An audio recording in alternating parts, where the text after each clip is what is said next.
Chapter 1 Lufa. The young maiden Bulma gazed at the young man basking in the sun atop the roof, shielding her eyes from the sunlight as she called out his name. Upon hearing the commotion, the young man turned his head to regard her. What is it? He was undeniably handsome, possessing a well-defined muscular physique that exuded strength without being overly bulky, embodying a robust aesthetic of power. His strikingly chiseled features and face were a match made in heaven, his attractiveness far surpassing that of his peers. I have completed the solar enhancement device you requested. After locking eyes with the youthful and radiant Bulma, her cheeks flushed and her heart raced, her gaze nearly shimmering with excitement. Really? In the blink of an eye, Lufa had somehow materialized before her. Such sudden appearances had become second nature to Bulma. Lufa was an enigmatic figure. Neither Bulma nor the Capsule Corporation could uncover his identity, as if he had simply emerged from thin air. Her connection with Lufa was straightforward, had gallantly rescued her, and with his looks that eclipsed Yamcha's, Bulma had been utterly captivated. As for Lufa, he was indeed untraceable because he had traversed dimensions. Upon realizing he had entered the world of Dragon Ball, Lufa felt a twinge of anxiety, his thoughts consumed with the desire to locate the Dragon Balls and wish to become a Saiyan. However, he quickly recognized that such a wish was unnecessary. For reasons unknown, he had become a Kryptonian. In the realm of Dragon Ball, a Kryptonian. Fortunately, the sun of this world had a beneficial effect on him, allowing Lufa to relax. Kryptonians could achieve remarkable feats merely by sunbathing, eliminating the need for arduous training to grow stronger. Soaking up sunlight sufficed. Moreover, with Bulma's insistence, Lufa found himself with ulterior motives and decided to stay at her residence. Bulma guided Lufa to the solar enhancement device she had invented. Bulma, is this contraption truly calibrated to the yellow solar spectrum? Lufa inquired cautiously.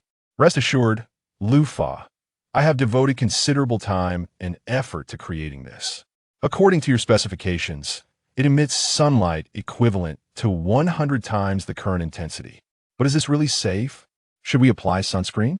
While expressing her grievances to earn Lufa's appreciation for her hard work, Bulma worried that his striking good looks might suffer from sun exposure.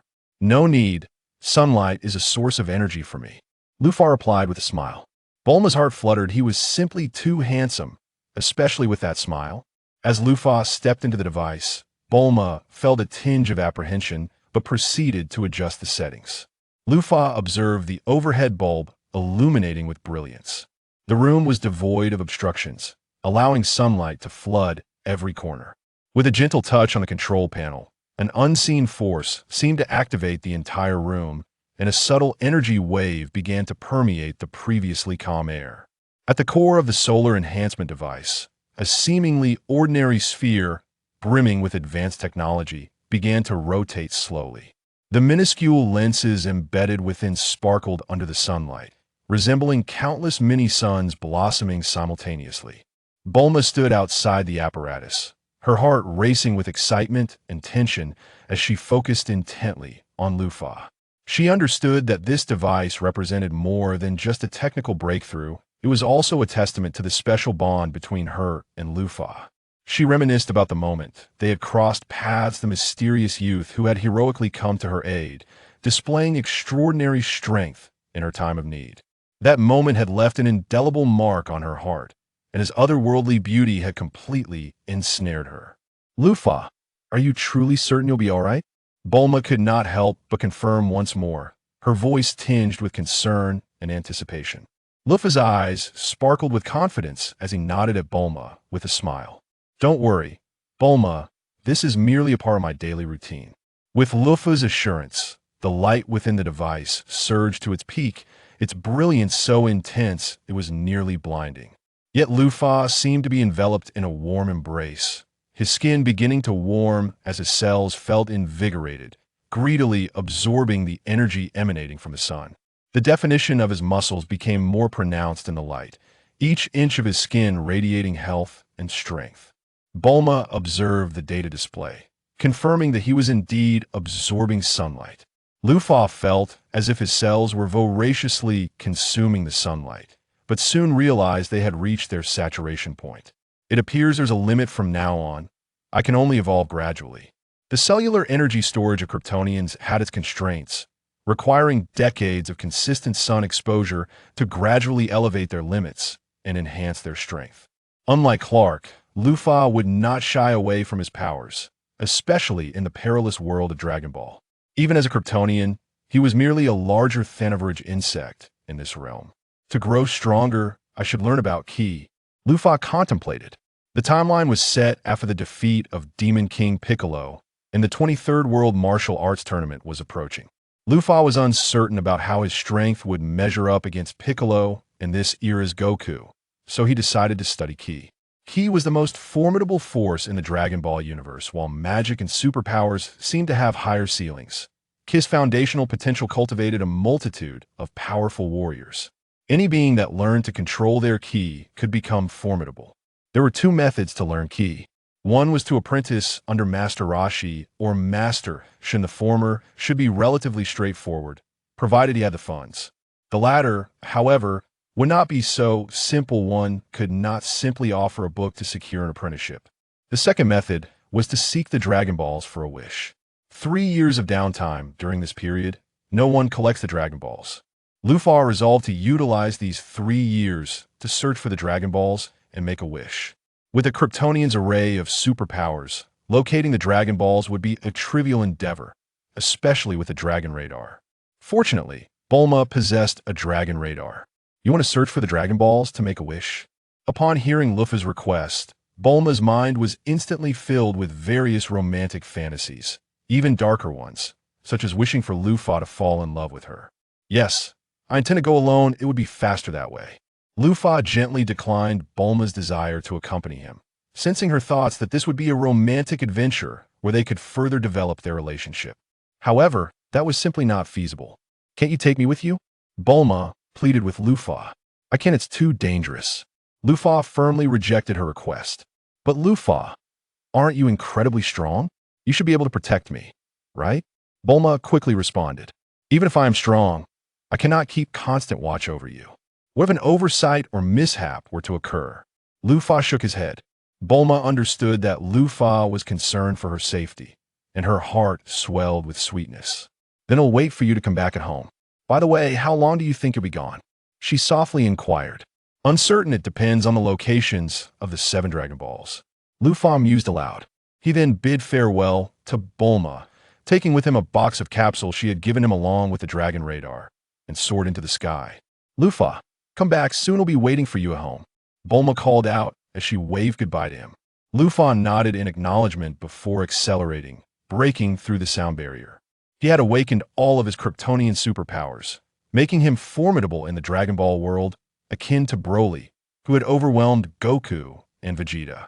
Kryptonians possessed a dual defense of biological force fields and ironclad physiques. The moment Luffy activated his biological force field, he found it perplexing that Clark, with his biological force field, could still be incapacitated by kryptonite.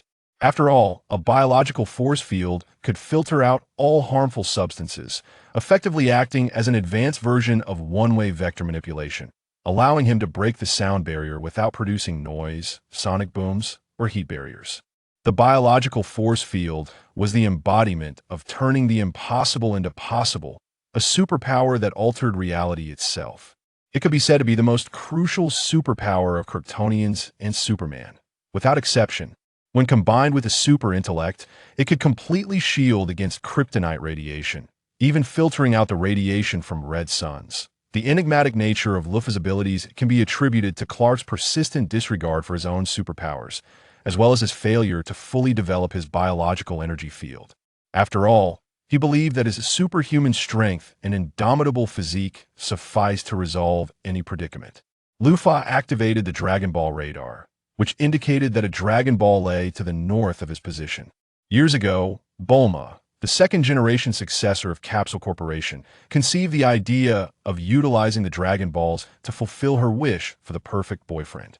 She embarked on research related to the Dragon Balls, initially analyzing the principles of energy wave emission and reception, alongside the characteristics of waveforms. Simultaneously, she processed and analyze the received waveform signals to accurately identify the target object, calculating its coordinates and distance. Furthermore, the Dragon Ball radar employed the Doppler effect, enabling it to measure the searcher's velocity relative to the Dragon Balls. When the protagonists approached the Dragon Ball while wielding the radar, the frequency of the reflected signals was considerably high. Conversely, when the target moved away from the radar, the frequency of the reflected signals diminished. By measuring the frequency variations of the signals, one could ascertain the searcher's speed and direction concerning the Dragon Balls.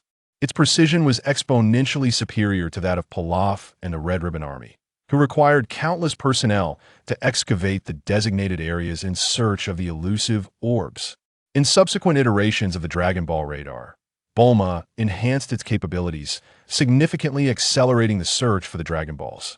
Luffy soared toward the designated location, swiftly arriving at the target site, where he submerged into the ocean in accordance with the feedback from the Dragon Ball radar.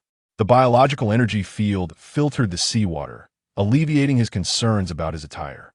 Soon, he discerned that the location indicated by the radar corresponded to a colossal octopus. How immense! Although Luffy harbored a fear of the deep sea, he pondered whether this gargantuan octopus was the same one that had been extracted by Vegeta for a culinary endeavor. Its size certainly matched. The octopus, having noticed Luffy, launched an offensive, with its tentacles each spanning over 100 meters, encircling him to prevent any escape. "Fear not, I shall not flee." Luffy's eyes ignited with a crimson glow. The concept of heat vision can be traced back to the X-ray vision ability of Superman, a notion conceived by the Silver Age Master Autobinder, who also created the X-ray vision ability. The original Superman possessed merely superhuman strength, invulnerability, and super speed. The emergence of heat vision stems from an instance in Action Comics 227, wherein Superman discovered an overflow of his abilities while utilizing X-ray vision. He inadvertently heated objects. The underlying principle was elucidated, revealing that X-rays altered molecular motion, resulting in increased temperature. This notion underwent a transformation in Action Comics 275, as the series returned to its original creator, Jerry Siegel, who rejected this particular concept.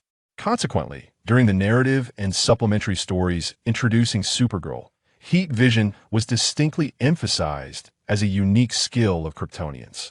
Thus, it evolved into Batman's speculation that Superman's heat vision was derived from the reflective layer behind the retinas of mammals. It was postulated that Superman's retinas likely possessed a reflective organ, with Superman asserting that heat vision was fundamentally based on the solar energy stored within his body, with light intensifying during reflection and projection, generating trillions of photons that resonated in unison and in the same direction. A brilliant and searing beam of light swiftly emerged. Within the archives, Batman endeavored to conduct a scientific analysis, but ultimately concluded that in order to attain the visual prowess of Superman, one would require an immense ocular structure to support such multifaceted functionalities, which defies the principles of scientific logic. Superman, on his part, proclaimed that his ocular photoreceptive system far surpassed that of humanity, being even more intricate than what is outwardly exhibited. He found it challenging to articulate the limitations of his vision to humans, akin to explaining colors and visible matter to the blind. The aforementioned narrative is derived from the archives of Superman, crafted from Batman's perspective that, in the depths of the ocean, Luffy unleashed his heat vision, utterly unaffected, as he precisely bisected the tentacles and body of the colossal octopus. He had locked onto the location of a Dragon Ball through his X-ray vision, now poised for a surgical incision. The octopus met its demise, and Luffy successfully located the Dragon Ball, subsequently departing from the sea. With the first Dragon Ball secured, he was fortunate that the Eternal Dragon had already been resurrected. Otherwise, he would have faced a prolonged wait. Luffy stowed the Dragon Ball and proceeded to the next location of another. Thus, traversing the globe over the span of 3 days, he finally gathered all 7 Dragon Balls. "Arise, Eternal Dragon," Luffy proclaimed as he positioned the 7 Dragon Balls together and recited the incantation. When united and called upon, the dragon would manifest, ready to grant the summoner a singular wish. Although certain wishes lay beyond the dragon's capabilities, such as those that transgressed its inherent limitations or defied the laws of nature, It could nonetheless resurrect the deceased or rejuvenate obliterated planets. As the final syllable of the incantation resonated, the surrounding space seemed to freeze for a moment. Suddenly, the world began to undergo cataclysmic transformations. The once serene sky darkened ominously as tumultuous clouds surged from all directions, swiftly obscuring the celestial bodies, enveloping the entire realm in profound darkness. Amidst the thunder and lightning, it felt as though legions of warriors galloped across the horizon. Each clap of thunder resonating deeply within the soul, heralding the imminent arrival of extraordinary events. Beneath the shroud of black clouds, fierce winds arose, swirling dust and leaves into vortices, as if nature itself were both in awe of and responding to the miracles soon to unfold. At the zenith of this power, a verdant eastern dragon slowly emerged from the roiling clouds. Its colossal form shimmered with radiant scales, each glistening like a meticulously crafted masterpiece, imbued with boundless vitality and mystery. "Speak your wish. No matter what it shall be granted, but only one." The dragon's voice reverberated through the cosmos, a sound that transcended the mundane, evoking an involuntary sense of reverence.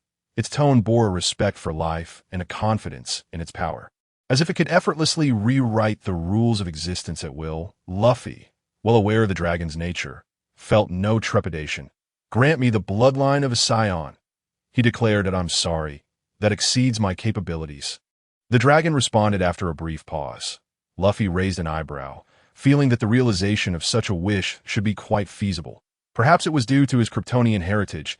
He resolved to seek the Namekian dragon in the future. "Then allow me to master Ki, encompassing all methods and techniques of Ki cultivation from the past to the future within the universe," Luffy quickly proposed. Yet again, the dragon found itself unable to fulfill the request. Gradually lowering his standards, Luffy ultimately discovered that the dragon could only grant a wish pertaining to the Ki of Earth's martial artists. However, the silver lining was that Luffy learned techniques such as the Kamehameha, the Dodon Ray, the Four Symbols Fist, the Solar Flare, and the Ki Blast, among others. As for the future, the dragon was powerless to manifest. The dragon, sweating profusely, finally managed to grant a wish. "How weak this dragon is," Luffy remarked after his wish was granted, though he felt the presence of Ki within himself.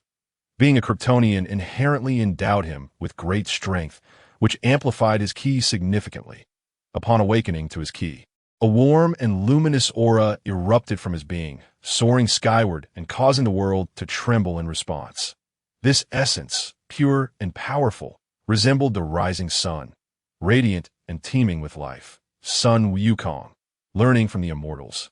"Sense this formidable Ki. Such potent Ki," he exclaimed in astonishment.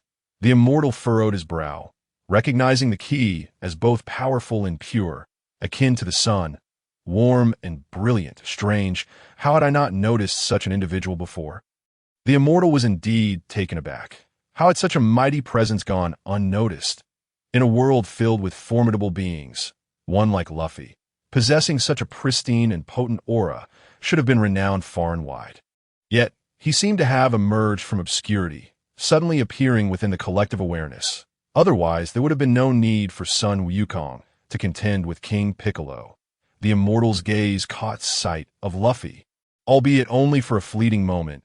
The immortal pondered. Luffy became aware of the scrutiny directed at him. A Kryptonian, he possessed innate perceptual abilities that enabled him to effortlessly detect subtle changes in his surroundings. Instantly activating his biological force field, he isolated himself from the external world. Whether it was thermal radiation, brainwave activity, or bioelectric signals, they were all flawlessly shielded. Even the formidable aura appeared to dissipate, rendering it elusive and inscrutable. "Can you perceive my observation?" The immortal was further astonished. Fortunately, based on the Ki's perception, it was evident that he was no malevolent entity. The warmth and brightness of his aura indicated he was a good person. Master Rashi, Tien Shinhan, and other martial artists also sensed this. Meanwhile, King Piccolo was drenched in cold sweat. Damn it, how could there be such a powerful Ki? Who is it? He seethed inwardly, beads of perspiration cascading down. The unfamiliar aura did not align with any memories inherited from King Piccolo, and the sensation of this formidable essence filled him with an unprecedented dread. This strange yet powerful key felt like facing the sun, intense and blinding, making it impossible to gaze upon or confront, that he realized clearly that he was no match for such power. This realization brought forth an unparalleled sense of defeat and despair within him, yet simultaneously ignited a fervent desire for strength. He understood that only through relentless training could he hope to one day confront this formidable force. "Your wish has been fulfilled. Farewell," the dragon addressed Luffy, before vanishing as the 7 Dragon Balls coalesced and shot off in all directions. Luffy, of course, would not let the Dragon Balls slip away. Super speed. The superhuman speed of Kryptonians allows them to accelerate to the speed of light, or even surpass it, although such feats are typically unachievable under ordinary circumstances. This acceleration is not merely a physical enhancement. It also amplifies one's temporal perception and neural reflexes, enabling them to keep pace with their own acceleration. In the blink of an eye, Luffy had intercepted 3 Dragon Balls to the north, and within a single breath, he sees the 2 located to the south. The remaining 2 Dragon Balls, positioned to the east and west, could not evade Luffy's grasp either. Observing the 7 Dragon Balls, now petrified, Luffy stored them within a specially designed capsule, fortified with a lead lining to shield against radiation, explosions, vibrations, heat, and water. This capsule boasted an astonishing clamping force of 100 tons, rendering it nearly impossible for an ordinary person to open. After casting the 7 Dragon Balls inside, it reverted back to its capsule form. Luffy did not rush back to Bulma. Instead, he embarked on a journey of mastering and developing his energy manipulation. Chi, the fundamental energy within living beings, can be freely wielded through training and cultivation, allowing the physical body to transcend its limits. After experimentation, Luffy was astonished to discover that his chi was interconnected with his solar energy. The depletion of chi could be replenished by absorbing solar energy, effectively granting him 2 reservoirs of energy. For any life form in the Dragon Ball universe, this was an exceedingly unfair advantage, as their chi was limited, while Luffy, as long as he remained in sunlight, theoretically possessed an inexhaustible supply. Moreover, his super intellect combined with a biological force field enabled him to effortlessly master all techniques associated with chi, subsequently developing them according to his vision. For instance, he aimed to bring chi to a state infinitesimally close to absolute zero, or even achieve absolute zero itself. An absolute freezing energy, Luffy unleashed a beam of icy blue light from his finger, a manifestation of chi compressed to its utmost limit, freezing the moisture in the air and creating a winter wonderland. That chi can be transformed into various elemental forms, such as lightning from the universal shock palm, or light during Vegeta's self-detonation. Next, Luffy launched a lightning energy wave, reaching light speed and striking its target instantaneously, generating an astonishing voltage of 1 trillion volts and a current of a terrifying 100 million amperes. The released energy likely reached several hundred trillion volts. Crucially, the conversion of chi into lightning for attack purposes had numerous accompanying effects. Paralysis, rigidity, and thermal effects could render an adversary either dead or incapacitated. Luffy was astonished to find that the lightning generated from chi could disregard air and material resistance, implying a degree of defiance against physical laws. However, given the inherently enigmatic nature of chi, such occurrences were not uncommon in the original narrative. Thus, Luffy merely marveled at the potential of his super lightning wave. Finally, he conjured the million-degree energy wave, bringing his hands together to coalesce a sphere of searing chi. This energy mimicked the temperature of the sun, capable of obliterating foes, most of whom, including Broly, had met their demise when hurled into the sun. Luffy believed he could effectively use this energy wave to simulate solar temperatures and annihilate enemies, an ability that would prove particularly effective against foes with formidable regenerative capabilities, such as Cell and Majin Buu. They would undoubtedly hesitate to endure a million-degree energy wave, and even if they managed to block an initial onslaught, they would be left severely weakened, while the energy consumption of the heat conversion was minimal. This energy was inherently high quality, converting into thermal energy without any significant loss, and did not adhere to conventional energy laws. Techniques like the Qi Yuan Slash or the Demon Light Killing Cannon were merely extravagant uses of Qi. The million-degree energy wave, if unleashed upon the ground, could vaporize countless tons of material. Unlike the fleeting high temperatures produced by nuclear or hydrogen bombs, which could not even vaporize elements at the core of an explosion, the extreme temperatures generated by the million-degree energy wave were sustained. Being plasma, it continuously emitted light and heat, capable of melting anything in its path. As Lufa directed this energy wave towards the atmosphere, the intense heat caused the icy landscape created by his absolute freezing Qi to melt away. These 3 energy waves were sufficient to handle most situations, and Lufa felt quite satisfied. Beyond that, he engaged in trivial developments, such as compressing Qi to form a lightsaber, akin to wielding a Qi Yuan Slash in hand, far superior to the cumbersome Sword of Dieter, which required personal Qi to maintain its protection. Lufa now directly utilized his Qi to forge a lightsaber, aptly named the Divine Light Sword, which could expand and contract at will, exhibiting remarkable sharpness and growing in strength with each use. In close combat, it represented an insurmountable barrier between unarmed and armed confrontation. Subsequently, Lufa returned to Bulma's residence, ready to delve into the scientific knowledge of the Dragon Ball world.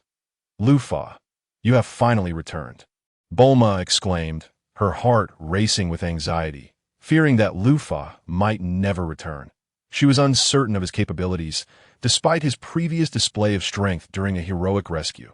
The dangers in this world were manifold, not least of which was the threat posed by King Piccolo, whose rampage had left nations in ruins, only recently beginning to rebuild. Fortunately, the inhabitants of Earth in the Dragon Ball universe, though lacking in many areas, possessed remarkable resilience, managing to restore societal order and economic stability within a year, as if they had weathered numerous apocalyptic crises before. "Rest assured, I am unscathed," Lufa replied with a smile. "Why the way? What wish did you make?" Bulma inquired curiously. "I wish to become a bit smarter. Next, I intend to study," Lufa said, maintaining an unflappable demeanor as he reassured Bulma. "That's wonderful. That means we will have common ground." Bulma silently rejoiced, her heart racing with excitement, imagining that Lufa had made this wish to foster conversation between them. Otherwise, a martial artist would likely wish for greater strength. Lufa, observing Bulma's reaction and understanding her character, could surmise her thoughts. With his super intellect, it was as if he possessed the ability to read minds. Every subtle expression from Bulma was analyzed effortlessly, especially considering her animated and expressive nature. "So, Lufa, what do you wish to study?" Bulma eagerly asked. "Let me think. Robots, genetic modification, cloning, biology," Lufa listed off. Bulma felt overwhelmed by the breadth of his interests. "You should first focus systematically on one area. Human energy is limited. Even if the dragon can make you smarter, you cannot master all knowledge at once." "That makes sense. Then I shall begin my studies and see just how much smarter I can become," Lufa replied with a slight smile, conceding to Bulma's advice. Bulma decided to teach Lufa mechanical engineering, her area of expertise, although she was unsure if Lufa shared her enthusiasm for this subject. After all, passion is the greatest teacher, and Bulma had excelled at her field precisely because of her love for mechanics. How impressive, Lufa, Bulma marveled.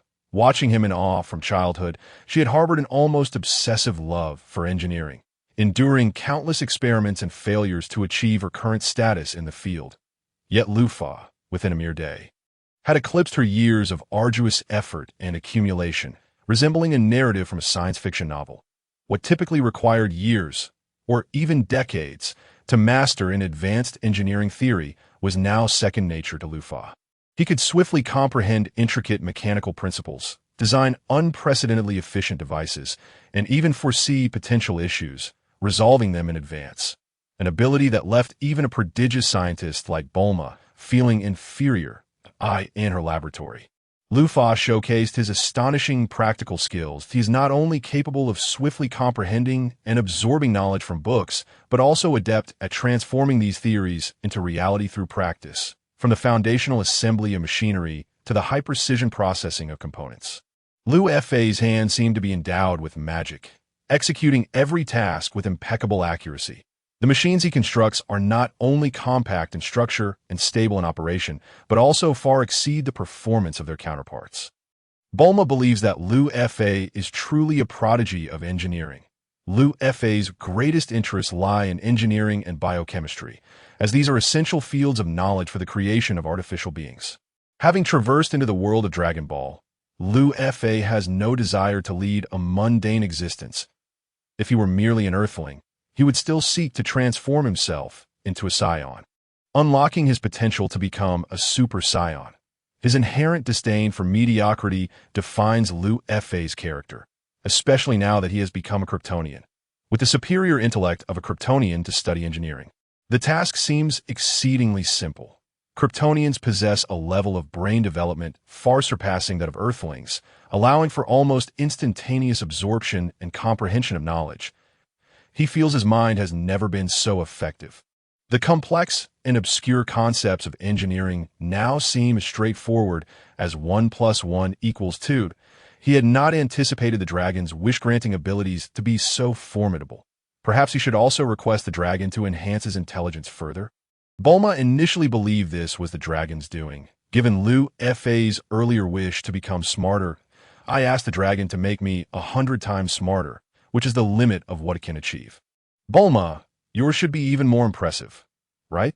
Liu Fa remarked with a smile, having already absorbed Bulma's knowledge, with the next step being to acquire the scientific knowledge of Dragon Ball Earth, since Dr. Gero could create artificial beings using Earth's knowledge. It stands to reason that someone stronger than him, like Liu Fa, could accomplish the same unless he had mastered some advanced scientific techniques or even extraterrestrial technologies. That's so. 100 times smarter is indeed remarkable. It seems you were already quite intelligent to begin with, Bulma stated earnestly. Intelligence is not something easily quantified. Bulma could not fathom how the dragon managed to amplify Liu Fa's intellect by 100-fold.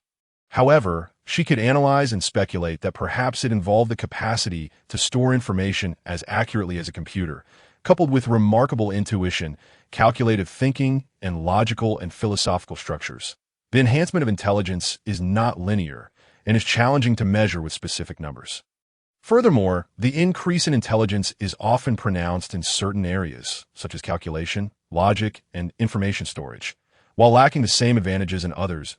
I feel it's quite all right, Liu Fa replied, choosing not to delve deeper into the topic and instead began learning about other subjects. Bulma initially wanted to advise against this, as crossing domains does not guarantee mastery of new knowledge. Humans indeed have their limits. Yet, Liu Fa demonstrated to Bulma what it means to transcend those limits through his actions, completing his learning and accumulation of knowledge at a pace of one new field almost daily. Within a few days, Liu Fa moved out of Bulma's home, not due to any familial pressure or Bulma's perceived loss of utility, but simply because he did not wish to continue living off others, that he was not ready to comfortably rely on others for sustenance. Using the treasures salvaged from shipwrecks in the ocean as his startup capital, he established his own company. Bulma could not comprehend why Liu Fa chose this path. Was it not satisfactory to stay in her home? Why the need to start a company? Bulma, after all, that is your home. I'm very grateful for your assistance, so if there's anything you need, feel free to reach out to me, Liu Fa said to Bulma. Lufa. Bulma felt as if a cooked duck had flown away. She did not mind the little she had contributed to Liu Fa, as it hardly counted as a sacrifice. After all, Liu Fa had his own means. Despite residing in Bulma's house, he could manage his own necessities. As Bulma reflected on her contributions, she realized that her assistance was limited to inventing a solar enhancement device, providing him with the Dragon Radar, and sharing her knowledge. All of these, if pressed, Liu Fa was entirely capable of repaying. After all, let us not forget, Liu Fa had heroically saved her life. Such a life debt could not be easily repaid. Thus, she contemplated offering herself in gratitude, especially given Liu Fa's striking appearance. Otherwise, she would have merely compensated him with money. So, Liu Fa, what do you plan to do with your own company? Bulma inquired. Create robots. Liu Fa replied candidly. Robots? Bulma was taken aback by Liu Fa's ambition. This could also refer to artificial beings. designing robots to be anthropomorphic, suitable for both domestic and military purposes, thus minimizing human casualties, along with exploration robots that could undertake dangerous tasks. LUFA articulated his vision and plans, even in the later stages of the Dragon Ball world. There were not many robots on Earth. Therefore, he believed this field held great promise, simultaneously aiming to expand his own faction to LUFA. Your idea is simply brilliant. However, creating robots is no easy feat. You will need a team. Funding, and Bulma began, but abruptly halted, realizing she almost mentioned her potential assistance. She did not wish to place any pressure on Liu Fa, nor did she want him to feel he was being pitted. Liu Fa appeared to possess a strong sense of pride. Bulma, well-versed in various dating strategies, understood that men like Liu Fa were not easily swayed. Yet, considering she had managed to win over the Scion Prince in the original storyline, it was evident that Bulma possessed considerable prowess in this regard. LUFA, however, was fully capable of managing on his own, needing no assistance. With the intellect of a Kryptonian, such tasks were a breeze for him, consuming hardly a billionth of his cognitive capacity. Soon, the Future Technology Company, centered on the development of highly intelligent robots, attracted the attention of numerous investors in a short span of time. While one could create miracles alone, true transformation requires the strength of a team. However, in Liu Fa's vision, this team was not a traditional assembly of researchers, but rather a series of intelligent robots he personally designed and continuously optimized. These robots, from initial sketches to final products, embodied Liu Fa's dedication and ingenuity. He was not merely manufacturing machines. He was creating life that could coexist with humanity, assist, and even surpass human capabilities. The Model 1 intelligent robot launched by Future Technology undoubtedly became the star product of this technological revolution. Its design completely revolutionized people's perceptions of traditional robots. These robots not only featured sleek lines and a simplistic yet futuristic appearance, but also boasted highly anthropomorphic traits. Through advanced facial recognition technology and emotional algorithms, the robots could exhibit a wide range of facial expressions depending on the context, from smiles to frowns, from joy to sorrow, each emotion so genuine that it seemed as if they possessed souls. The rapid growth of Future Technology was bolstered by a deep collaboration with another giant in West Capital, the Universal Capsule Company, renowned for its revolutionary capsule technology, which could compress massive objects into portable capsules. This innovation significantly altered people's lifestyles. The partnership between the two companies signified the perfect fusion of technology and convenience. Utilizing Universal Capsule Technology, Future Technology designed intelligent robots in a capsule form that could be easily carried. Users merely needed to press a button to instantly release a fully functional robot. This innovation not only resolved storage and transportation challenges for robots, but also transformed them into superheroes that anyone could carry. Whether during joyful family gatherings or thrilling outdoor adventures, intelligent robots stood ready to provide comprehensive support and protection. As a year quietly passed, the 7 Dragon Balls that Liu Fa had secured in his safe. It seemed as though the passage of time and the summons of fate had been felt as he finally broke free from the shackles of his confinement, once again radiating a dazzling brilliance. Liu Fa's second wish was to acquire the magical knowledge of the entire universe, yet this too ended in failure. Magic represents an alternative system within the realm of Dragon Ball, and in certain respects, it is remarkably potent. For instance, the transformation magic wielded by Majin Buu is nothing short of a revolutionary concept. With a mere thought, Majin Buu possesses the ability to alter reality itself. Therefore, after the failure of his wish, Liu Fa opted to request knowledge pertaining to this transformative magic. Since obtaining the secrets of all magic directly was unattainable, he settled for mastering that astonishing transformation magic instead. While demanding to learn it outright might be overly ambitious, requesting the relevant knowledge was still within the dragon's capabilities. This time, his request was more precise and practical. Once the wish was granted, the dragon departed, and Liu Fa intercepted the 7 Dragon Balls, sealing them away once more. Gazing at the magical tomes in his possession, Liu Fa discovered that transformation magic allowed one to alter the form of objects through sheer will. The stronger the will, the more profound the effect. As he gently turned the pages, an ancient and mysterious aura enveloped him, as if it could instantaneously transport one into an entirely new realm. The book meticulously chronicled the principles and techniques of transformation magic, along with countless insights from esteemed predecessors, covering everything from basic shape-shifting to the enigmatic distortions of reality. For Liu Fa, this tome was undoubtedly a treasure trove, although the knowledge within was profoundly intricate. Far beyond the grasp of conventional science, his extraordinary intellect seemed inherently suited for such a pursuit. He swiftly grasped each nuanced detail, weaving seemingly chaotic information into a cohesive tapestry of knowledge through logical analysis and association. This is the terrifying capability of his superbrain. Provided the knowledge is not illogical or tainted, he can comprehend and analyze it. Upon understanding the material, Liu Fa recognized that he still had a considerable distance to cover to reach the level of Majin Bu. Unlike the transformation abilities found in the South S kindergarten, this transformation magic was far more complex. Yet once mastered, it would prove immensely powerful due to its permanence. Only the caster or others proficient in transformation magic could undo its effects.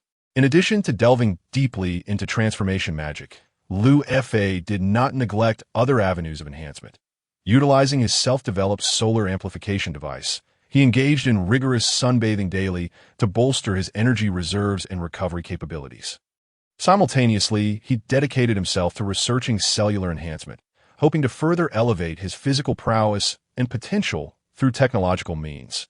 Next on his agenda was the development of androids, followed by the mastery of magic.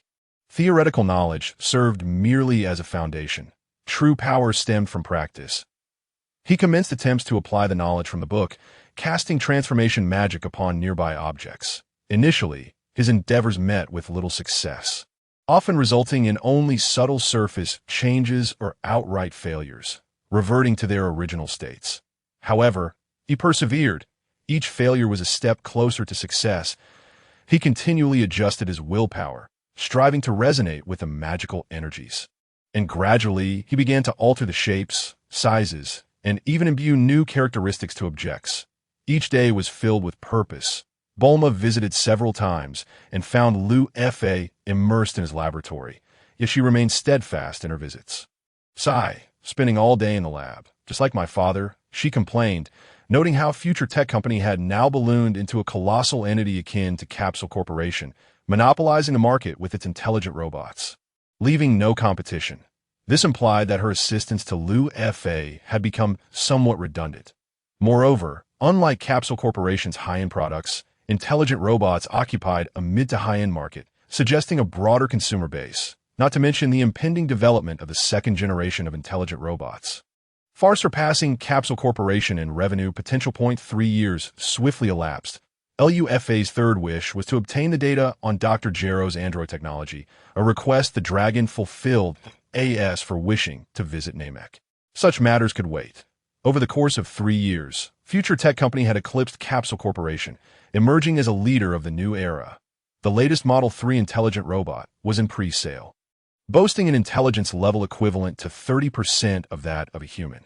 Despite its exorbitant price, consumer enthusiasm remained unabated, with pre-sales reaching 10,000 and climbing, translating to Liu Fa earning money every minute. After absorbing Dr. Gero's android technology data, he integrated it with his own. Despite possessing a superbrain, he lacked Dr. Gero's scientific reasoning, especially since the science on Dragon Ball's Earth is not dictated by strict logic. By combining strengths, Liu Fa successfully created his first android. Dr. Gero's technology was entirely robotic, suggesting he had yet to delve into human modification. Nevertheless, this was inconsequential, as Dr. Gero's ultimate pure robotic creation, Android 16, boasted combat capabilities rivaling that of a Super Saiyan, if not surpassing them. Given its power was on par with Cell at its peak after absorbing a vast amount of life energy, the potential of pure machines achieving such feats was indeed promising. The android Liu Fa created bore a striking resemblance to Weskier, with slicked-back blonde hair, a black trench coat, and sunglasses. This was, after all, Liu Fa's favorite villain, and he had nearly replicated Weskier in every detail, naming it Weskier as well. The combat power remained uncertain. as Liu Fa planned to test Weskier's capabilities at the upcoming World Martial Arts Tournament.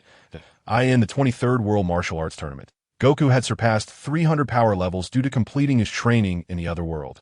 While Piccolo's power level during this era was likely comparable, also around 300, Bulma once again visited Future Tech Company, where Liu Fa resided. Several floors of the building had been transformed into his private quarters, reinforced to withstand his strikes without incurring damage. Bulma, Liu Fa remarked, as he found it increasingly challenging to maintain his composure. He was not a Kryptonian with genetically altered emotions, having discarded unnecessary emotional genes and hormones. Thus, when a beautiful woman lavished attention upon him daily, he found himself softened by Bulma's charm. Particularly with the prospect of spending time in the Dragon Ball universe, he realized he needed a companion. Initially, he had considered Android 18, but now he found himself wavering that he wanted them both. Liu Fa, we should hurry. The tournament is about to begin. I'll introduce you to other martial artists. They are all exceptionally formidable. Bulma said with a smile, unaware of Liu Fa's true strength, believing him to be merely curious. The individual she knew had defeated Demon King Piccolo and were hailed as Earth's mightiest martial artists. All right, Liu Fa replied, saying little more. He was still uncertain of his own strength.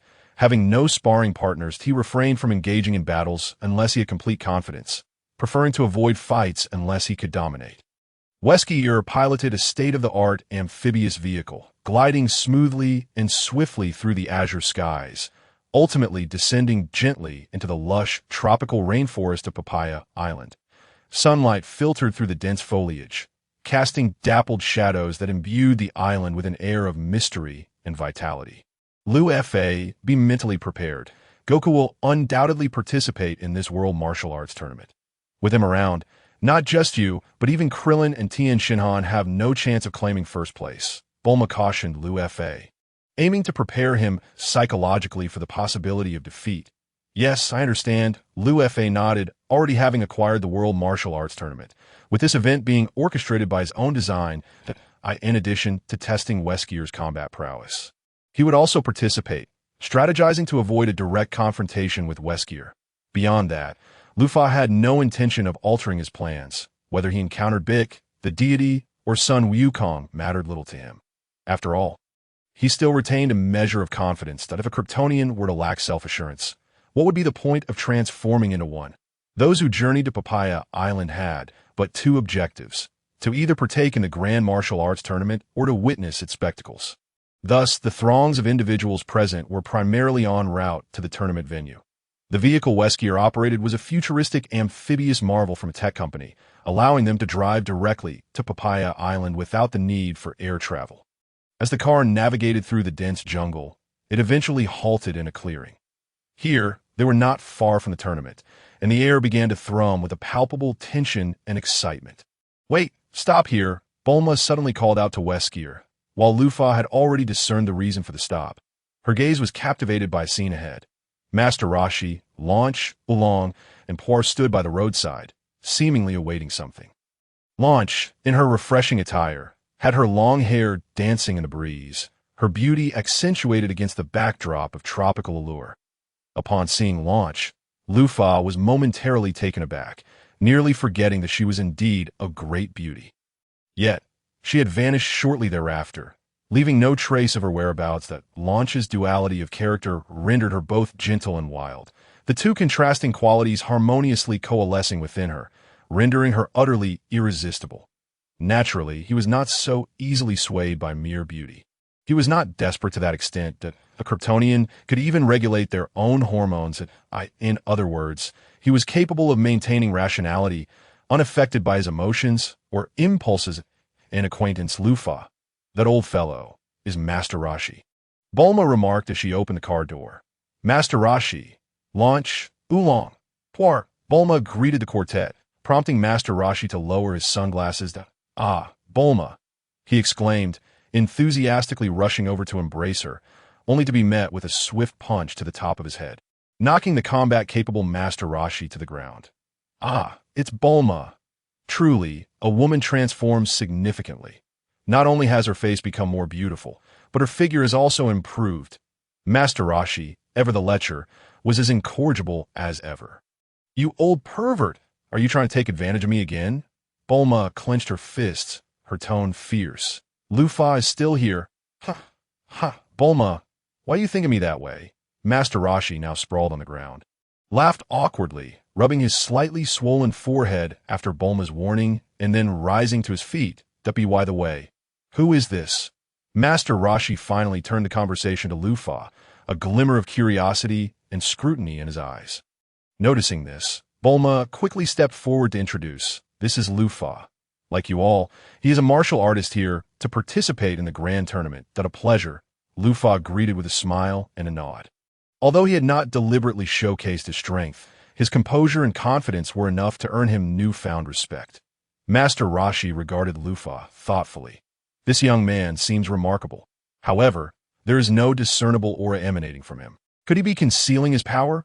Coupled with Bulma's knowing smile, Master Roshi's mind began to piece together the answer. "Oh, I didn't expect Mr. Lufa to be a martial artist as well," he responded with a grin, his tone a blend of recognition and subtle teasing. Bulma had long dreamed of finding the perfect partner through the Dragon Balls, and Lufa's presence undoubtedly brought her closer to that aspiration. "What is your relationship?" Both Launch and Oolong inquired with curiosity. "We are friends," Lufa replied. Bulma remained silent, feeling that her goal was nearly within reach. "What about Krillin and the others?" Bulma glanced around. "I don't know. I haven't seen them yet, which is quite worrisome, considering the registration deadline is fast approaching. You should hurry and sign up. We can't let them delay us." After reminding Lufa, Master Roshi's eyes, hidden beneath his sunglasses, were fixated on Bulma, who appeared even more stunning than before, while he intermittently glanced at Launch. Lufa had come to understand Master Roshi's lecherous tendencies, yet he found them rather exaggerated, or perhaps too extreme. In reality, it felt rather one-dimensional. That moment, Lufa's eyes suddenly glimmered a faint red, a subtle beam of crimson light flashing through, followed by Master Roshi's pained cry of "ouch." Lufa's heated gaze had inadvertently focused on Master Roshi's sunglasses, momentarily scorching his eyes. Though it was a minor injury, it was enough to startle Master Roshi. He hastily removed his sunglasses, muttering in confusion, wondering if he had mistakenly purchased the wrong pair, yet nothing seemed amiss. No one had attacked him. As Lufa proceeded to register, he soon witnessed a memorable scene. Sun Wukong's entrance, assisting a young girl in retrieving a balloon. "Long time no see, everyone. You all seem not to have changed much." A man in peculiar attire, holding an umbrella, approached, his head wrapped in bandages. Sun Wukong raised the large umbrella, revealing his face, now just shedding its childishness. As he spoke, Lufa did not perceive anything unusual, recognizing him as Wukong. However, Bulma and Master Roshi found themselves utterly bewildered, sensing familiarity, yet unable to recall who he was. Bulma's eyes widened in confusion, her fingers grazing her chin as she tried to recall a face that matched the stranger before her. But apart from that inexplicable sense of familiarity, everything felt so foreign. "Master Roshi, who is he?" "Your friend," Bulma inquired. It was infuriating to be forgotten by an old friend. Fortunately, Wukong's straightforward nature rendered him indifferent to such matters. "What's wrong, Bulma? Do you not recognize me anymore?" And "Master Roshi, it's wonderful to see you revived. Is everyone doing well?" Wukong's natural ease and familiar tone prompted Master Roshi to instantly recall who he was. He squinted, studying Wukong closely. That familiar gaze and the subtle aura of combat he exuded stirred warmth within Master Roshi. "Haha, you've changed quite a bit, young man." Master Roshi's hearty laughter shattered the silence as he clapped Wukong on the shoulder, as if to affirm this long-awaited reunion. "Bulma, this is our little Wukong. He has just matured more in the 3 years since we last met." Upon Master Roshi's confirmation, Bulma and the surrounding companions displayed expressions of disbelief. Launch, the ever-variable girl, widened her eyes, covering her mouth in astonishment as if witnessing something extraordinary, while Poir and Oolong, the comical duo, exaggeratedly jumped up, pointing at Wukong and exclaiming, "No way. You're Wukong." Their reactions transformed the atmosphere into one of lively excitement. Wukong, taken aback by the response, scratched his head innocently and said, "Why don't you all recognize me?" Of course, I'm Wukong. As he spoke, he unwound the bandages from his head, revealing his signature, short black hair. An unchanging trait despite the passage of time, that in that instant, all doubts and uncertainties dissipated, and they finally recognized that the seemingly unfamiliar youth before them was indeed the Wukong they had longed for. Bulma stood nearby, her hands instinctively tightening, her eyes reflecting both confusion and delight. She scrutinized Wukong, striving to find traces of the vibrant, carefree youth from her memories in his now slightly matured yet still innocent face. The Wukong she remembered was always bursting with energy, unburdened by worries, while the one before her, although her figure appeared more upright, her gaze was imbued with an added sense of calm and determination. She could not help but ponder silently. Is this truly the same Wukong who once ventured alongside me, saving the world countless times? The transformation in Wukong over the past 3 years was so profound that one could scarcely recognize him. By the way, we're Tianjin fan, Krillin, and Jiaozi. No sooner had Wukong's words left his lips than they resonated with everyone present. They began to reminisce about the moments shared with those companions, their hearts brimming with anticipation for their reunion. Master Roshi sighed and explained, "We, too, are awaiting their arrival, having assumed they would arrive before us. It seems you were the first to return that moment." Wukong suddenly noticed the vibrant red hue of Bulma's lips. Curiously, he leaned in and innocently asked, "Bulma, why are your lips so red? Are you unwell?" This question left Bulma both amused and exasperated. She shot Wukong a glare and retorted, "This is lipstick, do you understand? Fool!" With that, she swatted away Wukong's outstretched hand and crossed her arms defiantly. Wukong, feeling somewhat awkward due to Bulma's reaction, scratched his head and offered a sheepish smile. Just then, Master Roshi interjected, using his characteristic humor to diffuse the tension. "Ha! Wukong, you have much to learn, but don't forget our main objective. The registration desk is still waiting for you." Master Roshi's reminder struck Wukong like a revelation. He quickly nodded and dashed towards the registration desk. The registration process was smooth and swift, and upon completing his basic information, Wukong became a participant in this year's World Martial Arts Tournament. After registering, he did not leave immediately. Instead, he excitedly gathered with Bulma, Master Roshi, and his newly acquainted friend Lufa to share stories and aspirations. As time ticked away, urgency filled the air. After all, if they missed the registration, they would be unable to partake in the tournament. Here they come. A sudden shout shattered the tranquility as powerful auras surged forth like a tempest, drawing the attention of all present. However, when the crowd turned to the source of the voice, the registration desk stood empty, eliciting a hint of disappointment. Yet soon after, 4 figures appeared like phantoms, their speed surpassing the limits of the naked eye. Each of these 4 individuals exuded an extraordinary aura, unmistakably elite within the martial arts realm. Master Roshi, witnessing this, felt a complex mix of emotions. He turned to Wukong, reflecting in silence. This boy, once under his tutelage, had now matured into a formidable force, though he himself maintained a fervent love for martial arts. He could not deny that the times were changing, with the younger generation rising at an astonishing pace. This evolution filled him with both pride and a stubborn reluctance to concede to age. After the registration concluded, the group chose not to disperse immediately, but decided to venture to the bustling commercial street adjacent to the tournament venue. Today was merely for registration.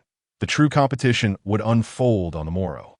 As night fell, the commercial street illuminated with vibrant lights, the array of culinary delights and lively atmosphere momentarily distracting all from the impending tension of the contest. Wukong's old friends, Tianjin Fan, Jiaozi, Krillin, and Yamcha, were equally astonished and impressed by Wukong's growth amidst their joyous reunion. They savored the delicacies while enthusiastically discussing their expectations and strategies for the forthcoming match. When night descended, Lufa stepped outside, his silhouette elongated under the dim moonlight. The air was thick with an oppressive silence, reminiscent of the calm before a storm, as if even the wind held its breath in anticipation of a significant moment. Piccolo was also approaching. As he contemplated, a deafening crash shattered the tranquility of the night. Akin to the earth shattering, sending chills down one's spine. Lufa abruptly lifted his gaze, piercing through the darkness, and fixed his attention on the distant ancient and solemn clock tower. A blinding flash of lightning cleaved the night sky, mercilessly striking the tower, and in an instant, the structure, laden with the scars of time, crumbled to the ground amid a cloud of dust and flying debris. Yet this was no mere display of natural force. Lufa could distinctly sense an immensely powerful energy fluctuation concealed beneath the wreckage, a force that was domineering, untamed, as if it could consume everything. This energy heralded the official arrival of Piccolo Jr. As the dust began to settle, a massive figure slowly emerged into Lufa's line of sight. Clad in a white cloak with skin of an unusual green hue, this formidable being loomed like a moving mountain.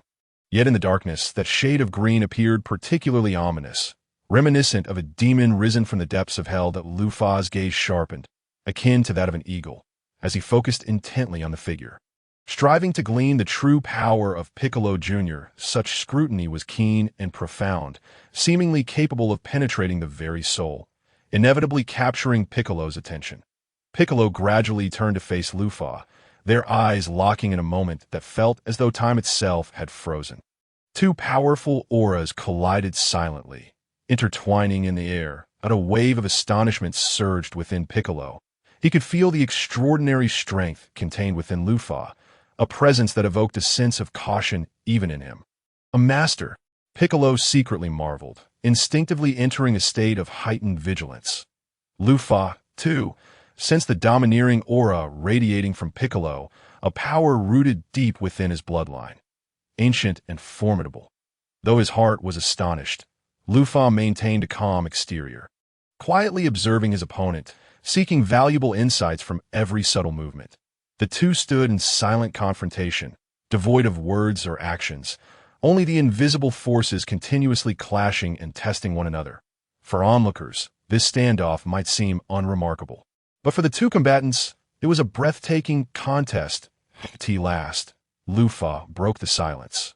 "You are strong. We shall meet again tomorrow." His voice was calm, as if he were entirely in control. After uttering those words, he turned and departed without a hint of hesitation. That Lufa's departure incited a flicker of anger within Piccolo. He had never anticipated losing composure before Yamcha, overwhelmed by pressure, remarked. Goku and Krillin, as distinguished representatives of the Turtle School, donned their iconic orange martial arts uniforms, making them particularly conspicuous amidst the crowd. It is evident that the surge in participants this year can be attributed to the previous martial arts tournament's remarkable success, compounded by Lufa's acquisition of the world's #1 martial arts tournament and his subsequent promotional efforts, which heightened its popularity.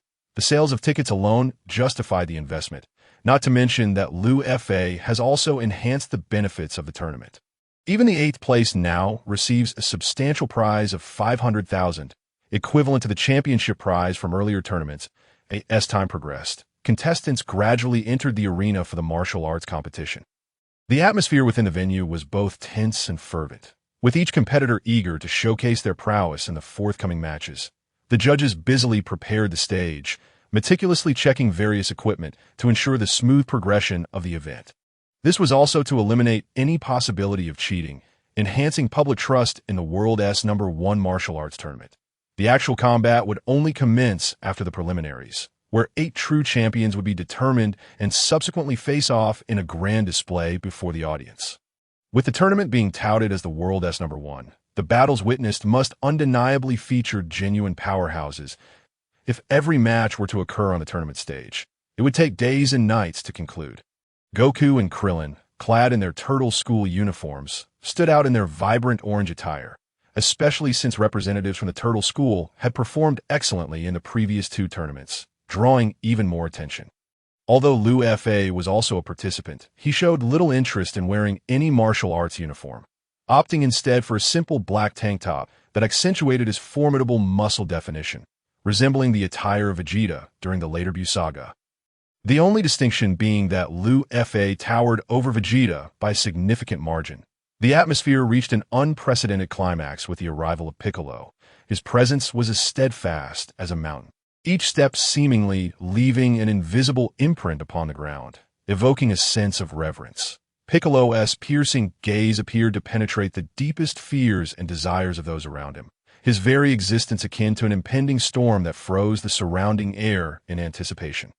Goku stood a short distance away, his eyes fixed intently on Piccolo, reflecting a blend of caution towards the unknown challenges ahead and a fervent desire for confrontation with a worthy adversary. The arrival of Piccolo signified an unprecedented test they would face, yet this pressure simultaneously ignited the fighting spirit and bloodlust within him. In stark contrast, Tien's expression was far more complex, his gaze betraying a mix of terror at Piccolo's might and a deep-seated wariness born from past memories. As a survivor who had witnessed the devastation wrought by the Demon King Piccolo, he vividly recalled that cataclysmic power and the indescribable dread it instilled. However, in the face of Piccolo's imperious demeanor, only Son Goku and Liu Fa could compel him to acknowledge them. Goku needed no introduction, being the one who avenged his father. As for Liu Fa, this newly risen powerhouse, whose unfathomable strength and calm judgment displayed during their brief encounter the previous night, warranted Piccolo's discreet caution. Amidst the crowd, Liu Fa's gaze inadvertently brushed past Tao Pai Pai, the formidable cyborg modified by Dr. Gero. Tao Pai Pai's figure was unassuming among the throngs, yet Liu Fa pondered internally about the 210 battle power mentioned in the original work. Recognizing him as a formidable opponent, which explained why even Kairatsu struggled to compete. Just as everyone was lost in their thoughts, the arrival of Chi-Chi sent Goku and his companions into a frenzy. Grown-up Chi-Chi was undeniably striking, both in appearance and physique. However, Liu Fa found himself more intrigued by launch than by Chi-Chi. This was not to say Chi-Chi lacked appeal, but rather that Liu Fa was ill-equipped to handle someone of her temperament. Krillin cursed Goku, lamenting that he fell short in every aspect compared to Goku. Even in the pursuit of a partner, as the pre-match preparations drew to a close, the voice of the judge resonated throughout the venue, announcing the commencement of the drawing ceremony. The 72 contestants sequentially approached to draw their fate from a box filled with numbered tokens. Lufa paid little heed to this, confident that Kairatsu had meticulously arranged everything for them. The mundane matches commenced swiftly, with Liu Fa's prowess needing no elaboration, as he deftly maneuvered around troublesome opponents, dispatching foes in an instant and quickly capturing the audience's attention. Unfortunately for Yamcha, he found himself pitted against the android Wesker. A test of combat strength. In the original narrative, Yamcha was portrayed as lamentably weak, having consistently failed to reach the top 8 in previous tournaments due to various circumstances. This time, he had hoped to reach the top 8 after encountering a divine being inhabiting a human. Wesker, not taking the match lightly, had been briefed on the Z Fighters' complete profiles by Liu Fa to the extent of his knowledge. Thus, Wesker fought with caution, but soon realized that Yamcha's compatibility with the data exceeded 97%, prompting him to unleash his full potential, ultimately defeating Yamcha within 100 exchanges. His primary focus was gathering combat data and testing his abilities in various aspects. Otherwise, he could have concluded the battle far more swiftly. The preliminaries progressed rapidly to their conclusion, with no unexpected transformations. The 8 qualifiers were undeniably Liu Fa, Goku, Krillin, Tien, the Divine Being's representative, Piccolo, Chi-Chi, and Tao Pai Pai. Unfortunately for Wesker, he encountered the Divine Being and was eliminated, with the Divine Being sensing that Wesker was not entirely human. After all, he was predominantly mechanical, combined with the human tissue from Liu Fa's clones. Defeating Yamcha was commendable, but improvements were necessary upon returning. Liu Fa instructed Wesker to remain on standby. Tien faced off against Tao Pai Pai, who was ultimately defeated by Tien, leaving him in disbelief. The second match devolved into a farce between Goku and Chi-Chi, a dynamic that remained unchanged as Goku and Chi-Chi confirmed their engagement and advanced to the semifinals. The third match featured Krillin against Piccolo. Unaware of Piccolo's true identity, Krillin's fighting prowess momentarily astonished Piccolo, even prompting him to question his own existence. Piccolo felt that Krillin could potentially defeat his father, the Demon King Piccolo. "Father, how did you manage to kill this boy back then?" Naturally, if Piccolo engaged seriously, Krillin would stand no chance against him, with one possessing a battle power barely over 200, at most 250, and the other surpassing 300, nearing 400. Such a disparity rendered a Krillin victory an extraordinary occurrence. A short individual versus a towering figure. Their duel was comical in appearance. However, no one dismissed Krillin, considering his formidable track record in the previous two tournaments. Conversely, Piccolo's obscure presence led many to regard him as merely an inconsequential bystander. Their battle commenced abruptly. Confronting Piccolo's ferocity, Krillin showed no restraint, unleashing a fervent barrage of turtle school techniques, momentarily overwhelming Piccolo and nearly securing victory. The intensity of the battle had never been witnessed before, affirming Krillin's formidable strength. Unfortunately, after withstanding Krillin's initial onslaught, Piccolo swiftly adapted, demonstrating his superior power to subdue Krillin. Not only was there a disparity in battle strength, but Piccolo also held a physical advantage that Krillin could not match. Reluctantly, Krillin conceded defeat, fully aware of Piccolo's overwhelming strength. "All right, now it's my turn. You all stay here and watch," Luffy addressed Bulma and the others. "Go for it." Luffy, Bulma cheered him on, while Yamcha wore a peculiar expression. Having realized that the one who defeated him, Wesker, was indeed under Luffy's command, and everyone had witnessed Luffy's prowess in the tournament. Thus, he perceived Luffy as possessing considerable strength, though he could not fathom why he felt no aura emanating from him. "Bulma, just how do you know this guy?" Yamcha inquired with a hint of jealousy. "We just met," Bulma replied.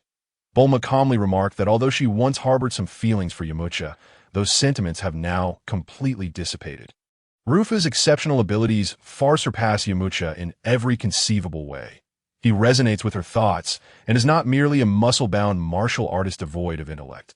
His ambition and independence shine through, having even surpassed the Universal Capsule Corporation. In comparison, Yamcha stands in stark contrast to Rufa, a disparity so vast that it is no longer merely a difference between heaven and earth, but rather between the sky and an abyss. Rufa has stepped out from the shadows and onto the martial arts arena, his entrance inciting a chorus of cheers. His handsome visage captivated the bloodthirsty female audience, who were undoubtedly prepared to embrace the high levels of violence inherent in the martial arts competition. It is no exaggeration to refer to them as bloodthirsty. After all, martial artists are seldom conventionally attractive, and figures like Sun Wukong and his companions are indeed rare exceptions, explaining their considerable popularity.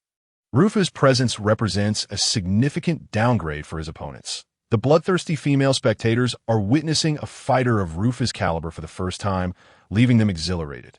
The fourth match features Rufa facing off against a celestial contestant, both competitors participating in their inaugural tournament. The host refrains from further elaboration, leaving the audience in eager anticipation to see who will advance to the final four. The competition officially commences as the bearded host announces the start, accompanied by the resounding clang of a gong. Behind the fighting stage, Wukong and Tenshinhan wear serious expressions, scrutinizing Rufa's every move, their curiosity piqued by uncertainty about Rufa's true strength. They are not alone in their intrigue. Piccolo, breaking new ground, has also ascended to the rooftop of the main venue to observe the impending battles, keen to uncover the extent of Rufa's hidden prowess after having suffered a setback previously. Outside the arena, Master Roshi's crew congregates, with Bulma and Launch cheering Rufa on. Unbeknownst to them, the sole exception is the forlorn Ikarobi, who, upon realizing Rufa is up against a celestial opponent, expresses a look of despair. He is unaware of Rufa's capabilities, only recognizing the formidable nature of the celestial fighter, leading him to bluntly conclude that Rufa stands no chance on the stage. Rufa finally encounters the previously unassuming celestial contestant. The audience collectively casts disparaging glances at this middle-aged man, their mockery palpable. Little do they know that this seemingly ordinary individual has been chosen by the gods of the celestial realm to take his place. Despite his seemingly mundane demeanor, laced with a hint of humor, Rufa remains entirely vigilant, activating his biological force field and bracing himself for combat. Don't blink, don't underestimate. Focus your mind, for the fight can conclude in an instant. Rufa cautions the celestial fighter. Ah, I understand. The celestial contestant nods earnestly, but in the next moment, Rufa vanishes from sight. Startled, the celestial fighter finds himself at a loss, unable to ascertain Rufa's location. Where is he? The celestial fighter is not alone in his search. Everyone present, including Wukong and Piccolo, seeks Rufa's whereabouts. Yet Rufa has already materialized before the celestial contestant, delivering a punch that embeds itself deeply into the latter's body. All occurring in the blink of an eye. Super speed. Kryptonians are indeed swift beings, although not quite as unconcerned with physics as the Speed Force users. However, with a biological force field, Kryptonians can also disregard the laws of physics. With such super speed, Rufa effortlessly toys with opponents far inferior in velocity, much like Kid Flash does with those stronger than himself. The celestial contestant is sent flying. Though it might sound intricate, Rufa's actions are quite simple. He merely accelerated to the celestial fighter's position and delivered a punch to send him out of the ring. Yet under the influence of super speed, the outcome becomes terrifyingly effective, prompting Wukong and Piccolo to exchange alarmed glances. With a deafening exclamation of incredible from the bearded host, his fervent commentary ignites the atmosphere of the arena, each word striking the audience's hearts like a hammer, creating ripples of excitement. The microphone in his hand gleams with a metallic sheen under the lights, serving as a conduit for the awe-inspiring energy he transmits to everyone present. Rufa gazes at the celestial contestant, who is equally astounded. He truly did not expect to be eliminated so swiftly. The gap in their abilities is insurmountable. Even if the celestial fighter could unleash his full strength, he remains as insignificant as an ant in Rufa's presence. Such power undoubtedly instills fear among all martial artists. The Z warriors exchange bewildered looks, feeling an unprecedented weight of pressure and helplessness from Rufa's display of strength. Piccolo, perched above them, feels an unsettling dread. This speed far exceeds the capability of the naked eye to track. Just how powerful is this individual? Outside the ring, Master Roshi, behind his sunglasses, is utterly transfixed, seemingly paralyzed by the overwhelming spectacle. Bulma and Launch stand beside him. Their understanding of martial arts far less profound than that of the seasoned fighters, yet they instinctively grasp Rufa's might. Rufa is truly formidable. Bulma muses in disbelief, having always assumed Rufa, while impressive, would pale in comparison to the likes of Wukong, who saves the world.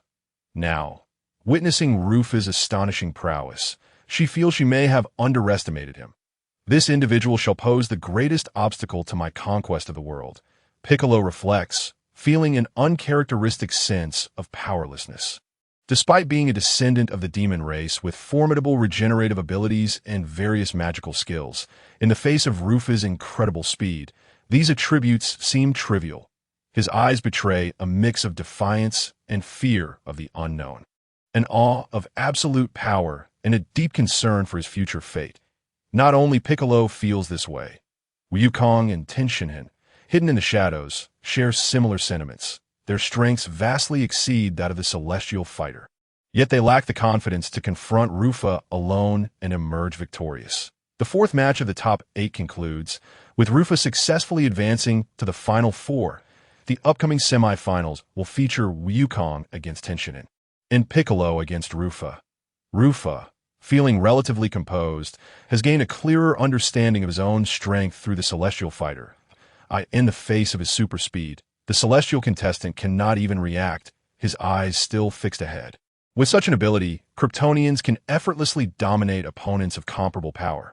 Kryptonians wielding an arsenal of superpowers undeniably exploit the vulnerabilities of ordinary races, as long as the disparity in battle power is not insurmountable. Even against formidable bosses like King, Cell, or Majin Buu, they can still achieve dominance. Rufa recognizes the immense advantage of being a Kryptonian. The upcoming battle between Wukong and Tenshinhan promises to be the most exhilarating and captivating of this martial arts tournament. The two fighters share nearly equal strength, making their confrontation particularly intense. Furthermore, they're the champions and runners-up of the previous tournament, leading nearly everyone to instinctively believe they will vie for the top position once again. In this true battle of experts, Wukong and Tenshinhan engage in a fierce struggle, neither yielding in technique power, or speed. Tenshinhan grows increasingly invigorated as the fight progresses, unaware that Wukong, despite showcasing his true abilities, is still clad in 100-kilogram weighted attire. If Wukong were to shed this burden, defeating him would be a comparatively simple task. As the battle extends to 5 minutes, both Wukong and Tenshinhan have thoroughly gauged each other's limits. Thus, taking advantage of the situation, Wukong shed his burdens, igniting a fervent discussion among the spectators. Tianjin Fan, witnessing this, could not help but display a look of astonishment. He realized that what he had previously perceived as evenly matched was merely an illusion created by Wukong's self-imposed limitations. The audacity of Sun Wukong to battle while encumbered by such heavy weights was astounding. Yamucha's eyes widened. After years apart, it felt as though his companions had all surpassed him. It was truly unbelievable how Wukong maintained such incredible speed. Krillin, equally dumbfounded, and Chaozi, concerned for Tianjin Fan, reflected on their earlier belief of parity, only to now see the absurdity of Wukong's prowess. Having discarded his weights, Wukong seemed reborn, his strength surging. Each of his attacks became more precise and powerful, while his defenses were impeccably timed, placing unprecedented pressure on Tianjin Fan. If Wukong's combat power while weighted was around 300 points, now his strength was surely above 350, perhaps even reaching 400. However, Lufa believed that Wukong was merely returning to his true form. After all, the gravity of planet Vegeta was tenfold that of Earth. A simple weighted vest could not compare to such immense gravitational forces. At this point, Wukong had begun to utilize his key perception to gauge his opponent's attacks and movements, determining his counterattacks accordingly. Although Tianjin Fan could manipulate Ki, he was still unable to track the enemy's movements and attacks with the same finesse as Wukong. His overconfidence stemmed from his belief that his third eye could see through all. Lufa, equipped with the superhuman vision and hearing of Kryptonians, faced none of these issues, yet he observed Wukong intently, eager to learn this perception of Ki. And indeed, he grasped it swiftly. The capabilities of Superbrain were formidable. There was no challenge, barring knowledge tainted by corruption. Even when Tianjin Fan unleashed his four-demon fist, Wukong effortlessly countered and defeated him, leading to Tianjin Fan's reluctant concession. Wukong, I never anticipated that after years apart, the gap in our strengths would have widened so significantly, Tianjin Fan lamented. Well, you've grown considerably stronger as well, Wukong replied with a chuckle. Though Tianjin Fan recognized it as modesty, Wukong had continuously unleashed new techniques, and astonishingly, he had not even resorted to the Kamehameha wave. The tension in the semifinals hung thick like a taut string. As the smoke from the first battle dissipated, seamlessly transitioning into the second duel with no respite. The sun climbed higher in the sky, heralding the urgency of time as torrential rain was forecasted to pour down afternoon. If a victor could not be determined before then, this contest might be forced to halt. Therefore, the ensuing matches needed to progress swiftly, without undue delay. While this was indeed the reality, how it would unfold remained uncertain. Wukong understood that Lufa's abilities were unfathomable, perhaps even surpassing his own in certain aspects. However, what troubled him more was Lufa's upcoming opponent, the Demon King Piccolo. Lufa, although your strength may exceed mine, you must give it your all in the next battle. Piccolo is not just an ordinary adversary. His cunning and power far exceed your expectations. Wukong cautioned Lufa, aware of Piccolo's terrifying prowess, choosing his words carefully to avoid inciting panic. Bulma, overhearing this, was taken aback. No way, that guy doesn't seem particularly special, she thought, having believed Lufa's only opponent would be Wukong. Understood, Lufa nodded, not intending to engage Wukong in further conversation as he modestly exited the arena's backstage. I didn't expect to face you so soon. I thought we would meet in the finals. He mused that moment. The sky darkened, and a powerful aura descended, prompting the crowd to look up in awe. Piccolo, akin to a dark lord, descended slowly onto the arena, cloaked in white, exuding an overwhelming presence. Flying, the audience gasped, witnessing a martial artist take to the skies for the first time, leaving everyone utterly astonished. Lufa smiled nonchalantly in response. Is that so? I am not surprised that on this stage, the strong will inevitably cross paths. It is merely a matter of time. These words. Piccolo's expression shifted, perceiving Lufa's remarks as a blatant provocation. As a formidable demon king, Piccolo held himself in high esteem, fueled by an insatiable thirst for power and confidence. In his mind, he was the pinnacle of existence in this world, unparalleled by any. Yet, Lufa's arrival and seemingly nonchalant demeanor challenged this perception, akin to casting a boulder into a tranquil lake, stirring tumultuous waves. Are you implying you believe you can endure until the very end?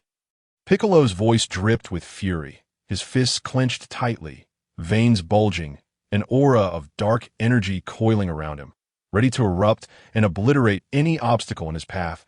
The Demon King, possessing what he believed to be the mightiest power in the world. Piccolo yearned to eliminate Lufa. However, he refrained, knowing that should he kill Lufa, he would forfeit the chance to face Wukong in an honorable final bout. Come, let me witness your true strength. Do not disappoint me. Lufa, unfazed by Piccolo's wrath, extended his left hand sideways, signaling for Piccolo to attack at will, much like he had with the other candidates. How dare you disregard me? Piccolo's thunderous roar reverberated throughout the arena, causing it to tremble. Lufa stood tall, exuding an enigmatic calmness and confidence. Unaffected by Piccolo's rage, it was as if he had foreseen this confrontation, a slight smile gracing his lips as he savored the thrill of the challenge. His left hand remained extended, fingers slightly curled, as though inviting the storm to descend. Piccolo, incensed by Lufa's demeanor, unleashed a deafening bellow, shaking the entire arena. In a flash, his form surged forward like a phantom, an overwhelming force erupting from him, distorting the very fabric of space. His right hand cut through the air, a howling wind trailing behind it, akin to a meteor from the heavens, bearing destructive power aimed at Lufa. How fast! Wukong's pupils dilated. Even he, a seasoned warrior, had to concede that Piccolo's strike was beyond imagination in both speed and force. Tianjin Fan gritted his teeth, striving to keep pace with Piccolo's trajectory. Yet he could only catch fleeting glimpses of movement, unable to fully comprehend its entirety. As for the other Z fighters, such as Krillin and Yamcha, they were utterly dumbfounded, witnessing Piccolo vanish, and then the impending, terrifying force directed at Lufa, filling them with a sense of helplessness. However, this seemingly ferocious assault, insurmountable to outsiders, could not stir a ripple before Lufa. With lightning speed, he extended his left hand, firmly catching Piccolo's seemingly unstoppable fist. Bang! A sharp sound echoed across the arena. As if metal had collided, Piccolo's full-force strike was effortlessly neutralized by Lufa with a single hand, without the slightest change in Lufa's expression. This spectacle left all present in utter shock. Impossible! Piccolo's mind swirled with disbelief. He was acutely aware of the magnitude of his punch, capable of demolishing a small hill. Yet before Lufa, his attack was rendered child's play, easily dismissed. The stark contrast was unbearable for him. He roared in fury, gathering his strength once more, preparing for an even more ferocious onslaught.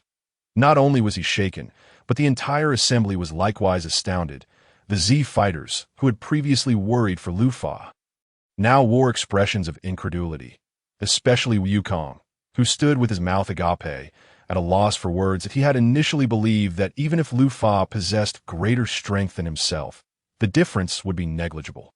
However, it became evident that the chasm between him and Lufa was far more vast than he had anticipated. The celestial competitors outside the arena were equally at a loss for words.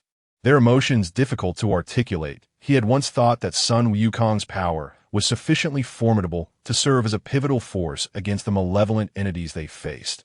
Yet now, Lufa's emergence had completely upended his perceptions. He felt both astonished by Piccolo's might and elated by Lufa's presence. The addition of such a powerful ally meant their chances against evil had increased, even if Lufa ultimately could not defeat Piccolo. Merely exhausting Piccolo's strength would enhance Sun Wukong and his companion's odds of victory. Lufa indeed sensed that Piccolo was not as formidable as he had been led to believe. This realization grew stronger during their initial confrontation. He had harbored a flicker of curiosity, eager to gauge the disparity between himself and the legendary Namekian, as well as the renowned son Wukong. Just as Piccolo's fist was about to make contact, Lufa activated his biological force field, capable of warping space and neutralizing external attacks. That Piccolo's fist seemed to be pulled back by an unseen force. Its speed drastically reduced, and its power diminished significantly. Meanwhile, Lufa, fortified by the resilience of his iron-like physique and the terrifying augmentation of his superhuman strength, seamlessly dissipated this force with ease. I asked at all. Lufa's voice was calm and indifferent. Piccolo's countenance turned ashen, his eyes aflame with fury and disbelief. He clenched his teeth, attempting to retract his fist, but it felt as though an iron clamp held it firmly in place. Refusing to budge, he was acutely aware of how minuscule his power was in the face of Lufa's might, akin to an ant struggling before an elephant. "What did you say?" Piccolo's voice, hoarse with anger, was laced with veins of rage. It seemed as though he might erupt in flames. He could not fathom the humiliation of being so easily bested by Lufa, a disgrace of monumental proportions. In that moment, Piccolo resolved to continue his assault. Even if the odds were slim, he was determined to expend every ounce of his strength in pursuit of victory. Seizing the opportunity while Lufa was momentarily distracted, he launched a swift kick with his left leg, slicing through the air like a bolt of lightning aimed squarely at Lufa's head. However, Lufa was not the type to allow his opponent to succeed so effortlessly. His reflexes were extraordinary, and his instincts keen. Piccolo's kick unfolded before him in what felt like slow motion. Lufa was not one to absorb any attack simply because he was impervious to harm. He could not accept being struck in the head by a foul foot. Thus, as Piccolo's leg neared his head, Lufa responded with a speed invisible to Piccolo. A single punch, just one punch. This strike was imbued with the force of a collapsing mountain, sinking deeply into Piccolo's torso. Piccolo felt an excruciating pain surge through him, as though he were being torn apart by an intangible force. His body was sent hurtling through the air, akin to a kite severed from its string. The sudden acceleration, compounded by Lufa's grip on his left hand, made Piccolo feel as if his body were being ripped asunder. Pain radiated through his arm, followed swiftly by a numbing sensation. When he regained his senses, he discovered his left arm had been severed, the remnant still clutched in Lufa's grasp. "Nanny?" Piccolo's voice turned shrill with shock, his eyes brimming with terror and despair. He could hardly believe the events unfolding before him.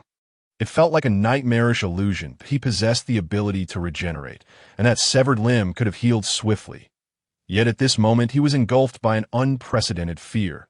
The specter of death loomed large, nearly suffocating him. He sensed his life ebbing away, as if he might vanish from this world at any moment. Never before had he felt so close to death, nor had he ever so profoundly appreciated the fragility and preciousness of life. A human from Earth could not possibly be this powerful. Piccolo's voice was tinged with both defiance and despair. He could not accept being defeated by a mere earthling. Yet reality was merciless, leaving no room for doubt. Piccolo was not one to surrender easily. His regenerative ability was a source of pride and strength as an Namekian. Thus, the instant his arm was severed, he summoned his cells to repair the damaged tissues. A green luminescence flickered at the site of his wound, signifying the rapid proliferation and differentiation of his cells. Within mere seconds, the severed arm had regrown, as if it had never been harmed at all. This spectacle astonished all who bore witness, for they could scarcely comprehend that a being could possess such remarkable regenerative capabilities. The audience gasped in amazement. "Are you not at all surprised that I can regrow my arm?" Piccolo's voice carried an air of incredulity. His gaze locked onto Lufa's face, seeking any hint of emotion in the placid expression. Piccolo understood that his ability to regenerate a severed limb was something unfathomable to any earthling, an almost mythical phenomenon. Whenever he displayed this power, it invariably elicited gasps and astonishment from those around him. However, Lufa appeared utterly unfazed, revealing not a trace of surprise. Piccolo's feelings of defeat surged like a tidal wave. He yearned for even the slightest crack in Lufa's composure, a fleeting glimpse of vulnerability that he could exploit with his agile combat skills. Even if he were at a disadvantage in raw power, he could still seize an advantage in battle. Yet Lufa's expression remained unchanged, as tranquil as the vast night sky. Devoid of any fluctuations, I refuse to believe you are truly indifferent to my power." Piccolo roared, instinctively gripping his waist. A tremendous force began to surge within him, expanding outward from his core, forming an imperceptible aura. This aura grew increasingly potent as Piccolo's energy coalesced. Even ordinary onlookers, standing at a distance, could sense an intangible sense of oppression. Though they could not see it, the heavy atmosphere instilled a sense of dread. The first to perceive this shift in power was Wukong, with his extraordinary perceptive abilities. Keenly observed the unfolding events. Furrowing his brow, he sensed impending danger and shouted to Lu Fa, "Watch out. Lu Fa, you must stop him. If he unleashes his attack here, countless lives will be at stake." Wukong's voice brimmed with urgency. He knew well that the energy Piccolo was gathering was formidable, and the consequences of its full release would be catastrophic. Yet Lu Fa appeared oblivious to Wukong's warning, standing tall and resolute like an unyielding mountain, steadfast and unwavering. "Haha, it's too late now. I'm eager to see how you will withstand the full force of my energy wave." Piccolo's voice was charged with madness and determination. His veins bulging like serpents across his skin. His eyes shimmered with a golden light, a clear sign that he was about to unleash his full power. In the next moment, a brilliant golden radiance erupted from Piccolo, illuminating the world as if the sun had burst forth from the clouds. Simultaneously, arcs of lightning danced around him, alive and formless, yet brimming with destructive might. This was energy, a force that transcended the comprehension of ordinary beings. As Piccolo's power continued to surge, the ground trembled as if the very magma beneath the Earth's crust were stirred by this force. Above, what had once been a clear sky was now shrouded in dark clouds. Summoned by Piccolo's overwhelming presence, it seemed as though even the heavens sensed the threat of this formidable power, beginning to brew a tempest. Within Piccolo's heart, rage surged like a fire fanned by a tempest. Growing ever more intense, he comprehended that there was no retreat left. He must exert himself entirely to compel Lu Fa to acknowledge his existence. Perish. Demon Flash. Piccolo's low growl resonated like a beast's roar, causing the very air around him to tremble. His hands swiftly transformed into a palm shape, converging in an instant. With a roar of fury, an unprecedented force coalesced within him, ultimately manifesting as a vibrant golden wave of light that erupted from his palms. This wave of light resembled a colossal golden dragon, exuding a cataclysmic aura as it cleaved through the skies, hurtling directly towards Lu Fa. Wherever the golden wave passed, the air appeared to be torn asunder, leaving visible fissures in its wake. The ground quaked violently under the impact of the wave, as though the very earth and sky trembled in reverence to the existence of this power. The dark clouds above seemed equally intimidated by this force, clustering ever more tightly together, shrouding the sunlight and plunging the entire battlefield into a deeper gloom and oppression. Confronted with Piccolo's Demon Flash, Lu Fa appeared somewhat taken aback. This technique involved the conversion of energy into light attributes and demonic energy, utilizing a counteraction to create an explosion. Even in later stages, the Demon Flash remained a viable skill. While its amplification and range did not reach the absurd levels of the Kamehameha, nor could it rival the might of the Demon Light Cannon or the Spirit Bomb, it was more than sufficient to overwhelm an opponent who lacked combat skills.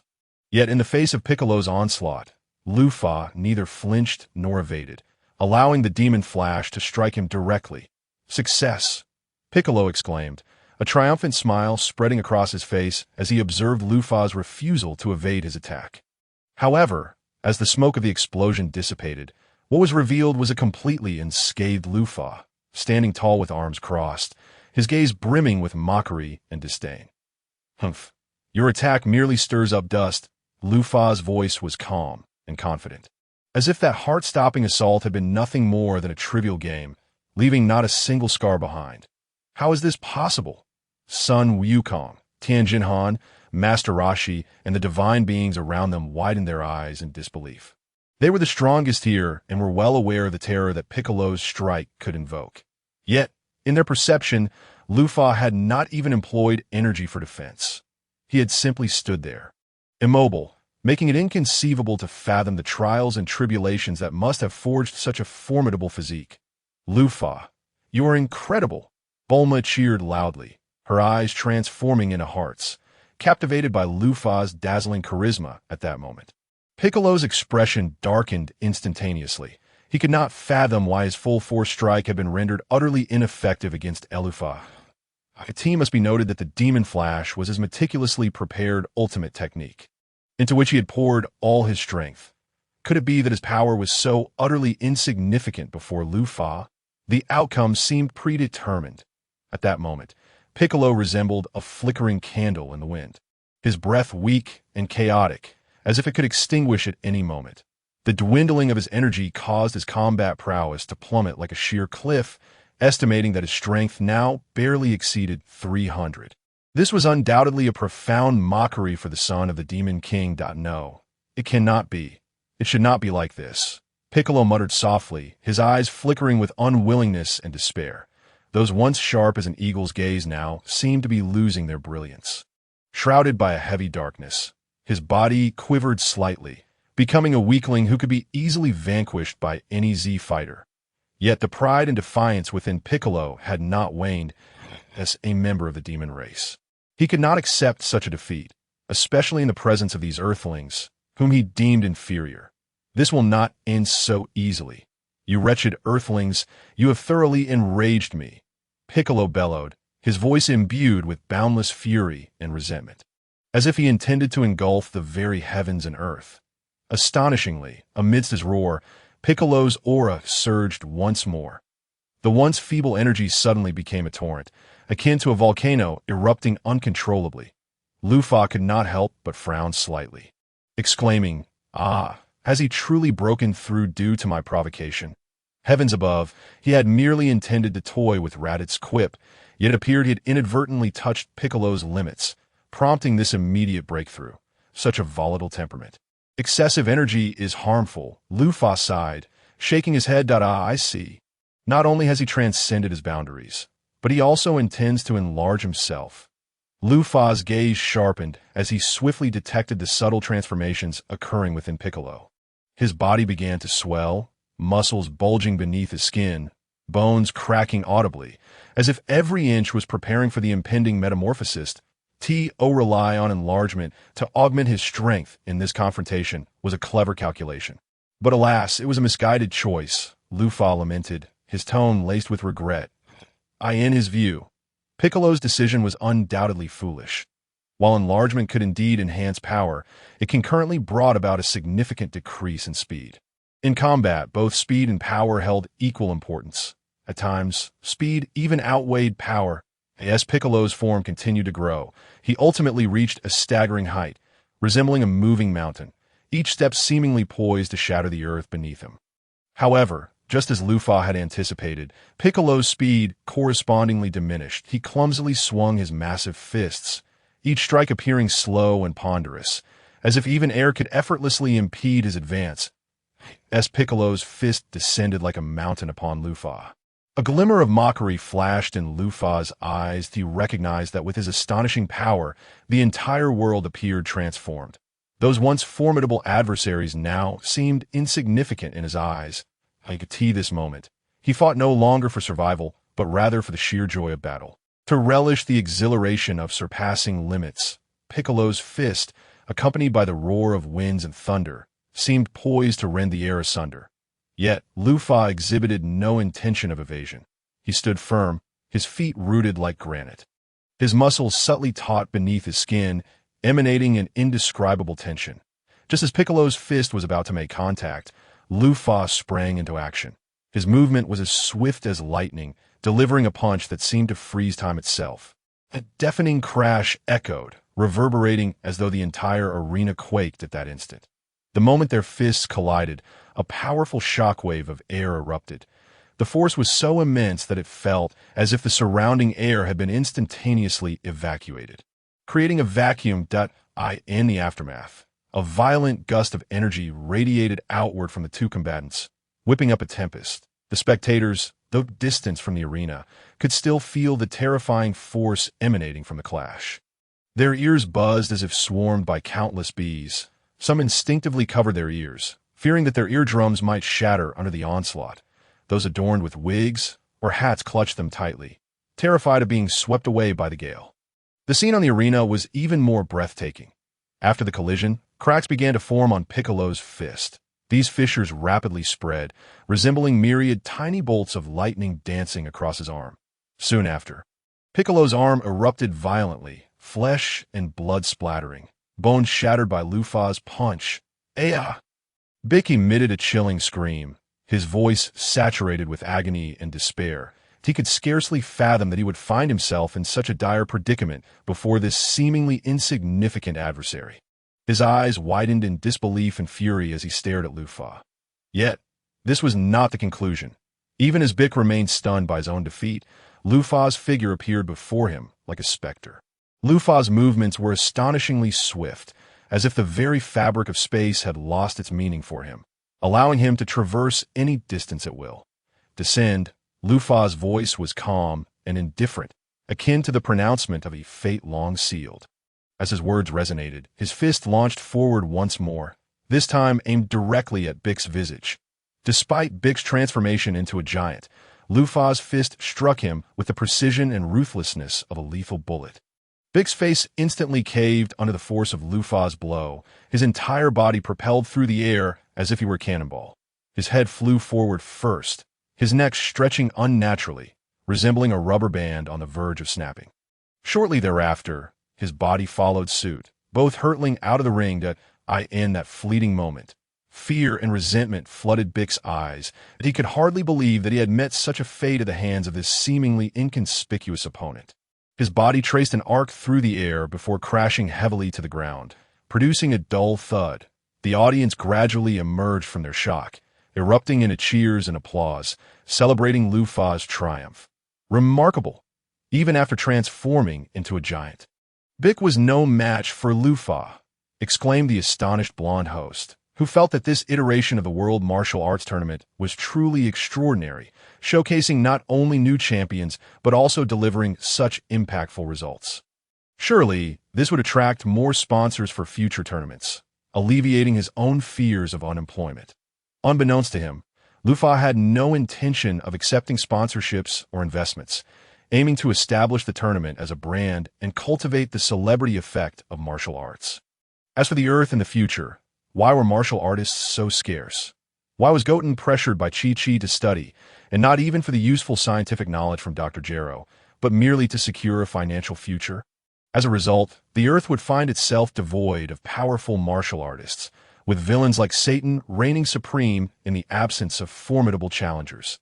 Not to mention, Satan's prowess would barely stir the waters in past world martial arts tournaments. The root cause lay in the fact that martial artists were neither profitable nor held in high esteem. The Z-Fighters had vanquished 99 of foes, and even Krillin had resorted to becoming a police officer to make ends meet. The once-in-5-year World Martial Arts Tournament, now held every 3 years, offered meager prize money. Even the champion's rewards scarcely sufficed to meet a martial artist's annual living expenses, let alone support a family. Thus, to amend this situation, it was clear that Earth's inhabitants possessed untapped potential. Krillin and Tien had even managed to contend with Super Saiyan's, as evidenced by Tien's ability to suppress Cell with his Kikaho. Although it was at the cost of his life energy, he still managed to hold Cell at bay for a considerable duration. One must recognize that the gap between Tien and Cell at that time was likely greater than that between Frieza's first and final forms. The World Martial Arts Tournament could be segmented into regional and global competitions, along with ranking matches, to encourage more individuals to pursue martial arts and establish martial arts academies. S. Lufa descended from the arena. He pondered these matters. While Goku and his companions merely needed to engage in combat, Lufa had far more to contemplate. Moreover, he was disinclined to allow the host to recite a plethora of sponsor names and advertisements before the match commenced, as it would detract from the experience. However, he never stated that martial artists could not accept sponsorships or investments. After all, their attire served as prime advertising space. Elevating the status of martial artists to that of celebrities would surely usher in an era of martial arts prosperity on Earth. Naturally, Lufa's future tech company would also sign contracts with these martial artists, akin to the water company. The difference lay in the scarcity of establishments capable of imparting martial arts knowledge. Fortunately, even in a state of unrefined growth, Earthlings could still produce exceptionally powerful martial artists. Thus, it was merely a matter of systematically cultivating a cohort of martial artists to create a martial arts phenomenon. Bix stood in a secluded corner of the audience, his figure nearly merging with the shadows, his gaze complex and profound, filled with unprecedented confusion and resentment. He, the new demon king of the demon race, ruling over fear and despair, was thwarted by a mysterious figure named Lufa before he could confront his legendary rival, Goku. This sense of defeat was an unbearable humiliation for the proud Bic. However, he did not choose to leave immediately. The flames of discontent still burned within him, especially as Goku's name was frequently mentioned, igniting his resolve to witness Goku's strength firsthand. After all, Goku was his true target, the existence he yearned to surpass. As for Lufa, while formidable, Bic perceived him merely as a stumbling block on the path to Goku. Lufa, with just over an hour until the match begins, do you have confidence in defeating Goku? Bulma's voice rang out, clear and melodious, yet laced with a hint of perplexity. As an outsider, Bulma could hardly comprehend the exchanges between Lufa and Goku, and thus was unaware that Goku had previously acknowledged he was not Lufa's opponent, prompting her inquiry. Upon hearing her words, Lufa's lips curled into a confident smile. He felt assured in his abilities. The Z fighters, observing from the sidelines, couldn't help but regard Lufa with newfound respect. They had initially assumed Lufa was merely a new acquaintance brought by Bulma to broaden her horizons, but they were astounded by his formidable strength. Especially Krillin, who had battled Bic before and was well aware of Bic's prowess. Witnessing Lufa's ability to defeat the second-generation Demon King sent a chill down his spine, leading him to question why Goku had not mentioned this sooner. Krillin's expression turned pale as he recalled his encounter with Bic. When Goku informed him that the Bic before them was actually the second-generation Demon King, Krillin nearly leapt in fright. Goku chuckled heartily, scratching the back of his head, deftly steering the conversation away. Lufa's strength is impressive. Goku, do you have confidence? Tin inquired. Well, probably not, Goku replied after a moment's contemplation. Fully aware of Lufa's might, he sensed no energy emanating from Lufa, indicating that Lufa had not yet unveiled his true capabilities. Why didn't we see Lufa during the reign of the Demon King? Yamcha posed a question that piqued everyone's curiosity at that time. Earth was in dire straits, with the Demon King Bic nearly invincible, but if Lufa had existed then and possessed such formidable strength, why had he not intervened to halt Bic's tyranny? Lufa's voice resonated at an opportune moment, interrupting the discussion, because I had yet to become a martial artist. His words were calm and natural, as if discussing the most mundane of matters. Upon hearing this, the Z fighters exchanged incredulous glances, their minds awash with astonishment. It was difficult to fathom that someone who had not been a martial artist merely 3 years prior could have grown to such an extent in such a short time, even managing to defeat the more powerful second-generation Demon King Bic. The rate of growth was nothing short of terrifying. Yamcha exclaimed in disbelief, "You weren't even a martial artist back then? How is that possible?" It was essential to recognize that this was a matter from 3 years ago. Achieving success in the realm of martial arts required not only talent, but also relentless training day in and day out. Yet Lufa seemed to defy this norm, his trajectory of growth resembling a miracle. I have no need to lie. Lufa maintained his calm demeanor. Had I been training since childhood, the Demon King Bic would have posed no challenge to me, and I would not have needed to shy away from battle. His reasoning is both simple and direct, yet it possesses the power to persuade everyone present. Indeed, if Luffy has been honing his skills since childhood, then given his current strength, even 3 years ago he would have been more than capable of confronting the formidable Piccolo. The notion that defeating Piccolo could save the world and bring both fame and fortune is something Luffy would certainly not overlook. They began to speculate. If Luffy had undergone rigorous martial arts training from a young age, to what extraordinary heights would he have risen by now? Listening from the shadows, Piccolo felt a tumult of emotions. He had once believed himself sufficiently powerful to claim his place in this world. Yet now, he realized he was but a frog at the bottom of a well, with a painfully limited perspective. Time, like a swift horse, passed quickly. An hour had elapsed in the blink of an eye. The dark clouds dispersed, and the sun's rays once again illuminated the earth. The already sweltering Papaya Island had become parched under the relentless sun in just a matter of minutes. Luffy and Sun Wukong made their way to the arena, and the atmosphere of the venue grew increasingly tense with their arrival. After a 3-year hiatus, the ultimate battle to determine the world's strongest fighter was about to commence. Luffy, do not hold back.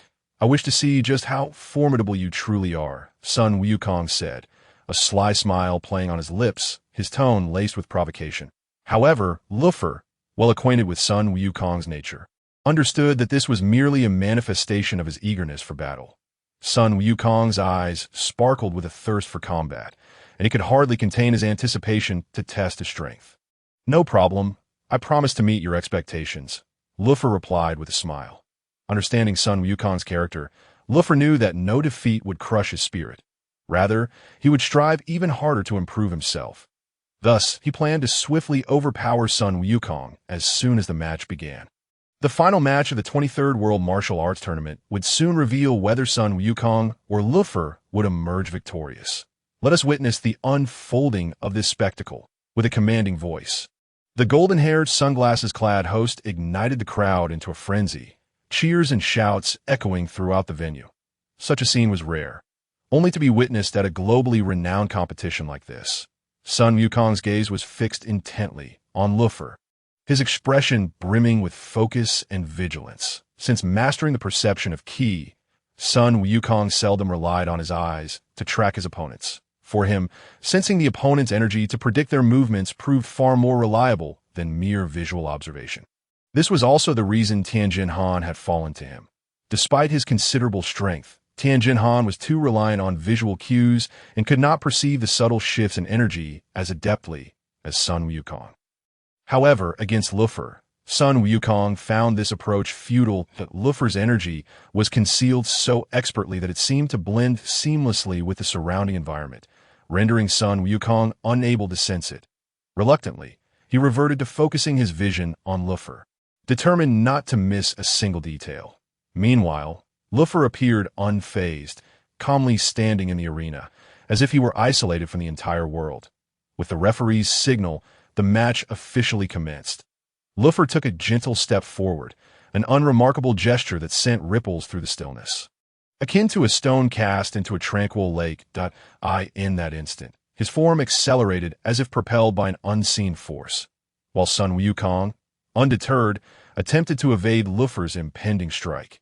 Yet Luffy's speed surpassed his expectations, resembling a near teleportation that rendered Sun Wukong's efforts to dodge futile. Stay alert, hold your breath, adjust your rhythm, do not blink, echoed Luffy's voice in Sun Wukong's ear. But before he could finish, Sun Wukong was seized by terror as he realized Luffy's figure had vanished from his sight. How swift! Fear coursed through Sun Wukong's mind. He had not anticipated Luffy's speed to be so astonishing, so rapid that even he could not catch a glimpse of his opponent. Where is he? Countless questions flooded Sun Wukong's mind, yet his body instinctively reacted, moving continuously in search of Luffy's whereabouts. However, at that moment, a chilling voice pierced his ears. The battle has concluded in an instant. Accompanying this proclamation was an indescribable surge of power that struck Sun Wukong like a torrential flood, sending him hurtling through the air.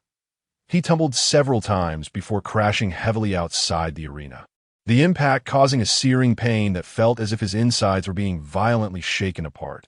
Struggling to lift his head, he blurredly gazed into the distance, where he saw Luffy standing tall, his demeanor exuding an air of calm detachment, as if the events that had just transpired were merely a trivial game to him. Sun Wukong's eyes were filled with shock and disbelief. He could hardly fathom that he had been defeated so swiftly and so utterly. In the audience, the once vibrant atmosphere had frozen in an instant, all present deeply stunned by the scene before them. They could scarcely believe that this highly anticipated final would conclude in such a dramatic fashion, let alone that the legendary Sun Wukong would suffer such a devastating defeat. The arena fell into a brief silence, punctuated only by Sun Wukong's labored breaths and the scattered murmurs from the audience. The match is over. The victor is contestant Luffy. Even the golden-haired, sunglasses-clad host took a moment to process his role before hastily announcing the outcome. He had witnessed Sun Wukong grow up and knew well of his extraordinary prowess. He had assumed that the champion of this tournament would be Sun Wukong, yet he had been blindsided by Luffy's astonishingly effortless triumph over him. Wukong, in the backstage area, Tianjin Han and others were equally taken aback, completely unprepared for Luffy's overwhelming strength that had so effortlessly bested Sun Wukong. This guy is terrifyingly strong. Yamucha's voice trembled with incredulity. His words resonating in the backstage. It was as if the very air had stilled in response to this shocking revelation. Sun Wukong, the friend who had repeatedly astonished them with his extraordinary abilities, now lay like a leaf caught in a tempest, utterly powerless against Luffy's decisive strike. This moment was an unprecedented shock for everyone present. Sun Wukong had not even possessed the strength to retaliate. Bulma's eyes widened. She had always known Luffy was powerful, but until now, she had lacked a benchmark for comparison. Now she realized just how formidable he truly was, the most powerful individual she knew. Sun Wukong had met with defeat, and so swiftly and completely at that. If Luffy had surpassed Sun Wukong, could it not be said that he was now the strongest man on Earth? This thought took root in Bulma's mind, growing wild like unchecked weeds. Piccolo, of course, did not factor into this equation, as he was a demon. Moreover, since Sun Wukong had already vanquished Piccolo, he remained the strongest in that regard. In the shadows, Piccolo's clenched fists trembled slightly from the force of his grip, his sharp nails embedding deeply into his palms, with faint purple blood trickling through his fingers, a direct manifestation of his inner fury and frustration. He believed he should have been the sovereign of this land. Yet he had been compelled to relinquish his throne due to Sun Wukong's emergence. Now, with a new contender like Luffy appearing with unprecedented prowess, Piccolo felt an unparalleled sense of threat and defeat. He was enraged, for his status had been challenged time and again. He was unwilling to accept that he was no longer the strongest being in this realm. He was helpless, as the reality before him was insurmountable. Sun Wukong remained rooted in place, as if frozen in that singular moment, his gaze vacant and bewildered, his lips parted slightly, yet unable to utter a word. After a brief silence, his heart resumed its rhythm, and his breaths gradually returned to normal. Yet that sudden blow left his mind in a state of utter bewilderment, cold sweat trickling down, saturating his garments. He had lost, and so thoroughly that he began to question the significance of his 3 years of cultivation in the celestial realm. The arduous training day after day, the relentless pursuit of strength, seemed to dissipate into mere illusions at that moment. How did you cultivate to such an extent? Why the disparity? Why? Sun Wukong's voice was low and hoarse, tinged with a hint of resentment and confusion. The protagonist of the tale, he had never felt as lost as he did now. In the original narrative, he was always able to overcome any obstacle with his indomitable will and extraordinary intellect. But this time, confronted with Luffy's seemingly insurmountable prowess, he felt an unprecedented sense of helplessness. He was no longer the naive youth who only knew of battle and victory. He had matured, learned to think, and grappled with failure. Among other things, defeat and discontent were inevitable. Yet the reality was that the champion of this year's World Martial Arts Tournament was indeed Luffy. It was merely a matter of normal cultivation. Luffy said with a smile, "Yes, that's so." Wukong's gaze gradually regained its clarity as he took a deep breath, seemingly striving to adjust his emotions. In the next moment, a familiar playful expression reappeared on his face, embodying an optimistic attitude in the face of defeat. "I truly lost to you. You have won, Luffy." His words carried a touch of resignation, yet more so a sense of anticipation for the future and the courage to embrace challenges. He understood that he could not wallow in despair.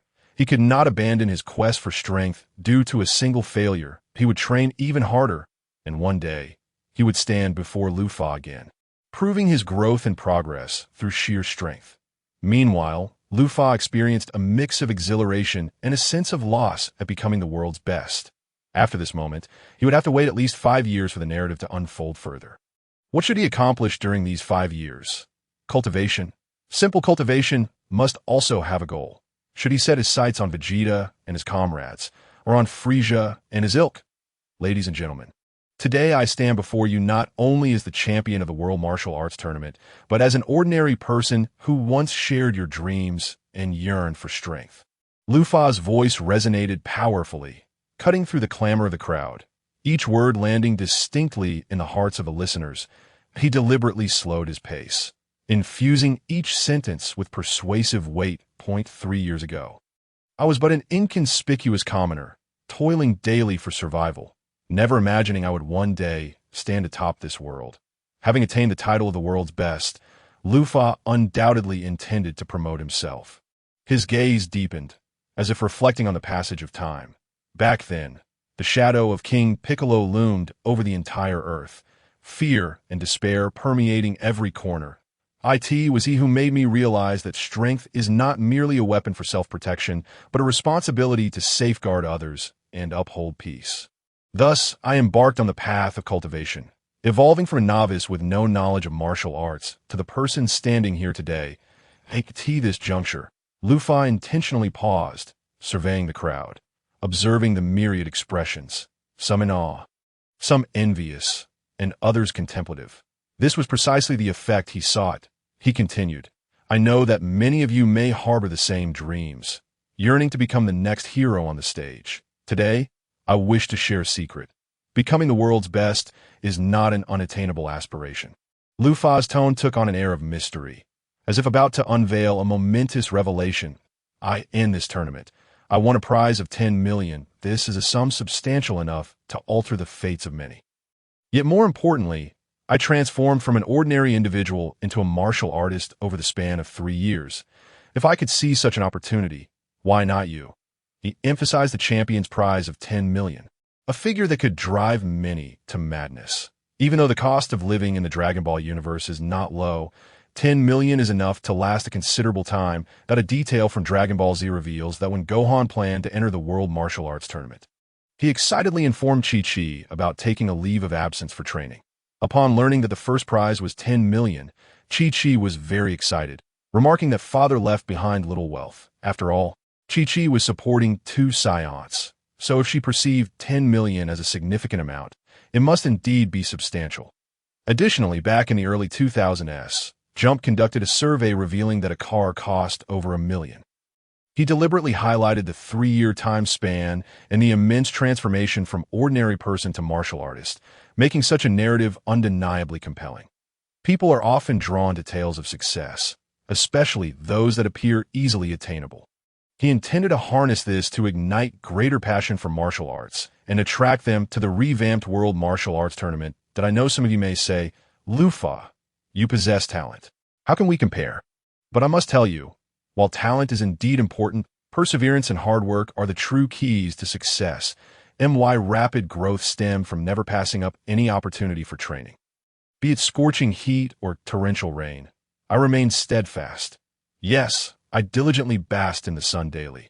If the sun was absent, I would seek the lab's light. That Lufa's words brimmed with inspiration, as if he were a mentor guiding lost lambs toward the light. And let us not forget, I have all of you that I in this world. Nothing is impossible. King Piccolo was once our nightmare, yet he was ultimately vanquished, was he not? Likewise, no matter the challenges we face in the future, as long as we unite, there is no obstacle we cannot overcome. Bulma and her companions watched Lufa's impassioned speech, feeling an inexplicable spark ignite within them. After all, past martial artists had never been as eloquent as Lufa. The blonde, sunglasses-wearing host hastily stepped forward. Now, I declare that the World Martial Arts Tournament will undergo a series of reforms aimed at providing more individuals with the opportunity to showcase their talents and realize their dreams. We will shorten the tournament frequency from once every 3 years to once every 2 years. Simultaneously, the prize pool will be significantly expanded. The first prize will no longer be 10 million, but double that, 20 million. Yes, you heard correctly. 20 million awaits the next champion. The crowd erupted in a frenzy.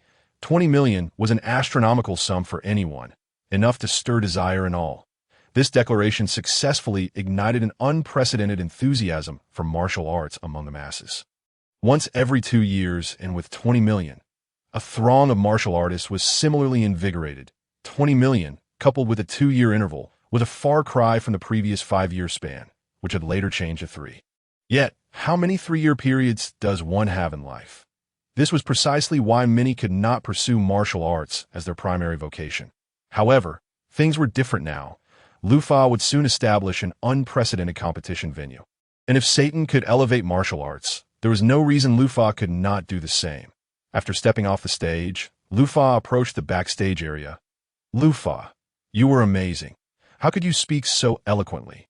Krillin was the first to exclaim that if Krillin were to recount this himself, he would likely be so nervous that not a word would escape his lips. After all, most martial artists, including himself, were not skilled at articulating their thoughts in front of an audience. Their world was more about communication through fists and sweat. I could see that moment. Lufa responded to Krillin with a friendly demeanor. As long as you possess enough confidence, you can achieve it, while strength is indeed vital. The power within is equally indispensable. Krillin gazed at Lufa, admiration gleaming in his eyes. Despite having reached the pinnacle of martial arts on Earth and becoming an object of reverence for many, Krillin regarded this achievement as relatively unimpressive. To name a few, formidable individuals such as Tianjin Fan, the second generation of Bik the Demon King, and Sun Wukong surpassed him in strength, leaving Krillin with a sense of inadequacy. Even though Lufa had ascended to the status of the strongest on Earth, he remained humble. That it was noteworthy that Bobo possessed a combat power exceeding 1,000, and Lufa estimated his own prowess to be approximately 1.2 times that of Sun Wukong and Bik. This level of strength, combined with his unique superpowers, enabled him to effortlessly defeat the 2 former titans. The 23rd World Martial Arts Tournament concluded amidst cheers and regrets. Although Krillin fell short at the quarterfinals, he had transcended his own limitations. While he and Yamcha both reached the same stage, Krillin felt a sense of superiority. Yamcha had consistently made it to the top 8 before abandoning martial arts to pursue a career in baseball. Tianjin Fan, once a sensation in the martial arts world with his 4 demon fists, also could not advance further, stopping at the semifinals. As for Wukong, the eternally spirited and hopeful youth, he may not have clinched the championship, but his performance earned him the respect of all. His growth was a miracle witnessed by everyone. After the tournament, the group gathered at a serene CAF tucked away in a corner of the city, cherishing their brief reunion. Yet Wukong appeared somewhat distracted, preoccupied with Chi-Chi's presence. Chi-Chi, the girl who once had misunderstandings with Wukong, had blossomed into a graceful young woman, now filled with affection for him. She nestled closely beside Wukong, their sweet interactions evoking envy among all present. Lufa observed Chi-Chi intently, marveling inwardly. He found it hard to reconcile this lively and charming girl with the mature and responsible woman she would eventually become. Time, indeed, is a relentless force. Krillin and Tianjin Fan watched Wukong and Chi-Chi with mixed emotions, joy for Wukong and a tinge of melancholy for themselves. Though they spoke little, they felt a profound sense of nostalgia and envy within. Unbeknownst to them, time had flown by. Wukong had matured not only in strength, but also in life. Now having a wife, in contrast, they remained solitary, possessing little beyond their own cultivation. As for careers, for martial artists who transcended ordinary realms, such matters were trivial. Greater mastery equated to greater success. As time wore on, the atmosphere in the CF grew warm yet bittersweet. Each person silently contemplated their future. Wukong decided to return to Baozi Mountain with Chi-Chi, embarking on their new life together, a place filled with shared memories and dreams. Tianjin Fan intended to visit Jiaozi in the hospital, using precious senza beans to heal him before continuing his personal journey of cultivation.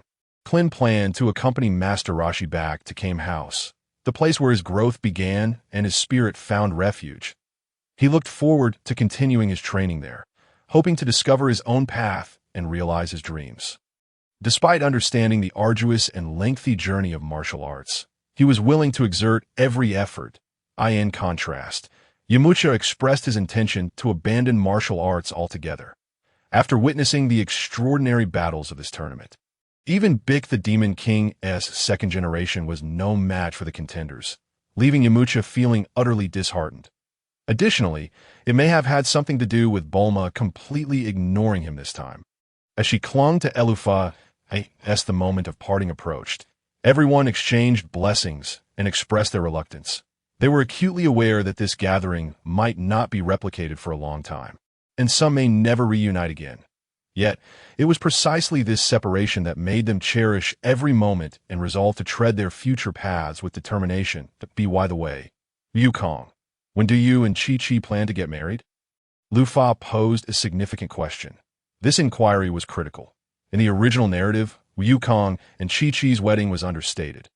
Although everyone knew about it, no one attended Yukong's wedding. Lufa's question rippled through the atmosphere like a stone cast into still waters, resonating with everyone present and momentarily catching Yukong and Chi-Chi off guard. Yukong scratched his head, displaying his characteristic goofy smile, clearly lacking a concrete notion about such a monumental event. Meanwhile, Chi-Chi lowered her gaze. Her cheeks flushed with a rosy hue, a blend of shyness and anticipation. Well, we haven't really decided on a specific date, Yukong admitted, uncertainty lacing his tone. After all, there were numerous preparations to be made, and he wished to accomplish some, important training first. Chi-Chi gently nodded, adding, yes, I need to return home and consult my father, the Ox King, for his opinion. After all, marriage is a significant matter that requires family blessings. Her eyes reflected a yearning for home and a beautiful vision of their future life. Upon hearing this, Clint immediately patted his chest, assuring, rest assured, Yukong, no matter when you set the date, even if it's at the ends of the earth, I will fly over to attend. Our friendship cannot be hindered by distance. Naturally, Clint wished to support his childhood friend, son Yukong. Bulma, not wanting to be outdone, chimed in with a smile. Yes, yes, yes. I also want to prepare a unique wedding dress for Chi-Chi, ensuring she becomes the most beautiful bride in the world. How could such a grand event be complete without me? Her bond with Yukong was similarly profound. Among those present, aside from Clint, Bulma shared the deepest connection with him. However, it seemed their relationship resembled that of siblings. While Bulma had once harbored feelings for the grown-up Yukong, with Lufa in the picture, she had lost interest in anyone else. Tianjin, Fan, and Yamcha also expressed their sentiments. Though typically reserved, they appeared exceptionally earnest at this moment. Jiaozi and I will definitely be there. Yukong and Chi-Chi. Congratulations. Tianjin Fan's words were succinct yet powerful, conveying his sincere wishes for his friends. Yamcha jokingly added, just don't forget to save me a good seat. I want to observe and learn properly. Who knows when I might need it myself. Being friends, they felt compelled to give gifts for the wedding. Yukong listened to his friend's well wishes, his heart brimming with gratitude.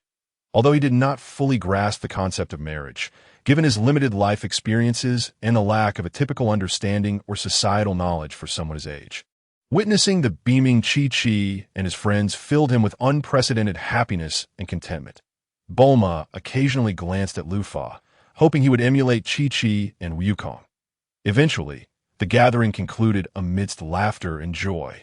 With the understanding that they would reunite in 2 years before departing, Yamcha wanted to say something to Bulma, but, upon seeing her so close to Lufa, he left with a heavy heart.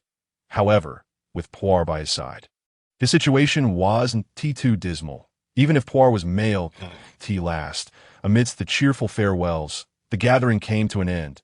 Everyone exchanged goodbyes, promising to meet again in 2 years. Bulma looked at Lufa, a surge of inexplicable emotion swelling within her.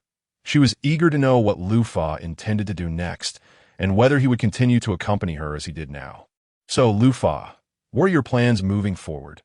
Bulma casually inquired, hoping for a satisfactory answer, of course. I intend to continue my training. With a smile, Lufa spoke while busily attending to the affairs of the world's foremost martial arts tournament. The small size of Papaya Island seemed rather trivial.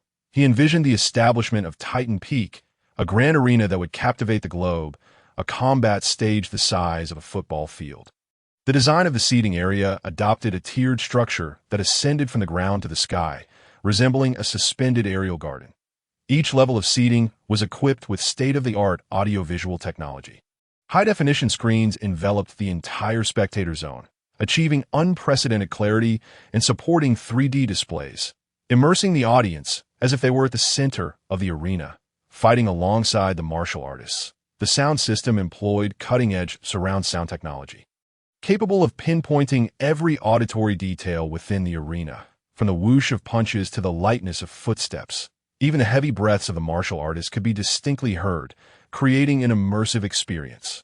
However, the highlights of Titan Peak extended far beyond that. The colossal four-sided screen display system that encircled the combat arena undoubtedly served as the soul of the venue. This system utilized the latest virtual reality technology, capturing every subtle movement on the stage at thousands of frames per second through hundreds of high-definition cameras. These cameras were cleverly concealed in various corners around the arena, ensuring they did not interfere with the competition while capturing the most comprehensive visual information. The captured footage would be instantly transmitted to a central processing center, where intricate and precise image processing algorithms would allow for real-time magnification, slow motion, rotation, and even seamless transitions from different angles. This meant that regardless of the speed or power of the martial artist's actions, the audience could witness every detail in a 360-degree perspective, as if they were witnesses to the battle, with each punch thrown and each leap taken igniting their fervor. In addition to the visual spectacle, Titan Peak also introduced revolutionary video assistant referee (VAR) technology, representing a significant innovation in the officiating system. The VAR system comprised a network of cameras, high-precision sensors, and advanced artificial intelligence algorithms, capable of monitoring all occurrences within the arena in real time, including the martial artist's movements, expressions, and even subtle body language. When a referee had doubts regarding a decision, they could instantly invoke the VAR system's playback feature, providing a more accurate and objective basis for judgment through multi-angle, variable speed video analysis, thus effectively reducing disputes and misjudgments, ensuring fairness in competition. Violence is not the ultimate form pursued by human society. Rather, it serves as a catalyst for social progress and the unleashing of human potential, as evidenced by the fervent spectators drawn to the realities of boxing and fighting competitions. The human yearning for strength, courage, and perseverance is both universal and profound. Martial arts, embodying these admirable qualities, transcend any singular sport. It represents a philosophy of life and a spiritual pursuit. Thus stands Titan Peak. What do you think, Shenlong? Can you fulfill this wish? Lu Fa presented the planning blueprint and design concepts to Shenlong. Shenlong responded, "Your wish is too simple. It has already been accomplished." For Shenlong, matters related to technology were hardly challenging. Moreover, Lu Fa had laid out the planning blueprints, design concepts, and requirements with utmost specificity. With such a convenient entity as Shenlong at his disposal, Lu Fa would certainly refrain from extravagantly investing in construction. After all, with the power of martial artists capable of splitting mountains and parting seas, he would inevitably find himself financially drained from repairing the damages to Titan Peak. With Shenlong's assistance, the structural materials of Titan Peak were forged to be indestructible, with hardness surpassing any substance known to humankind. Even the martial artist's formidable strength could leave no trace upon it. This material also possessed self-repairing capabilities, automatically restoring itself to its original state in a remarkably short time, regardless of the extent of damage incurred, ensuring it would never wear down. Furthermore, the entire Titan Peak could be effortlessly retracted and transported by Lu Fa, allowing him to take it to any corner of the world with but a thought. Time-saving, labor-saving, and cost-effective, Shenlong was indeed a remarkable convenience. Lu Fa nodded in satisfaction, gazing at the immense structure before him, destined to become a landmark and the embodiment of the world's foremost martial arts tournament. The global era of martial arts had begun. Within the gravity chamber, the air felt as if it had solidified, oppressive and stifling, with only the incessant hum of mechanical devices reminding the occupants that this was not a realm of silence. A man, Lu Fa, stood amidst this high-tech extreme environment, his silhouette appearing solitary yet resolute under the intense lights. Sweat cascaded down his forehead, and nose like pearls strung on a thread, falling onto the floor and evaporating instantly, leaving faint salt stains in their wake. His muscles tensed under the weight of gravity, each breath seemingly a challenge to his physical limits. After countless experiments and failures, Lu Fa finally encountered a significant breakthrough in his research career. He discovered that under extreme conditions and immense external pressure, the cells of Kryptonians not only survived but underwent astonishing transformations and evolution. This change was not merely an adaptation. It represented a qualitative leap. As if nature had bestowed upon living organisms a latent ability, activated under specific conditions. Lufa was thrilled to find that when subjected to such pressure, the cells would voraciously absorb external energy, particularly from the rays of the yellow sun. The yellow sun, an entity regarded as the source of life for Kryptonians, acted as a catalyst, accelerating the evolutionary process of their cells. To validate this discovery, Lufa meticulously crafted the gravity chamber, incorporating a special design that installed a yellow solar spectrum enhancement device on the ceiling. This apparatus could simulate and amplify solar energy, ensuring that while the cells endured extreme pressure, they also received sufficient energy supply. Whenever Lufa activated this device, the entire gravity chamber would be enveloped in a warm and radiant yellow light, a creation derived from dismantling a device developed by Bulma and reconstructing it based on its principles, boasting an intensity equivalent to 200 times that of yellow sunlight. It was similar to sunlight unfiltered and unweakened by the atmosphere. As the gravity within the chamber gradually intensified from an initial twofold gravity to fourfold, sixfold, and eightfold, Lufa's body faced unprecedented challenges. With each increase in gravity, it felt as though his body was being torn apart and reassembled, pain and fatigue trailing closely behind. Yet it was precisely this suffering that ignited the release of potential within his cells. With the aid of his super eyesight, Lufa could clearly observe his cells absorbing the energy of yellow sunlight at an almost frenzied pace, each cell striving to evolve and adapt to the mounting external pressures. This transformation was both visual and breathtaking. Lufa noted that the structure of the cells grew increasingly complex during evolution, with tighter connections forming between them, as if constructing a more robust network of life. More importantly, these cells exhibited unprecedented vitality and resilience during their evolution, capable not only of surviving in extreme environments, but also of proactively adapting to and harnessing these conditions, converting them into their own strength. As the gravity chamber reached 10 times Earth's gravity, Lufa's rate of progress began to slow. However, this did not imply that his efforts were in vain. On the contrary, it indicated that the evolution of the cells had entered a deeper phase. At this juncture, every minuscule advancement demanded immense effort. Yet, every breakthrough would yield a qualitative leap. Lufa began to sense that his body was undergoing unprecedented changes, manifesting in his strength, speed, and endurance. Even his mental acuity was enhancing at an astonishing pace. However, the increase in power came at a cost. As his cells evolved, his body underwent subtle changes, some of which he could perceive, such as the amplification of strength and the acceleration of reaction speed. Others were latent, perhaps even unknown, potentially surfacing unexpectedly in the future, bringing unforeseen consequences. Quantitatively speaking, I should now be over 10 times more powerful than I was during the World Martial Arts Tournament.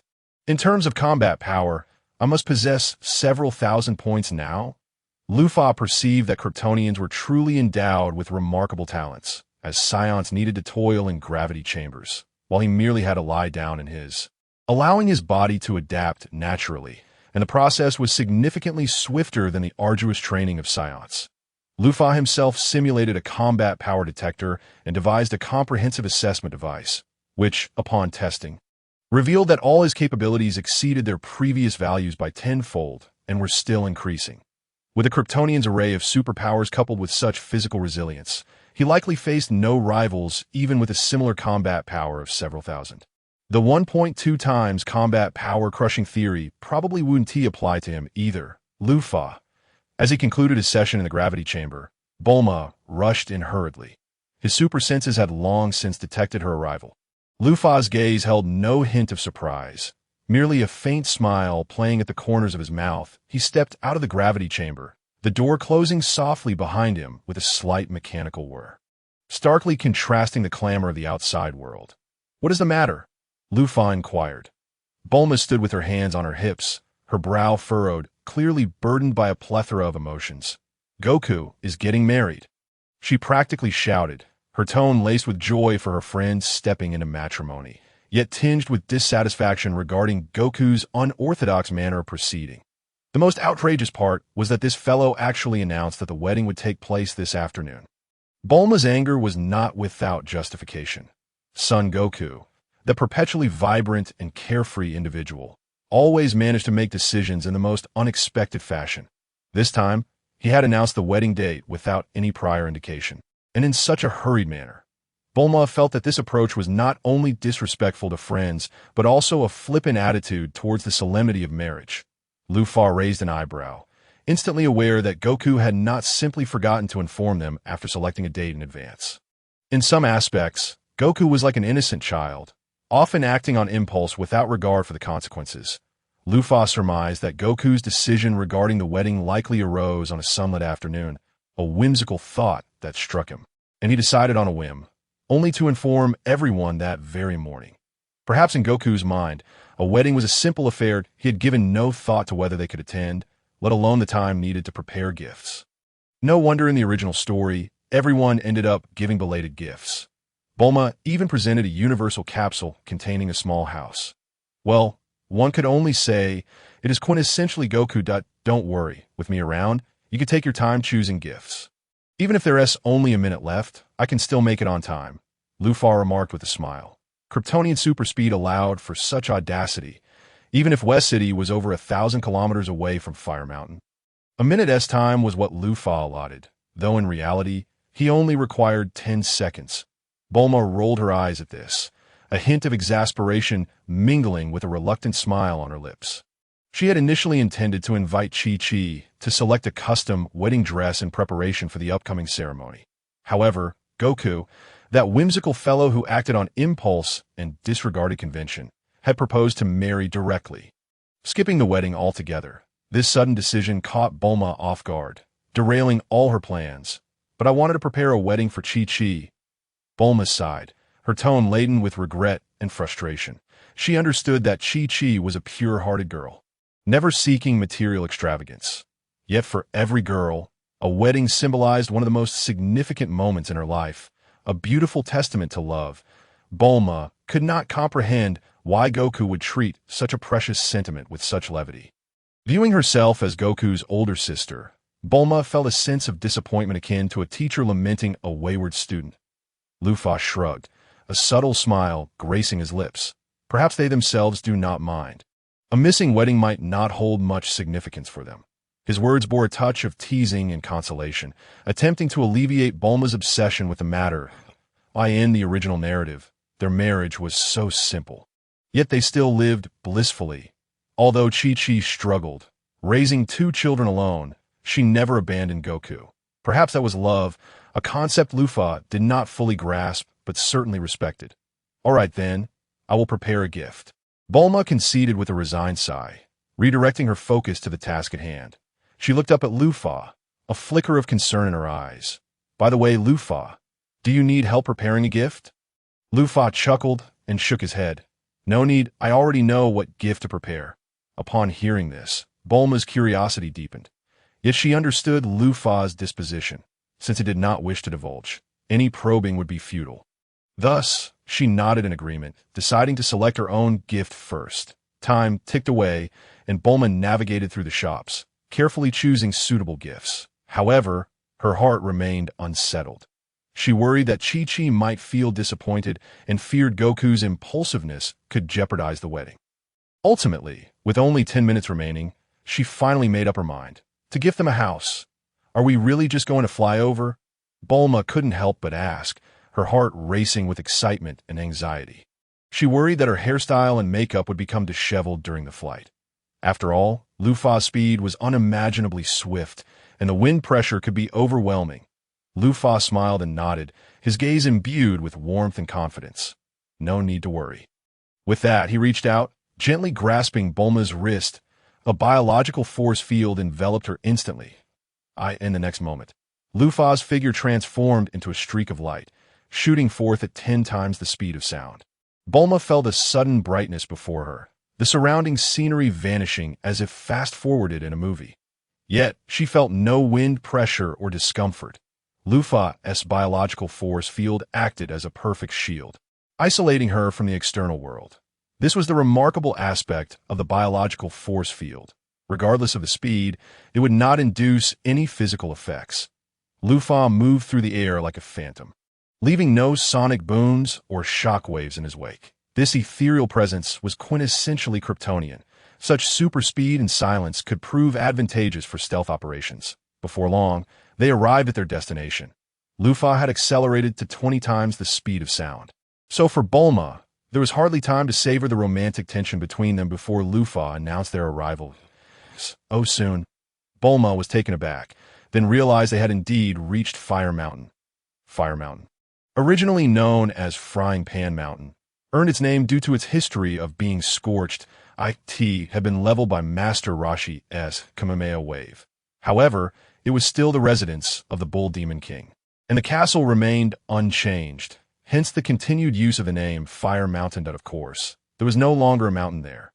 Bulma, Lufa, you've arrived. Son Goku had sensed Bulma's energy long before, but he had not detected Lufa's presence. Had he not seen Lufa with his own eyes, he would have been oblivious to his arrival, just like before when he could never quite sense Lufa.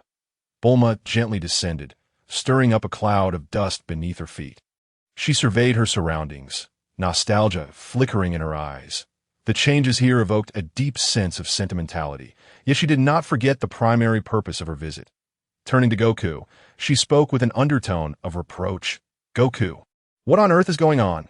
Such a significant event, and you didn't even give us a heads up? Bulma's words carried a hint of reproach, yet they could not conceal her concern for Sun Wukong. He scratched his head, his innocent smile tinged with a touch of embarrassment. Bulma, I just got a bit too excited and wanted to quickly gather everyone to celebrate that moment. A robust figure emerged from the castle. It was the Bull Demon King. His physique remained as imposing as in years past, and a warm smile adorned his face. Welcome. You must be Sun Wukong's friends. Oh, and Bulma, it's been a long time. The Bull Demon King's words were imbued with a sense of familiarity.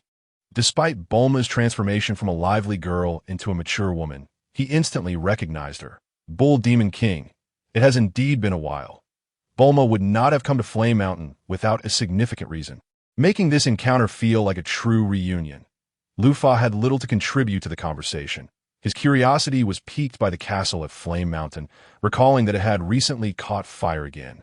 Related to the 8-trigram furnace and the appearance of the Supreme Old Lord, of course, Sun Wukong ultimately resolved this trouble. So Lufa refrained from mentioning it as time passed. Friend from Kame House and other places began to arrive one after another. Some traveled by flying vehicles, while others relied on their own strength, traversing vast distances. The weariness etched on their faces was evident, yet it was eclipsed by their blessings for Sun Wukong and their curiosity about this extraordinary wedding. They all grumbled about Wukong's lack of prior notice, and upon learning the circumstances, expressed that it had been rather chaotic and reckless. It seemed Wukong had not matured after all. How could such matters be treated so casually? Master Roshi shook his head. The Bull Demon King respectfully bowed to Master Roshi. Master Wu Tian, it is truly wonderful to see you. The crowd engaged in light conversation while awaiting the arrival of those yet to come. The sun gradually sank in the west, painting the horizon in hues of gold, and the air was suffused with a delicate scent of grass. Just then, hurried footsteps echoed from afar, and Tian Shinhan and Chaozhou rushed over. We sincerely apologize for our tardiness. Everyone, they exclaimed, their faces filled with contrition. They had been traveling and training across the world, and upon receiving Sun Wukong's call, they immediately abandoned their original plans to rush here. One could only say that if it weren't for the martial artists, ordinary people could hardly endure such upheaval. We are truly sorry, everyone. Sun Wukong pressed his palms together in apology to the gathered friends. His sincerity evident, that he knew that the preparations for this wedding had indeed been too rushed, leaving his friends with insufficient time to prepare, but he was simply overwhelmed with joy. Soon, everyone began to present their gifts. Tian Shinhan and his companions' offerings were quite simple, mostly due to their lack of time for preparation, resulting in somewhat hasty gifts. Master Roshi, being older and more experienced, presented gifts related to family life. He produced a massive package tied with a vibrant ribbon from behind him as Master Rashi slowly unveiled the package. An enormous rice cooker, large enough to serve a person, came into view. This rice cooker was not only visually impressive but also fully functional. Capable of meeting the daily needs of a large family, Chi-Chi and the Bull Demon King were momentarily stunned upon seeing the rice cooker. They knew Sun Wukong had an appetite. But this seemed a bit excessive. How many meals could this possibly prepare? It was quite easy to calculate.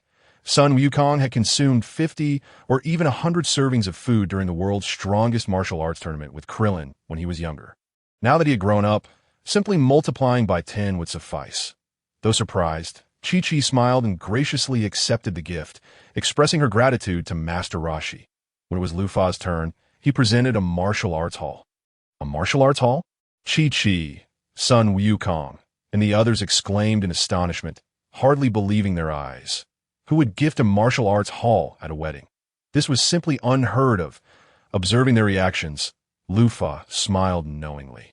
The uniqueness of this gift was indeed perplexing to those present. Thus, he patiently explained. A martial arts hall, as the name suggests, is a place for imparting martial arts. IT serves not only as a training ground, but also as a venue for passing down the spirit and culture of martial arts. I do not expect you, Sun Wukong, to personally teach the Kame style. However, if you wish, you may certainly do so here, for your Kame style is renowned in the martial arts community, and countless individuals dream of learning its essence. As I mentioned during the world's strongest martial arts tournament, there will be an increasing number of people aspiring to become martial artists. Although this martial arts hall is somewhat remote, I will help promote it. In time, you will be able to sustain your family by accepting disciples. At this point, Lu Fa turned to Sun Wukong and continued. Furthermore, Sun Wukong, while you possess formidable strength, you lack skills outside of martial arts. It is unreasonable to expect you to find a job in the workforce. Instead, it would be better to engage in what you excel at, teaching martial arts and nurturing the next generation of martial artists. This way, you can leverage your strengths while providing a stable income for your family. Upon hearing this, Sun Wukong felt a warm wave of gratitude wash over him. He had come to realize that despite his great power, he was indeed not adept at managing the mundane affairs of daily life. That Lu Fa's gift undoubtedly presented him with a perfect opportunity to utilize his talents while caring for his family. Lu Fa had truly considered Chi-Chi's future. After all, the original storyline had been fraught with hardship, raising several scions with only expenses and no income, a situation exacerbated by Sun Wukong's job-seeking efforts and his agricultural contributions at home. Chi-Chi also sensed the profound meaning behind this gift. Her gaze toward Lu Fa brimming with appreciation. She understood that Lu Fa genuinely cared about their future, hoping for them to lead a better life. She softly remarked to Sun Wukong, Wukong, it seems we truly ought to express our heartfelt gratitude to Mr. Lu Fa. Sun Wukong nodded in agreement, his heart swelling with gratitude for Lu Fa. He recognized that this gift was more than just a martial arts hall. It embodied a deep bond of friendship and concern. The Bull Demon King and Master Rashi, both seasoned and wise, were well aware of the significance of this gesture and the preciousness of such a gift. This was what it meant to have a profound connection despite a shallow acquaintance. Such friends were indeed a rare find. Lu Fa continued.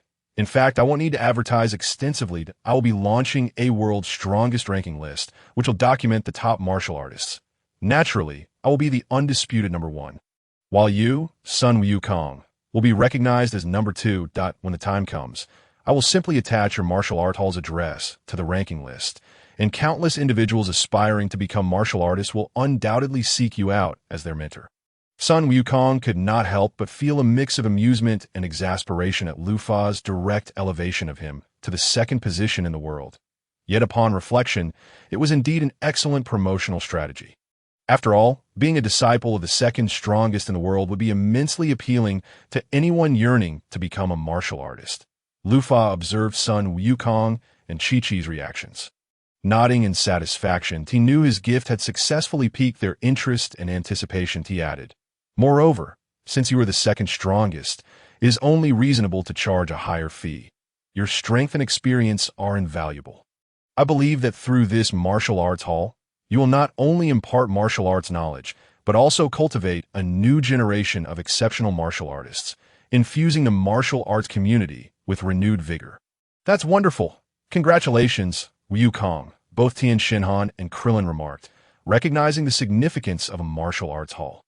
Although they were martial artists themselves, each possessing remarkable skills and achievements in the field, none of them owned their own martial arts hall. These martial artists often secluded themselves in deep mountains for training or engaged in friendly sparring on the streets, leading simple and unadorned lives without considering the establishment of their own martial arts hall. Of course, they were not particularly driven by power or fame. With regard to symbolic edifices such as the martial arts dojo, they harbor little obsession. However, whenever they witness the blissful life of Sun Wukong, a twinge of envy inevitably stirs within their hearts. Sun Wukong, once a brash youth, now not only enjoys the love of his devoted wife, Chi-Chi, but also possesses a cozy abode and considerable wealth.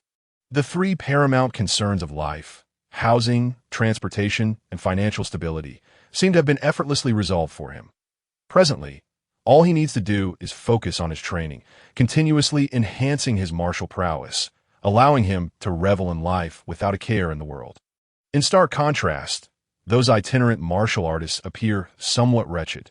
Despite their commendable skills, they often find their material existence to be quite strained. Many have even descended to the point of being unable to afford a hearty meal, let alone owning their own dojo. That, of course, there are a few who, through their own strength, have carved out a niche in the martial world. Yet, even so, most opt for a life of freedom, unwilling to be tethered by the constraints of a dojo. Nonetheless, Lu Fa believes that as time progresses, an increasing number of individuals will begin to recognize the significance of a dojo. After all, possessing a dojo not only serves as a venue for imparting martial skills, but also constitutes an effective means of enhancing one's fame and influence. Particularly for the young aspirants yearning to make their mark in the martial realm, owning a dojo undoubtedly represents the starting point for realizing their dreams. Yamucha, once a wayward soul, now gazes with newfound seriousness and contemplation. He had initially intended to retire and transition into a baseball player, for baseball, too, is a sport that garners considerable attention. However, upon witnessing Sun Wukong's current achievements, the scales of his heart began to waver. Yamucha commenced a reassessment of his choices, pondering that perhaps the life of a martial artist is far more promising than he had previously imagined. After all, in this era on the brink of transformation, martial artists endowed with formidable strength and profound heritage are destined to become darlings of society. He mused that if he could also possess a dojo, he could continue to pursue martial arts and perhaps even attract some beautiful disciples. Such a life would be delightful, indeed. With this thought, Yamucha's lips curled into a smile, and he resolved quietly within himself. Regardless of the circumstances, he would strive once more, continuing down the path of martial arts. In his view, martial artists seem to hold greater prospects than baseball players. Due to Lu Fa's influence, martial artists are on the verge of entering a golden age. Yamucha feels that the realm of martial arts is a familiar track for him. Although he may not rival Sun Wukong, Tianjin Fan, or even the unparalleled Lu Fa, he is nonetheless among the top 10 martial artists in the world. Surely, such a reputation could attract beautiful disciples. The wedding unfolded amidst laughter and joy, with the happiness of Sun Wukong and Chi-Chi infecting everyone present. While there may have been envy regarding Sun Wukong's fortune, the predominant sentiment was one of heartfelt blessings for the newlyweds. Standing aside, Lu Fa observed this scene, secretly devising grander plans. His intention is to inspire more martial artists and elevate the standards of the entire martial arts community through the provision of dojos. He plans to establish a mechanism whereby only martial artists possessing a specific dojo badge would be eligible to participate in the prestigious martial arts tournament, thereby ensuring the quality and spectacle of the competition. His aim is to integrate all dojos into a unified system, providing support to every aspiring dojo owner while also instituting a centralized badge system for dojos. That Lu Fa's objective is straightforward. He hopes to identify truly capable martial artists through this method, enhancing the tournament's appeal and competitive caliber. After all, as the reputation of the martial arts tournament spreads, a growing number of participants emerge, including those who are merely filling ranks. The presence of such individuals not only diminishes the quality of the competition, but also tarnishes the tournament's reputation. Simultaneously, he intends to leverage the tournament to attract more spectators and sponsors in this commercialized era. Only through sufficient exposure and influence can a dojo truly flourish. What Lufa desires is a series of breathtaking competitions. Matches capable of leaving audiences awestruck, that he believes that only in this manner can new viewers be continuously drawn in, while old audiences are retained, thereby propelling the development of martial arts and nurturing more exceptional martial artists. Over the next 5 years, he plans to diligently cultivate the image of the martial artist, elevating them to a status more revered than that of pop idols or professional athletes. To realize this ambition, Lufa intends to approach it from multiple angles. Firstly, he will amplify the promotion of martial artists, utilizing media and online platforms to showcase their prowess and achievements, thereby enhancing public recognition and appreciation for the profession.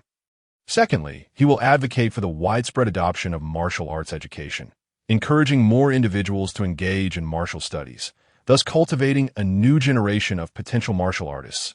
More importantly, Lufa will harness humanity's fascination with strength and its fervent admiration, crafting an extraordinary image of martial artists that he will emphasize that martial arts training not only fortifies the body, but also prolongs life, citing the living examples of Master Roshi and Crane Hermit to illustrate the power and immortality of martial artists. He firmly believes that through such promotion, the profession of martial artist will resonate deeply with the public, becoming the dream and aspiration of countless individuals. Although Master Roshi's longevity is attributed to a potion he consumed, a paradox arises as he once claimed to Tianjin fan that he had ingested an elixir of immortality, only to later reveal it was a ruse, upon encountering Sun Wukong's grandfather, Sun Wukong fan. The latter remarked that the underworld is home to many maidens, prompting Master Roshi to lament that had he known, he would not have taken the elixir.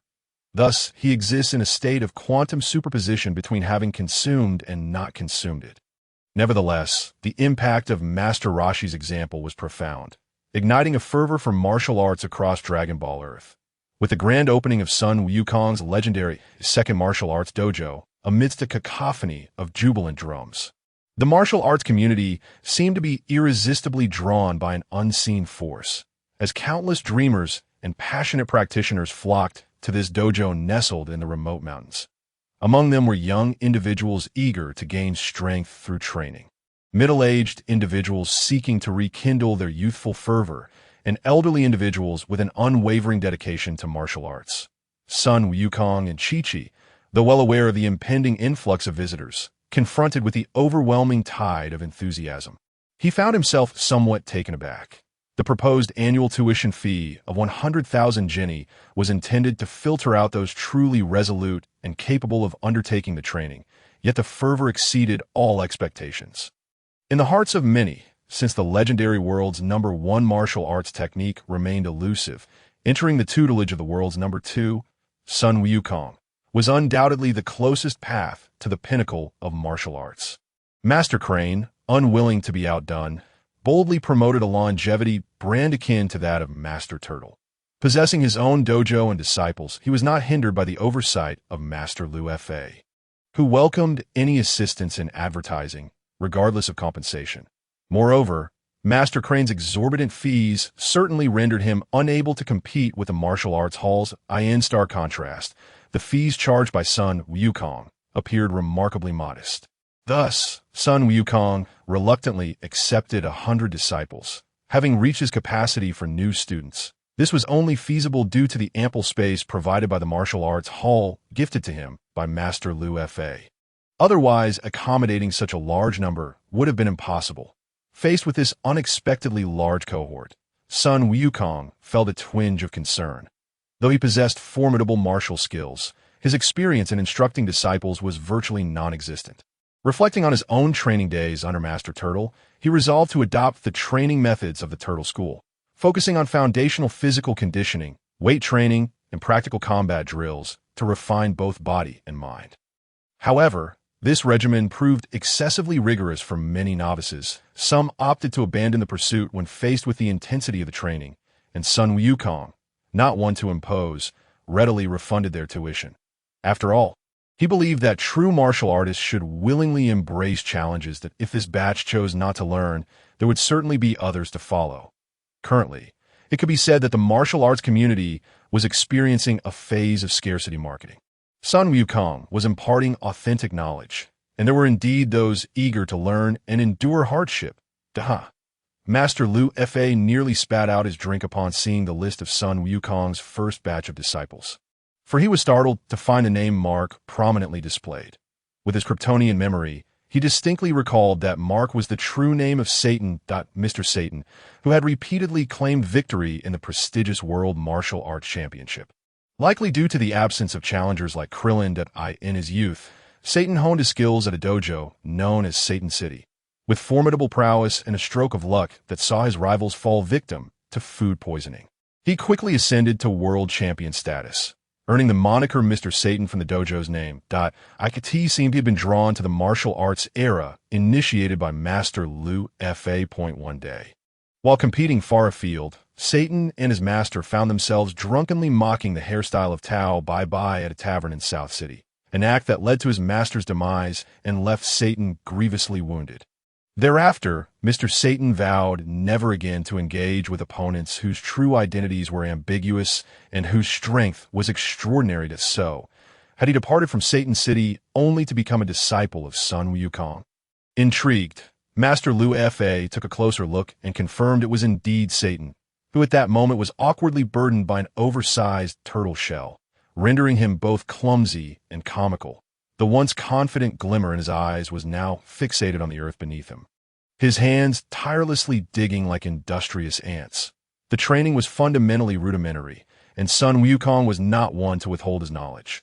Although this basic training was merely a part of daily life for seasoned martial artists like Sun Wukong and Krillin, it represented an invaluable opportunity for a novice like Satan. After all, the martial arts system of the Turtle School, even at its most elementary level, far surpassed what Krillin had learned at the Korin Tower, let alone what Satan had encountered in Satan City. Master Turtle had not imparted much knowledge. The Kamehameha technique was something Sun Wukong had learned on his own, not to mention advanced techniques such as the universal shockwave palm. Master Liu Fa accessed the surveillance cameras he had installed in the martial arts hall, not out of mistrust, but rather concern that Sun Wukong's temperament might hinder effective teaching. What he witnessed was the unfolding of events. Satan had come to challenge the dojo. It was hardly surprising given Satan's character, as Master Liu Fa remarked. Out of respect for the martial artist, Sun Wukong personally engaged in combat, and a mere light punch sent Satan flying from the dojo with overwhelming force. This spectacle left all onlookers astonished, including Sun Wukong himself, who was taken aback by Satan's apparent weakness. However, contrary to expectations, Satan did not succumb to despair or abandon his ambitions. After a day of recuperation, despite his physical exhaustion, he found his spirit invigorated. He understood that his failure was not an endpoint, but rather a new beginning. Thus, as soon as his strength returned, he eagerly returned to the dojo. This time, his demeanor was markedly different, shedding the arrogance and pride of his initial visit in favor of sincerity and humility. He even went so far as to humbly beseech Sun Wukong to accept him as a disciple and impart the true essence of martial arts. Moreover, Satan proved to be quite adept at ingratiating himself, presenting gifts of respect and tuition. Sun Wukong, however, refrained from accepting Satan as his personal disciple. Instead, he allowed Satan to join the ranks of the dojo students. Learning alongside others, Satan gladly accepted this arrangement, recognizing it as the first step on his path to becoming a formidable warrior and a significant test of his resolve. Within the training framework of the Turtle School, the most fundamental yet demanding aspect lay in the seemingly simple yet arduous daily tasks. For instance, utilizing one's hands instead of tools to till the earth honed both endurance and strength. The tasks that replaced urban delivery services and milk runs tested both speed and stamina, requiring students to traverse the city on foot, undeterred by inclement weather. To this end, Master Liu Fa had even provided them with a delivery service company, ensuring they would not go hungry. Though they incurred some losses, Sun Wukong and his companions were unconcerned, confident that they would soon turn a profit. Yet, These tasks were merely the foundation. They did not account for the daily swims in the ocean, battling sharks on numerous occasions. After all, the upgraded training regimen involved bearing the immense weight of a several hundred-pound turtle shell during these exercises. Initially, Satan perceived this as torment, yet to his surprise, he persevered. The training, while undoubtedly painful at first, posed a substantial challenge, as he had grown accustomed to the rhythm and intensity of adult life. Suddenly reverting to a childlike training regimen was an immense trial. Each night, as he lay on the rudimentary cot in his dormitory, his muscles ached with fatigue and soreness, and moments of doubt flickered in his mind. Yet in these moments, he recalled Sun Wukong and the humiliation of his defeat in the arena. Those memories ignited a fierce determination within him. After all, he was an adult, and the growth of an adult is not as pronounced as that of a child. His physical capabilities and recovery rates were gradually diminishing, far inferior to those of Sun Wukong and Krillin, who had begun their training in childhood. The growth of adults can be subtle, implying that he would need to invest significantly more time and effort to reach the level of strength that Sun Wukong and Krillin had achieved in their youth, which was already impressive.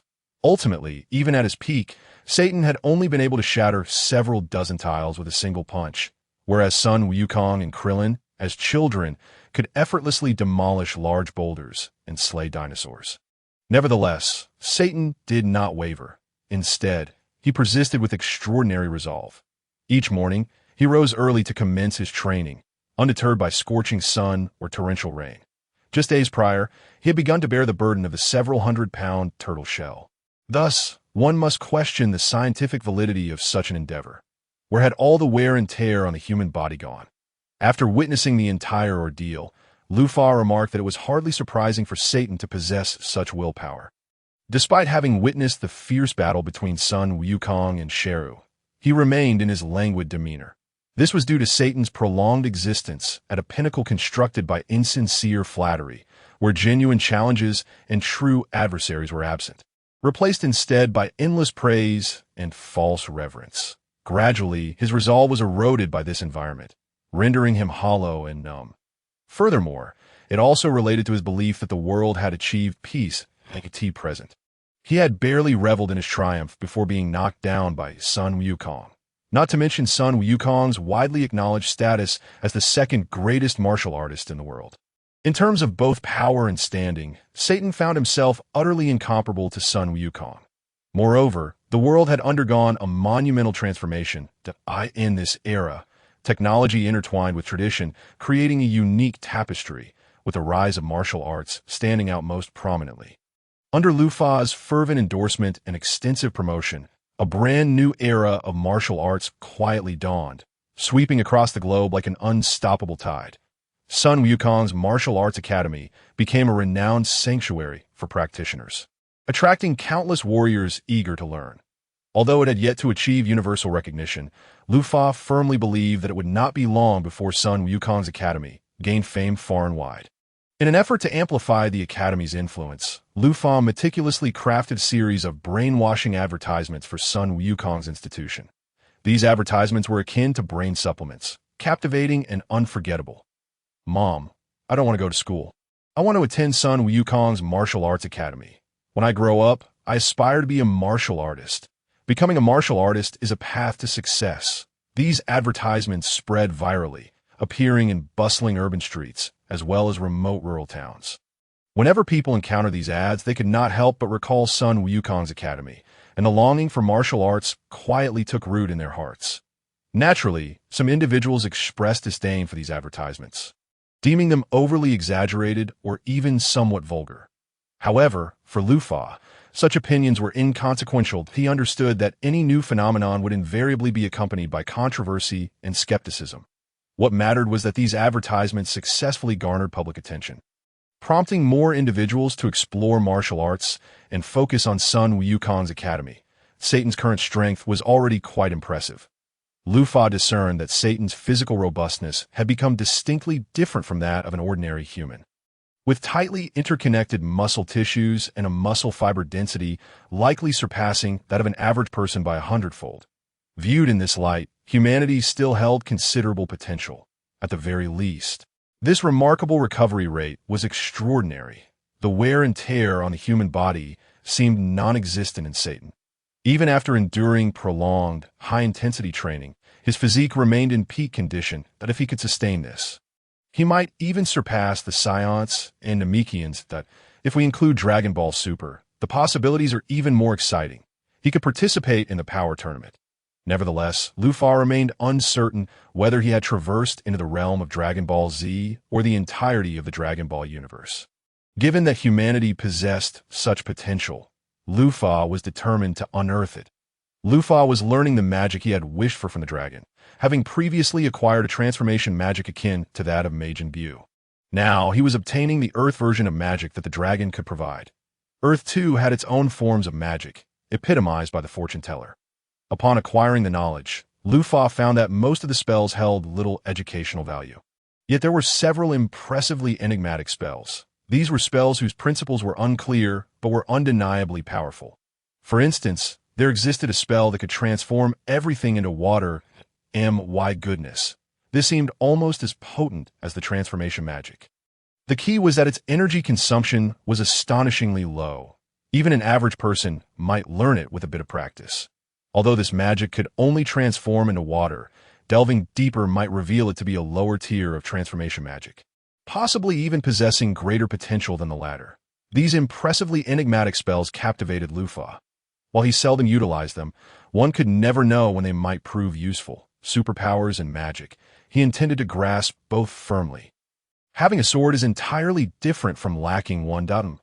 Lufa's gaze suddenly sharpened, akin to two swords piercing through the fabric of time and space. His supervision and hearing reached their zenith in that moment. Capturing the almost imperceptible fluctuations in the A Kryptonian, he possessed one of the most awe-inspiring abilities in the universe, microscopic vision. This gift allowed him to discern every detail of the microscopic world. Even the subtle interactions between air molecules were not beyond his keen observation. In this seemingly empty expanse of air, Lufa rapidly locked onto a target. It was an exceedingly tiny mechanical creation, its existence challenging the very limits of human perception. Even the most trained martial artists could not compare their sensory acuity to that of a Kryptonian supersenses, let alone ordinary mortals. However, under Lufa's gaze, which seemed capable of seeing through all things and grasping their essence, this microscopic marvel became extraordinarily conspicuous. His X-ray vision not only penetrated the machine's exterior, but also revealed its intricate internal structure, the finely tuned circuits, the minuscule energy core, and a series of mechanical structures so complex they bordered on the unbelievable, all unfolded vividly before him. It was a breathtaking display of microscopic technology. Lufa marveled at the astonishing combination of such small dimensions with immense energy and complexity. This was not merely an engineering marvel, but a profound disruption of physics and material science. From a physics standpoint, the design of this miniature machine represented a clever utilization and breakthrough of the laws of nature. Firstly, its diminutive size necessitated a high degree of integration within an exceedingly limited space, demanding that the designer possess an in-depth understanding of quantum mechanics, nanotechnology, and material science. Quantum effects began to manifest at such minute scales, significantly influencing behavior in the macroscopic realm. Objects adhered to the laws of classical physics. Yet at the nanoscale and beyond, quantum effects began to dominate. The tunneling effect of electrons, whereby electrons traverse seemingly insurmountable energy barriers, could potentially be harnessed to design ultra-efficient energy or information transmission channels. Additionally, quantum entanglement, a non-local phenomenon, could facilitate instantaneous information transfer, although numerous technical challenges remain to be addressed in practical applications. Nevertheless, its potential application in miniature machines was undoubtedly revolutionary.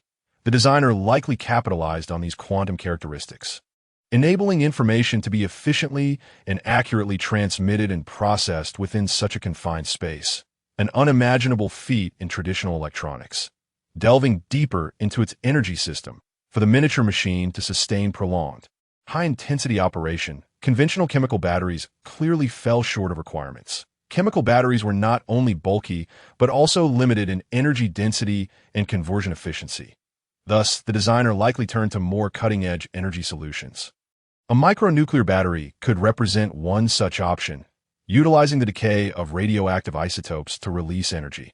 Although concerns regarding radiation safety existed, these could potentially be mitigated through careful design and encapsulation. Under the premise of ensuring safety, it is possible to provide a persistent energy supply. Another potential solution lies in energy harvesting devices, which can harness minuscule energy differentials present in the environment, such as the thermoelectric effect, principle of thermocouples, vibrations, piezoelectric effect, or the photoelectric effect, solar energy conversion, transforming ambient energy into electrical power. Although each of these technologies possesses its own limitations, through ingenious combinations and optimizations within micromachines, it is feasible to create efficient, self-sustaining energy systems that AS for the core chip technology of micromachines. Its complexity is truly astonishing at 8T the nanoscale. Traditional transistor structures fail due to quantum effects and thermal dissipation issues, giving way to more advanced technologies such as nanowires, quantum dots, and DNA computing. Nanowires, as one-dimensional materials, exhibit exceptional electrical properties and mechanical strength, making them ideal for constructing high-performance electronic devices. Quantum dots, with their unique quantum size and surface effects, demonstrate tremendous potential in the fields of optoelectronic conversion, sensing, and computation. Meanwhile, DNA computing utilizes the double helix structure of DNA molecules and the principles of base pairing for information encoding and processing. Although still in the experimental stage, its parallel processing capabilities and high storage density offer micromachines a novel computational paradigm. The convergence of these technologies not only significantly enhances computational efficiency, but also markedly reduces energy consumption, enabling micromachines to perform complex and diverse tasks under limited energy supplies, from environmental monitoring to biomedical applications, and even to information encryption and transmission. The scope of micromachine applications is vast and filled with imagination. Dr.Jero's collection robot, perhaps? Rufa pondered, simultaneously curious and wary of the micromachine before him. He could not ascertain whether this was indeed the collection robot personally designed by Dr. Jero, or a microdetector autonomously dispatched by his highly intelligent computer. Regardless of the scenario, Rufa was acutely aware of the technological sophistication and potential threat behind it. The technological level of the Dragon Ball world far exceeded his imagination, and this micromachine was undoubtedly a pinnacle of the field of microscopic technology. Yet, he was resolute in not letting this device escape. The technology in the Dragon Ball world was simply too extravagant to ensure that this micromachine would not leak any sensitive information or self-destruct. Rufa swiftly activated the biofield. The biofield operates beyond the confines of any physical laws or principles, unshackled by classical physics, enabling it to manipulate microscopic particles in a manner that borders on the mystical. This ability, even the most elite physicists would find difficult to fathom, let alone comprehend the underlying principles.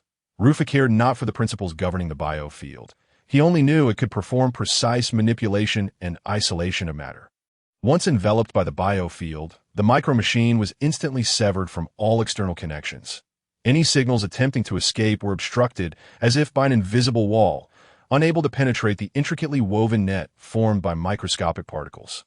Similarly, any external disturbances or detection signals were silently absorbed or reflected by the biofield, ensuring the absolute safety of the micromachine's internal operations. However, he could not afford to be complacent. He needed to disassemble and study it promptly. Rufa contemplated. This micromachine likely housed a self-destruction program. Once detected or captured, it would immediately activate its self-destruction mechanism. Therefore, time was of the essence, and he had to act swiftly. Fortunately, the biofield not only possessed the capability to shield against external disturbances, but also functioned as a masterful nanosurgical scalpel. By precisely controlling the motion and interaction of microscopic particles, the biofield could non-destructively dismantle the structure of the micromachine step by step. Under Rufa's control, it operated like a highly skilled artisan, meticulously directing the trajectory of each microscopic particle, gradually decomposing the micromachine structure with minimal energy expenditure. Throughout this process, the biofield exhibited astonishing precision and stability. Even the smallest components remained undamaged as the disassembly progressed. Rufa gradually unveiled the enigmatic nature of this micromachine. First, he encountered the quantum entanglement communication module, a technology that utilizes the phenomenon of quantum entanglement to achieve long-distance communication, far exceeding the current understanding of human technology. Quantum entanglement, a phenomenon prevalent in the microscopic realm, was ingeniously applied by Dr. Jarrow to facilitate information transmission on a macroscopic scale, enabling instantaneous, lossless communication. Within the module, quantum bits were entangled in an ineffable manner. Even at the nanoscale, this entangled state could remain stable, allowing for real-time information transfer without reliance on traditional physical media. Rufa could not help but marvel at the prospect that such technology, even decades into the future, could potentially revolutionize humanity's comprehension of communication technology. Next, Rufa discovered the nanowire computing unit. These nanoscale wires, through intricate weaving and connections, formed an efficient, low-power computing system. They could not only perform complex computational tasks, but also dynamically adjust their computational pathways in response to environmental changes. Achieving a perfect balance between computational efficiency and energy consumption, why precisely controlling the electronic tunneling effect. They enabled highly efficient parallel processing, their computational speed far surpassing that of the most advanced computers available today. Even more astonishing, these nanowires could dynamically adapt their structures and functions based on the demands of computational tasks, as if imbued with life, showcasing remarkable flexibility. Such technology holds immeasurable value for advancing fields such as artificial intelligence and the Internet of Things. Perhaps I might possess the first instance of artificial intelligence, and a highly intelligent one at that. Rufa thought with exhilaration that in further disassembly, Rufa also uncovered the energy harvesting device. This apparatus could capture and utilize the faint energies present in the environment, such as electromagnetic waves and vibrations, converting them into electrical power to provide a continuous energy supply for the micromachine.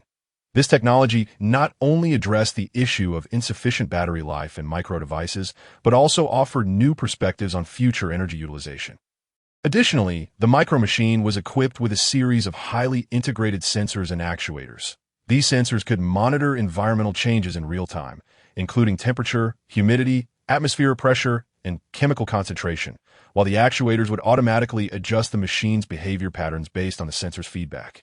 Adapting to various application scenarios, this highly intelligent design filled Rufa with genuine admiration for Dr. Jarrow's innovative capabilities. However, as the disassembly continued, Rufa encountered unprecedented challenges that he discovered that the core component of the micromachine, namely the control center, utilized entirely unfamiliar materials and technologies. Faced with this dilemma, Rufa did not succumb to despair. He realized that this was likely the ultimate defense designed by Dr. Jarrow to prevent technological leakage. Thus, he commenced a search for clues among other disassembled components, hoping to gradually uncover the truth behind the core technology through reverse engineering. Simultaneously, he began to employ his extraordinary intellect, combining existing scientific theories to formulate bold hypotheses and inferences in an attempt to unveil the ultimate secret of this micromachine. Dr. Jarrow's scientific advancements truly were outrageous. Rufa gazed at the robot, marveling at its exquisite construction. Even with Lufa's superhuman intellect and extensive reservoir knowledge, he felt a wave of dizziness wash over him. The robot before him resembled a miniature universe, with each nanoscopic particle harboring secrets yet to be unveiled. They were arranged and combined in a manner beyond imagination, weaving an intricate web of technology that ensnared Lufa completely. Countless theoretical equations and scientific hypotheses raced through his mind as he sought a glimmer of insight to elucidate the spectacle before him. However, he soon realized that the situation was not merely a result of Dr. Jarrow's technology surpassing the current capabilities of humanity. These advancements seemed to transcend the very fabric of time, brushing against the limits of physics and material science, even hinting at the contours of scientific principles from higher dimensions. Those arcane concepts, such as quantum entanglement, string theory, and multidimensional space, found some manifestation within the robot, yet operated in a manner that Lufa struggled to fully comprehend. This was not a flaw in Lufa's understanding. Rather, it underscored the fact that humanity's knowledge had yet to reach such heights. Dr. Gro's technology had evidently been light years ahead of human comprehension for an indeterminate period. Reflecting on the descriptions from the original narrative, Lufa's thoughts drifted further afield.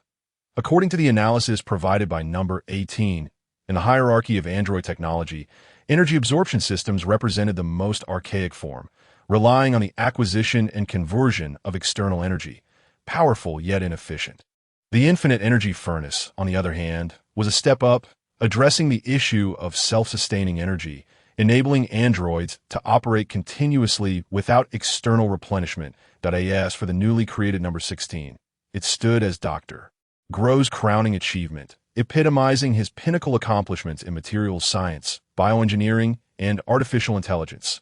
A true new life form. In contrast, while the technology of bodily modification had seemed revolutionary at the time, within Dr. Gro's technological framework, it appeared relatively primitive. That IT leaned heavily on the alteration and optimization of existing biological entities rather than, like number 16, creating an entirely new life form from scratch. To squander a wish on Shenlong for this would be unworthy. It would be better for me to conduct my own research. Yet, just as Lufa was immersed in profound admiration for the robot technology, an unexpected dilemma presented itself. This robot was constructed from a material with a time-sensitive nature. This implied that if he could not complete his research and devise a solution to the material's aging within a stipulated timeline, the robot would disintegrate, rendering all his findings null and void. This revelation caused Lufa to furrow his brow. This time-sensitive design functioned as a self-protective mechanism to thwart technological leaks, its subtlety and efficacy having thwarted many who attempted to unlock its secrets. Truly, Dr. Gro was remarkable. Beyond the glitchy self-destruct mechanisms, he had devised such a system. Had Lufa not discovered this swiftly, others would have been none the wiser, and the creation would have vanished. Refrigeration? However, refrigeration would complicate research and could potentially damage the delicate components. Neither refrigeration, vacuum preservation, nor other common methods of material protection appear to offer a flawless solution. While refrigeration might delay material aging, long-term cooling was not only complex, but could also inflict irreversible harm on the robot's intricate inner workings, a risk not worth taking. As Lufa rapidly pondered solutions, in a fleeting moment, his super brain conceived an answer, a biophysical field capable of influencing and controlling the motion of microscopic particles. Lufa had a sudden epiphany. If he could harness his biophysical field to freeze the motion of all microscopic particles within the robot, could he not halt the material's aging? Once this thought crystallized, Lufa immediately plunged into experimentation. He adjusted his breathing to attain an unprecedented state of tranquility, then gradually released his biophysical field. This power, intangible and formless, could stir monumental waves within the microscopic realm. Lufa carefully guided the biophysical field, allowing it to permeate every particle within the robot.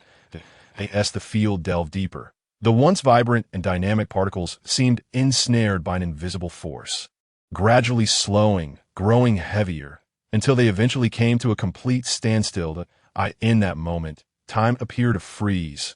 Lufa gazed at the robot, now frozen in time, an ineffable sense of accomplishment swelling within him. He had successfully locked the particle motion within the robot at that instant, preserving its original state while averting the self-destruct mechanism triggered by material aging. It felt manageable, not as arduous or taxing as he had anticipated, perhaps due to the microscopic nature of the task. Lufa had initially feared a significant expenditure of energy, but then recalled that these were merely microscopic particles. Had they been macroscopic celestial bodies, it would indeed have been a Herculean effort. Microscopic particles merely demanded high precision. Once the operation was complete, maintenance did not require such convoluted procedures. In a secluded valley, enveloped by dense forests and far removed from the cacophony of the world, stood a seemingly modest yet technologically advanced laboratory. This was Dr. Gro's secret base, a personal kingdom dedicated to creating technology that transcended human limits. The passage of time had etched deep lines upon Dr. Gro's face, yet his eyes still sparkled with an insatiable curiosity for the unknown. Doctor, the robot designated as Target 9, has ceased responding.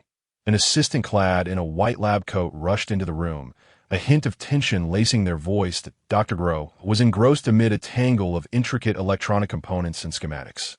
His hands deftly weaving through various circuits as though crafting a web leading into the future.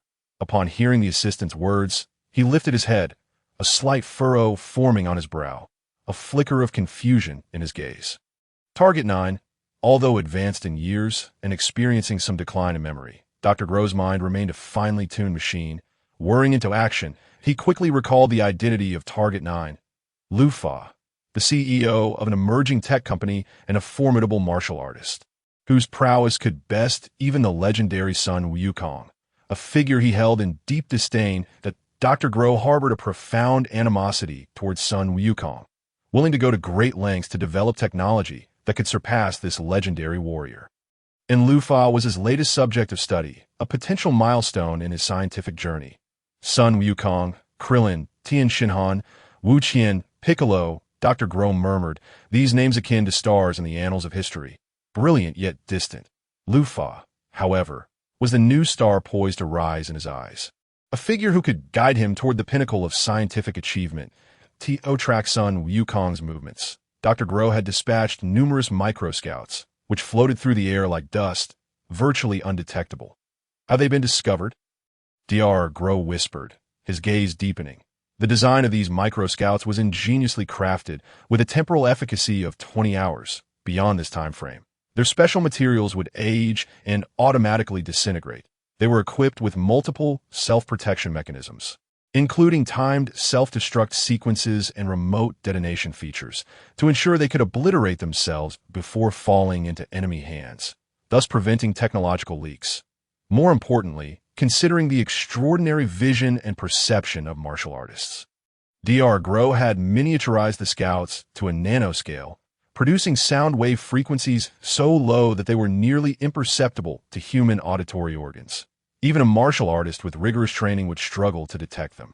Therefore, when the assistant reported the loss of response from the scouts, Dr. Groh's immediate thought was that Lu Fa had uncovered and destroyed them. The data transmission had abruptly ceased, and all responses fell silent.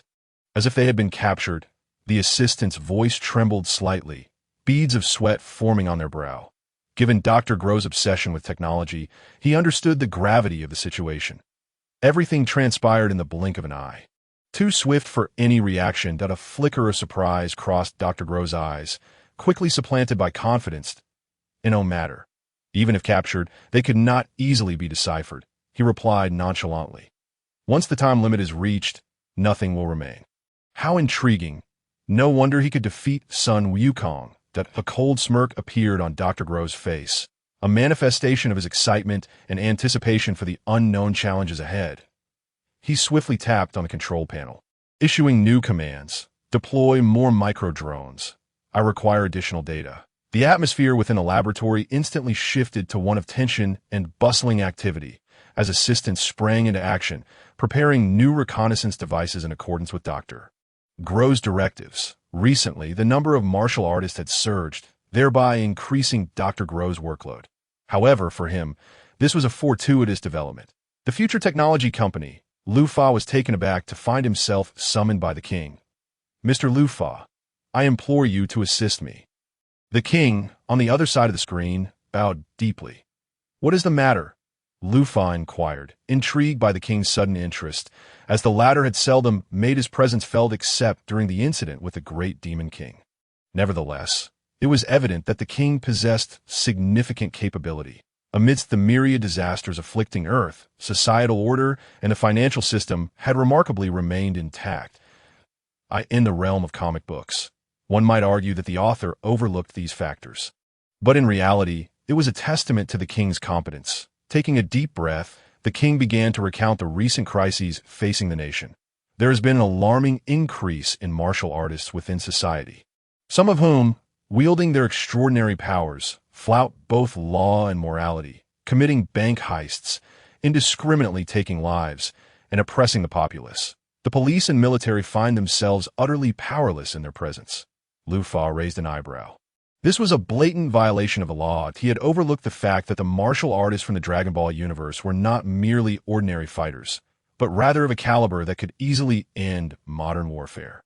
For those with battle powers reaching double digits, firearms were but toys. You see, our society is predicated on law and order. Yet now, these martial artists are systematically dismantling everything. The king's voice brimmed with helplessness and despair. I have attempted conventional measures to resolve this, but no advanced weaponry or elite special forces can match them. Only those possessing similar extraordinary powers can put an end to their tyranny. At this juncture, the king's gaze sharpened, filled with expectation and trust as he looked at Lu Fa. Mr. Lu Fa, you are the foremost martial artist in the world. Your name resonates through the martial arts community like thunder. I beseech you to intervene and help us manage these uncontrollable martial artists. So, you wish for me to oversee these martial artists. Lu Fa deduced the king's intent. Indeed, Mr. Lu Fa, for you are the world's greatest martial artist. The king nodded in affirmation. Upon hearing this, Lu Fa felt little stir within. After all, the root of this predicament could be traced back to the martial arts renaissance he had single-handedly instigated. Lu Fa, possessing a sense of responsibility, was willing to address the ensuing challenges. Currently, Earth faced an imbalance of power, a situation beyond anyone's control. While Goku and his companions could intervene, the issue lay in their reactive nature. They would only act when confronted, not proactively seek out trouble. I require authority, Lu Fa stated to the king, and no problem. I can establish a new department of authority for you, which you shall oversee entirely. The king replied, initially expecting Lu Fa to employ a cadre of skilled martial artists to suppress the rampant lawbreakers and supervillains. Very well, then, Lu Fa conceded. He had never taken much interest in the power struggles of Earth, as the Dragon Ball universe seemed devoid of such conflicts, with its inhabitants living in harmony. Although nations possessed weapons, these were primarily intended for combating the Red Ribbon Army. Following Goku's defeat of the Red Ribbon Army, military advancements had stagnated. Engaging in power struggles on such a world seemed a futile endeavor. After receiving the king's permission and authority, Lu Fa established a super police bureau, with the king personally endorsing documents that conferred absolute authority upon the super police in all matters pertaining to martial artists. In certain exceptional circumstances, the super police were even granted the right to intervene in other types of cases. However, contrary to the king's expectations of a force composed entirely of martial artists, Lu Fa opted to deploy androids to confront these martial artists. The androids were far more convenient than martial artists, requiring only energy absorption to attain a certain level of strength. More critically, androids were free from the corruption of power. They adhered strictly to their programmed protocols and directives, ensuring a fair and efficient enforcement process to guarantee this. Lu Fa meticulously designed a complex oversight system to monitor each super police officer's actions rigorously. Any anomalies would be promptly corrected or addressed. Lu Fa commanded the computer to randomly generate the appearances of the androids, then initiated a streamlined production of purely mechanical beings, each capable of achieving double-digit battle power. These androids were equipped with specialized energy absorption devices, allowing them to siphon energy from martial artists during combat through physical contact. This not only bolstered their own strength, but also effectively restricted the martial artists' operational capabilities, facilitating a more efficient and secure apprehension process. As for what to do with the captured martial artists, well, they would be repurposed for mining and various hazardous tasks. After all, possessing superhuman strength, it would be a waste not to engage them in perilous endeavors. Moreover, the integration of martial artists into the workforce has the potential to significantly enhance productivity. The inaugural batch of super policemen was swiftly deployed, and within a mere month, over 100 delinquent martial artists had been apprehended. The intensity of the confrontations between the two factions was nothing short of fierce, compounded by the strategic utilization of public opinion by Lu Fa, who frequently employed drones for live broadcasts. Ensuring that the populace was acutely aware of the existence of super policemen and the peril posed by their adversaries, Lu Fa consciously endeavored to bolster the visibility and significance of the super policemen. He patiently awaited the opportune moment to launch the martial artist qualification examination. which was deemed ripe when a substantial number of individuals had emerged as martial artists, sufficient to sustain the profession. However, despite the profession's illustrious history and profound heritage, martial artists have traditionally occupied a rather marginal position in contemporary society. Many remain uninformed about martial artists, harboring misconceptions and biases in a bid to alter this narrative. Liu Fa resolved to introduce a system for the martial artist qualification examination to standardize the recognition and management of martial artists, thereby enhancing their societal status and influence. That he stipulated that only those who successfully completed the national-level martial artist examination and obtained a Level 1 martial artist certificate would be officially recognized as martial artists, entitled to the benefits accorded by the state. These benefits encompassed, but were not limited to, financial subsidies, medical insurance, and elevated social status, akin to providing martial artists with a stable career path comparable to that of civil service examinations. Such regulations undoubtedly ignited a fervor among individuals aspiring to become martial artists. Concurrently, Liu Fa mandated that only Level 1 martial artists could participate in various martial arts competitions. These events served not only as a test and showcase of the martial artist's prowess, but also as vital platforms for exchanging techniques and fostering camaraderie. Conversely, those without a Level 1 martial artist certificate were barred from participating in such events. This stipulation ensured both the fairness and professionalism of the competitions, while promoting healthy rivalry and advancement among martial artists. Of course, in formulating these regulations, Liu Fa was acutely aware of the realities faced by many martial artists, many of whom hailed from impoverished backgrounds with limited educational opportunities, some verging on illiteracy. Consequently, the examination's content and format did not overly emphasize literary knowledge, but instead focused on assessing martial artist capabilities across various dimensions. These competencies, including but not limited to strength, speed, endurance, skill, and reflexes, were essential qualities for martial artists in practical combat scenarios. With the introduction of the martial artist qualification examination system, martial artists across the globe began flocking to examination venues, eager to attain higher status and improve prospects. This surge indicated that Liu Fa's prior groundwork had borne fruit. Not only was there a sufficient number of martial artists, but their capacity for acceptance was also robust. In stark contrast, Krillin and his peers found themselves bewildered by the concept of the martial artist qualification examination. The old guard of martial artists had yet to adapt their perspectives and ideologies, while the new generation embraced progress. Nonetheless, there was no cause for concern. They would inevitably be swept along into the ranks of the new era's martial artists. In Liu Fa's vision, the martial artist qualification examination was merely the first step toward ushering in the Qi era. The potential on Earth was immense. With proper guidance and development, a greater number of formidable individuals could undoubtedly be cultivated. This entailed the opening of training programs related to Qi.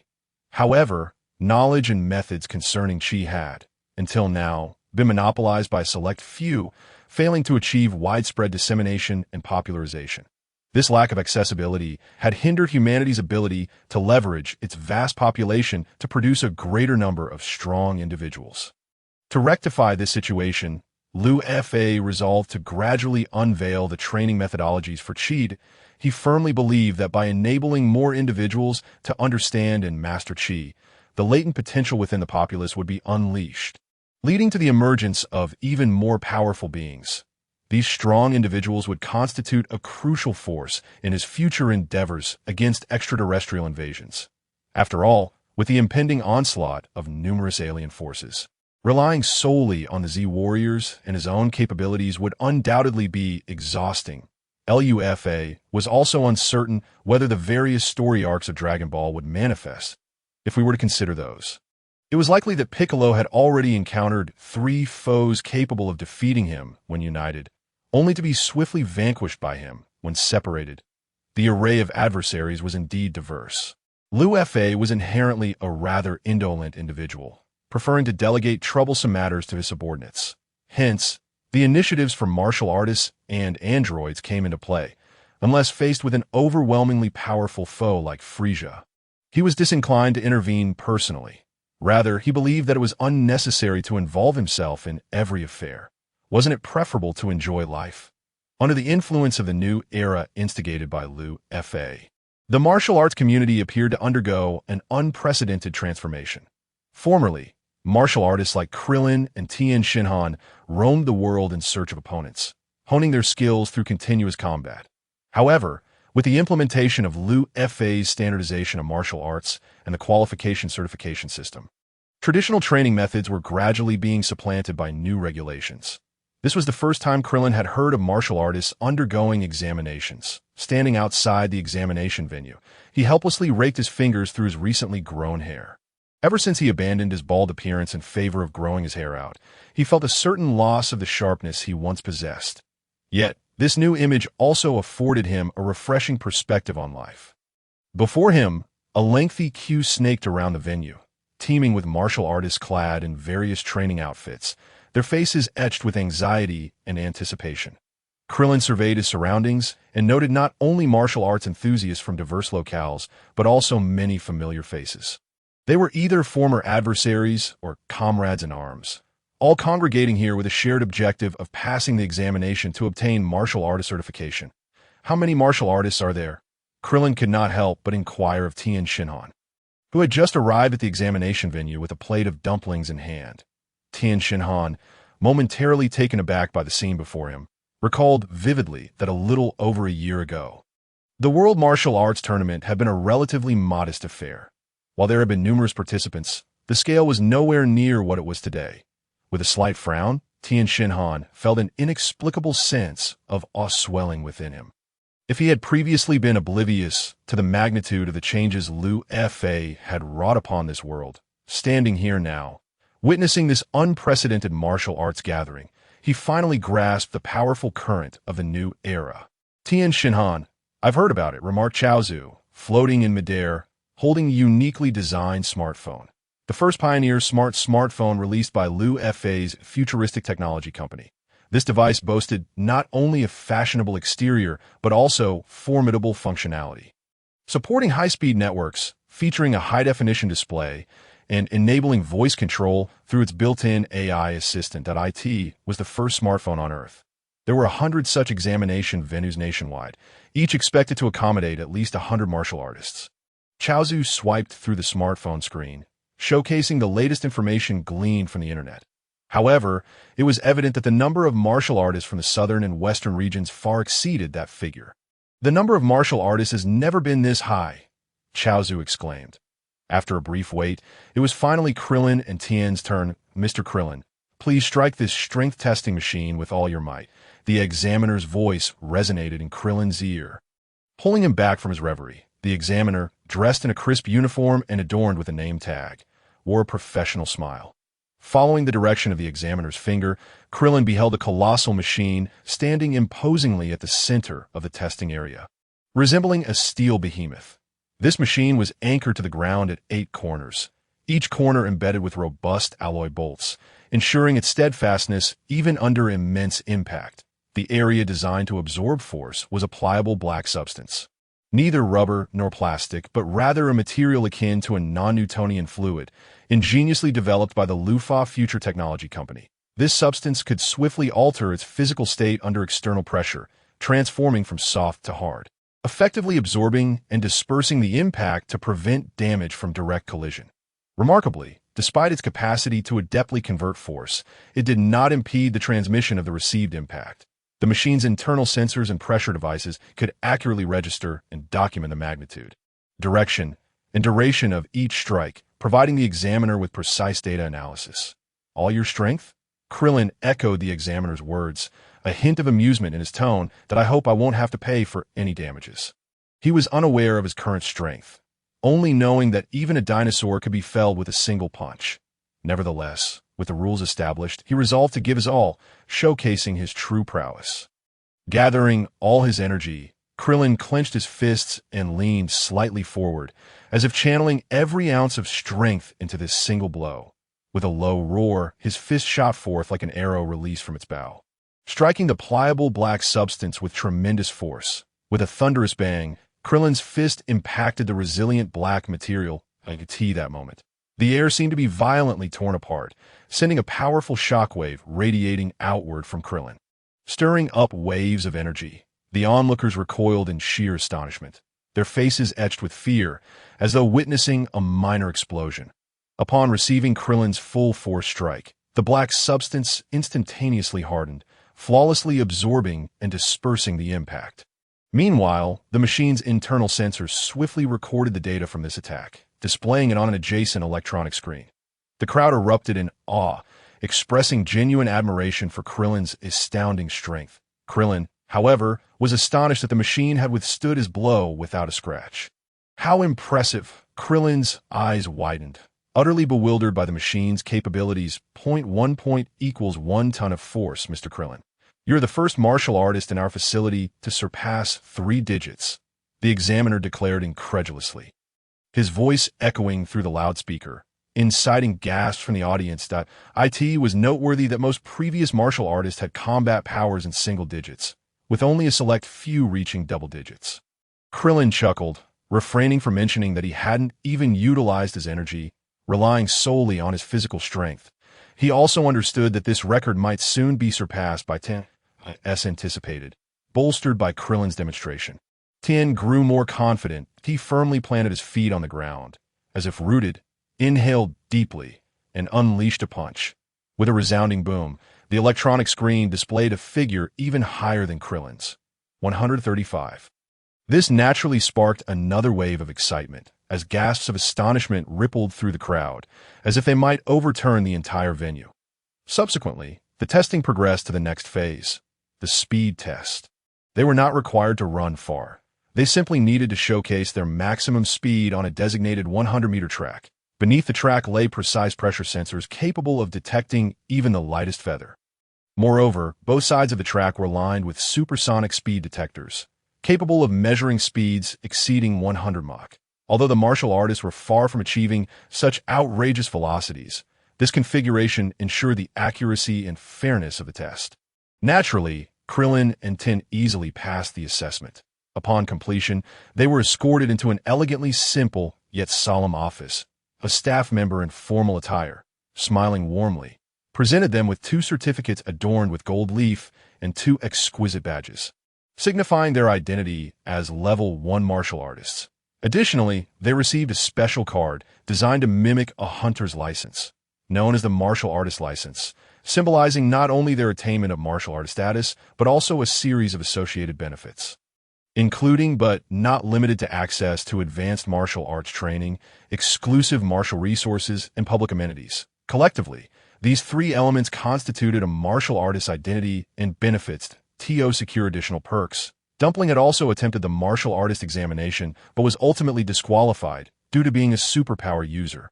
As superpower users were ineligible to become martial artists, Lufa held little regard for superpower users on Earth, considering most abilities to be trivial, although some were indeed formidable. However, to become a martial artist, one had to demonstrate martial prowess rather than rely on supernatural abilities. Krillin and Tien initially believed their journey had concluded. However, at that moment, an unexpected twist unfolded. The staff member, still smiling, addressed them. Mr. Krillin, Mr. Tien, based on our testing data, your combat power has reached 3 digits. Remarkable achievement indeed.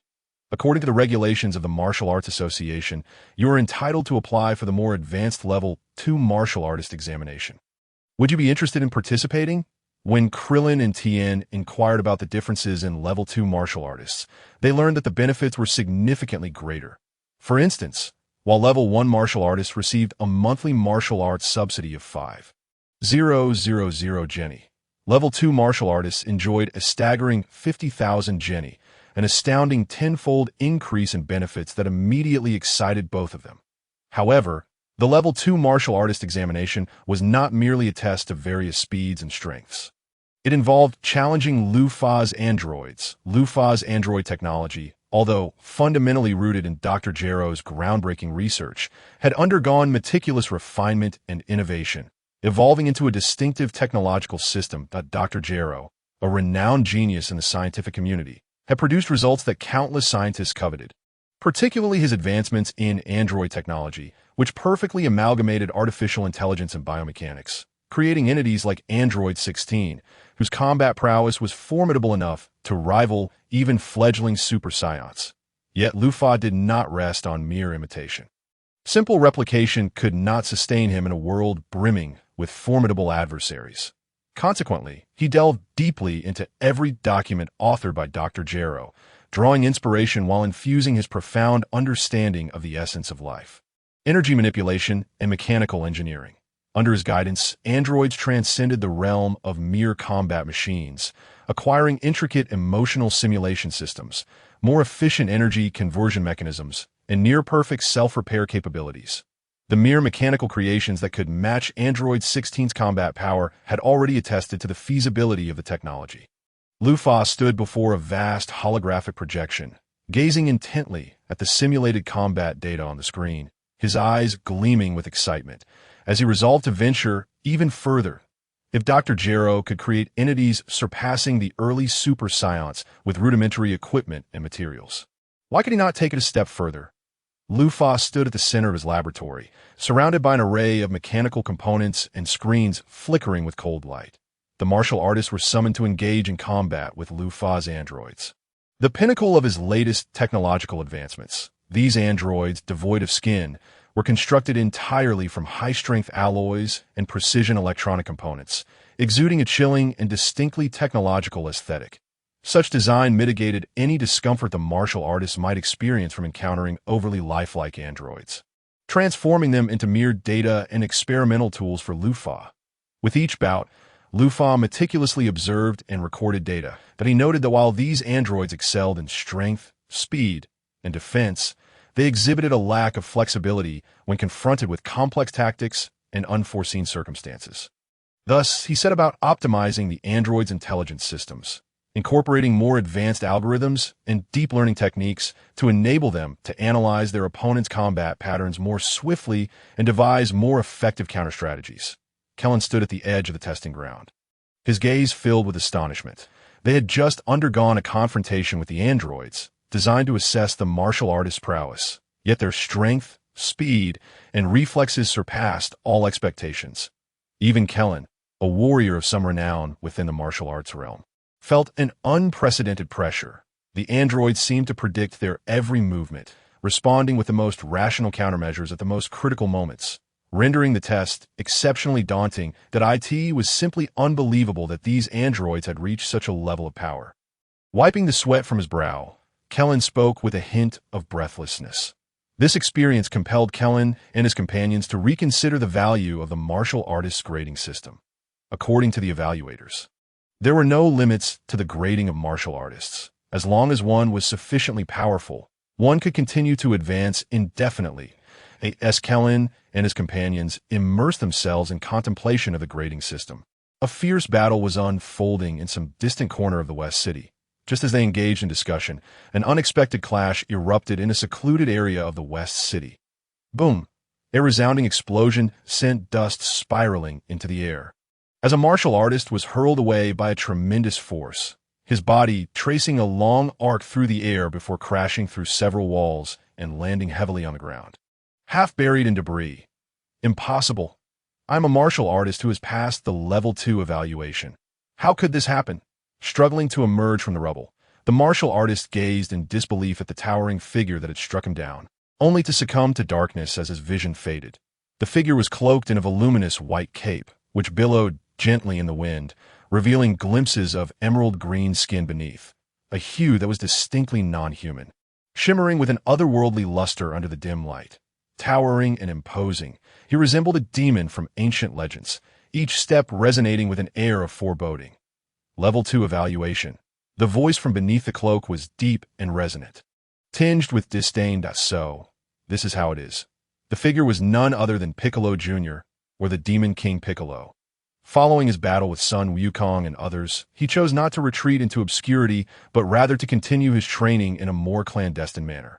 Since Lufa ushered in a new era of martial arts, the number of martial artists had surged, igniting a global fervor for martial spirit seemingly overnight. For Piccolo, this phenomenon provided an excellent opportunity for honing his skills.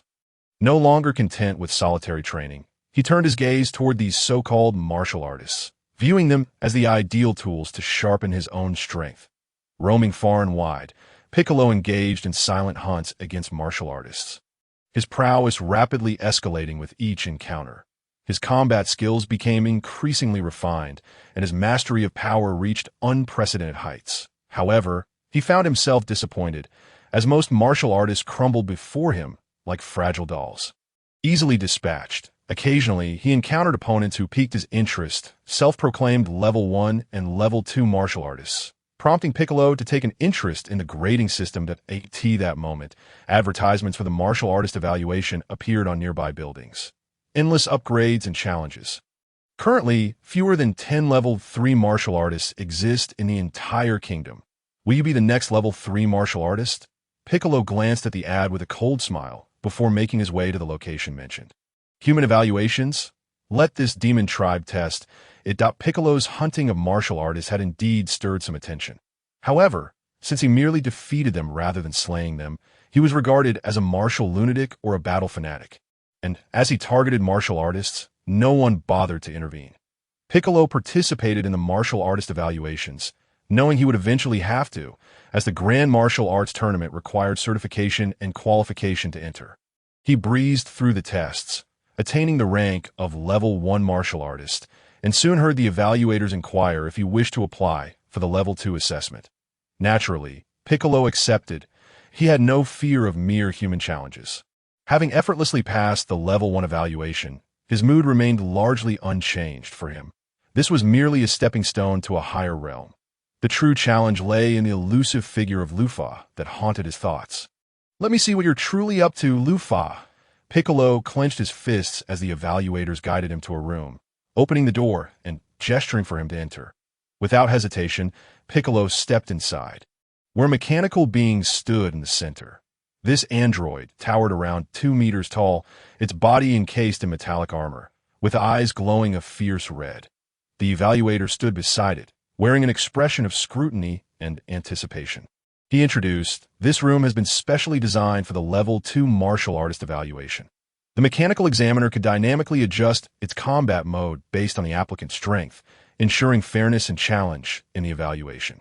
It is your examiner. Defeat it to become a level 2 martial artist, Daha." Simple enough, Piccolo replied with his arms crossed and a derisive smirk. In the next moment, he sprang into action, his speed akin to a bolt of black lightning. He did not attack with his hands but maintained his crossed-arm stance, delivering a powerful kick toward the android. The kick, accompanied by a whistling wind, was formidable. Yet the android was no ordinary opponent. It nimbly evaded Piccolo's kick and swiftly counterattacked. However, Piccolo was no ordinary fighter. With an unorthodox kick that defied human joint mechanics, he struck the android, catching it off guard. The forceful blow sent the mechanical examiner flying through the air, where it tumbled several times before crashing heavily to the ground. The sound of twisting metal and cracking echoed as the android's armor began to shatter, revealing its internal mechanisms. Though it attempted to rise again, it lacked the strength, ultimately collapsing on the ground, emitting sparks as it succumbed to total failure. Piccolo stood still, his gaze fixed intently on the disabled mechanical examiner, deep in thought that he sensed that the android's strength had not been insignificant. In fact, it exceeded his expectations in certain aspects. Had he not held back, had his power and speed not surpassed the android's, he might have struggled to dispatch it in just 2 attacks. Just then, the evaluator entered the room. He regarded the wrecked android with a flicker of surprise in his eyes, but quickly regained his composure, approaching Piccolo. "Congratulations, Mr. Piccolo. You have successfully passed the level 2 martial artist evaluation. Is there not also a level 3 martial artist evaluation? Take me there." Piccolo's interest in the martial artist grading system had unexpectedly piqued, and he was eager to discover what formidable opponents awaited him at the level 3 evaluation. What level of power has Rufus attained to develop such formidable automatons? Vic certainly does not believe that Rufus would refrain from utilizing these machines to hone his own abilities. After all, he would undoubtedly do the same. The level 3 evaluation already poses a life-threatening risk, and many martial artists have sought to challenge it, only to ultimately fail. The evaluators hesitated before speaking. That's my own affair. Mere machines cannot possibly harm me, in his mind. The might of the demon race was unparalleled. Human technology, no matter how advanced, could never reach the ancient power flowing through their veins. He fundamentally disbelieved that human creations could surpass a being of his caliber. Very well, the evaluator merely offered a caution, before leading Bick into a larger chamber. Should he wish to concede, he need only shout his surrender, and the machines would cease their assault. However, Bick cast a cold glance at him and strode confidently into the room, as if what awaited him was merely an inconsequential game. The automaton facing him was strikingly identical to the previous one, leading Bick to question whether there had been any change in its capabilities. "Are you ready?" The robot's voice suddenly resonated, clear and frigid, devoid of any emotion, evoking an involuntary chill. This anticipated opening remark was more direct and far more challenging. Bring it on." Bick scoffed, his muscles tensing. Feet slightly apart and his center of gravity lowered as he assumed a combat stance. Though he felt disdain within, he dared not underestimate the situation. After all, the previous automaton had already demonstrated its formidable strength. Almost simultaneously with the robot's words, its body seemed propelled by an invisible force, erupting with astonishing speed, the acceleration akin to 100 meters per second, causing the air to tremble. Bick's pupils constricted sharply. But he reacted swiftly, raising his hand to block the robot's straight punch. The clash of metal against flesh produced a deafening sound, a powerful force radiating through Bick's arm and coursing throughout his body, forcing him to take several steps back, secretly astonished by the robot's strength. Yet, this was merely the beginning of the battle. The automaton did not pause after a failed attack. Instead, it fluidly adapted its techniques, each strike precise and lethal, as if it could anticipate Bick's every move.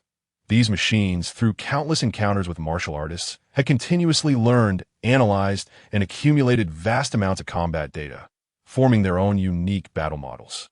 Bick began to feel the strain. He realized that some of his usual techniques and strategies seemed to have been foreseen by the automaton, rendering them ineffective. He was compelled to constantly adjust his tactics in search of the robot's weaknesses. Yet, whenever he believed he had found an opportunity, the robot effortlessly countered his offensive with an almost flawless posture, as if possessing an inexhaustible array of countermeasures. Bick could rely solely on his absolute strength and speed to obliterate this automaton. Yet he felt a surge of competitive spirit, viewing this as an excellent opportunity for personal growth. Thus, he refrained from utilizing his full power, maintaining his current strength in battle against the robot. Rufus stood in the spacious, dimly lit laboratory, a massive holographic screen dominating an entire wall, displaying the intense clash between Bick and the Level 4 automaton. The Level 4 robot, a pinnacle of Rufus's meticulous design, exhibited peak physical strength, reaction speed, and combat strategy. The metallic form of the automaton glimmered coldly beneath the lights, each strike accompanied by a deep mechanical roar, as if it sought to tear the air asunder. In the early stages of combat, Bick attempted to utilize his proficiency in ranged energy blasts. However, the Level 4 robot's reaction speed was beyond imagination, consistently evading his attacks from incredible angles and seizing opportunities to counter. Every strike from the automaton was precise and fatal. Even Bick's specially trained skills seemed to falter. The air crackled with sparks and the explosive sounds of energy collisions, transforming the combat scene into a high-tech ballet, both brutal and beautiful, just as Bick was being relentlessly pushed back by the robot's series of combination attacks. On the verge of despair, he suddenly executed an unexpected maneuver, emanating a faint green glow, as if communicating with some unknown force. In the next moment, Bick's form became indistinct, defying the laws of physics as he darted through the robot's blind spots, delivering a powerful blow directly to the automaton's core power source. Boom!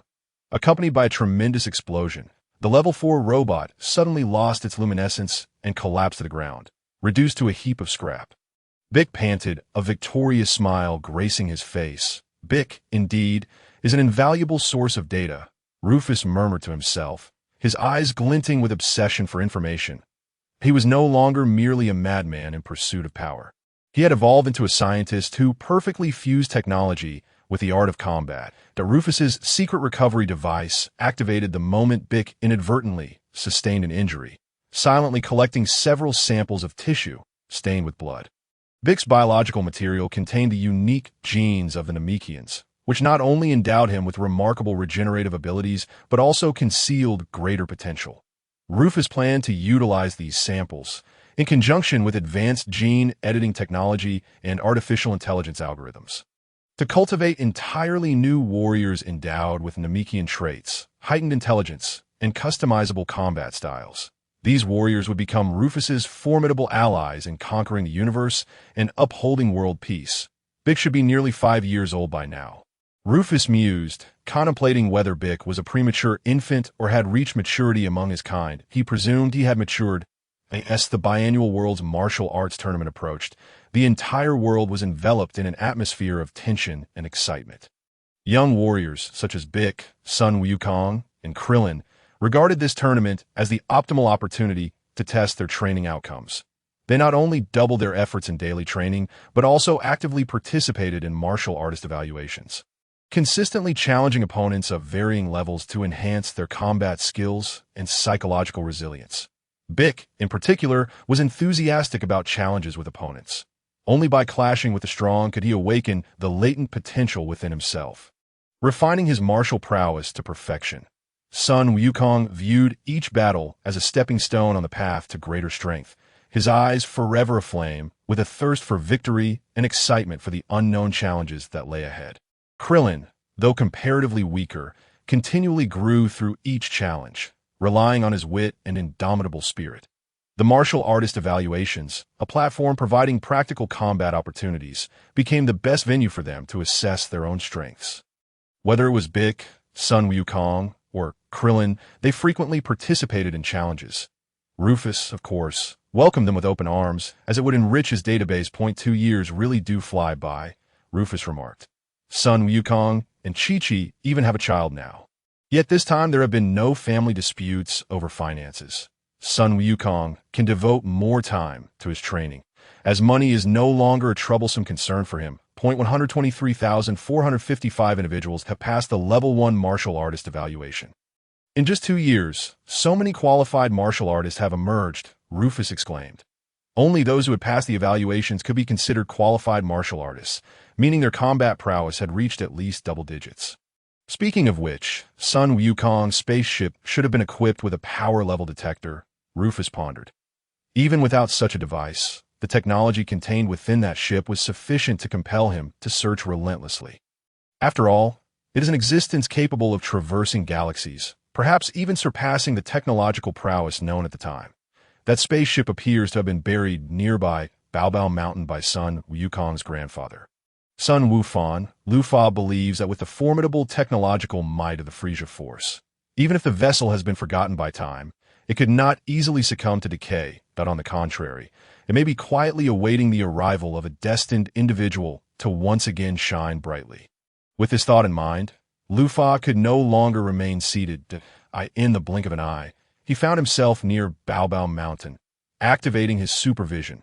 His eyes seemed to penetrate layers of soil and rock, directly revealing the internal structure of the mountain, as he meticulously searched every inch of land, leaving no potential clue overlooked. Beneath the surface, the rocks, soil, and even the minutest biological activities were vividly apparent before him. "I found it!" Lufa exclaimed inwardly, as he beheld a distinctive structure, the very spaceship he had been seeking. This revelation filled him with exhilaration, and to avoid alarming Sun Wukong and his family, Lufa resolved to employ a more gentle method of excavation. He immediately adjusted his biological force field, preparing to commence the digging process. The biological force field operates by altering the arrangement of molecular structures, thereby enabling manipulation of matter. This ability proved particularly potent in excavation, as it not only expedited the process but also left the surrounding materials unscathed. Remarkably, Lufa appeared to do nothing, yet the ground seemed to come alive, beginning to writhe. Under his control, the soil and rocks were propelled upward, as if by an invisible force. The entire process silent yet imbued with a breathtaking power. Before long, a colossal spherical spaceship revealed its true form. The surface of this vessel was encrusted with growing roots, silt, and various decaying materials. These marks of time bore witness to its age and legend. Lufa, aware of the prior events, employed his biological force field to freeze the spaceship, locking all microscopic particle movements in place. They could not allow Sun Wukong to transform into a colossal ape and wreak havoc. Lufa returned to his laboratory with the spacecraft and began to disassemble it. Despite the advanced technology of this spaceship, Lufa felt it paled in comparison to Dr. Gero's ingenious capabilities as he delved deeper into the disassembly. Lufa uncovered an even more astonishing secret within the ship. A data core containing coordinates of multiple planets. He examined these coordinates one by one, two of which particularly captured his attention. One was the now-destroyed planet Vegeta, and the other was Earth. The remaining coordinates were conspicuously blank, as if deliberately erased. Given that planet Vegeta was no more, Lufa deemed those coordinates useless. He diligently noted down the coordinates of Earth. After all, it represented Earth's position in the cosmos, a reference that would enable him to return regardless of where he traversed. As the disassembly progressed, Lufa recognized the remarkable technological sophistication of the spaceship. Its propulsion system employed an antimatter engine, a theoretical method capable of achieving faster-than-light travel by converting the immense energy produced when antimatter encounters matter into thrust, facilitating rapid interstellar travel. However, the implementation of such technology is exceedingly challenging, requiring a stable source of antimatter and a high-precision control system to prevent catastrophic energy leaks.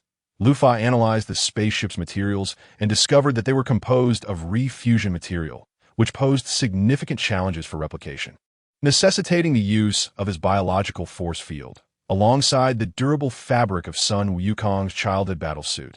Through supervision, Lufa scrutinized the molecular and atomic structures of the spaceship's materials. Refusion material, an ultra-dense substance formed only under extreme temperatures and pressures, possessed an exceptionally stable internal atomic structure, capable of withstanding various physical and chemical processes without deformation or decomposition. Such materials are exceedingly rare in the universe, making them ideal for constructing advanced spacecraft and superweapons. However, the technological level on Earth has yet to reach the capability of artificially synthesizing refusion materials. Even the most cutting-edge research institutions can only theorize about its potential. His biological force field is the key to unlocking this dilemma. By precisely manipulating microscopic particles, he might replicate the formation process of refusion materials and even create superior new materials, while Lufa busied himself with the research of the spacecraft. The long-awaited World Martial Arts Tournament finally commenced amid great anticipation. Mount Gigantic, an ancient and solemn peak, had been chosen as the venue for this grand event, its majestic stature and mist-laden vistas having been ingrained in the minds of many through countless promotional posters and preview videos. Martial artists from around the globe, driven by their passion for martial arts and yearning for honor, nearly filled every nook and cranny of this mountain. Among them were seasoned masters, as well as gifted newcomers, each carrying their own stories and dreams, eager to showcase their skills on this sacred ground. However, just as everyone anticipated the tournament to unfold upon this ancient mount, an unexpected announcement struck like a bolt from the blue, plunging the entire venue into chaos. Aren't we competing at Mount Gigantic?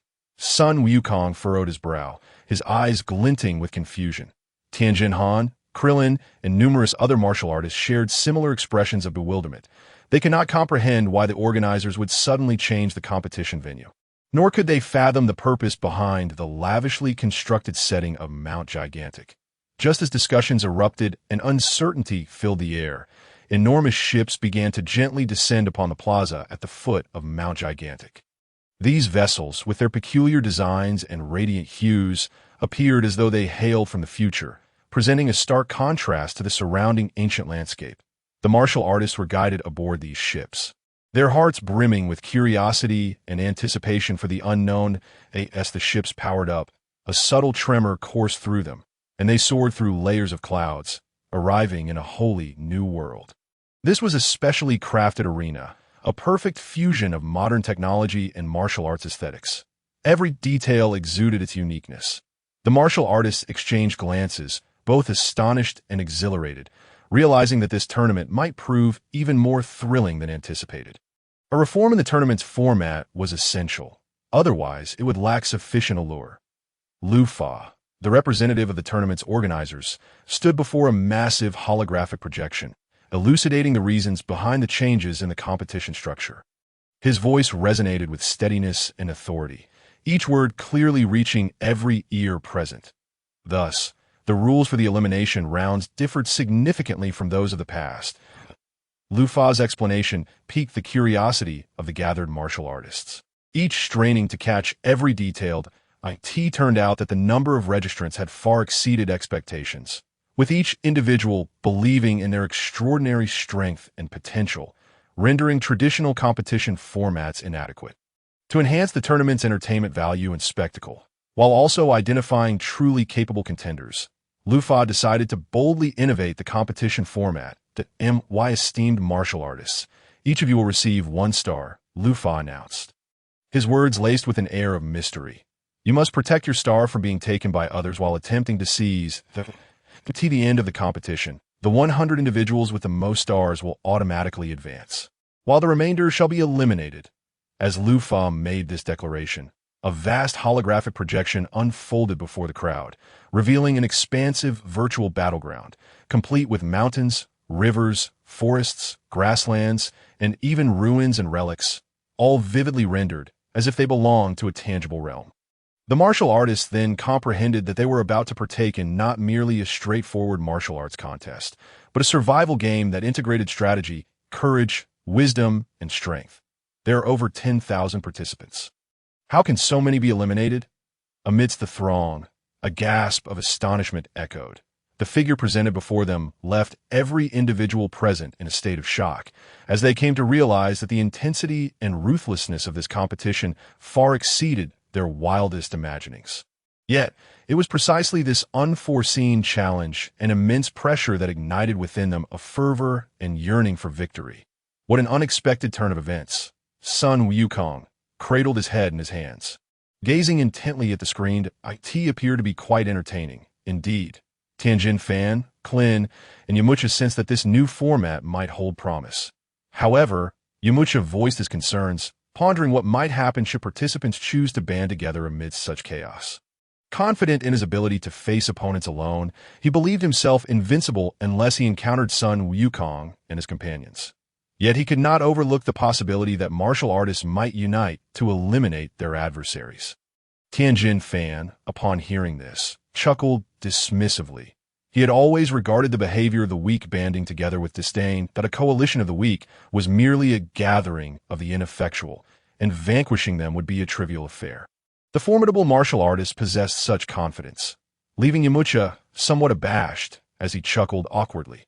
You make a valid point, he conceded. Klin, with an air of curiosity, scrutinized the screen, arms crossed and eyes shimmering with inquisitiveness. He had noticed some new details unfolding on the display, which seemed to suggest that this contest would be more intricate and unpredictable than ever before. What does the presence of wild monsters imply? He queried, pointing to a depiction of a wild monster on the screen, his confusion palpable. Within this arena, aside from the martial artists, there existed creatures known as wild monsters. These beings would also assail the martial artists, requiring them to fend for themselves should any unforeseen incidents arise leading to elimination. The renowned martial arts tournament bore no responsibility for their safety. This revelation struck the assembled martial artists like a thunderclap, stirring a tempest of unease within their ranks. Many felt disillusioned, having toiled diligently to attain certification as martial artists, believing it unnecessary to risk their lives for this competition. After all, the tournament held no obligation to ensure their safety. Should they perish, it would be in vain. This is utterly unjust, exclaimed one martial artist in fury. We entered this contest to showcase our prowess, not to meet our demise. Another echoed, indeed, if we were to be defeated and eliminated by these so-called wild monsters, would all our efforts not be rendered futile? Consequently, some of the less formidable martial artists began to waver, opting to forfeit and withdraw from this brutal contest. In truth, the meticulous planning behind this unprecedented martial arts tournament was far more intricate and nuanced than it appeared. As a shrewd and visionary organizer, Lu Fa understood that traditional venues could not accommodate the simultaneous competition of such a multitude of powerful martial artists. Thus, he conceived a bold idea, to harness the power of the dragon to create a unique competitive space. This resulted in the creation of a microspace.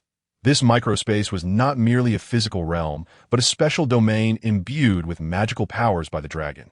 Lu Fa meticulously designed and adjusted this space according to his requirements.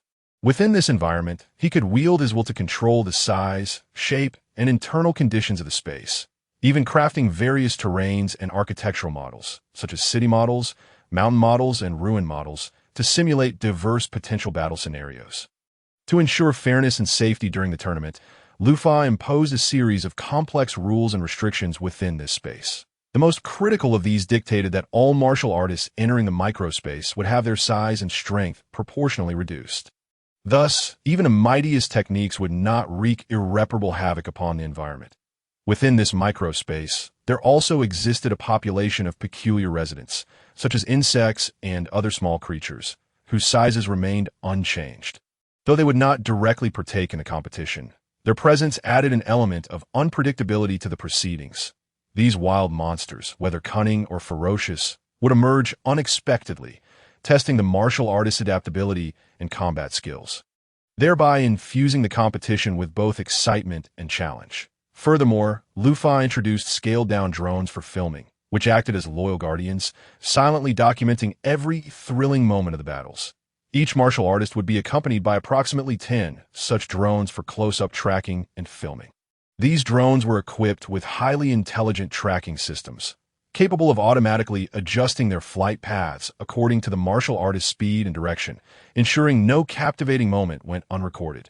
They danced through the air with agility, sometimes skimming the ground to capture low-angle clashes, and at other times soaring high to provide an overview of the entire battlefield.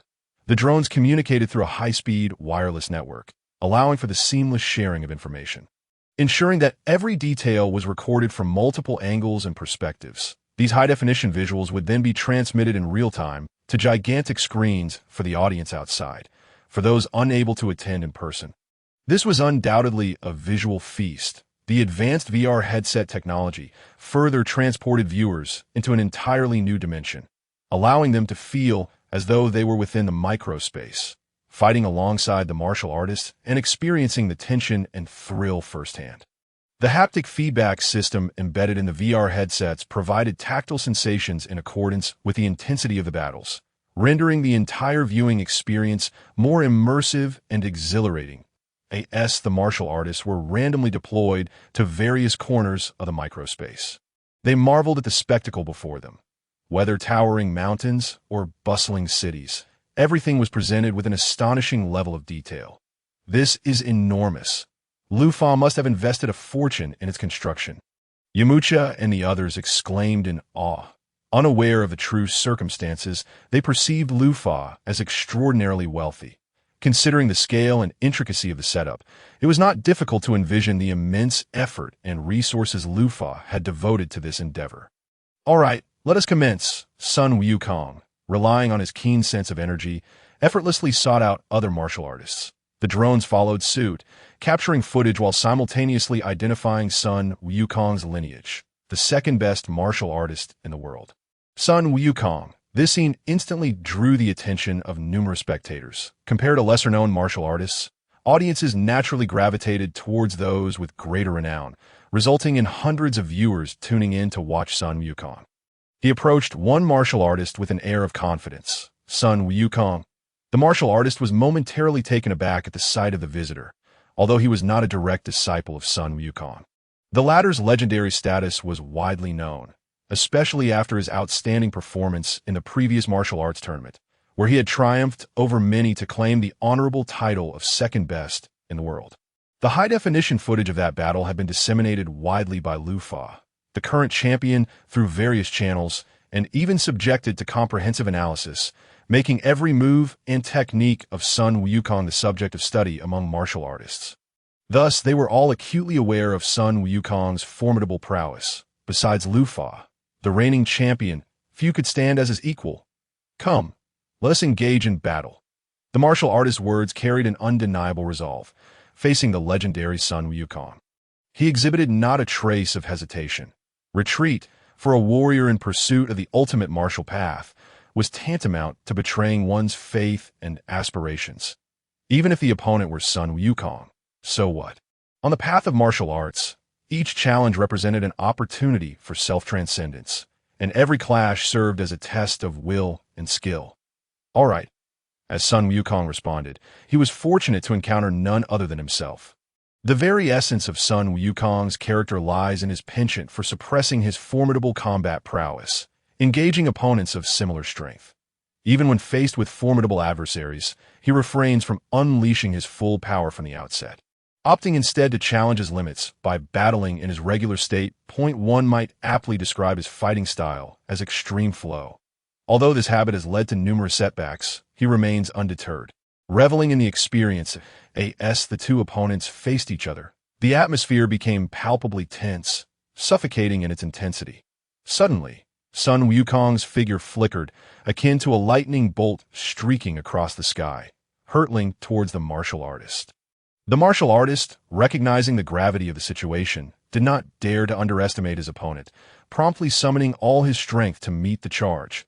With a resounding bang, akin to thunderclaps, the two figures collided in a breathtaking display. Reminiscent of two meteors colliding in a brilliant explosion of light. In the blink of an eye, their fists and feet struck like a tempest, relentless and swift, landing upon one another with ferocity. Each impact resonated with the sound of air bursting and the subtle quaking of bones, evoking gasps of astonishment from onlookers. Yet in an instant, the spectacle concluded, as the audience emerged from their stupor. They beheld the two combatants standing apart, seemingly as though the exhilarating battle had been but a mirage. Gasps of disbelief rippled through the crowd. They had scarcely registered the rapid sequence of events before witnessing this moment. Eager to comprehend the unfolding drama, they hastily replayed the footage, slowing it down 100-fold. Under the slow-motion lens, every detail became vividly apparent. Each collision of fists and feet, every subtle shift of the body, resembled cinematic close-ups, leaving spectators in awe. The pace was astonishing, surpassing the very limits of human capability. A young viewer, covering his mouth in disbelief, was filled with a profound sense of reverence and yearning for the pinnacle of martial arts. Beside him, his companion stood agape, the drink in his hand forgotten, mechanically repeating, "Incredible! Is this truly achievable by a human? Have you not seen the footage from the last martial arts tournament 2 years ago?" Chuckled an elderly man nearby, pride evident in his tone. Clearly well-versed in the annals of martial arts history, he was a seasoned spectator who had followed the first tournament from its inception. He was intimately familiar with the prowess of figures like Sun Wukong and the martial artist T.O., a top-tier martial artist. Supersonic speed is a standard expectation. Yet the elder posed a surprising question. Had Sun Wukong diminished in strength? After all, he had yet to shed his weighted clothing. The audience, intrigued by this notion, began to engage in animated discussions. They were astonished to discover that within this high-tech arena, not only could they witness the matches, but they could also communicate via real-time comments, enhancing their experience in unprecedented ways. They delved into analyses of Sun Wukong and the martial artist's fighting styles, debating whether Sun Wukong had indeed held back, and whether the martial artist stood a chance of victory. This unprecedented visual spectacle, coupled with the ability to engage with one another, elicited ecstatic responses from countless spectators. It was no wonder that this elimination round was said to accommodate 1 million viewers. There was certainly no shortage of excitement. There was no concern about distant seating, for every moment was within reach. Sun Wukong engaged in over 100 exchanges with the martial artist before ultimately claiming victory and seizing the opponent's star. The martial artist, thoroughly convinced of his defeat, hurried off to seek other challengers in this elimination round. There were only 10,000 martial artists, with only the top 100 advancing to the finals. Sun Wukong's combat prowess had evidently surpassed that of the original narrative. In the rear, Lu Fa observed the combat power detector's readings on the screen in the original timeline. 3 years hence, when Raditz arrived on Earth, Sun Wukong's combat power was recorded at 334 and 416 after discarding his weights. Clearly, he was no match for Raditz. Yet now, with 3 years remaining until the beginning of the Scion Saga, Sun Wukong's combat power had already reached 400 points, still while encumbered by his weighted gear. It was evident that Lufa's implementation of the robotic martial artist assessments and other measures had enabled Sun Wukong to attain greater strength ahead of schedule. Regrettably, the promotion of martial artists had only been underway for 2 years. Even the most gifted could not reach triple digits in such a short span. Thus, this stage remained dominated by Sun Wukong. Piccolo, Krillin, and Tin. Shaking his head, Lufa acknowledged the disparity. 2 years was a mere fraction compared to the lifelong training of Sun Wukong and his peers. After all, they were not ordinary individuals. Krillin was the strongest Earthling, Sun Wukong a scion, and Tien a member of the Three-Eye Tribe. For an average Earthling to catch up with them would take no less than a decade. However, the potential of Earthlings was undeniable. In just 2 years, over 900 martial artists had achieved double-digit combat powers, although this number paled in comparison to the 10,000 who had passed their assessments. These individuals might very well surpass triple digits in 3 years' time. Should gravity training be introduced, their powers would escalate even more rapidly. Yet Lufa had no intention of hastily implementing gravity training as for his title as the strongest in the world. That would only be contingent upon their success in the finals, where champions would be determined. However, amidst the fervent atmosphere of the battlefield, one figure's presence cut through the excitement like a chilling wind, extinguishing the flames of passion and dreams. Piccolo, once the son of the Demon King, now a solitary shadow of the demon race. The name Piccolo carried an air of foreboding among martial artists. Contrasting starkly with Sun Wukong's tendency to hold back even against formidable foes, Piccolo struck with lethal intent, devoid of mercy. His combat philosophy was simple and direct. In this brutal world, compassion is a fatal weakness. Thus, whenever Piccolo graced the arena, the air seemed to thicken, spectators holding their breath in anticipation. Torn between eagerness and dread for the impending display of violent beauty, he felt no compulsion to extend mercy to humanity. After all, Piccolo had yet to be swayed by Sun Wukong's influence, nor had he experienced the transformative moment of being saved by the magical beings. Presently, Piccolo steadfastly adhered to his identity as a demon, harboring ambitions to dominate Earth. The 10th star, Piccolo's voice was as frigid as ice. Devoid of any emotional fluctuation, he raised his hands, summoning a radiant violet energy wave. This energy seemed to encapsulate boundless darkness and destruction, effortlessly penetrating the martial artist's formidable defense and striking directly at his chest. With a heavy thud, the martial artist's body crumpled like a leaf caught in a gale, blood staining the ground. Piccolo approached the fallen adversary, expressionless, and seized the star from his grasp.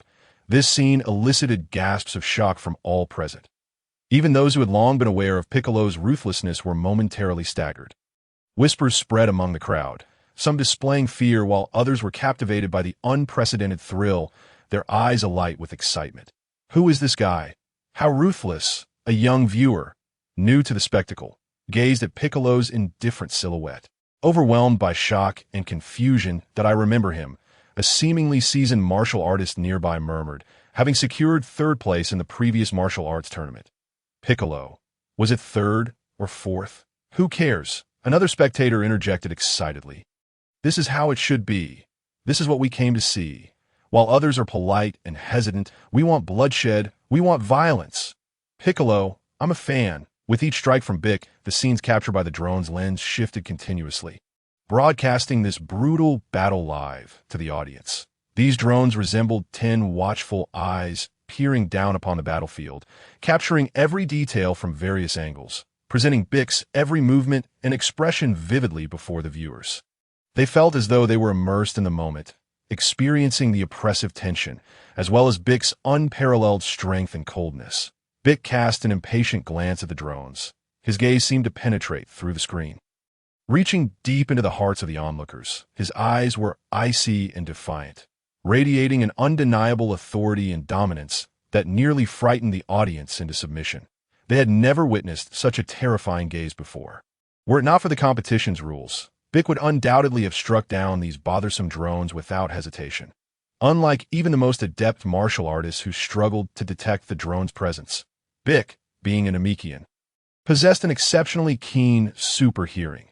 Although these drones were well concealed, to Bic, Their buzzing was as incessant and irritating as that of flies, provoking an overwhelming sense of annoyance and disdain. Nevertheless, despite his inner turmoil of dissatisfaction and anger, Bick maintained his composure and rationality. He understood that the priority was to win the match and collect enough stars to fulfill his objective. Thus, he had to endure the distractions posed by the drones and remain focused on the battle at hand. Lufa also took note of Bick that if one aspired to conquer the world, why resort to the means of martial competition and adhere to such rules? When the great demon king Bick ruled the world, his governing philosophy was simple and direct. The strong reign, while the weak must crawl. He never confined himself to any rules. He wielded his earth-shattering power to reduce any obstacle to dust. In the era of the great demon king Bick, rules were merely a comforting illusion for the weak. Strength was the only truth that, in contrast, Bick seemed somewhat misguided. Lufa felt that had it been the great demon king Bick, he would never have been so bound by rules. Facing those annoying drones and the ceaseless challengers, he would have effortlessly swept them away with a wave of his hand, obliterating them with his cataclysmic power, rather than patiently engaging in battle after battle. Yet, Bick chose to adhere to the rules, opting to win the competition through his strength. From his inception to the present, Bick had diligently trained, never straying from his path. He had scarcely taken any lives, a stark contrast to the bloodthirsty lineage of the great demon king Bick, rendering him seemingly more virtuous. His combat power had reached 388, a significant increase compared to the original narrative. Lufa observed Bick's combat power. This fellow had also benefited from his practice against mechanical opponents, having scrapped over 10,000 robots. Were it not for Lufa's advanced modular production technology and efficient recycling of components, even he, as the world's wealthiest individual, would struggle to bear such immense consumption. After all, the cost of these advanced robots was exorbitant. Even for a giant like Future Tech Company, such resources were not to be squandered lightly. Krillin and Tien also fared well, effortlessly overpowering the martial artists they encountered.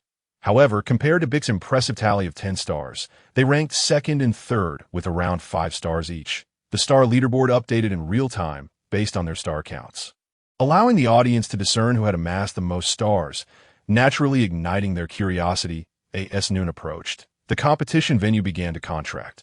Indeed, Lufa had introduced the concept of a shrinking circle, preventing martial artists from hiding for extended periods. Although elimination required the most stars, 100, this shrinking mechanism expedited the competition, averting a tedious and drawn-out affair. As the competition venue gradually diminished, the number of eliminated martial artists surged.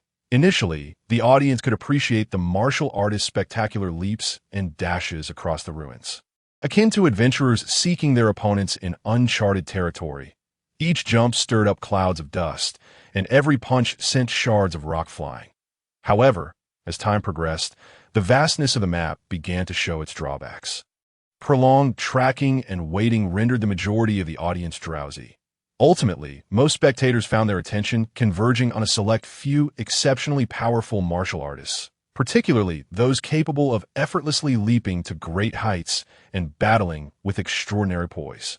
This shift undoubtedly diminished the competition's excitement and sense of participation, leaving many viewers disheartened that it was only when the shrinking circle mechanism officially commenced that everything underwent a dramatic transformation, with the safe zone continuously contracting. The likelihood of encounters among martial artists surged, transforming previously sparse skirmishes into intense and fervent clashes.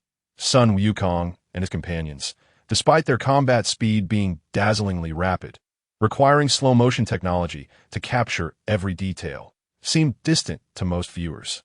They found more visceral excitement in the confrontations of powerful martial artists. Most martial artists still operated within the realm of human capability. Those with single-digit combat power represented the limits of humanity and its transcendence, shattering rocks with their fists. Martial artists with double-digit power could reach supersonic speeds, capable of slaying dinosaurs with their bare hands, rendering firearms obsolete. The audience was electrified, feeling their expensive tickets were well worth it. Such a value. Regrettably, such competitions occurred only once every 2 years. Sun Wukong grew increasingly serious. He delivered a punch that fell the martial artist at "My apologies," he said, immediately clasping his hands together and bowing deeply to his fallen opponent. Expressing remorse while also claiming his stars, that's 11. Sun Wukong gazed at the leaderboard, where Bick was far ahead with 30 stars. The gap was too vast. Time to catch up? Energized, Sun Wukong relished his ability to sense others' ki, which proved immensely beneficial. Thus, Bick inadvertently glanced at the leaderboard, and suddenly his gaze froze. Sun Wukong's name prominently occupied the second position, followed by a staggering array of star icons. Sun Wukong. Bick felt a mix of shock and fury. He could hardly believe his eyes. Just moments ago, he could not find Sun Wukong's name among the top 30. Yet now, this fellow had surged to second place. Could it be that he had defeated a multitude of opponents in one fell swoop? Seizing their stars, this fellow amassed a considerable number of stars. If we all take him down together, we can split his stars. Just then, a group of martial artists suddenly appeared around him, encircling him. Their faces bore expressions of greed and cunning, with one person loudly proclaiming something. Before the words could fully escape his lips, several individuals launched their attacks on Bick simultaneously. Bick was elated. Humph, a gathering of the weak. These fools attempting to overcome him through teamwork were but a bunch of pitiful weaklings. Their actions merely revealed their inner fears and helplessness in the eyes of a true strongman. Such camaraderie was nothing more than a laughable and tragic struggle. Bick's form shimmered as his white cloak unfurled behind him like a living entity, instantly swelling as if imbued with boundless power. He then violently swung his cloak, unleashing a powerful aura that surged forth like a tempest, tearing apart all in its path, be it vegetation or rock, into fragments. The martial artists attempting to besiege him were caught off guard by this sudden onslaught. Some, unable to react in time, were directly hurled away by this overwhelming force, crashing to the ground, blood spewing from their mouths, utterly devoid of strength to rise again. The absurdity was appalling. With an air of arrogance, Piccolo declared his superiority. At that moment, he still exuded an aura of prestige, prompting Lu Fa to reflect on how unfortunate it was that this would soon dissipate. The once imposing second-generation demon king ultimately found himself relegated to the role of a caretaker for the Sun family. And more distressingly, as a mere child laborer. Piccolo, he is still just a child. The tightening of the circle led to an increased density among martial artists, resulting in more frequent and intense battles, culminating in the announcement of the competition's conclusion from afternoon till dusk. The list of the top 100 martial artists, each holding the most stars, was projected live in the sky, leaving the majority aware of their bleak prospects for advancement into the elite ranks. After confirming his own advancement, Sun Wukong took a detour to feast upon a wild creature, much to Lu Fa's disgust, as these creatures were often snakes, insects, and vermin. Lu Fa couldn't help but admire Sun Wukong's hearty appetite. The elimination rounds lasted only a single day. Lu Fa had no interest in turning it into a survival game. He maintained his respect for the martial artists, refusing to treat them as mere playthings for the amusement of celebrities. To respect the martial artists was to respect himself, as he shared the same identity, although he did not particularly care about it. The martial artists were granted a respite. That was close. I nearly faced elimination. Yamucha sighed in relief, noting the tight schedule and the gang-up he had encountered. Even though Yamucha belonged to Earth's top-tier fighters, he found himself at the bottom of the rankings. And the formidable warriors of the Dragon Ball world were not invincible, so he truly came close to being ousted. Fortunately, I did not encounter that guy Piccolo, Krillin remarked, still haunted by the memory. 2 years had passed, and he could hardly fathom just how powerful Piccolo had become.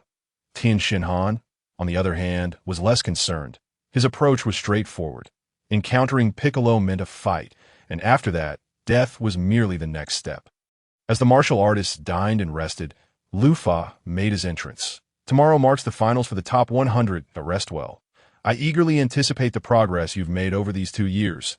Lu Fa smiled at Sun Wukong and the others. Humph, you shall witness it. Piccolo, though brimming with fighting spirit, chose to turn away haughtily, as he required no sustenance. I too look forward to battling you.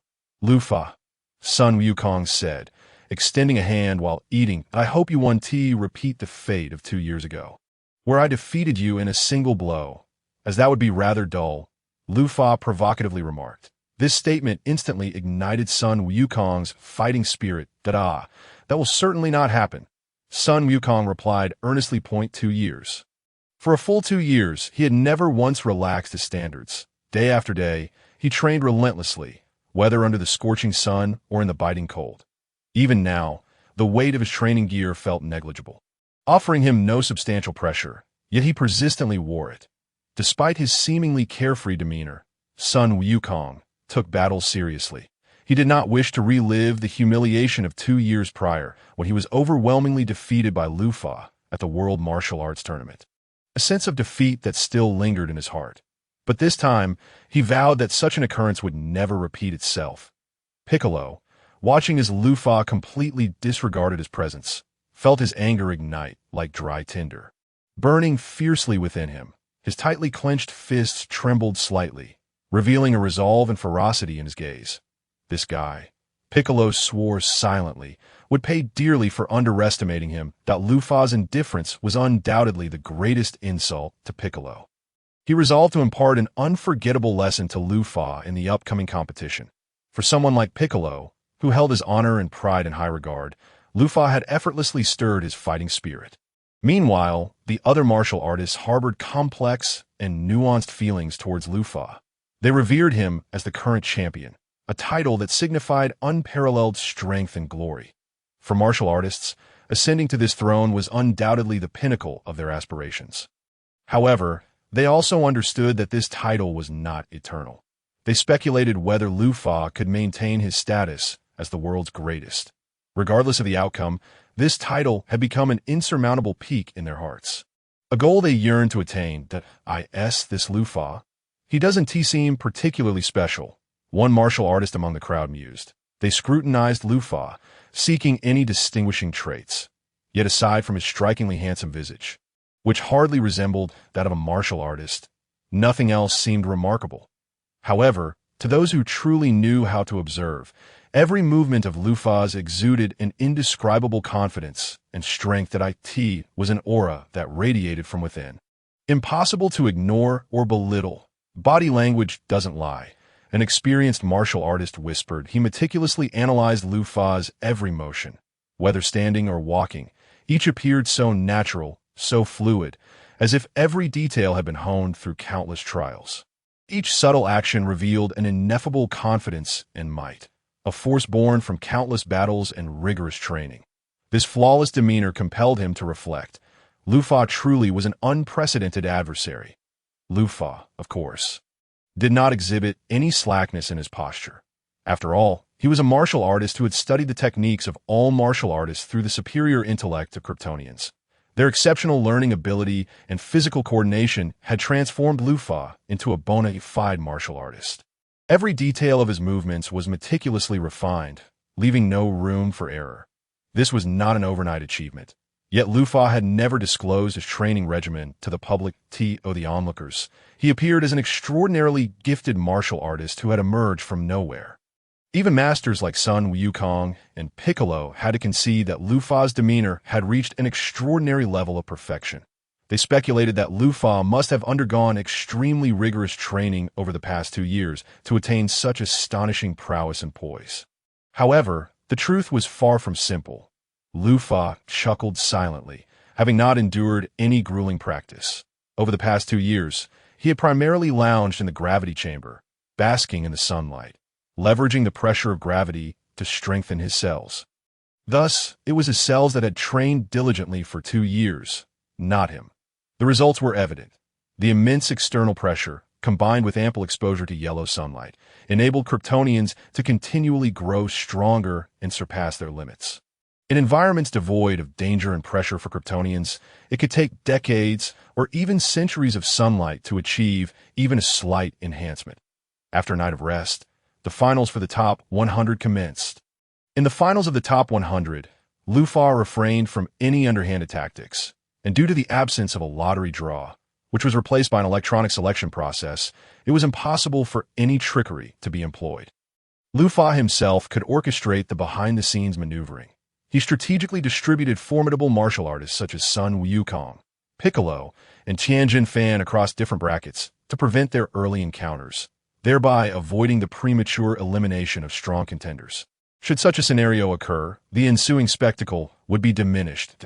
As the first rays of sunlight fully illuminated the venue, the finals officially commenced. Unlike previous contests, Lufa boldly innovated the competition format by implementing a rapid elimination system, where two competitors would vie for a single spot, infusing each match with a sense of urgency and excitement. This transformation not only accelerated the tournament's pace, but also compelled every participant to exert maximum effort, leaving no room for complacency. The speed of the top 100 rounds intensified, primarily due to Lu Fa's provocations. Both Sun Wukong and Piccolo harbored a pent-up frustration and fervor, prompting them to unleash their abilities with remarkable precision. In a single match, 50 contenders were eliminated, allowing the remaining participants to rest briefly before continuing at noon, followed by another round of eliminations, and so on throughout the afternoon. During the intermissions, the venue thrummed with energy rather than falling silent. Spectators eagerly engaged in discussions, exchanging their perspectives on the thrilling confrontations that lay ahead.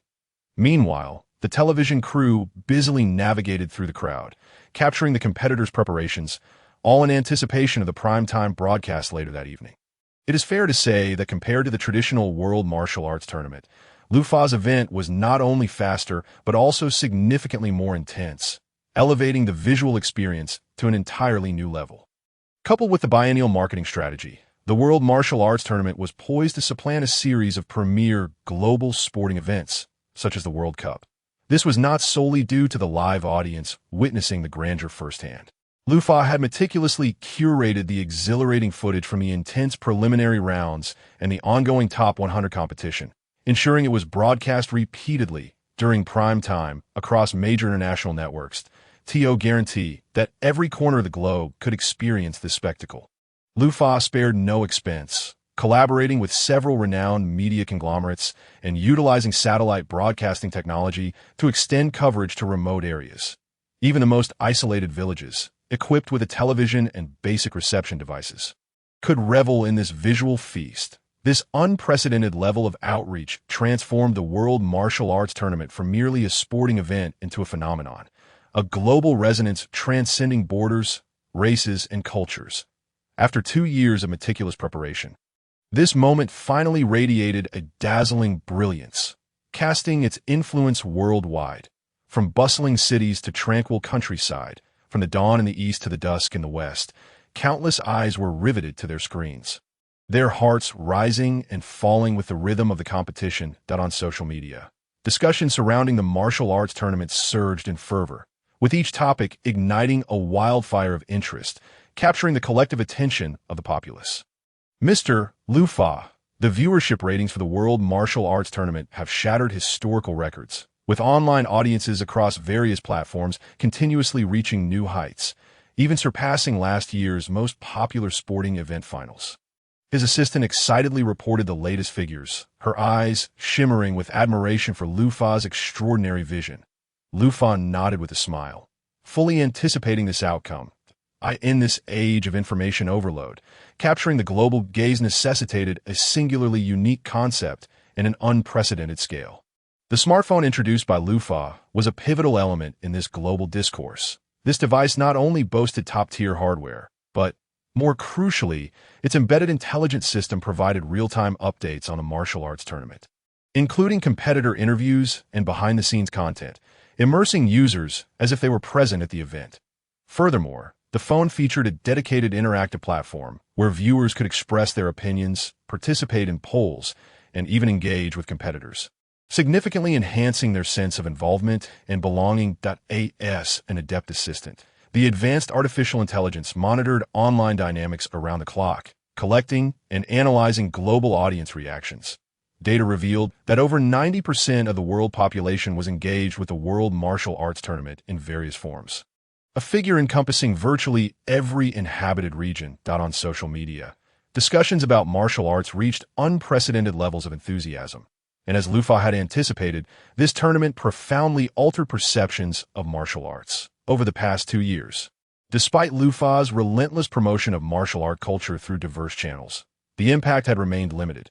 However, this time, as these extraordinary feats transcending human limits were broadcasted through television and smartphone screens to every corner of the globe, people were profoundly moved. Those who had previously known little or only a superficial understanding of martial artists experienced a transformative realization, beginning to comprehend why disciplines such as mixed martial arts and other sport garnered such immense attention. Humans are inherently drawn to strength, and anything that showcases the extreme potential of human capability invariably piques curiosity and admiration. More importantly, this martial arts tournament ignited fervor and aspirations within countless hearts. While not everyone possesses the innate talent and resolve of the competitors to engage in rigorous martial training, the desire for strength and the courage to challenge oneself took root in the hearts of many. The commencement and the journey had been impeccably executed, and the conclusion must equally honor such a magnificent opening. Lufa observed the match results, noting that Yamcha was engaged in a fierce battle against Tianjin Fan. It was evident that Yamcha had not squandered the past 2 years. Even without a renowned mentor, he had the capable Krillin as a training partner, as the future strongest Earthling. Krillin's prowess was unquestionable, and his rate of improvement was remarkable. Thus, it seemed unlikely that the narrative of mentorship would repeat itself. Lufa glanced at the battle power detector beside him, astonished to see that even Yamcha had reached a combat power of 200. Tianjin Fan, as a descendant of the Three-Eyed Clan, inherently possessed extraordinary potential. Not only had he inherited the martial arts of the Crane School, but under Master Roshi's guidance, he had also fused the techniques of the Crane School with the Kamehameha, forging his unique fighting style to this moment. The battle power detector displayed a figure of 229, slightly surpassing Yamcha. Yet this did not guarantee victory. Tianjin Fan, brace yourself, Yamcha declared, gripping his right wrist with his left hand, as if channeling all his strength into this singular strike. However, Tianjin Fan appeared unfazed, a faint smile curling at the corners of his mouth. The spirit ball? Yamcha, you should know this move won't faze me. His tone exuded confidence that in the face of Tianjin Fan's disdain, Yamcha remained unfazed, instead revealing a mysterious smile. Yes, that's so. I assure you, I have not stagnated at all. Before his words had fully settled, Yamcha abruptly lifted his right hand, a tremendous energy surging forth from his palm, reminiscent of the signs preceding a volcanic eruption, intense and fervent. This energy rapidly coalesced above his head, swirling and compressing, ultimately forming an enormous spirit ball, its size far exceeding any he had previously conjured. The spirit ball resembled a miniature sun, radiating dazzling light while simultaneously consuming all surrounding illumination and sound. Leaving the arena in awe, the gasps of the spectators and the commentators' voices were drowned out by the deep rumble of this power, leaving only the low, thunderous sound of the spirit ball. Giant spirit ball, Yamcha roared. With this cry, the colossal energy sphere surged through the air like a meteor, imbued with destructive force. Hurtling towards Tianjin Fan, as the spirit ball traveled, the air seemed to tear apart, leaving behind white fissures, a testament to the intertwining of speed and power. Tianjin Fan's expression shifted slightly, the sudden turn of events clearly exceeding his expectations. He had initially believed that his mastery over energy manipulation and understanding of martial arts would suffice to counter any of Yamcha's attacks. Yet the scene before him instilled an unprecedented sense of pressure. Nanny, Tianjin Fan gasped softly, swiftly adjusting his stance, firmly rooting his feet to the ground, his body taut and prepared to confront this unprecedented assault. A flicker of gravity crossed his eyes, yet overshadowed by an insatiable yearning for the unknown challenge. He longed to validate the resilience of his meticulously honed physique and the battle techniques forged through countless life and death trials. Is this thing really unleashed now? Lufa, observing from the sidelines, felt a twinge of surprise.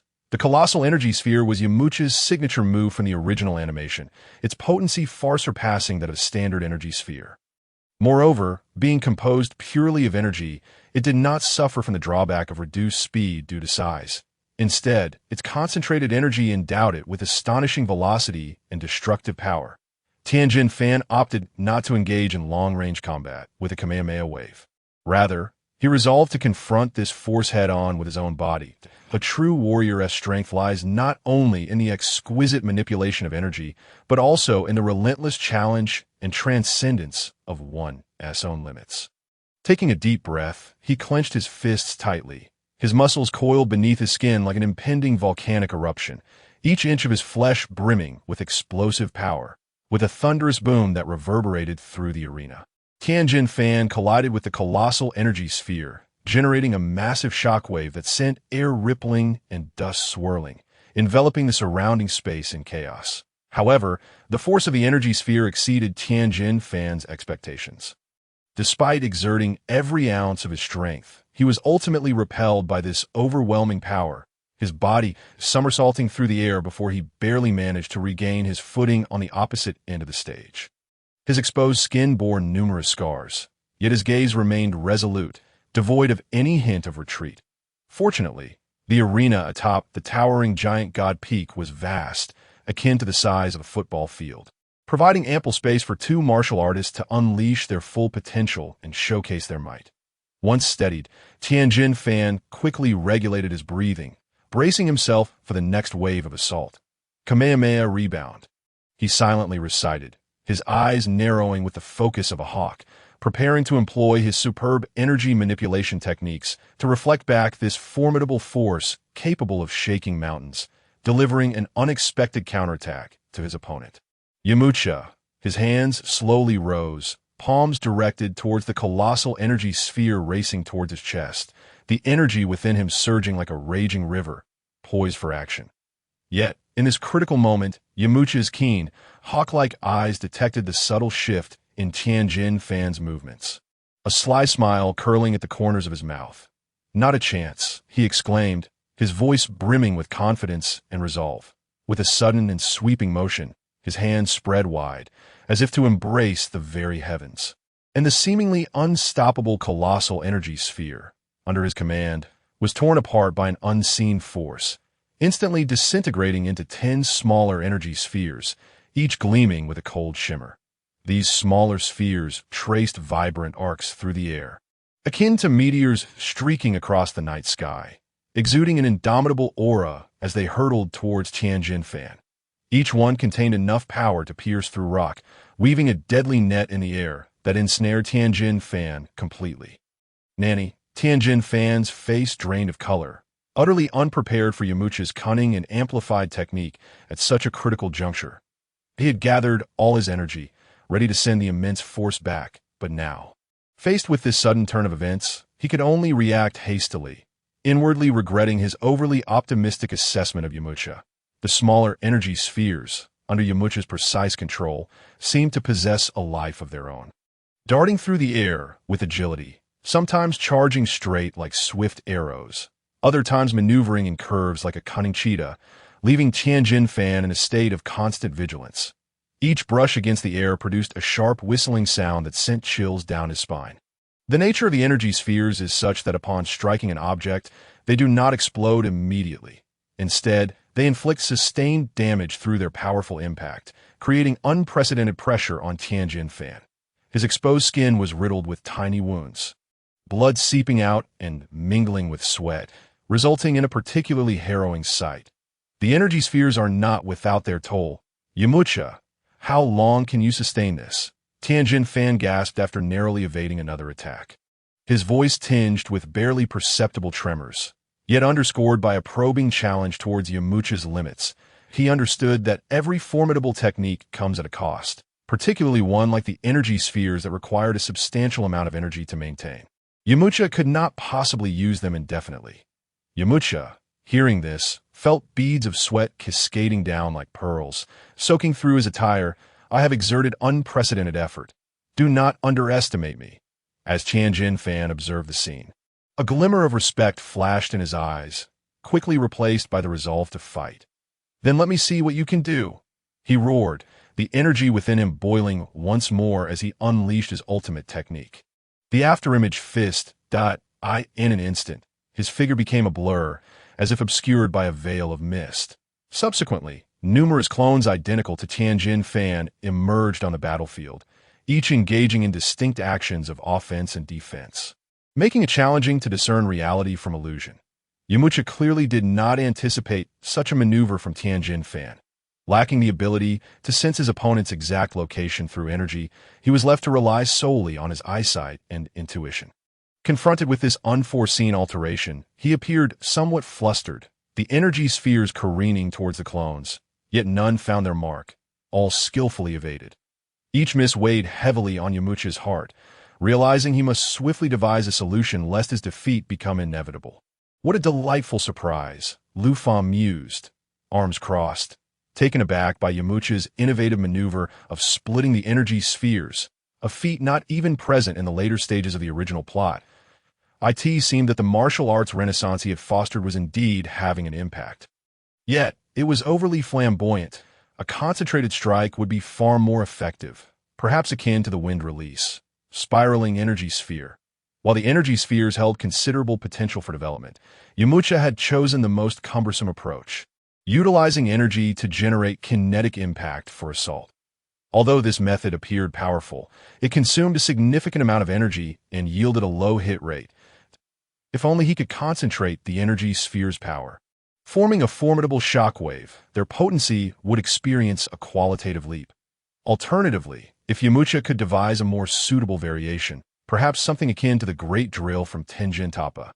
However, it was evident that Yamcha was currently incapable of such transformation.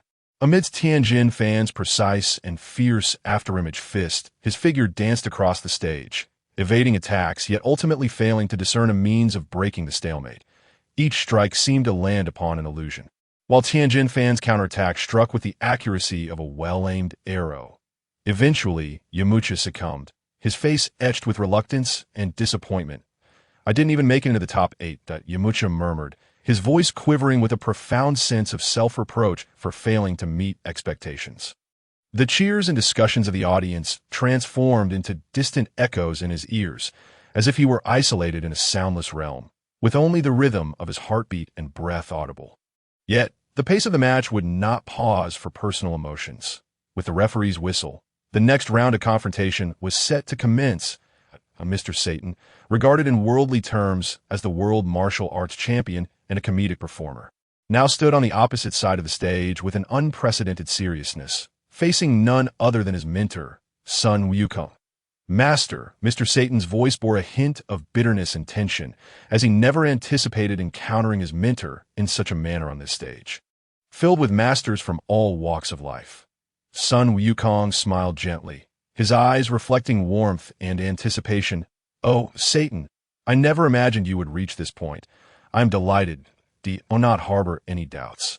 Unleash everything I have taught you. That will be the greatest tribute to me." Sun Wukong's words brimmed with encouragement and trust, knowing that for a student like Satan, simply standing here was a victory. What he longed to witness was Satan's growth and transformation. "Yes, Master," a glimmer of resolve flashed in Mr. Satan's eyes, for he understood that, in the face of absolute might, his chances of victory were exceedingly slim. Yet he recognized that this was not merely a contest of triumph and defeat. It was also a test of his learning and a steadfast commitment to his beliefs. The battle was imminent. Mr. Satan surged forth like a cheetah poised to strike, unleashing an astonishing burst of speed that allowed him to close the seemingly vast distance of the arena in the blink of an eye. Charging directly at Sun Wukong, his straight punch sliced through the air with a fierce wind, as if intending to tear the very atmosphere apart. However, Sun Wukong merely raised his hand, effortlessly deflecting the blow with his forearm. Undeterred, Satan swiftly recalibrated his stance, leveraging the force of a spin to deliver a fierce kick, his toes akin to razor-sharp blades aimed at Sun Wukong's neck. Yet again, Sun Wukong's arm acted as an indomitable shield, absorbing the strike with ease, causing the air to crackle under immense pressure, generating a miniature whirlwind that billowed around them. Indeed, both speed and strength had seen considerable enhancement, Sun Wukong observed, for a student like Satan. Merely standing in this arena was already a victory. What he anticipated even more was witnessing Satan's growth and transformation through this combat. Upon hearing Sun Wukong's praise, an unprecedented surge of power welled up within Satan. This was the encouragement and affirmation from his master, a wellspring of motivation to propel him further. He resolved not to disappoint his teacher. Drawing in a deep breath, he concentrated all his energy into his fists and unleashed a relentless barrage upon Sun Wukong. Satan's rocket punches, each blow contained the essence of his utmost effort, as though he sought to pour forth all his strength and conviction. Sun Wukong's arms, despite their seemingly limited surface area, functioned as an impenetrable barrier, deflecting every single strike from Satan. With each impact, Sun Wukong's arms quivered slightly, not from a lack of strength, but as he subtly adjusted his rhythm, creating a remarkable harmony with Satan's onslaught. Bang! Bang! Each collision resonated with the sharp sound of air being torn asunder, as if the very fabric of space were being rent at that moment. The force behind Satan's punches rivaled that of missile strikes. Yet before Sun Wukong, this power appeared absorbed by an invisible barrier, rendered intangible. Sun Wukong's feet anchored themselves like the roots of the earth, deeply embedded into the arena floor.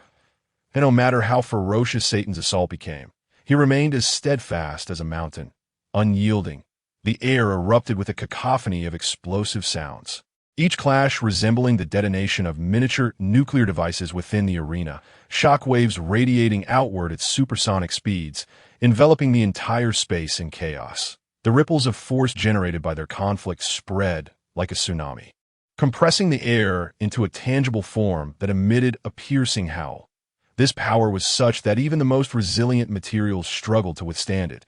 Spiderweb-like cracks began to appear at the arena's edge, gradually expanding as though on the brink of collapse. Such a phenomenon was not beyond the realm of possibility. Satan's combat prowess had surpassed 80 points, and at this level, each of his punches could unleash the energy equivalent to a small nuclear explosion, capable of decimating a city with just a few more strikes. The entire arena trembled, and even the distant spectators felt the waves of impact, akin to the tumultuous gales of a Force 10 tempest, instilling a sense of trepidation. Fortunately, reinforced glass barriers rose in time to shield the audience from the onslaught of winds. Some frail spectators were swept up by the force, tumbling helplessly through the air. Their situation dire, but thankfully, the preemptively deployed security robots sprang into action, agile as dancers, deftly navigating through the crowd to catch each individual swept away by the tempest and gently return them to their seats, ensuring everyone's safety. Seeing that the battle had begun to affect the audience, Sun Wukong felt it was time to bring the confrontation to a close. Primarily, it appeared that Satan had exhausted his repertoire. He resorted to traditional boxing techniques, lacking even the finesse of Yamcha's Wolf Fang fist. With renewed vigor, Sun Wukong delivered a punch that pierced through Satan's defenses and struck his chest. With a resounding bang, Satan gasped as the force of the blow sent him hurtling backward, colliding heavily against the edge of the arena. His eyes nearly bulged from their sockets, his face a mask of agony and despair. Under the impact of this force, his body felt as if it were being torn apart, and he promptly lost consciousness, collapsing upon the arena floor. "You did exceptionally well, Satan," Sun Wukong remarked from the sidelines. "Master," Satan exclaimed, tears streaming down his face, "that I look forward to witnessing your future strength," Sun Wukong encouraged, patting him on the shoulder. Normally, Sun Wukong might lack the intellect and social acumen for such sentiments. But if he desired a worthy opponent, Satan's intellect would surge to astonishing heights in an instant. And indeed, that was the case now. Sun Wukong sensed that Satan still harbored considerable potential. With diligent effort, he might yet catch up to Yamcha. With further development of his techniques, Satan could undoubtedly become a formidable rival. Krillin, having not encountered familiar faces, found himself facing other prodigies, much like Sun Wukong. "Impressive. Just 2 years, and they can stand against me," he mused, gazing at the unfamiliar faces before him, all of whom were far from the previous contenders of the World Martial Arts Tournament. Although many of the former participants had perished, they had all been revived, and, theoretically, they could have returned to the tournament. Yet, none did. Thus, these newcomers had reached such heights in just 3 years. This was the phenomenon of quantity leading to qualitative change. It was certain that even more extraordinary talents remained undiscovered, for the prevalence of martial arts was still too low. Currently, participation likely hovered below 5%, far from the widespread practice seen in the later stages of the Shaolin soccer era. Krillin's opponent was a monstrous being, a member of the same species as the formidable Jiran from the 21st Martial Arts Tournament. The beast Jiran was indeed powerful, according to the supplementary manual for the Dragon Ball movie Battle on Earth. Jiran possessed a combat power of 100, though this is debatable, as in the context of the story, Goku's Great Ape transformation also registered at 100. However, from the perspective of the narrative, the disparity in combat prowess between the two is remarkably stark. According to the official lore, Jiran is not classified as an animal-type Earthling. Rather, he belongs to a unique Earth species within the Dragon Ball universe. The Jiran clan he bears a striking resemblance to the Dragon Men of Western mythology and shares certain similarities with the pterosaurs of Dragon Ball Earth. Though he is considerably smaller in stature, the structure of Jiran's head is akin to that of reptiles such as dinosaurs and crocodiles, characterized by a broad mouth and elongated snout. Atop his head, there is a prominent crest that extends to the back of his skull, with a horn resembling that of a rhinoceros situated above the nasal region, in contrast to the previous monster. Gigan's physique diverges significantly from that of an ordinary Earth human.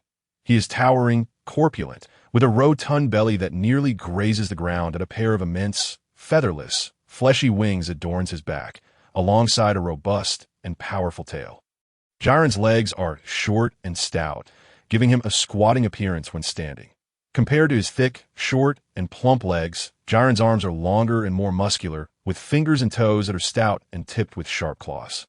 Yet in stark contrast to Jiran's bulky and cumbersome form, Gigan presents an entirely different visage. His body is sculpted with pronounced muscles, as if every inch of his skin harbors boundless strength. His legs are strong and elongated, with smooth, scale-free skin devoid of extraneous markings, exhibiting a peculiar symmetry that divides his body into shades of blue and green, his posterior adorned in a deep blue and his front in a vibrant green. This unique color palette renders him particularly conspicuous on the battlefield.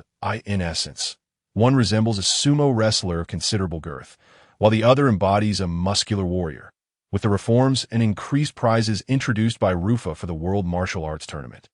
Numerous special races have been drawn out, Gigan being one of them, alongside a werewolf in this contest that has narrowed down to the top 8. Gigan's transformation stemmed from a profound defeat.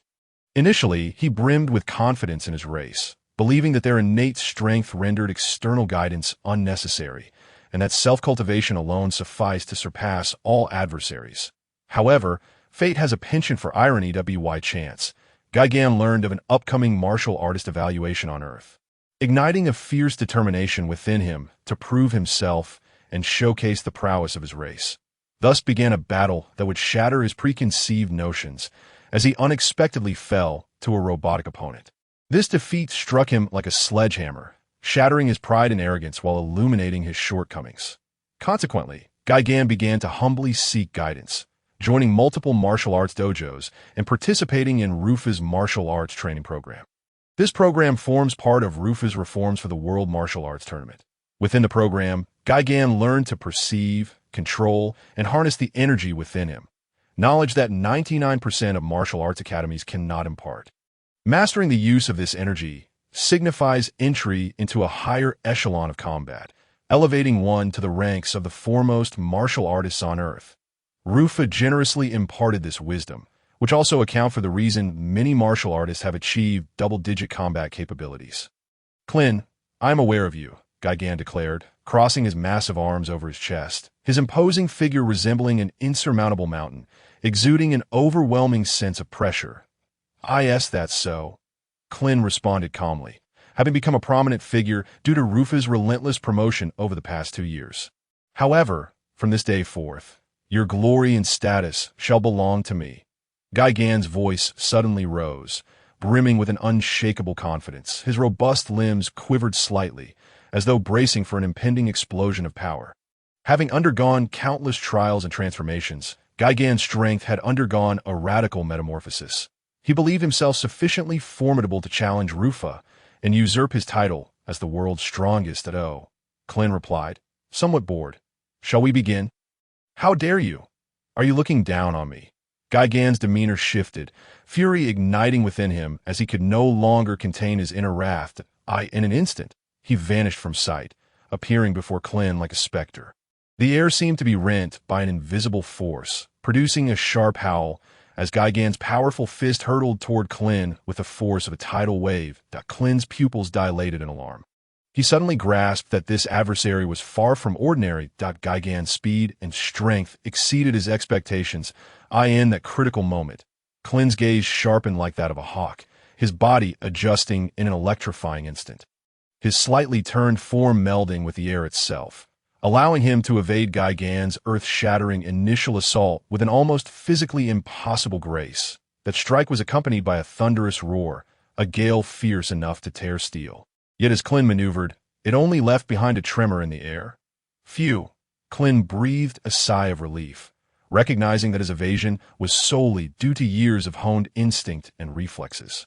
However, even with all his efforts, Gigan's overwhelming blow still left a distinct shockwave in the air, akin to an invisible serpent, stirring up dust and debris in its wake, as if the very fabric of space were contorted by this force. With a resounding thud, the earth trembled beneath them, marking the official commencement of the battle between Klin and Gigan. Klin, a diminutive warrior with short limbs, possessed an incredible speed and reflexes that defied belief. He darted between Gigan's powerful strikes, each collision reminiscent of meteors colliding mid-air, producing deafening explosions. These sounds echoed like a multitude of bombs detonating simultaneously, instilling fear in those who heard that moment. The air seemed ignited, resulting in a violent shockwave that radiated outward from the two combatants, tearing the ground beneath into deep fissures, resembling the scars of the earth, a sight both shocking and awe-inspiring. Dust and debris swirled like a tempest, obscuring the sky, intensifying the already gripping nature of the battle. Klin's expression turned grave as he realized he had never encountered an opponent of such extraordinary strength. Every punch and kick from Gigan contained unimaginable brute force, a unique trait of his species that conferred a significant advantage. This power was daunting even for a warrior of Klin's caliber, as every impact felt like a torrential flood, threatening to rend his body asunder. Each clash sent tremors through his bones and soreness through his muscles, as if every inch of his skin was crying out in agony and fatigue. Meanwhile, Rufu observed the battle with a glimmer of surprise and admiration in his eyes. He had initially believed that Klin and his companions possessed sufficient strength to face any challenge. Yet Gigan's performance surpassed his expectations.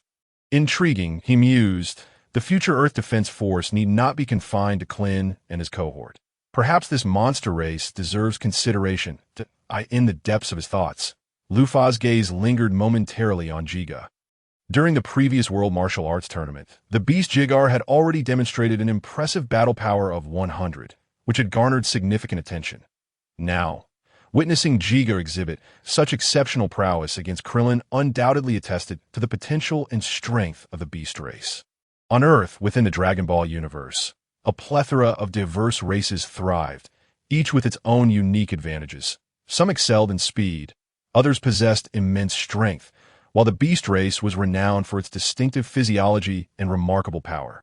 Contemplating this, Lufa's gaze deepened, as he realized he might need to re-evaluate the selection criteria for the Earth Defense Force. The criteria should no longer be confined to humanity, but should extend its embrace to all races with potential, allowing a greater number of individuals to join the ranks dedicated to protecting Earth. As Lufa silently contemplated these plans, the battlefield's dynamics shifted once more. Roar! Jiga unleashed a deafening roar that reverberated across the vast plain, causing even the reinforced glass of the distant spectator stands to tremble. Following this roar, he slowly raised his hands, palms directed at Krillin, as a visible wave of energy began to coalesce between them. This energy surged like boiling lava, continuously rolling and condensing, ultimately transforming into a powerful energy wave that radiated a brilliant golden light, resembling a dazzling meteor streaking across the night sky, hurtling towards Krillin with tremendous force. Faced with this energy wave capable of obliterating mountains, Krillin's expression momentarily shifted to one of gravity. However, he quickly regained his signature confident smile, engaging in a contest of energy waves with the Turtle School. He swiftly positioned his hands in a flower bud formation, gradually lowering them to his waist. With each deep and steady breath, a gentle yet extraordinarily potent aura emanated from his being, resonating with the surrounding air and forming a subtle energy field. A glowing orb of blue light had formed between his palms, seemingly containing the orbits of stars, spinning endlessly and exuding a heart-pounding energy fluctuation. He inhaled deeply, shouted, and thrust his hands forward, causing the orb to instantly transform into a blue beam of light, leaving a long tail trailing behind it, akin to the brightest meteor in the night sky. Slicing through the air to collide violently with Jiga's energy wave, the two formidable energies converged in midair, erupting with a thunderous roar, as if the very sky had been rent asunder. Light exploded forth, and waves of energy surged, enveloping the entire battlefield in a spectacle of chaos, dust swirling and debris flying. Painting a breathtaking scene.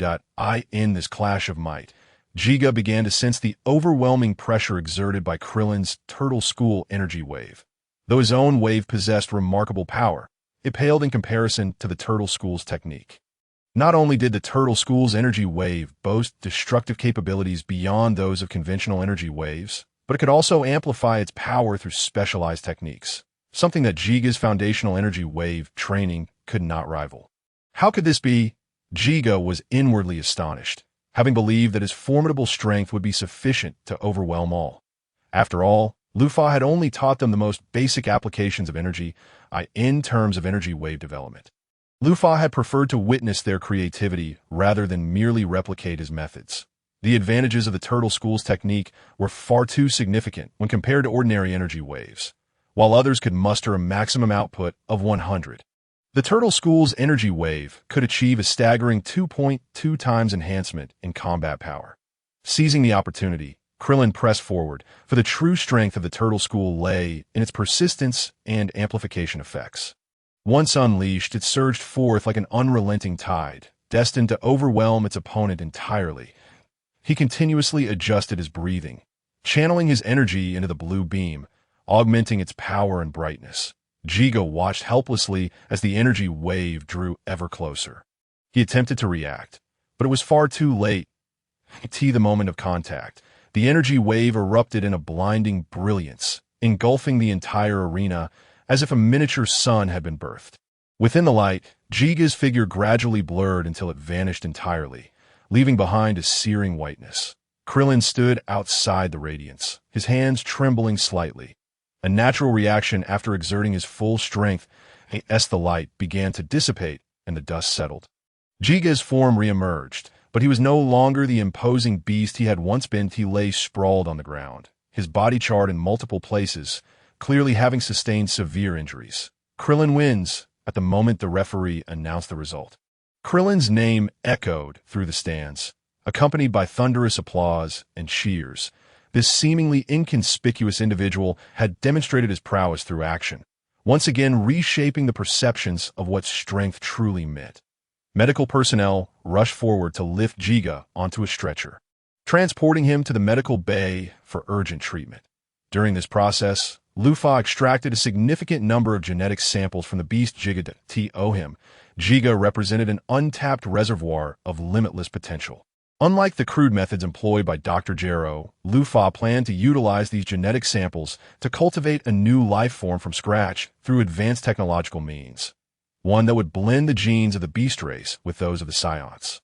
It appeared that the original storyline had not explored the ramifications of merging the beast races and Psions genes. Based on the results seen in hybrids between Earthlings and Psions, the strength of hybrid Psions was assured. It was possible that something extraordinary could emerge. Lufa was filled with the bold innovation characteristic of a researcher, embracing the spirit of audacity. This cross-species genetic fusion was fraught with unknowns and challenges. Yet it was precisely this uncertainty that exhilarated and excited him. After all, in the case of hybrids between Earthlings and Psions, hybrid Psions not only inherited the strengths of both, but also exhibited potential that surpassed their predecessors in certain aspects. What marvels might result from a union of beast and Psion genes? Given that he was a Kryptonian and had grown significantly stronger, It was improbable that any artificial beings he created would surpass him. There was no possibility of a creator being outdone by his own creation. Upon returning to the laboratory, Lufa scrutinized the holographic projection of the genetic map. The genes of the beast race might harbor even more primal, untamed power, if he could achieve a flawless fusion. The new life form birthed from this union might possess strength beyond imagination. Employing cutting-edge gene editing technology, he meticulously undertook the processes of cutting, splicing, and adjusting, each step fraught with challenges and risks. A moment's inattention could lead to chaotic gene sequences or even unforeseen consequences. Yet Lufa appeared unfazed, his every movement revealing a mastery and confidence. With the superintelligence of a Kryptonian, his biological field, and various supersensory abilities, Lufa was entirely capable of multitasking to complete this endeavor. Finally, after countless attempts and adjustments, he successfully achieved a perfect fusion of the beast and scion genes. Remarkably, this entire process took less than a day. However, it was merely the first step of a long journey. Next, he needed to conduct a series of cultivation and testing procedures to ensure the new life form could grow steadily and realize its anticipated potential. Throughout this process, he would need to continually adjust and optimize the gene sequences. Meanwhile, the external competitions continued unabated. Following the quarterfinals, the semifinals approached as scheduled. Lufa granted everyone a day of rest to ensure they could face the upcoming challenges in optimal condition. However, to his surprise, the four strongest contenders, Tianjin Han, Piccolo, Son Goku, and Krillin, had initiated their confrontations ahead of time. This turn of events was clearly a matter of luck rather than Lufa's manipulation behind the scenes. Just surrender already. In the clash between Piccolo and Tianjin Han, Piccolo appeared unusually relaxed, arms crossed, his gaze filled with disdain and scorn. Piccolo. Like Krillin, Tianjin Han harbored psychological shadows in relation to Piccolo. Yet, had he not diligently trained to overcome those very shadows? Thus, it was evident that he could never concede defeat. Moreover, Tianjin Fan had significantly improved compared to the original storyline, particularly with a suitable opponent to spar with. It could be said that the robots introduced in the martial artist examination by Lufa had greatly accelerated his strength.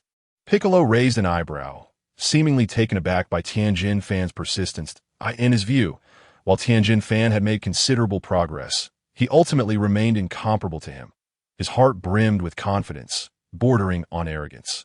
After all, there were few opponents in this world that he truly regarded, with Sun Wukong and Lufa being the foremost among them. As for Tianjin Fan, he was merely a minor stumbling block on his protracted journey of cultivation. Give up. Piccolo's voice bore a hint of impatience. Your strength may have improved, but before me, you remain utterly powerless. I have no desire to waste my time on you. It would be wise for you to concede. Upon hearing this, Tianjin Fan's lips curled into a cold smile that he intended to prove everything with his own strength. Piccolo, you speak lightly of this, Tianjin Fan retorted, but you lack the qualifications to demand my surrender. Before he finished speaking, Tianjin Fan's figure flickered, leaping at Piccolo like a predatory leopard. His speed was astonishing, reaching Piccolo in the blink of an eye. A fierce straight punch, accompanied by a whistling wind, hurtled toward Piccolo's face. Piccolo snorted softly, shifting his body slightly to easily evade Tianjin Fan's attack. He extended a hand, and with a gentle wave, an immense force surged forth, sending Tianjin Fan staggering backward.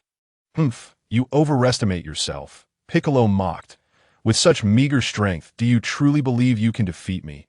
Tianjin Fan steadied himself, a flicker of anger flashing his eyes. Yet he did not lose his composure. Instead, he analyzed Piccolo's attack patterns and weaknesses with heightened calmness. Piccolo was indeed formidable, but he was not without his chances. At that moment, Piccolo launched another offensive. His movements were ghostly, darting left and right, making it difficult for Tianjin Fan to predict his position.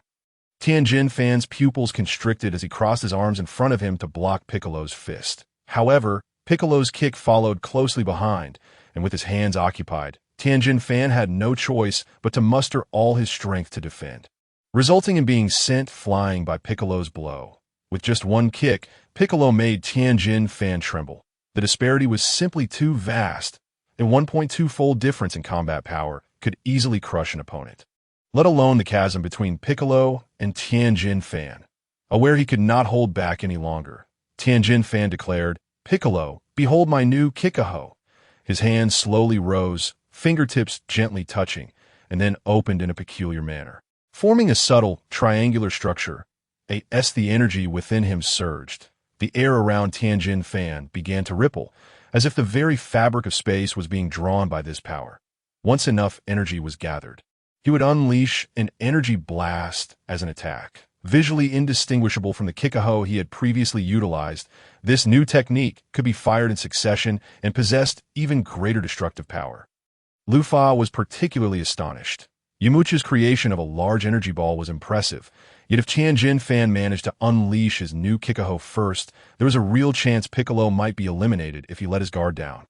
Soon after, a dazzling beam of light erupted from the triangular formation of Tianjin Fan's hands, transforming into an energy sphere that shot towards Piccolo at astonishing speed. The appearance of this new Kikaho was identical to Tianjin Fan's previous energy blasts. Yet its inner workings represented a qualitative leap.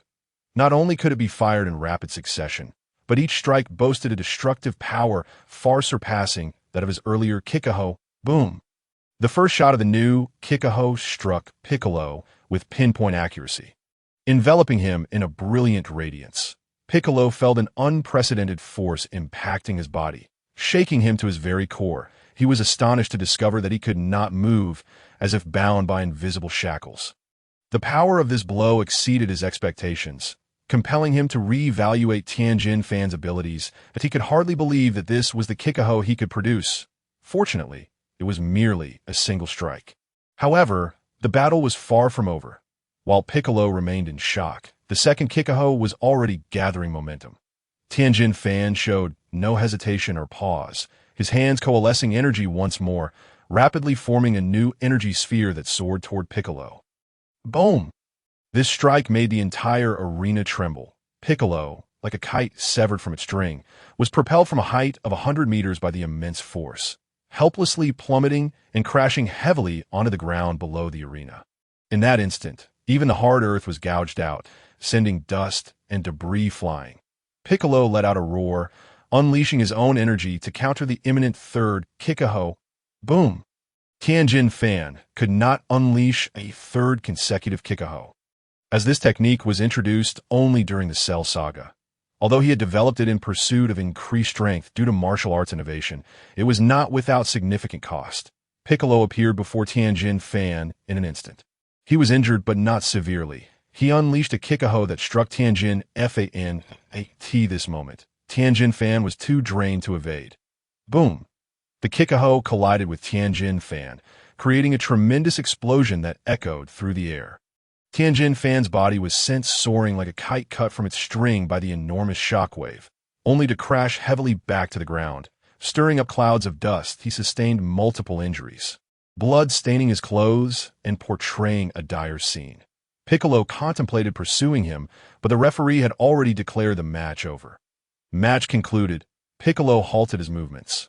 But he scoffed in dissatisfaction, aware that he had the opportunity to thoroughly defeat Tianjin Fan. Yet the referee's ruling prevented him from continuing. Nevertheless, he did not react with anger or lose control. Rather, he accepted the outcome with composure. Such was Piccolo, a demon king who adhered to rules and principles. Tianjin Fan was urgently transported to the medical room for treatment. Fortunately, Lu Fa's scientific advancements were commendable. Although they could not rival the Senza beans, Lu Fa had recently begun researching them, aiming to uncover the key elements that constituted their efficacy, in hopes of extracting and manufacturing powerful restorative potions.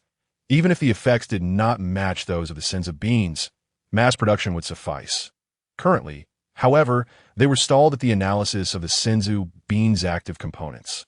Numerous methods had been attempted, ranging from basic chemical composition analysis to complex biological activity tests, yet they had yet to touch upon the true core of the Senza beans, the unknown elements that bestowed their miraculous powers. These elements were entirely foreign to the scientific framework of Dragon Ball Earth, not belonging to any known chemical classification, nor adhering to conventional physical laws, as if they were miracles from another dimension. All attempts to synthesize chemical pathways that could replicate the effects of the senzu beans had failed. The true efficacy of the senzu beans likely transcended the realm of chemistry. Lu Fa, currently at a loss, contemplated seeking the assistance of the omnipotent Shenron. The next match was Sun Wukong against Krillin. Krillin was aware that he could not possibly contend with Sun Wukong, yet he still felt there was a possibility of victory. Of course, Krillin had not developed the Qianzhen technique. The Qianzhen was not particularly extraordinary in itself, but its execution was no simple feat. Krillin likely developed such a lethal skill due to the threat posed by the Psiots. Lacking any intent to kill, Krillin would naturally not have preemptively developed the Qianzhen to confront others, unlike Yamcha and Tianjin Fan. With a combat power of 400, Sun Wukong surpassed Piccolo's 388, while Krillin, being the closest to both, reached a power level of 300. The monstrous creature Jiga did not possess such high power, but its racial advantages mitigated the difference in combat power, allowing it to contend with Krillin to such an extent. Tianjin Fan's combat power was comparable to Krillin's, slightly weaker than Piccolo's. Wukong, do not hold back. Clint addressed Sun Wukong, clearly well aware of the nature of his childhood rival, who had a tendency to go easy on him. Sun Wukong, feeling a bit embarrassed, ruffled his hair. Don't worry, Shaolin, I will certainly take this seriously. Both Sun Wukong and Clint assumed the initial stance of the Turtle School. S brothers trained under the same master. Their techniques were virtually indistinguishable. However, the disparity in their combat prowess soon became apparent. Despite Clint's training in the Crane School techniques, he was no match for Sun Wukong. The steadfast and robust Sun Wukong could be deemed the mightiest martial artist, having even unlocked the extraordinary ability of Super Saiyan at full power. For Sun Wukong, stability was of utmost importance. Although Lu Fa had no need to witness the battle firsthand, he could foresee how the contest between Clint and Sun Wukong, as brothers in arms, would ultimately unfold. Nevertheless, he chose to observe until the final moment of the fight. Clint, the compact yet resolute warrior, was currently engaged in a fierce battle with his friend and senior brother, Sun Wukong. Having trained together since childhood, their mastery of martial arts, speed, and energy control had reached an astonishing level of similarity, as if they were perfect reflections of one another. Yet beneath this similarity lay subtle differences that injected unpredictability into their combat. Clint exerted every ounce of his strength, while Sun Wukong at this stage lacked any particularly effective finishing moves. Their shared lineage meant their abilities were closely matched, although Sun Wukong had developed some peculiar techniques for energy blasts, such as the Kamehameha from his feet and the intangible energy waves. These innovations, while impressive, often fell short of delivering a decisive blow in real combat. They served more as unconventional tactics to disrupt an opponent's rhythm rather than as the key to victory. In high-level duels, such techniques were often only effective when catching the opponent off guard, lacking the ability to secure victory like some more powerful moves. Before mastering the Kaioken technique, Sun Wukong's fighting style was rather unorthodox. Though brimming with creativity, it often came at a cost, as sustaining injuries during battles had become commonplace for him. Lu Fa, intrigued by the Kaioken, attempted to wish for its power from the Dragon Balls. However, the dragon's response left him profoundly disappointed. In the dragon's eyes, the Kaioken was a rare figure in the universe, and the technique it had created exceeded what it could bestow. Faced with Lu Fa's request, the dragon could only shake its head in resignation, indicating its inability to assist. Thus, Lu Fa had no choice but to temporarily abandon his aspirations. As Clint and Sun Wukong's battle escalated to a fever pitch. Their figures darted rapidly across the arena, their punches and energy blasts weaving an intricate, impenetrable web that left spectators breathless. Despite Clint's utmost efforts, he ultimately succumbed to a fierce attack from Sun Wukong, falling to defeat. Wukong, I've lost again, Clint said as he sat on the ground, a hint of a wry smile on his face, yet his eyes held no trace of despondency. For him, losing to Sun Wukong had long ceased to be a novelty. From the moment they began their training, Clint had been acutely aware of the gap between himself and Sun Wukong, that it was a perpetual struggle. He could hardly ever triumph. Yet this realization did not deter him. Rather, it fueled his determination to train even harder I will strive to defeat Lufa and Piccolo and become the strongest in the world. Klin resolved to train more diligently upon returning. I will, Shaolin. Sun Wukong nodded earnestly, making a solemn promise. As Lufa observed the conclusion of the match, he turned his attention back to his laboratory project. Inside, the atmosphere seemed to freeze, with only the faint hum of intricate instruments and the occasional flicker of indicator lights revealing that an unprecedented scientific exploration was underway. The sterile environment, along with the constant temperature and humidity, was meticulously designed to create the perfect space for the development of life. Behind the large glass windows, rows of petri dishes lay quietly on racks made of high-strength transparent materials. In the most prominent position, an embryo within one dish was undergoing a miraculous process in the history of life. Utilizing highly advanced gene editing technology, the genes of the monster clan had been ingeniously fused with those of the Psions. These two entirely different life forms, the former renowned for their immense strength and unyielding resilience, and the latter possessing extraordinary combat prowess and latent transformation abilities, represented a bold and audacious experiment. The cells on the surface of the embryo rapidly divided under the nourishment of a nutrient solution, each division accompanied by rearrangement and recombination of genes, orchestrating a complex symphony within the microscopic realm. As the cells continued to proliferate, the embryo began to display an unprecedented form, with powerful limbs and well-defined muscles, exuding an ancient wildness and strength on a nearby power detector. The digits fluctuated before finally settling at 19. For an ordinary person, such a number would seem like a fantasy. Even a rigorously trained armed farmer typically had a combat power of around 5. This indicated that this still-developing embryo possessed potential capabilities far exceeding those of the vast majority of life forms on Earth. Even rivaling certain lower-tier extraterrestrial warriors, the fusion of the monster clan and Psion genes had birthed embryo number 1. Lufan mused to himself, a hint of pride in his tone. Meanwhile, embryo number 2 represented an attempt to synthesize the genes of the monster clan with those of the Namekians. He turned to another petri dish, where a seemingly more tranquil embryo, yet equally brimming with potential, lay. The Namekian genes, known for their unique regenerative abilities and affinity for natural elements, when combined with the monster clans, theoretically promised to create a life form capable of thriving in extreme environments while rapidly self-repairing. Such an organism would prove invaluable in exploring unknown planets or responding to natural disasters.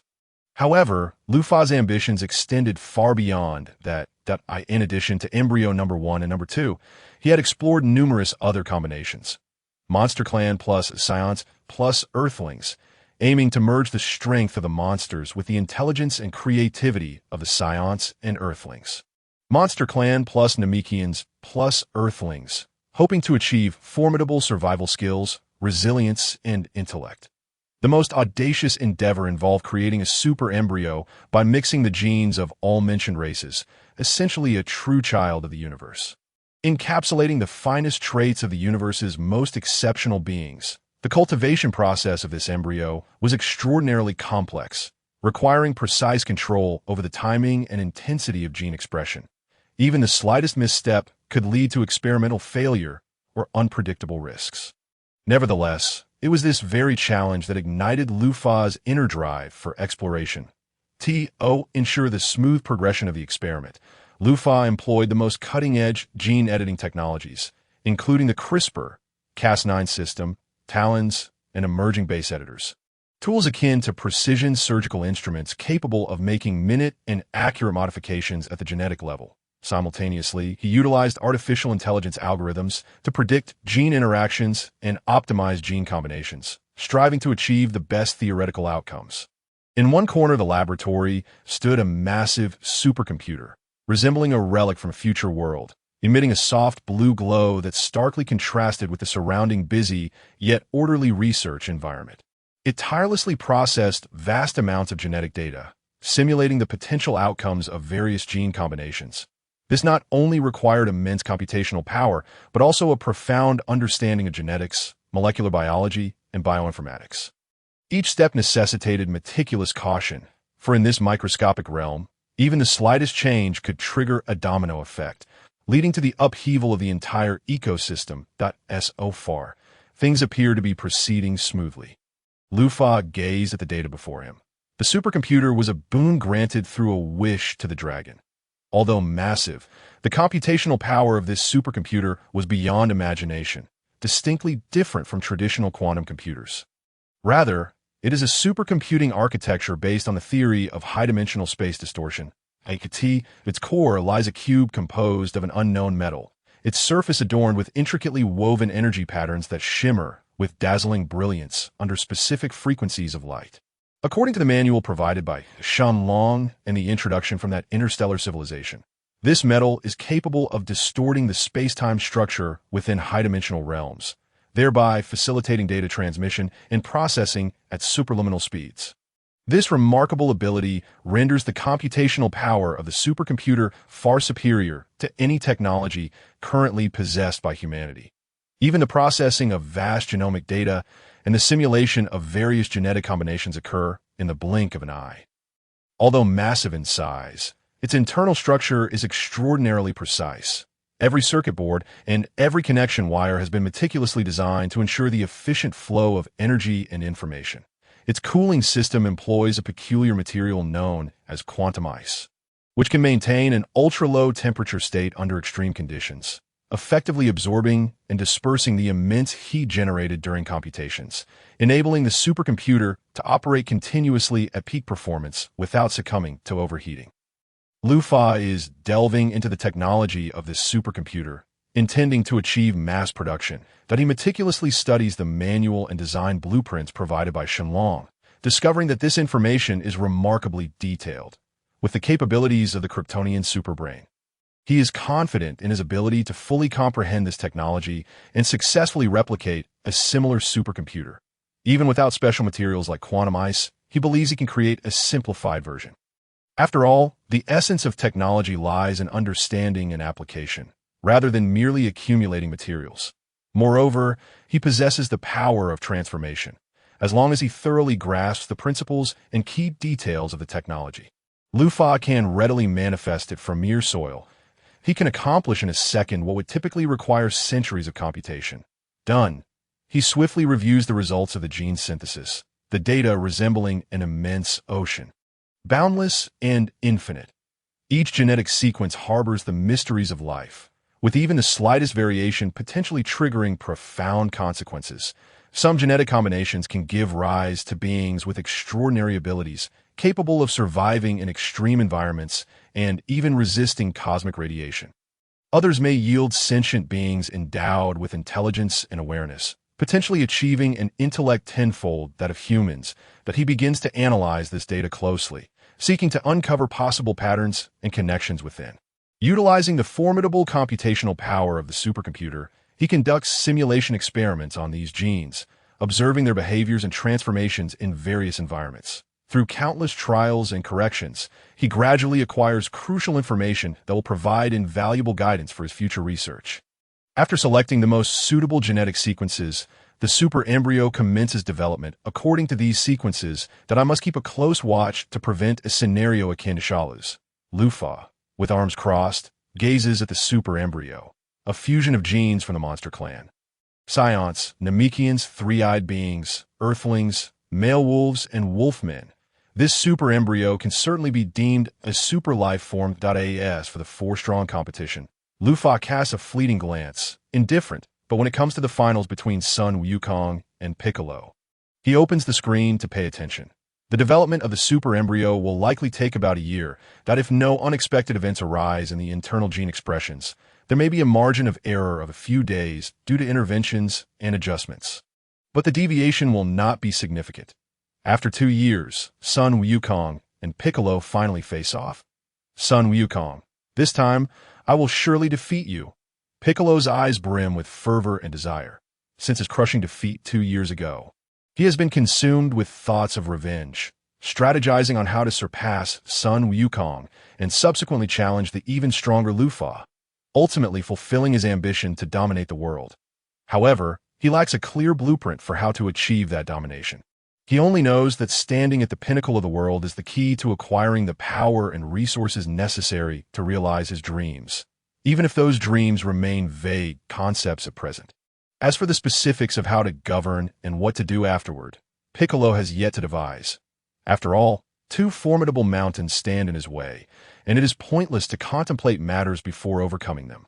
Piccolo, come forth! Son Wukong eagerly anticipates clashing with Piccolo. After a brief standoff, both Piccolo and Son Wukong spring into action.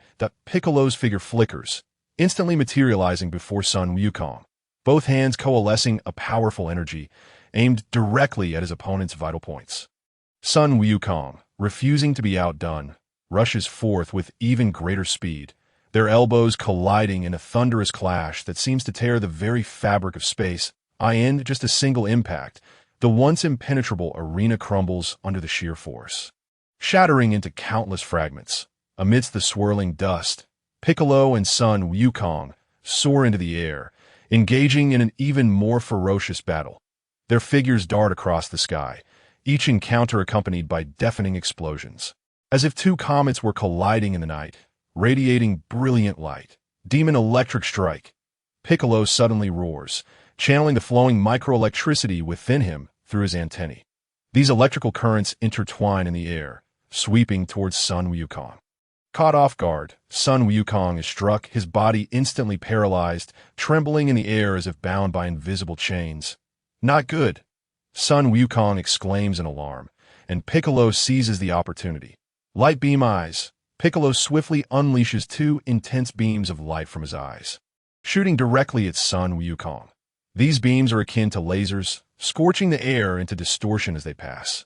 However, to Piccolo's astonishment, the beams penetrate Son Wukong's body, leaving only two faint scorch marks.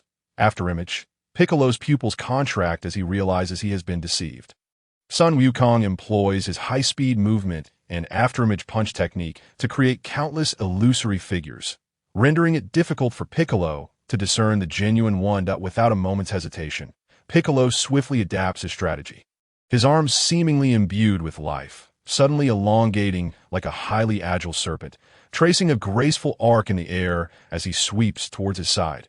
With this strike, Piccolo concentrates nearly all his strength into his arm, producing a deep rumble in the air, as if the very space itself trembles under this force. Yet at that crucial moment, Son Wukong's true form appears like a specter on Piccolo's attack path, and their arms collide once more. In that instant, it feels as though two stars have collided in the sky, shockwaves radiating outward, the surrounding air contorting under the immense power, forming visible ripples. Piccolo, Son Wukong exclaims, exhilarated yet aware of the strain. After all, he is still clad in weighted clothing and enduring the energy drain from using flight techniques, all while reinforcing and protecting his body and launching attacks. With all these demands combined, Son Wukong certainly feels the pressure. Piccolo, too, senses Son Wukong's formidable strength. He opts not to expend energy on more taxing techniques like energy waves or light beams, instead engaging in close combat. Their fists intertwine mid-air, each collision resonating with the cracking of bones and the tremors of muscle. Soon, their bodies are adorned with wounds, sweat and blood mingling as they drip onto the searing ground. Son Wukong, he shouts excitedly, as the two engage in hundreds of close-quarters exchanges, each strike landing with brutal efficacy, leaving both parties battered and bruised. In just a few years, they will evolve into Kakarot and Vegeta. Lufa observes this captivating scene, feeling a strong sense of déjà vu. Once, it was SARS and Naluda, along with Hashi's mother and Madara. In the early days of Dragon Ball, Son Wukong and Piccolo shared a similar dynamic. And as the plot unfolds, more powerful beings will join the fray, further complicating and deepening the relationship between Son Wukong and Piccolo due to Vegeta's emergence. The once equal status will become increasingly intricate and profound with the arrival of new challenges and adversaries. Piccolo does not squander his stamina on healing. He understands that in such a battle, every moment is crucial. As long as his injuries do not impede his movements, he can continue to fight. Demon Light Cannon. As Piccolo's form flickered like a bolt of black lightning, he swiftly closed the distance to Son Wukong. His fist, accompanied by the sound of thunder and wind, struck fiercely against Wukong's face. Although Sun Wukong reacted with remarkable speed, he could not entirely evade the blow. The tremendous force sent him hurtling backwards, tracing a long parabolic arc through the air.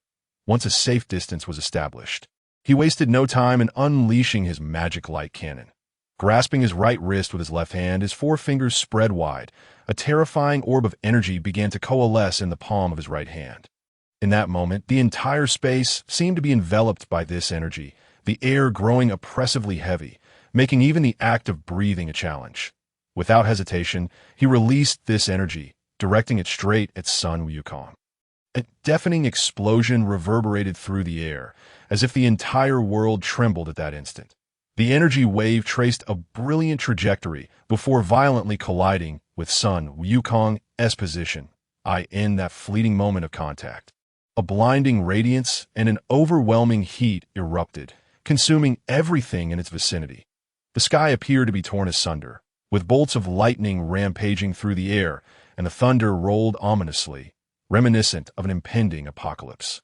Sun Wukong's figure flickered in and out of visibility amidst the brilliance, as if he were on the verge of vanishing beneath this cataclysmic force. Crack! Piccolo heard Sun Wukong's voice. Bakana! Piccolo's eyes widened in disbelief, his pupils constricting sharply, a mix of confusion and shock filling his heart. How could Wukong still emit sound after being struck by the magic light cannon, which should have exploded upon impact?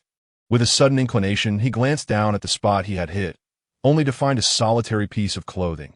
Wukong's weighted outfit, the weighted garment disintegrated under the force of the magic light cannon, shattering into countless fragments, which rapidly turned to ash in the searing heat. Scattering with the wind, Piccolo's complexion turned a shade of iron gray. He never expected that his meticulously prepared strike would only hit an article of clothing. Meh. Sun Wukong's voice rang out once more, this time clearer and more elusive. Piccolo scanned his surroundings, only to find Wukong moving like a specter, darting rapidly around him, his speed dazzling to behold. The paths of Wukong's movements were erratic, each flicker accompanied by subtle ripples of air, a harbinger of the power he was gathering for his next attack. Though these air currents were faint, to a warrior of Piccolo's caliber, they shone like the brightest stars in the night sky, signaling the impending peril he faced. Meh. Ha. Sun Wukong flitted around Piccolo, simultaneously gathering energy for his Kamehameha. The flow of energy surged violently within him, forming a colossal sphere of energy, radiant as the sun. Suddenly halting, Wukong pressed his palms together, a tremendous energy coursing through him, coalescing into a brilliant blue light, the hallmark of the Kamehameha. Almost simultaneously, he thrust his hands forward, unleashing a cataclysmic surge of energy from his palms, transforming into a thick beam of light aimed directly at Piccolo. As the beam passed, the air seemed to tear apart, the space warping, revealing the terrifying destructive power of the Kamehameha. In a state of alarm, Piccolo realized that at such close range he could not evade this formidable attack and could only brace himself. Drawing a deep breath, he tensed his muscles, allowing his energy to surge violently within him. Gathering at his palms, preparing to unleash his ultimate technique, the super explosive demon wave. Super explosive demon wave, Piccolo roared, and with that shout, the air around him began to tremble violently, as if countless storms were brewing within him. Ultimately, this power reached its zenith, erupting in a dazzling golden light centered around Piccolo, the enhanced version of his explosive demon wave, the most potent energy projectile he could muster. Piccolo was not seeking a decisive strike. He merely aimed to neutralize Wukong's Kamehameha and buy himself a moment of respite. However, at that juncture, Sun Wukong revealed his cunning nature once more. It turned out that the Kamehameha he had launched was merely a carefully devised decoy, a trap to ensnare Piccolo. Just as Piccolo prepared to clash head-on with Wukong's Kamehameha, Wukong abruptly abandoned the frontal confrontation, his form flickering like lightning as he instantaneously appeared behind Piccolo. Oh no, Piccolo thought, a surge of alarm coursing through him as he recognized Wukong's cunning. Yet the rapid succession of events left him little time to mount an effective response. It was indeed a twist of fate. He could only watch helplessly as Wukong's figure vanished from his line of sight, only to reappear behind him, as if toying with him at will. Moreover, Piccolo had to remain vigilant against the lingering threat of the Kamehameha that had yet to dissipate. Although that energy wave was beginning to wane, its residual strength was still capable of inflicting considerable damage upon Piccolo. He was compelled to divert some of his focus to counter this threat, further constraining his ability to respond to Wukong. In that critical moment, Wukong's voice resonated once more. Kamehameha. Following that, Piccolo felt a far more powerful wave of energy surge from behind.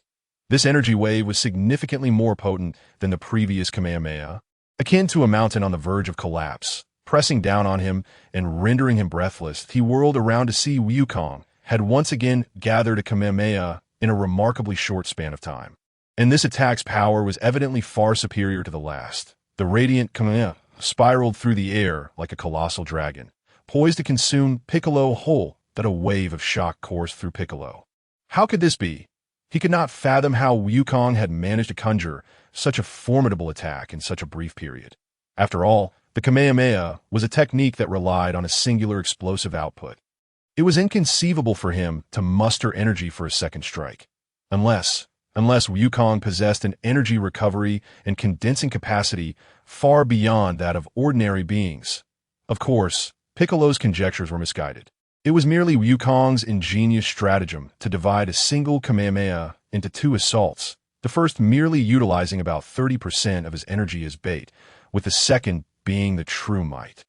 As Piccolo absorbed the impact of the Kamehameha from behind, this collision was far more intense than any previous encounter. The entire space seemed to be torn apart by this force, and the surrounding scenery blurred into obscurity. Piccolo plummeted from the sky, and, just as he was about to crash to the ground, he managed to halt his descent. Damn it! Piccolo's body erupted with violet blood. Had it not been for the super explosive demon wave mitigating the initial Kamehameha's assault, he would have surely succumbed to Wukong's two devastating energy waves, likely sustaining severe injuries and being unable to rise again. Indeed, one could not afford to be complacent. Sun Wukong was extraordinarily formidable. With this realization, Piccolo ripped off his white cloak, the heavy weighted garment crashing to the ground with a thunderous clang, creating a deep crater, dust and debris scattering into the air. Weighted clothing, Sun Wukong observed. A flicker of surprise crossing his eyes that he had not anticipated that Piccolo would also employ weighted clothing for training, a revelation that took him aback. After all, within Wukong's understanding, weighted clothing was merely a method he utilized for self-improvement. He had not expected Piccolo to adopt the same approach. The onlookers were astonished by the sheer weight of Piccolo's attire. Could it be that his immense strength stemmed from donning such heavy garments? Many martial artists watching began to contemplate trying similar methods for their own training upon returning home. Rufus keenly discerned the commercial potential in this scenario, planning to introduce a future tech company version of the weighted clothing. To him, this was merely a trifling sum, inconsequential and insignificant, intended solely for the convenience of martial artists. Collectively donning weighted clothing would swiftly enhance their combat prowess. Satan served as the prime example. When Piccolo shed his weighted attire, he became considerably stronger. However, due to prior exhaustion and injuries, his increase in strength was marginal. Thus, Lufa found this group to be quite absurd, initially holding back, only to exert their full effort once they were injured and in a poor state. It was akin to jesting with one's own life. Sun Wukong had not previously encountered Piccolo and was unaware of his true capabilities. Now, seeing Piccolo similarly adorned in weighted clothing, a thrill of excitement akin to encountering a worthy opponent surged within him. Without hesitation, he launched his attack, moving with a ghostly swiftness, instantly appearing before Piccolo and delivering a fierce punch aimed at his chest. Piccolo emitted a cold snort, deftly sidestepping Sun Wukong's assault. Simultaneously, his limbs moved with serpentine grace, agile and fluid. Drawing upon his ancestral memories and the battle-hardened skills acquired through countless skirmishes, he unleashed a fierce offensive against Sun Wukong. His techniques were bizarre and unpredictable, imbued with the eerie and treacherous essence of his demonic lineage. At times, he struck with rapid, direct punches. At others, he employed uncanny elbow strikes or insidious kicks. Each movement brimmed with lethal intent, Executed with a ruthless efficiency on occasion, he would employ unexpected maneuvers, such as launching an attack from beneath his own body, catching Sun Wukong off guard. Initially, Sun Wukong found himself somewhat flustered, for he had never faced an adversary of this peculiar nature. Piccolo's techniques were so strange and treacherous that discerning their patterns proved challenging. Nevertheless, Sun Wukong was a competent, even exceptional, martial artist. He quickly adapted to Piccolo's rhythm of attack and began to seek opportunities for counteroffensive. Utilizing his agile footwork and formidable strength, he engaged Piccolo in a fierce melee. Both combatants had exhausted their energy reserves, rendering them incapable of further exchanges of energy blasts. They could only rely on their physical prowess to determine the victor. The brutal clash of flesh against flesh sent shivers through the onlookers. As Piccolo grew increasingly anxious, beads of sweat formed on his brow. Each punch unleashed seemed to encapsulate his entire strength and frustration. Once brimming with confidence, he now realized he was unable to best Sun Wukong. Sun Wukong's form was elusive, as if he possessed an uncanny foresight, effortlessly dodging 3 out of 5 of Piccolo's strikes. The remaining 2 were met with Sun Wukong's remarkable reflexes and judgment, allowing him to absorb the impacts at the least damaging angles. This seemingly casual evasion was, in truth, a testament to Sun Wukong's profound understanding of combat and his keen perception of his opponent's movements. Sun Wukong's practical experience in battle was far beyond what Piccolo could fathom. He had long since become accustomed to winning through cunning rather than sheer force. Each of his counterattacks was precise and merciless, rendering even Piccolo's flexible limbs awkward in comparison. Although Piccolo's appendages were capable of extraordinary reach and angles for both defense and offense, they were not infallible. Eventually, amidst a fierce exchange, Sun Wukong seized an opportunity. He feigned a vulnerability, enticing Piccolo to unleash a full-force strike, only to pivot at the crucial moment and grasp Piccolo's outstretched arm. Piccolo, momentarily elated, believed he had finally cornered this cunning adversary, but was met with a wry smile from Sun Wukong. A piercing scream shattered the tension of battle. Piccolo had never anticipated that Sun Wukong would resort to biting. Those sharp teeth pierced his skin like a razor, inflicting an unbearable agony. Shock and rage filled Piccolo's gaze. When had he ever endured such humiliation? Lufa smirked, noting that the monkey had bitten someone again. Sun Wukong's mouth had bitten countless foes. Even the formidable Majin Buu had suffered this fate during their confrontation. Sun Wukong had similarly delivered an unexpected blow, leaving all spectators dumbfounded. Perhaps Majin Buu never imagined anyone would dare to bite him. This act had become a classic for Sun Wukong. Every aspect of a martial artist, including teeth, was an integral part of combat, embodying the spirit of martial arts. After being bitten, Piccolo's fury and humiliation intertwined, unleashing a madness deep within him. Sun Wukong. Piccolo roared, his form resembling that of a raging beast as he launched an even more frenzied assault. However, at this moment, Piccolo had completely lost his previous composure and strategy. Though his attacks were fierce, they lacked coherence and direction. Just then, Sun Wukong suddenly vanished, reappearing before Piccolo with the swiftness of lightning. He clenched his right fist, channeling all his strength, and struck Piccolo's chest with a tremendous blow. The impact was so forceful that it nearly caved in Piccolo's chest, driving deep into his body. Piccolo felt an overwhelming force surge through him, causing his internal energy to roil violently. He groaned in agony, his face contorted in pain. Yet Sun Wukong, he toiled tirelessly, exerting himself in relentless training. Yet before even encountering Lu Fa, he was vanquished by Sun Wukong. Naturally, Piccolo surmised that Lu Fa was unlikely to be a match for Sun Wukong either, despite the bitterness swelling within him. Piccolo chose to depart in silence. The Demon King. He harbored his own pride and principles. Defeat is defeat. He would not, like those feeble-minded individuals, entangle himself in a web of vengeance after losing. What he required was time and further cultivation, until the day he could confront Sun Wukong once more, determined to redeem himself. Piccolo was a figure of principles and martial virtue. He mused. Sun Wukong, utterly exhausted, was taken to the medical room for treatment, where Lu Fa administered a portion of the miraculous beans to him. although the composition of the beings had yet to be resolved through relentless research. He had discovered mechanisms that allowed for the extraction of some of their beneficial effects for healing and recovery. As the medicine gradually coursed through Sun Wukong's veins, a warm and potent energy began to surge within him. This energy resembled the gentle spring rain, nurturing his parched body and mending his damaged cells. Remarkably, within a single day, Sun Wukong's injuries healed, and his stamina and combat prowess were restored to their peak. Even more astonishing was the absence of hunger he felt, a testament to the wondrous properties of the beans, which not only rapidly replenished energy, but also curbed appetite to keep the body in optimal condition. Sun Wukong did not dwell on the beans themselves, merely marveling at Lu Fa's impressive capabilities, which included such extraordinary items. This only heightened his anticipation for the impending battle with Lu Fa. Unlike Piccolo, Sun Wukong sensed that Lu Fa was indeed formidable, albeit without a clear reason for this impression. The atmosphere of the final showdown grew increasingly charged as everyone eagerly awaited its commencement. Lu Fa did not alter the venue. Instead, he conjured a floating arena from a special alloy. The art of transformation magic proved immensely convenient.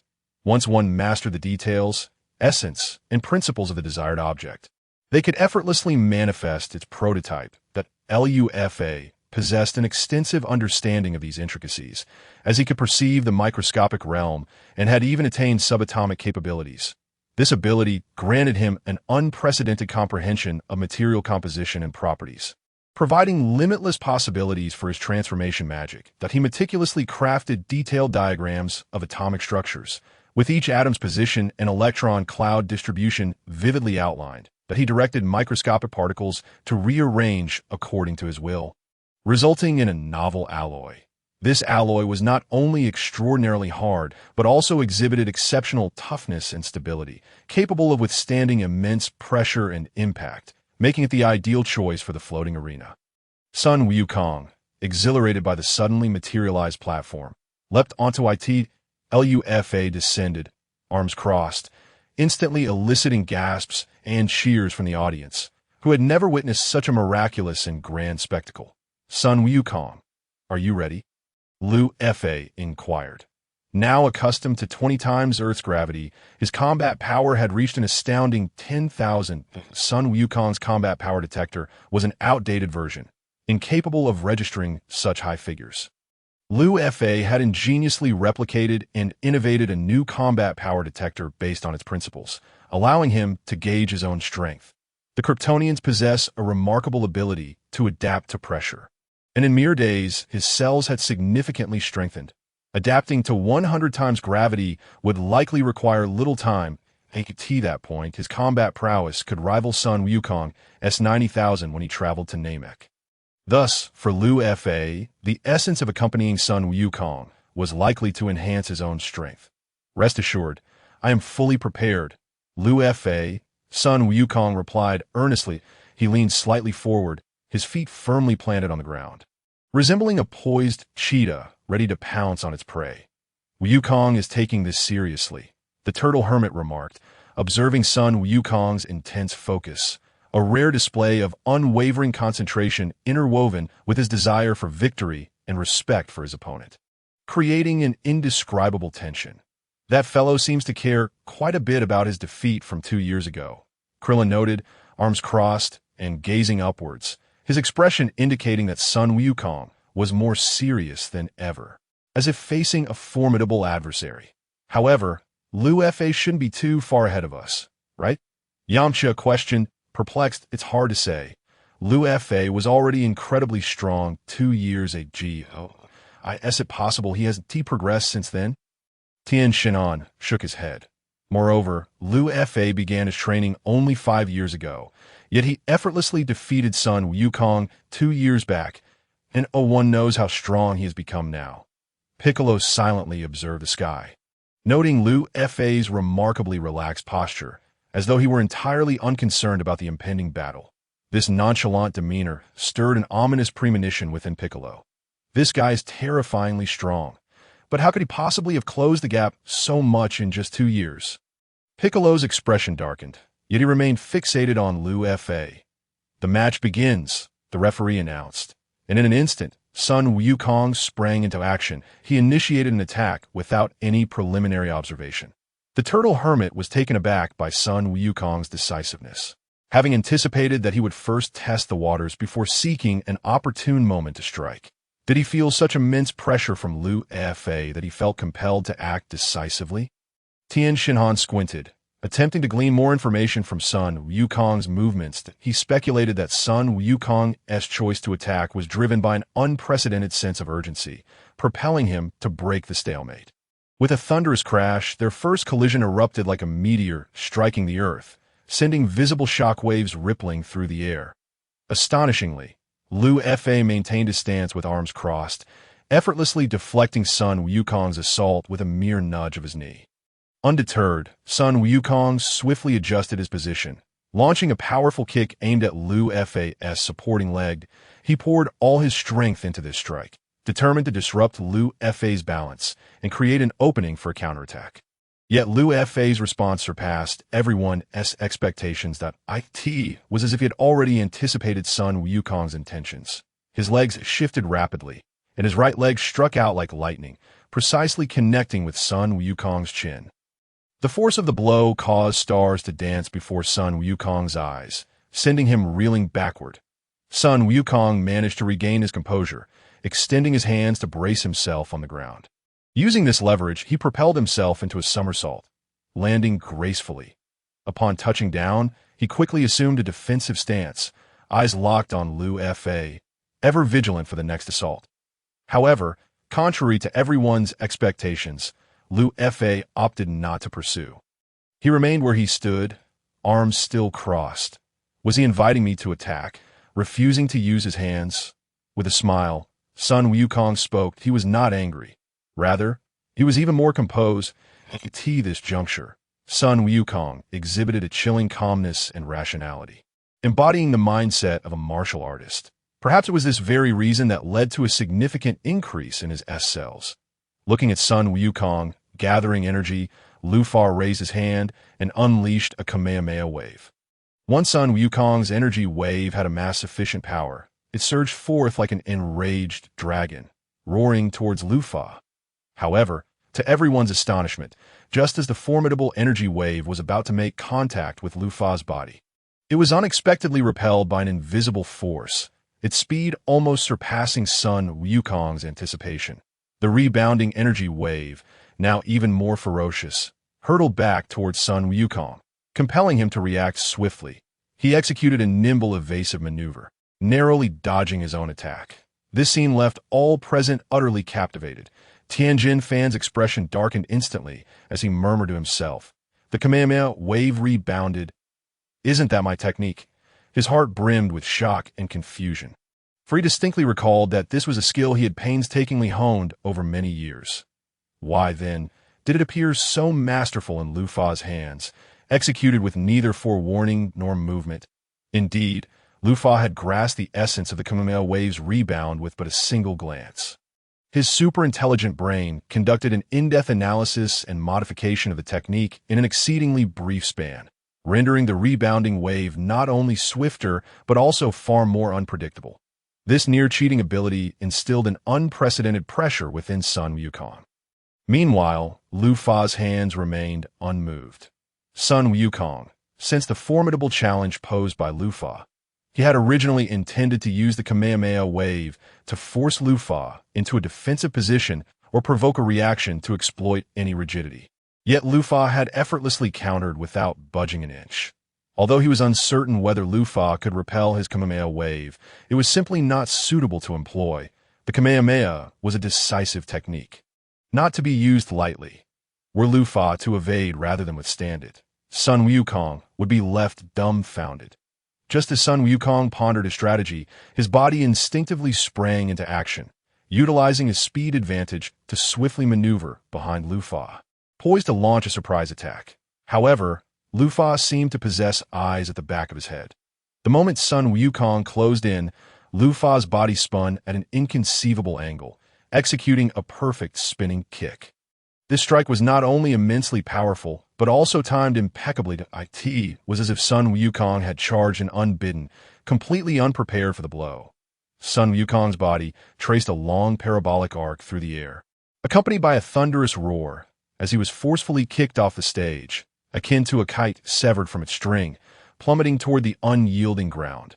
Fortunately, with ample experience in taking hits, he managed to use his elbow to awkwardly block Lu Fa's spinning kick at the critical moment, dissipating some of the impact before swiftly employing his flight technique to soar upwards. This spectacle left all the spectators breathless.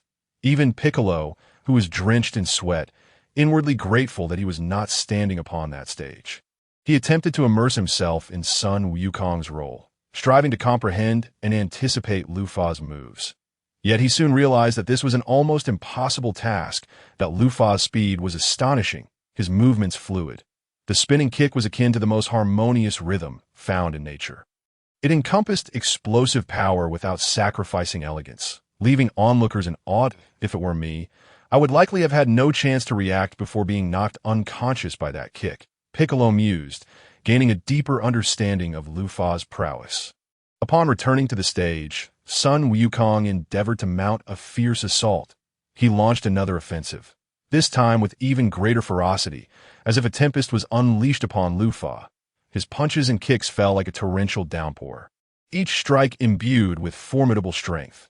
Yet Lu Fa appeared to have anticipated every move, his legs darting like bolts of lightning, deftly weaving between Sun Wukong's attacks and deflecting them all. Furthermore, while defending, Lu Fa seized the opportunities presented by Sun Wukong's openings to counterattack. In the face of Lu Fa's super-intelligent brain, which granted him super-fast reflexes, Sun Wukong's so-called tempestuous assault seemed to unfold in slow motion. Lu Fa consistently pinpointed Sun Wukong's vulnerabilities, ready to deliver a fatal blow. However, he refrained from doing so, opting instead to continue dancing around Sun Wukong, as if relishing the thrill of the battle. "Is that all you've got?" Lu Fa inquired. Sun Wukong's sweat flowed like pearls strung on a broken thread, continually cascading down his forehead, evaporating into nothingness upon hitting the parched ground. His breaths came in rapid, labored gasps, each punch accompanied by intense muscle tremors, a testament to his all-out effort. Under such intensity, he could scarcely muster even a single word in reply to Lu Fa's taunt. Lu Fa appeared entirely at ease, arms crossed, effortlessly dodging Sun Wukong's strikes. The disparity was painfully evident, a truth Sun Wukong himself acknowledged. Yet he was unwilling to concede. Until the moment of defeat, he would not relinquish the fight. With a resounding roar, Sun Wukong summoned all his strength to swing a punch, the wind howling as it tore through the air, aimed directly at Lu Fa's face. Yet Lu Fa merely smiled, sidestepping with ghostly grace. Not only did he easily evade the strike, but he also followed up with a clean, precise upward kick that landed squarely on Sun Wukong's chin.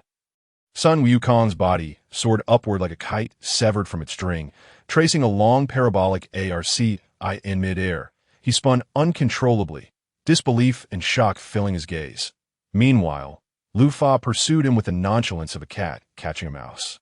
Lu Fa's figure left a fleeting afterimage as he instantaneously positioned himself directly above Sun Wukong. With a twist his waist, he raised his right leg high, akin to a valiant warrior wielding a battle axe on an ancient battlefield.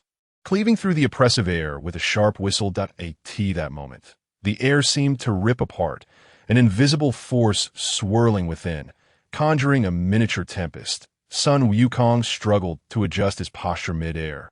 Gazing up at the descending right leg, a profound sense of impending doom surging within him, he hastily crossed his arms before his chest, attempting to shield himself from the strike that could shatter stone.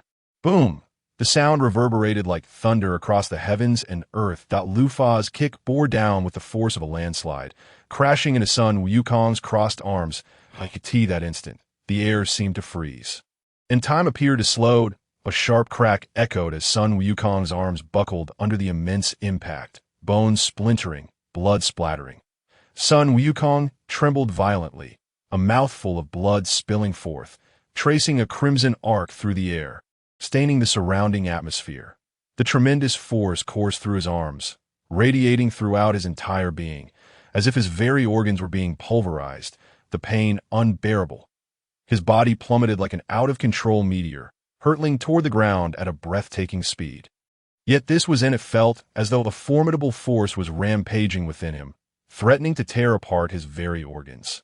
His body twisted in the air once more, this time utterly powerless to steer his direction, succumbing entirely to that overwhelming force as it dragged him down, until he vanished into the vast sea of clouds. His form traced an irregular arc through the sky before crashing heavily onto the distant ground.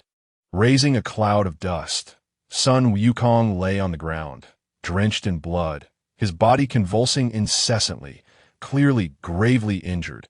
His gaze became unfocused. The battle had raged on for an eternity, yet its conclusion transpired in an instant. Although Sun Wukong had grown accustomed to defeat and confronting formidable foes, Liu Fa was simply too powerful, leaving him with an overwhelming sense of being unable to catch up, forever relegated to merely observing Liu Fa's prowess from behind.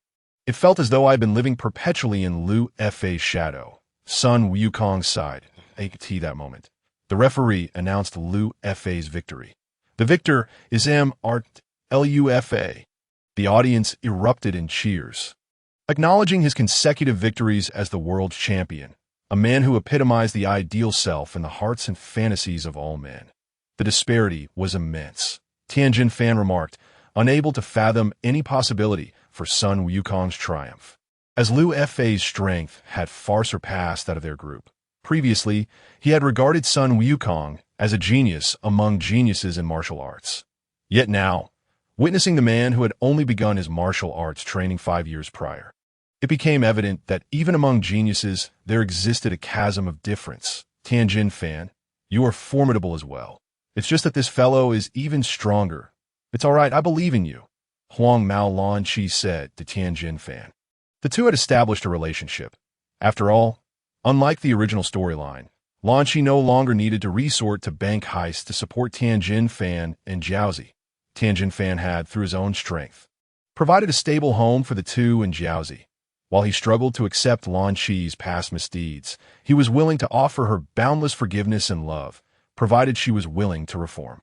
Now, with Liu Fa having taken over the public safety authority from the king, the city's crime rate had plummeted, leaving Lan Chi no longer relying on robbery to make ends meet.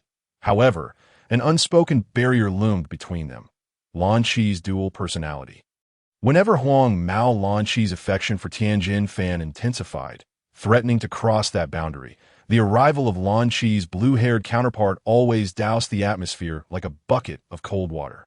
Though Tianjin Fan harbored feelings for Huang Mao Lan Chi, he was deeply troubled by the instability of their emotional connection. He yearned for a pure love, rather than a closeness that could be interrupted at any moment. Thus, their relationship remained in a delicate state.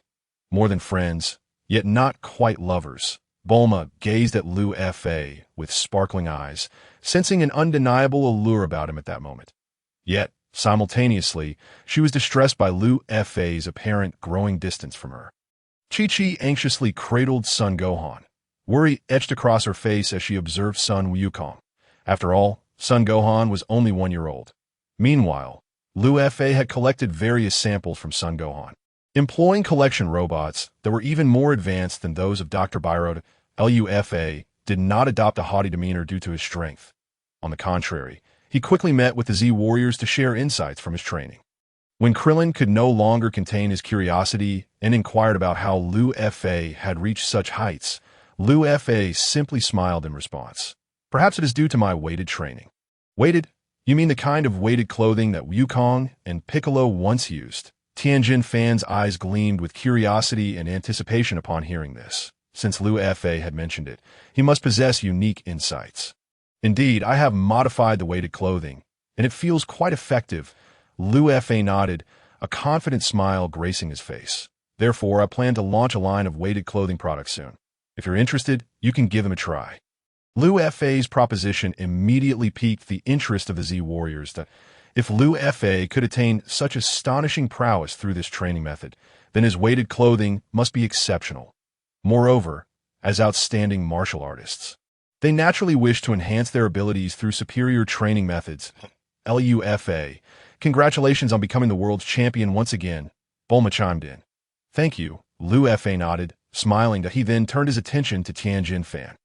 Tianjin Fan, congratulations on your relationship with Lan Qi. Lu Fa remarked. No, we are not together yet, Tianjin Fan replied candidly.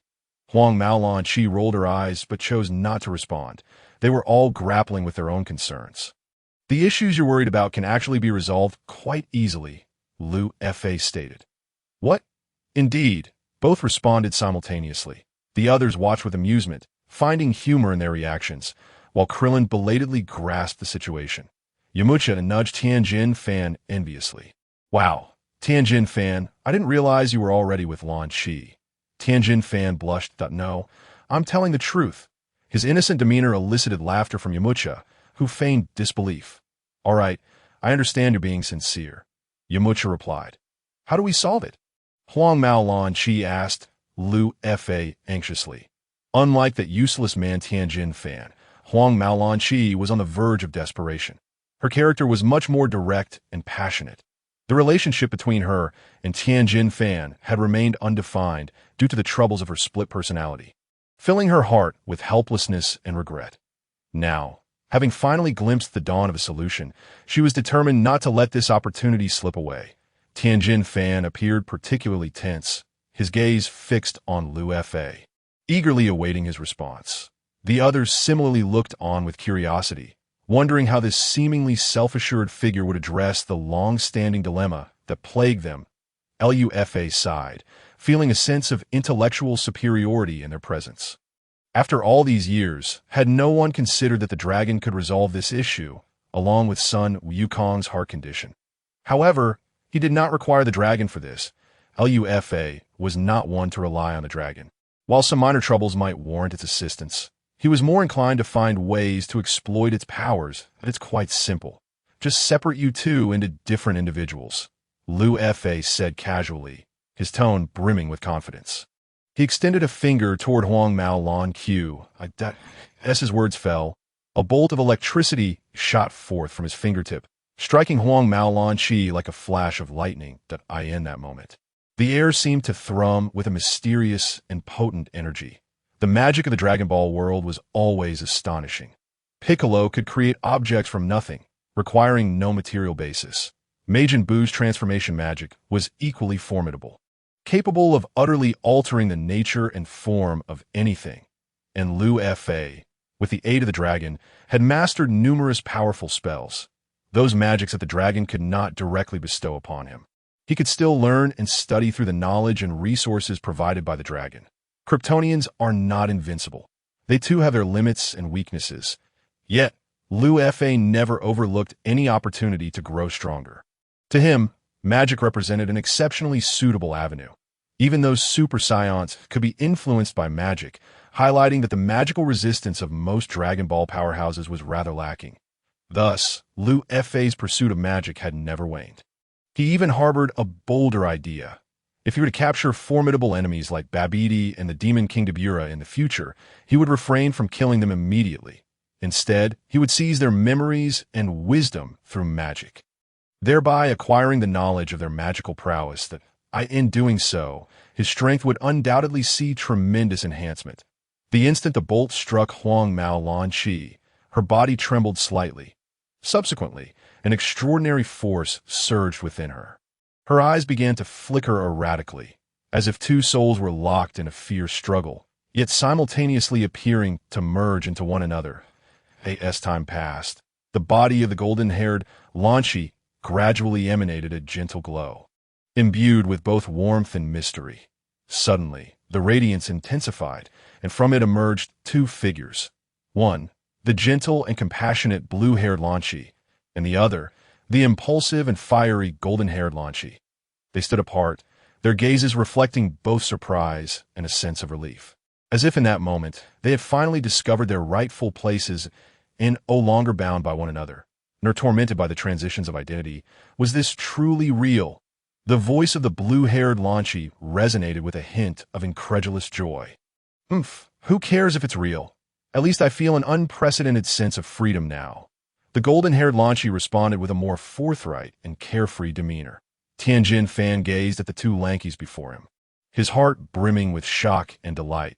He had never anticipated that the dilemma that had plagued them for so long would find resolution so effortlessly, such as the drawback of a mind preoccupied with muscle.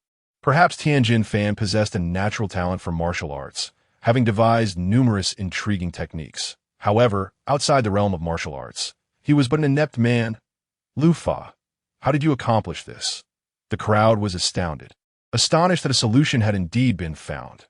Lan Qi and her counterparts had their thoughts, yet they all favored the gentle, blue-haired Lan Qi over the golden-haired one, with the issue being that the emergence of the golden-haired and blue-haired Lan Qi was beyond their control, transforming at the slightest sneeze.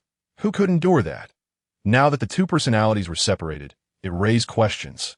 With this thought, Krillin felt a surge of excitement, seeing that Sun Wukong and Tianjin Fan had both found partners. And Yamcha was, needless to say, thriving with an influx of female disciples at his martial arts school. After all, Yamcha was quite handsome. Otherwise, he wouldn't have captivated Bulma in the first place. Only Krillin remained unresolved in this aspect. It was not that he was unwilling to seek companionship, but rather that no one seemed to take notice of him. Krillin retained a certain innocence, rejecting women who approached him solely for his current strength and status. Despite his tendencies, he had not become indiscriminate in his affections, or else he would have long been like Yamcha. After conversing with them for a while, Lu Fa took his leave. Following treatment, Sun Wukong was now able to walk and move about. To his surprise, he had lost again, and the gap remained vast. He knew he had to strive even harder. Yet, Sun Wukong felt no discouragement. On the contrary, he was filled with determination, at the very least. He had identified a target worth pursuing. In the original narrative, Sun Wukong had no rivals left, save for Piccolo. Regardless of the effort required or the time it would take, as long as he could contend with Lu Fa, he would have no regrets. The Grand Martial Arts Tournament had concluded splendidly, leaving many spectators reluctant to depart. As the crowd gradually dispersed, the fervor of discussion showed no signs of waning in a corner of the venue. Several attendees were enthusiastically debating the frequency of the competition format. What a pity that such a tournament only occurs once every 2 years. In my opinion, it should be held annually, lamented a young man in a blue t-shirt. His eyes filled with nostalgia for the fierce battles witnessed on the field. Don't be ridiculous. A biennial schedule is quite sufficient to create suspense, retorted a middle-aged man nearby, holding a beer and sporting a playful smile. Moreover, the biennial frequency allows contestants ample time to prepare and enhance their skills, ensuring the quality of each tournament. That may be so, but we as spectators have to wait far too long, interjected a bespectacled woman, evidently dissatisfied with the current format. If only the competitions could be held more frequently, perhaps quarterly or even monthly. Lu Fa overheard their discourse. Although the existing biennial format was classic, it had become inadequate in satisfying the growing enthusiasm of the audience and their expectations for higher quality events. Lu Fa had already resolved to reform the competition structure, drawing inspiration from the sports event models of the real world, such as boxing, WWE, and UFC, which were immensely popular and highly commercialized in the West. Their success largely stemmed from the frequency and diversity of the events. However, simply increasing the frequency of competitions was insufficient. A more comprehensive and appealing system was required. For instance, the Grand Martial Arts Tournament could be divided into multiple tiers and stages, beginning with local competitions that gradually filtered out exceptional contestants, culminating in a national championship. In this regard, Lu Fa had already instructed artificial intelligence to devise a detailed plan. Firstly, Lu Fa decided to establish several competition zones across the nation, encompassing all major cities and select promising smaller cities. Each zone would host its own qualifying rounds, starting at the local level to gradually identify the most promising martial arts practitioners.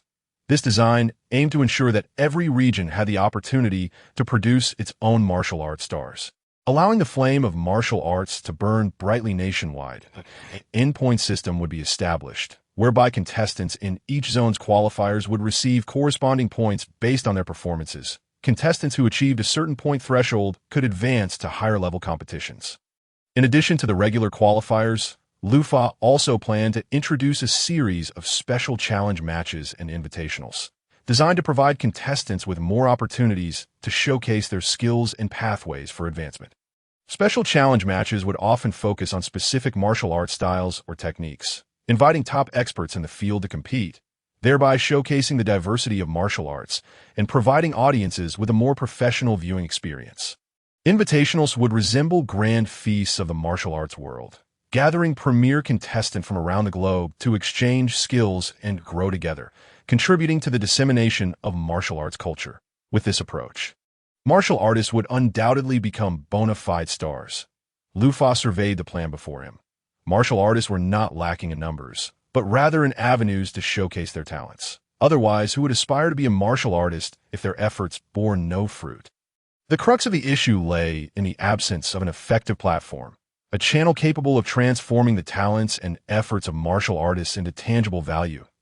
In this age, people yearn for excitement and novelty, desiring to witness genuine displays of strength. The clashes between martial artists could undoubtedly fulfill this demand.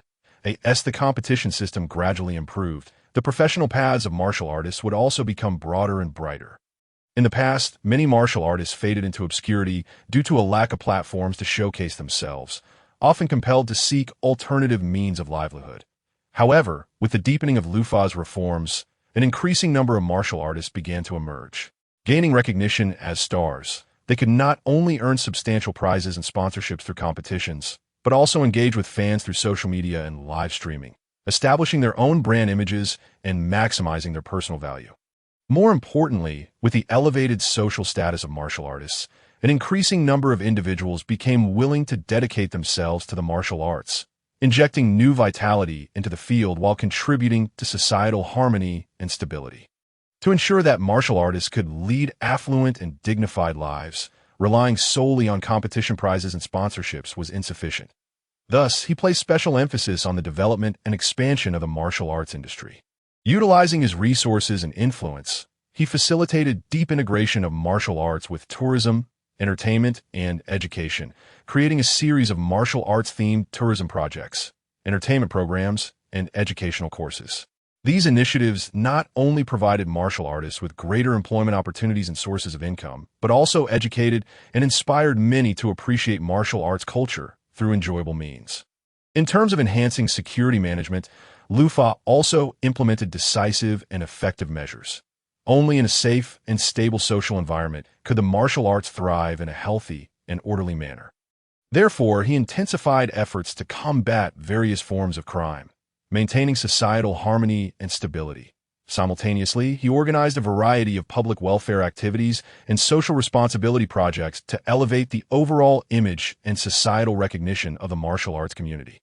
Most crucially, the creation of various films of fantasy works served as the most accessible avenue for the general public, who did not dream of becoming a superhero or embodying Sun Wukong in their youth. Lufa possesses an extraordinary ability to multitask, supported by a super-intelligent brain that effortlessly manages a plethora of tasks.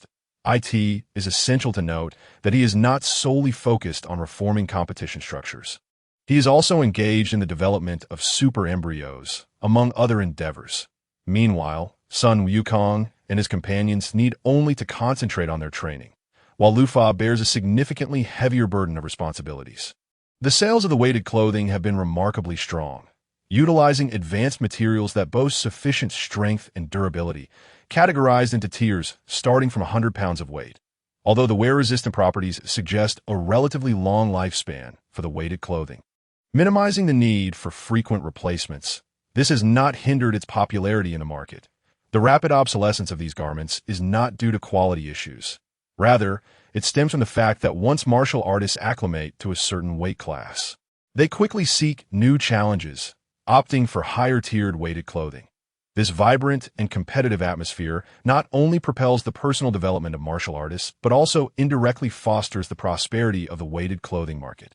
Ensuring robust sales, Lufa takes time to monitor the sales of the weighted clothing and observes an upward trend in the overall capability of martial artists reflected in the sales data. The Level 1 weighted clothing has already surpassed 1 million units sold, an impressive milestone. The Level 2 weighted clothing has also achieved sales exceeding 100,000 units, the artificial intelligence reports to Lufa. 1 million martial artists have already emerged. Lufa reflects on the profound transformation he has instigated on the Dragon Ball Earth.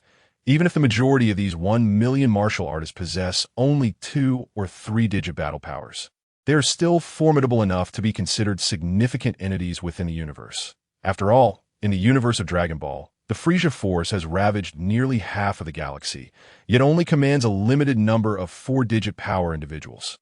In the days that follow, Earth does not settle into tranquility.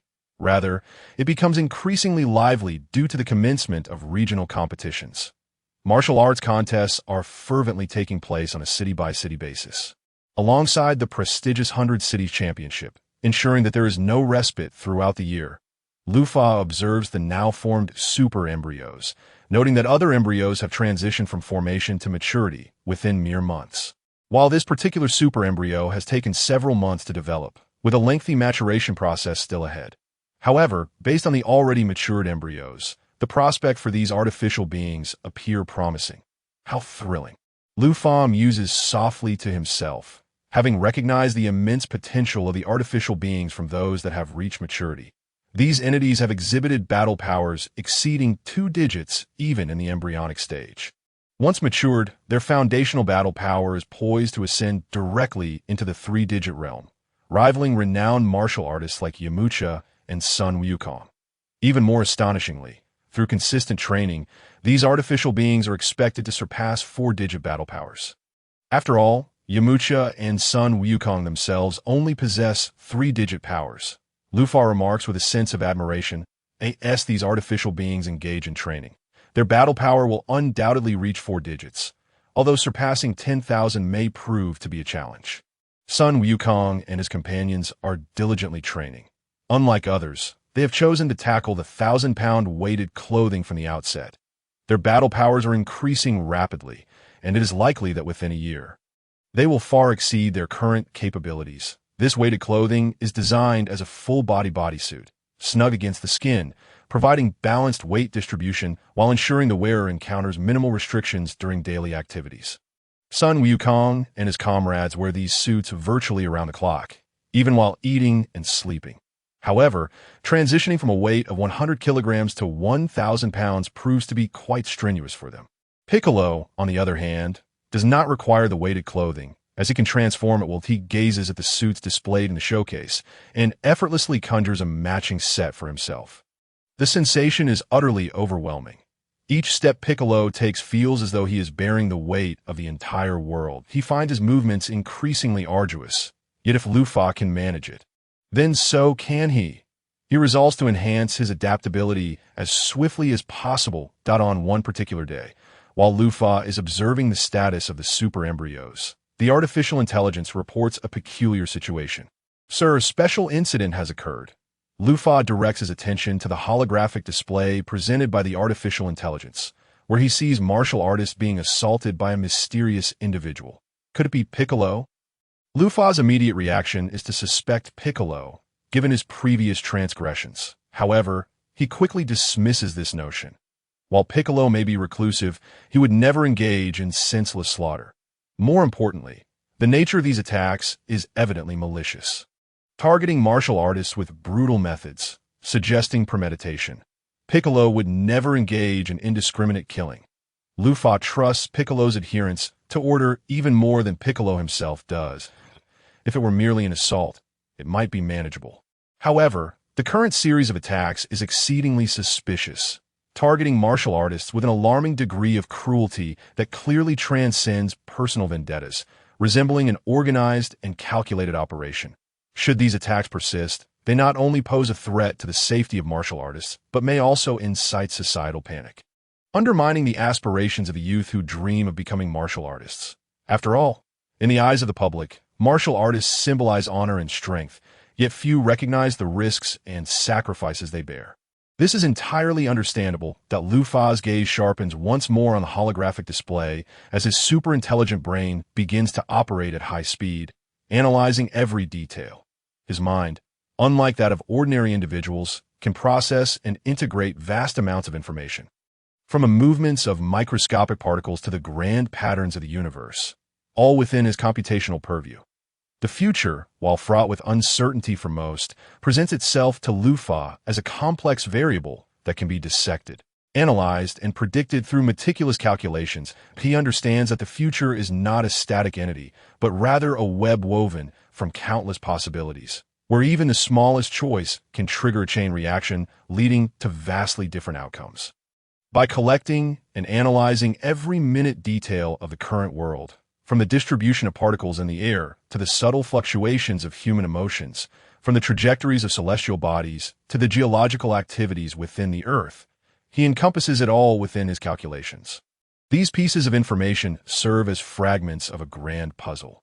Though seemingly chaotic, within the superlative intellect of Lufa, these elements can be ingeniously assembled to form vivid visions of the future.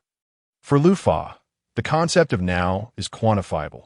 Regardless of past historical events or current real-time dynamics, all information resembles meticulously chiseled stone tablets, quietly awaiting his interpretation.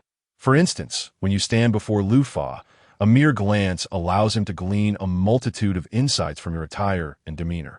He observes the fabric of your clothing, the design style, and any signs of wear or stains. These nuances reveal your economic status, lifestyle habits, and even aesthetic preferences that he scrutinizes your eye contact and body language, analyzing your emotional state and psychological traits. More significantly, he integrates these characteristics with the surrounding environment, your companions, and the broader societal context, employing complex algorithms to construct a comprehensive and accurate portrait of you. This ability may sound enigmatic, yet it is fundamentally an advanced form of analysis and computation. Just as an ordinary person can infer a character's personality and background through observation, Lufa's superintellect merely refines and deepens this process to an astonishing degree of accuracy and depth.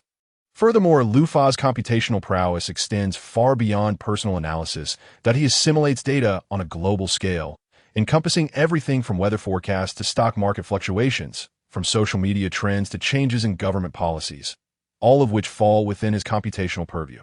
Through sophisticated modeling and simulation, he can predict significant events likely to occur in the near future and assess their impact on individuals, organizations, and even nations that in the current scenario. Lufa relies on such capabilities to swiftly identify the puppeteer behind the scenes. His artificial intelligence assistant has amassed a wealth of minute information, including clues left at the scene, surveillance footage, and relevant discussions online. These fragments resemble pieces of a puzzle, awaiting proper assembly. Utilizing his superintellect, Lufa conducts an in-depth analysis and synthesis of this data, ultimately concluding that Dr. Grotto is indeed the mastermind behind it all. However, Lufa's calculations do not cease there. He further scrutinizes the assailant's behavioral patterns, psychological characteristics, and possible escape routes. While simulating various scenarios and hypotheses, he computes a series of the most probable escape paths and predicts their current locations. This information is crucial for the tracking and apprehension efforts, illuminating the path through the fog like a beacon. While this may seem like an endless narrative, it is merely a fleeting glance for Lufa. He marks several coordinates and activates microsurveillance devices. The coordinates he references are derived from his computational results, pinpointing critical locations. These microsurveillance devices, inspired by Dr. Grotto's collection robots and ingeniously modified and enhanced by Lufa, have transformed into his omnipresent eyes.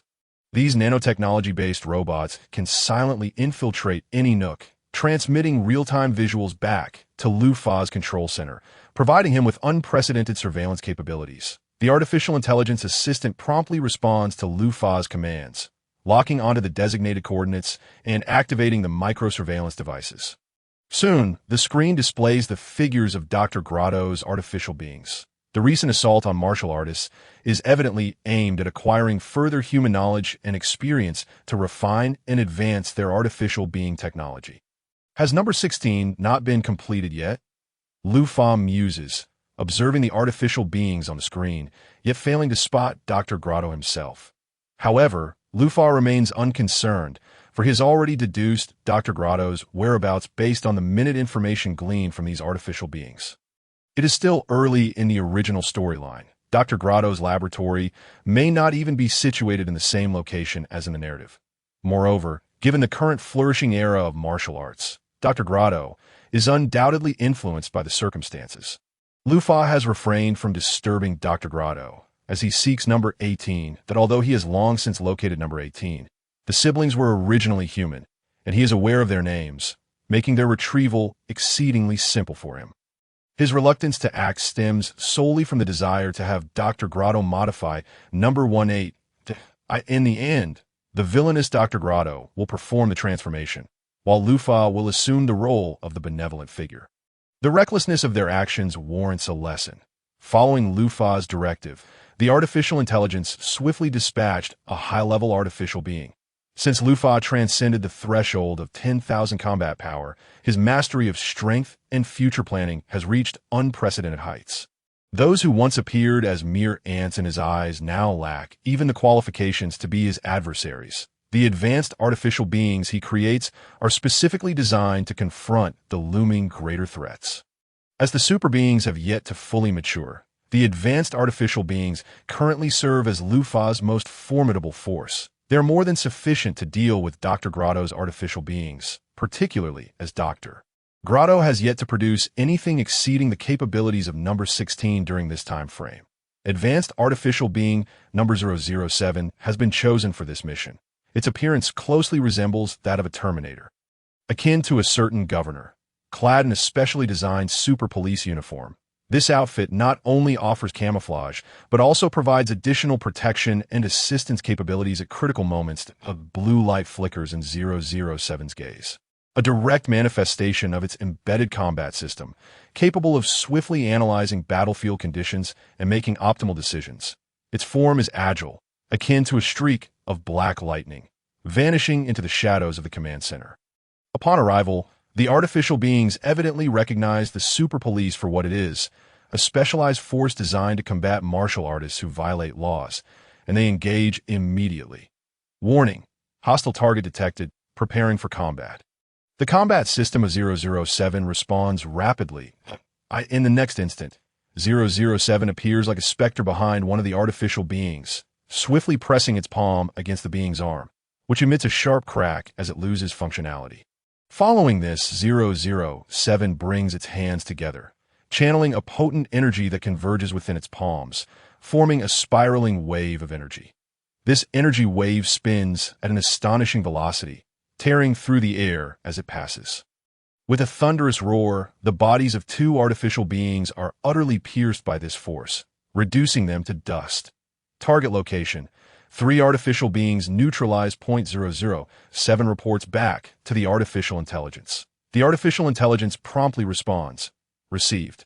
Marked. Proceeding to the next target location. Within 007's field of vision, new coordinates materialized in less than half an evening.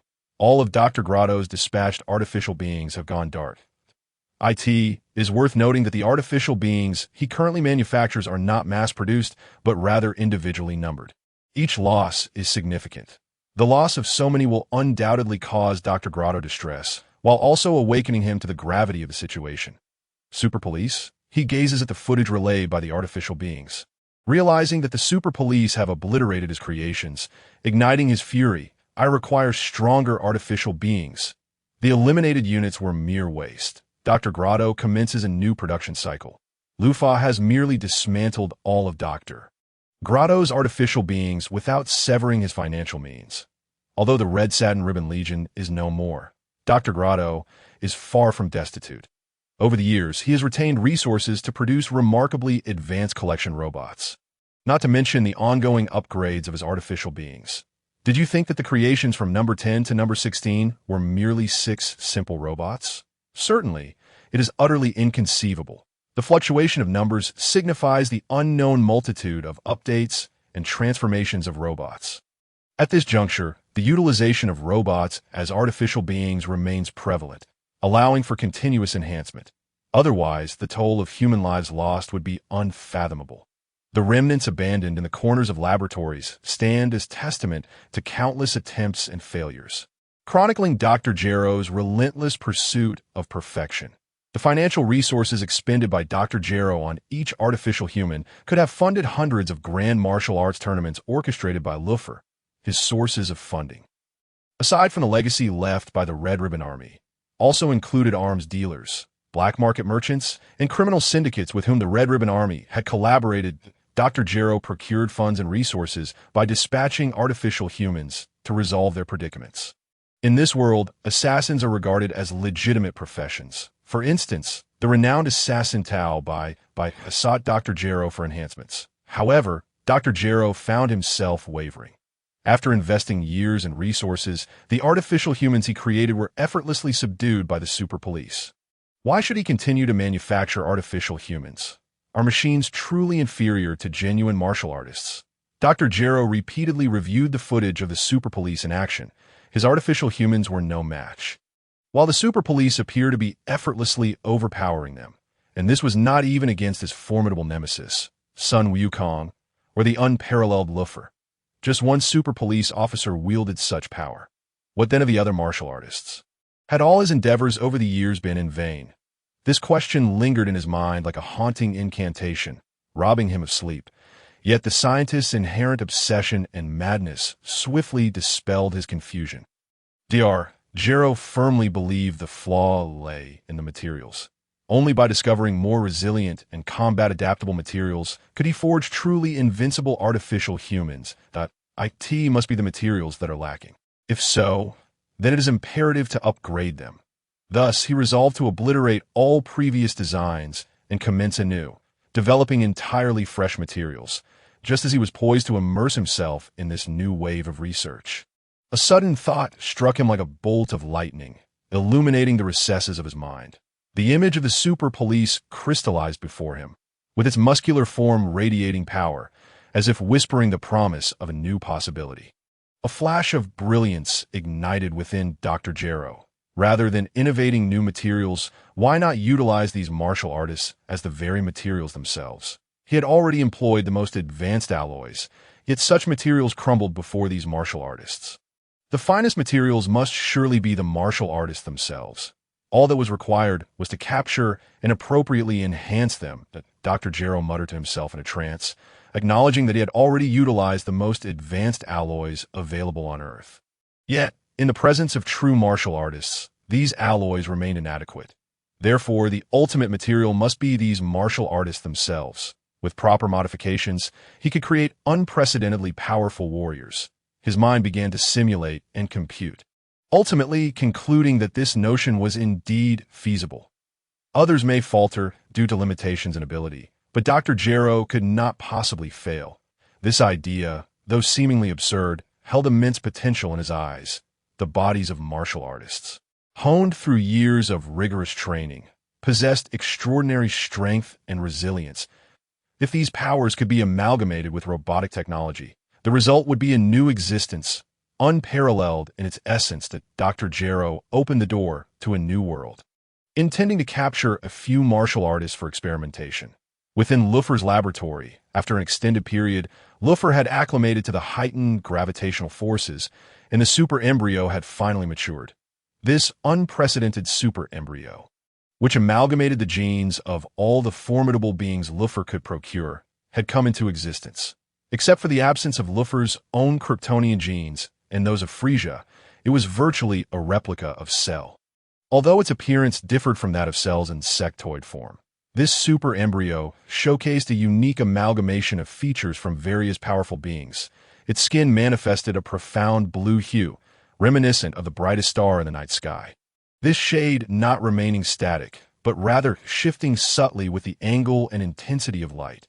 Near its abdomen and the inner sides of its arms, the color gradually transitioned to a deep, enigmatic black.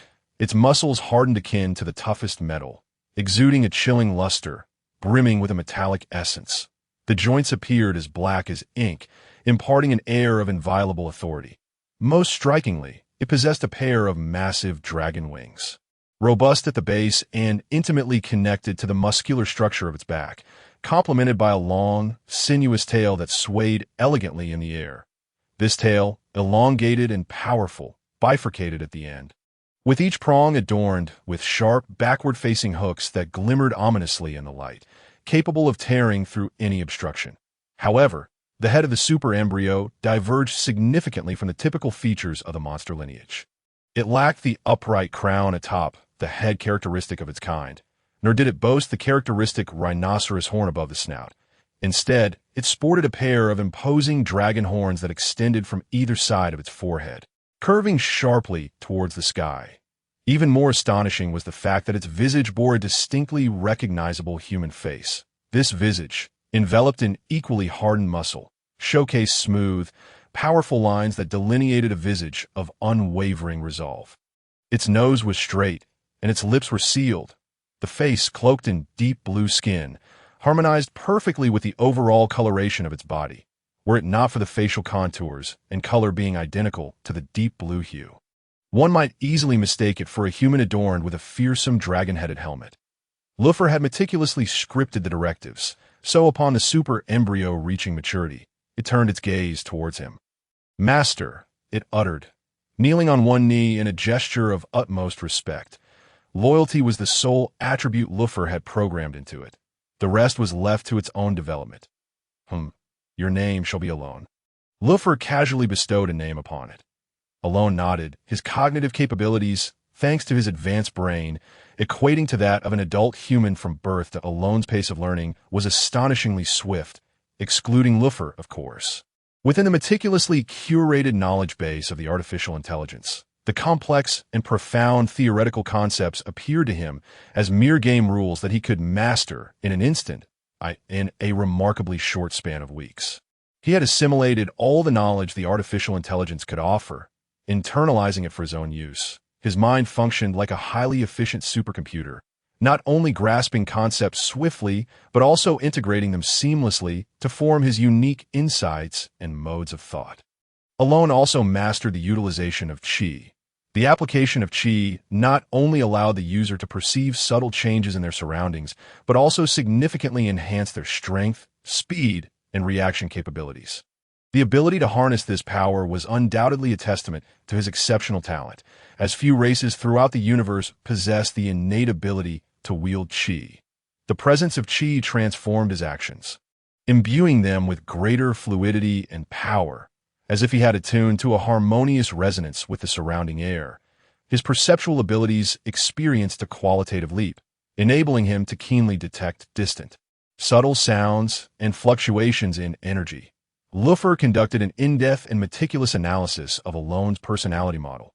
Based on the core trait of loyalty, Luffy discerned that Alone's responses to external stimuli were remarkably unique. Despite his absolute obedience to Luffy stemming from his loyalty, his hormonal secretions remained within normal ranges. However, when confronted with certain specific stimuli, Alone's psychological shifts and physiological reactions exhibited subtle discrepancies. These nuances served as crucial clues in constructing his complex character and cognitive model. Luffy's super brain and extraordinary sensory perception meticulously recorded and analyzed every emotional fluctuation, every flicker of Alone's gaze, and even the depth of his breaths. Through Luffy's careful construction, a multidimensional data model concerning Alone's character and cognition gradually took shape.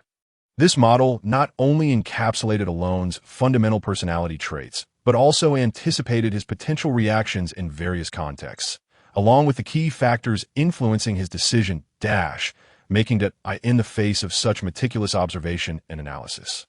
Even the most adept actors at disguise find it challenging to evade the keen insights of Luffy. Yet, Eren remains blissfully unaware of this, that he is wholly immersed in the meticulously crafted training regimen designed by Luffy. Diligently executing each directive with precision, whether engaging in high-intensity physical conditioning or navigating intricate tactical drills, Eren demonstrates remarkable perseverance and adaptability. His combat prowess escalates at an astonishing rate, seemingly boundless, in no time. His combat score surmounts the daunting threshold of 4 digits. Even should Raditz descend upon Earth now, he would stand no chance against Eren at present. Eren has ascended to an entirely new echelon. His strength, speed, and combat finesse far exceeding that of Raditz. To further enhance Eren's practical combat capabilities, Luffy has arranged for androids to serve as his adversaries. These advanced androids are meticulously engineered and modified combat machines, equipped with highly intelligent combat systems capable of dynamically adjusting their strategies based on their opponent's traits, simulating various extreme combat scenarios. Such opponents undoubtedly serve as the ultimate crucible for Eren. Confronted with the challenge posed by the androids, Eren exhibits an unprecedented excitement and fervor. The spark of battle glimmers in his eyes, and the scion blood coursing through him boils with anticipation. With every strike, he pours his all into the fray, showcasing his combat techniques to their fullest extent. The moment he senses the formidable force and velocity of the androids, his thirst for battle is ignited anew.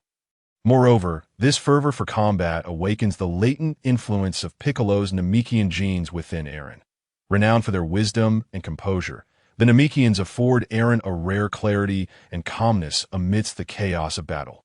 He adeptly analyzes his opponent's tactics and attack patterns, devising effective strategic responses. Simultaneously, he remains ever vigilant, evading unnecessary waste and peril.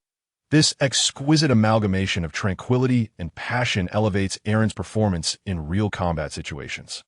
Not only can he deftly evade the android's assaults, but he seizes opportunities to counterattack with deft precision.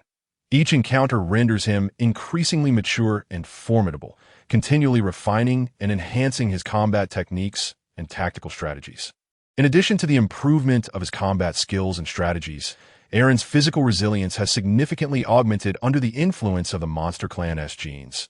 His skin has grown more resilient, and his muscles have developed further. This enhancement enables him to confront the android strikes with greater composure, thereby reducing the risk of injury.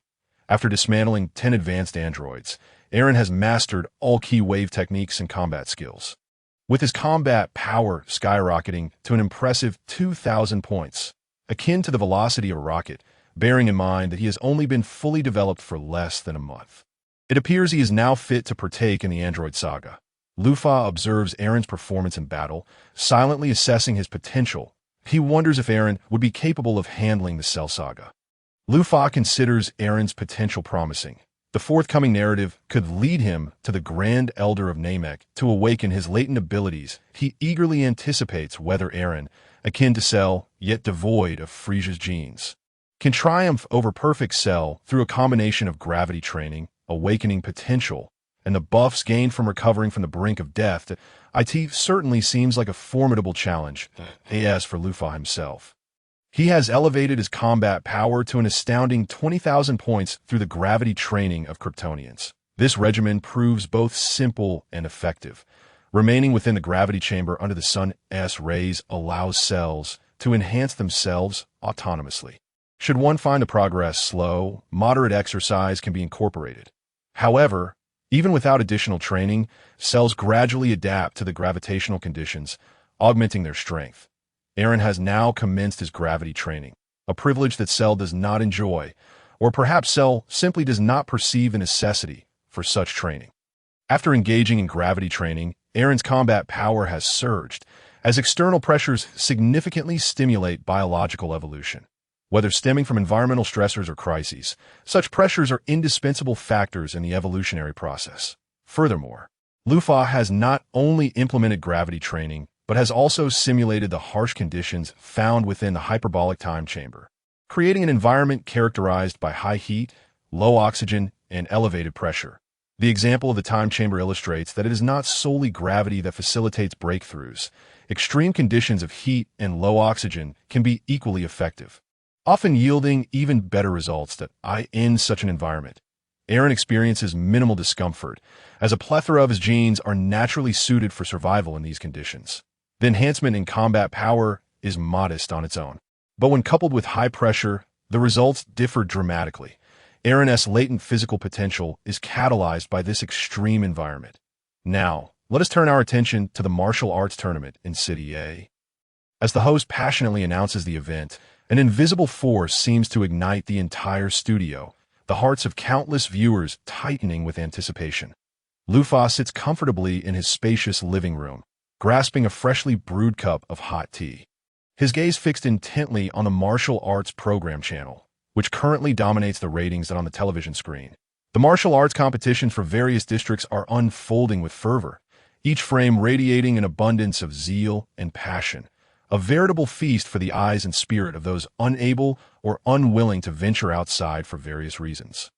This year's martial arts tournament has introduced groundbreaking weighted suits technology, resulting in an unprecedented enhancement of participants' abilities. These specially designed suits maximize potential without compromising the health of the competitors. Consequently, many martial artists, previously of modest skill, experience miraculous boosts to their combat power, breaking into three-digit figures upon donning these extraordinary weighted suits. This transformation undoubtedly intensifies the competition and captivates an even larger audience. However, the challenges that accompany this development have left the organizers in a quandary. The intense radiance emitted by contestants utilizing key waves has resulted in frequent complaints from both live and at-home viewers regarding severe light pollution. Some even jest that they are on the verge of developing photosensitive epilepsy in response to this predicament. The organizers have implemented a series of measures, such as enhancing the flexibility of on-site lighting and providing specially designed sunglasses for the audience. These glasses not only effectively shield against the glaring light, but also protect viewers' eyes from the strain of prolonged exposure to bright screens. In no time, sunglasses have become an essential accessory at the martial arts tournament, with many spectators having prepared their eye protection devices in advance for unforeseen circumstances. Meanwhile, online discussions surrounding the martial arts tournament are at an all-time high. As the competition progresses, an increasing number of viewers actively engage in conversations. Whether on social media or various forums, topics related to the tournament quickly ascend to trending status. These discussions encompass analyses of contestants' abilities, debates on competition rules, and heated exchanges between fans and detractors, adding further intrigue and entertainment to the event. Lufa reclines on the sofa, savoring his tea while meticulously observing the ongoing battles on screen. Although both contestants display commendable prowess, they still appear somewhat immature and raw. For instance, the contestant with arms raised high, preparing to unleash the universe's invincible explosive, exhibits an impressive presence. However, Lufa quickly discerns the flaws within. His energy is not sufficiently concentrated, and his method of exertion is overly simplistic, leaving ample opportunity for counterattacks. In contrast, the other contestant appears craftier and more astute. Rather than opting for a head-on confrontation, he cleverly manipulates his ki to form a serpentine, flexible rope, ensnaring his opponent's limbs and torso. This maneuver, dubbed Death Coil, not only restricts the opponent's freedom of movement, but also exposes a significant vulnerability during the opponent's overt energy accumulation. Lufa cannot help but be impressed, silently commending the contestant's cleverness and adaptability. A remarkable display of creativity indeed. His favorite type of individual is undoubtedly the one who dares to innovate.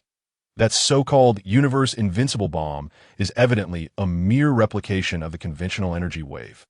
Lacking any semblance of originality, its only innovation lies in its name. Although it possesses tremendous power, it is devoid of versatility, overly reliant on brute strength. In stark contrast, his opponent displays remarkable creativity, making their victory a foregone conclusion. Bound tightly by the death coil, the martial artist was left helpless, unable to move, and subjected to a barrage of attacks. The audience was captivated by this fierce contest.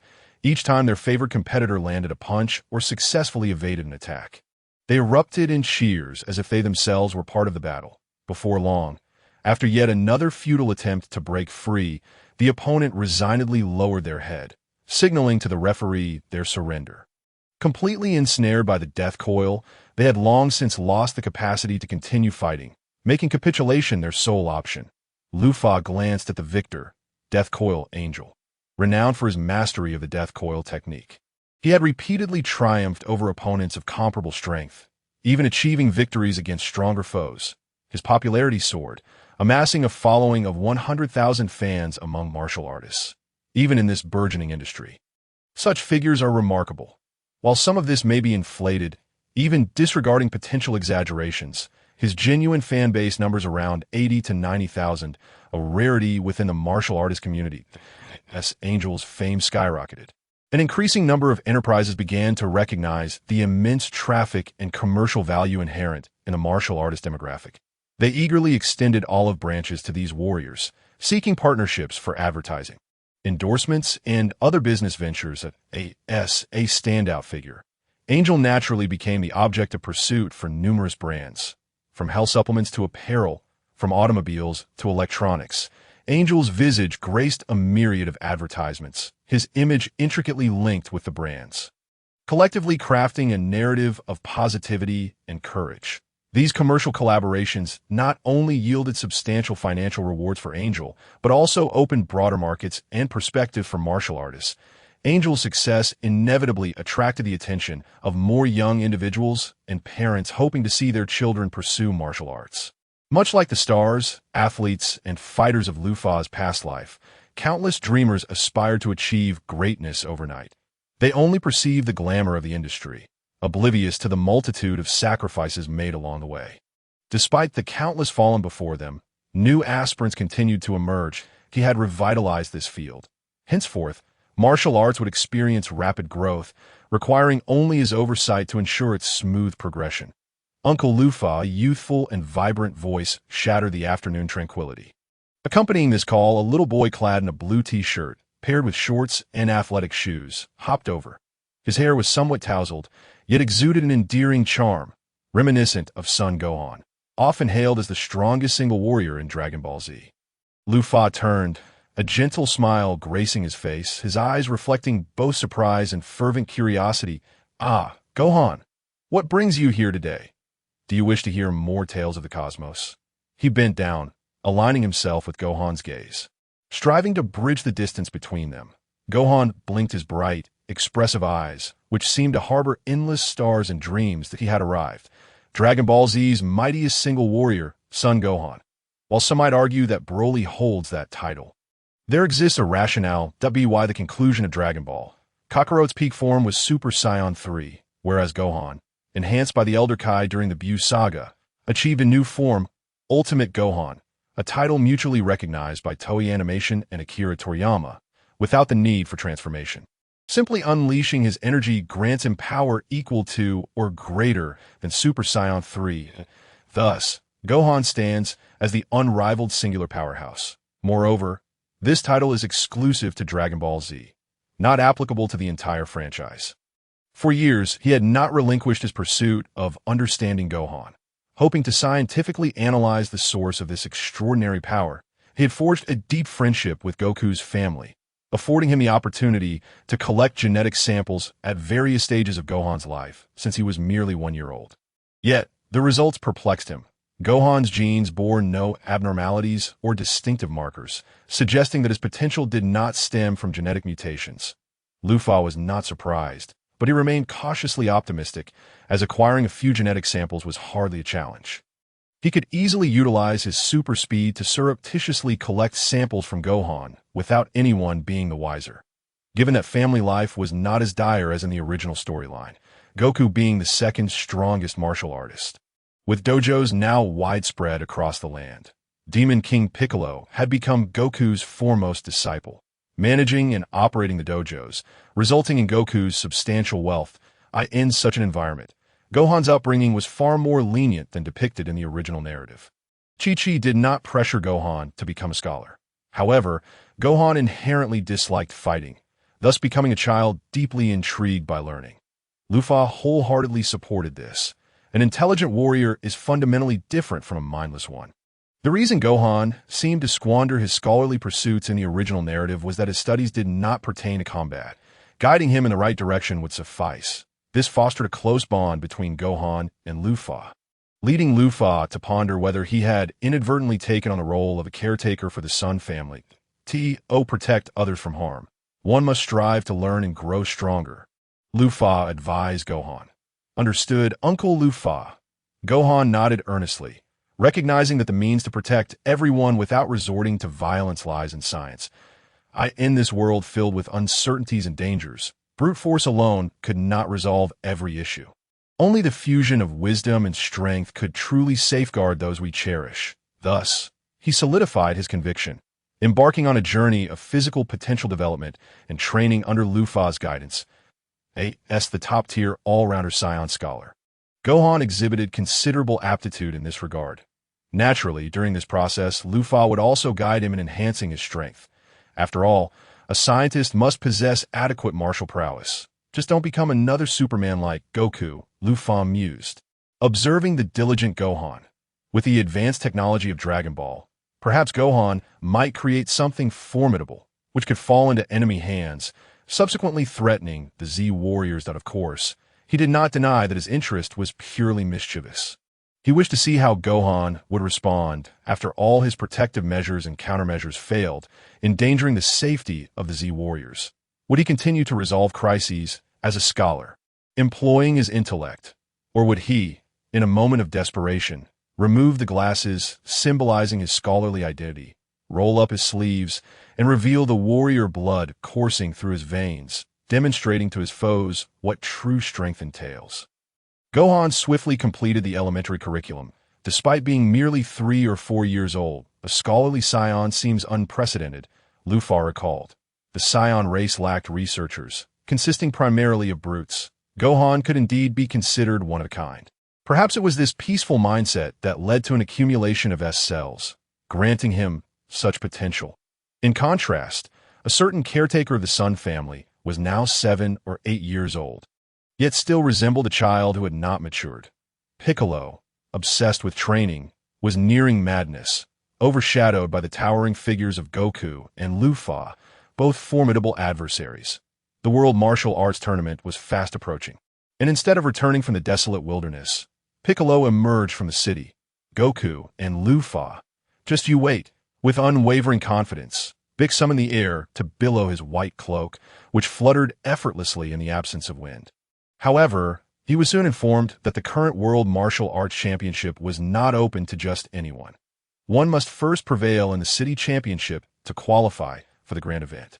Moreover, the tournament had been rebranded as the World Championship Finals. Humans are such a nuisance, Bik remarked impatiently before proceeding to take a number and join the queue. The city championship presented little suspense. The prowess of each city's martial artists had already been revealed during the past 2 years of competition. Naturally, there were also individuals like Bik who diligently trained at the Martial Arts Certification Center. Thus, the open registration was a considerate gesture toward these martial artists, ensuring they would not miss the opportunity to compete. As the clarion call for the city championship rang out, Bik strode into the arena with an imposing presence. Here, martial artists from all corners of the world converged. Some were seasoned veterans renowned in their regions, while others were fledgling stars eager to prove themselves.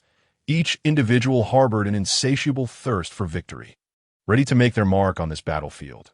Bik surveyed the surroundings, a flicker of disdain crossing his eyes to him. These seemingly ordinary human martial artists were merely minor obstacles on his ascent to the pinnacle of martial arts, stepping stones to demonstrate the superiority of his demonic lineage. However, he was soon met with a harsh reality. As the competition unfolded, Bik witnessed a series of astonishing displays. Those unassuming martial artists exhibited remarkable strength and skill in the arena. Their movements fluid and powerful, each strike astonishing him. Bik could not help but lower his arms, disbelief lighting up his gaze. How is this possible? He muttered, grappling with frustration and confusion. He struggled to accept that these individuals, whom he regarded as insignificant, could attain or even surpass his former abilities in just 2 short years. Being a member of the demon race, he had been endowed with powers and talents that surpassed the ordinary from a young age, leading him to believe that such advantages would forever keep him above humanity. In the arena, 2 martial artists clashed fiercely, their figures intertwining under the sun, each collision echoing with deafening sounds, stirring up clouds of dust and sparks. Bik fixated on this scene, his heart swelling with shock and bewilderment. For 2 years prior, he too had possessed such prowess. Now, he was astounded to realize that others could, in a mere 2 years, catch up to or possibly exceed his past achievements. Impossible. I am a demon. How could mere humans catch up to me in just 2 years?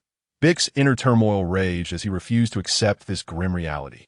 In his perception, figures like Sun Wukong and Lu Fan might be exceptions, powerful enough to command his respect. Yet, individuals such as Tien Shinhan, Yamcha, and Krillin, while possessing a degree of strength, had never truly been regarded by him. To Bik, these individuals, though worthy of being called the elite among humans, still stood at a chasm when compared to the might of his kind.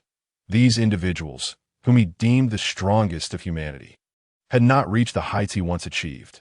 Yet now, some seemingly unremarkable human martial artists had accomplished this feat. Bick's gaze traversed the crowd.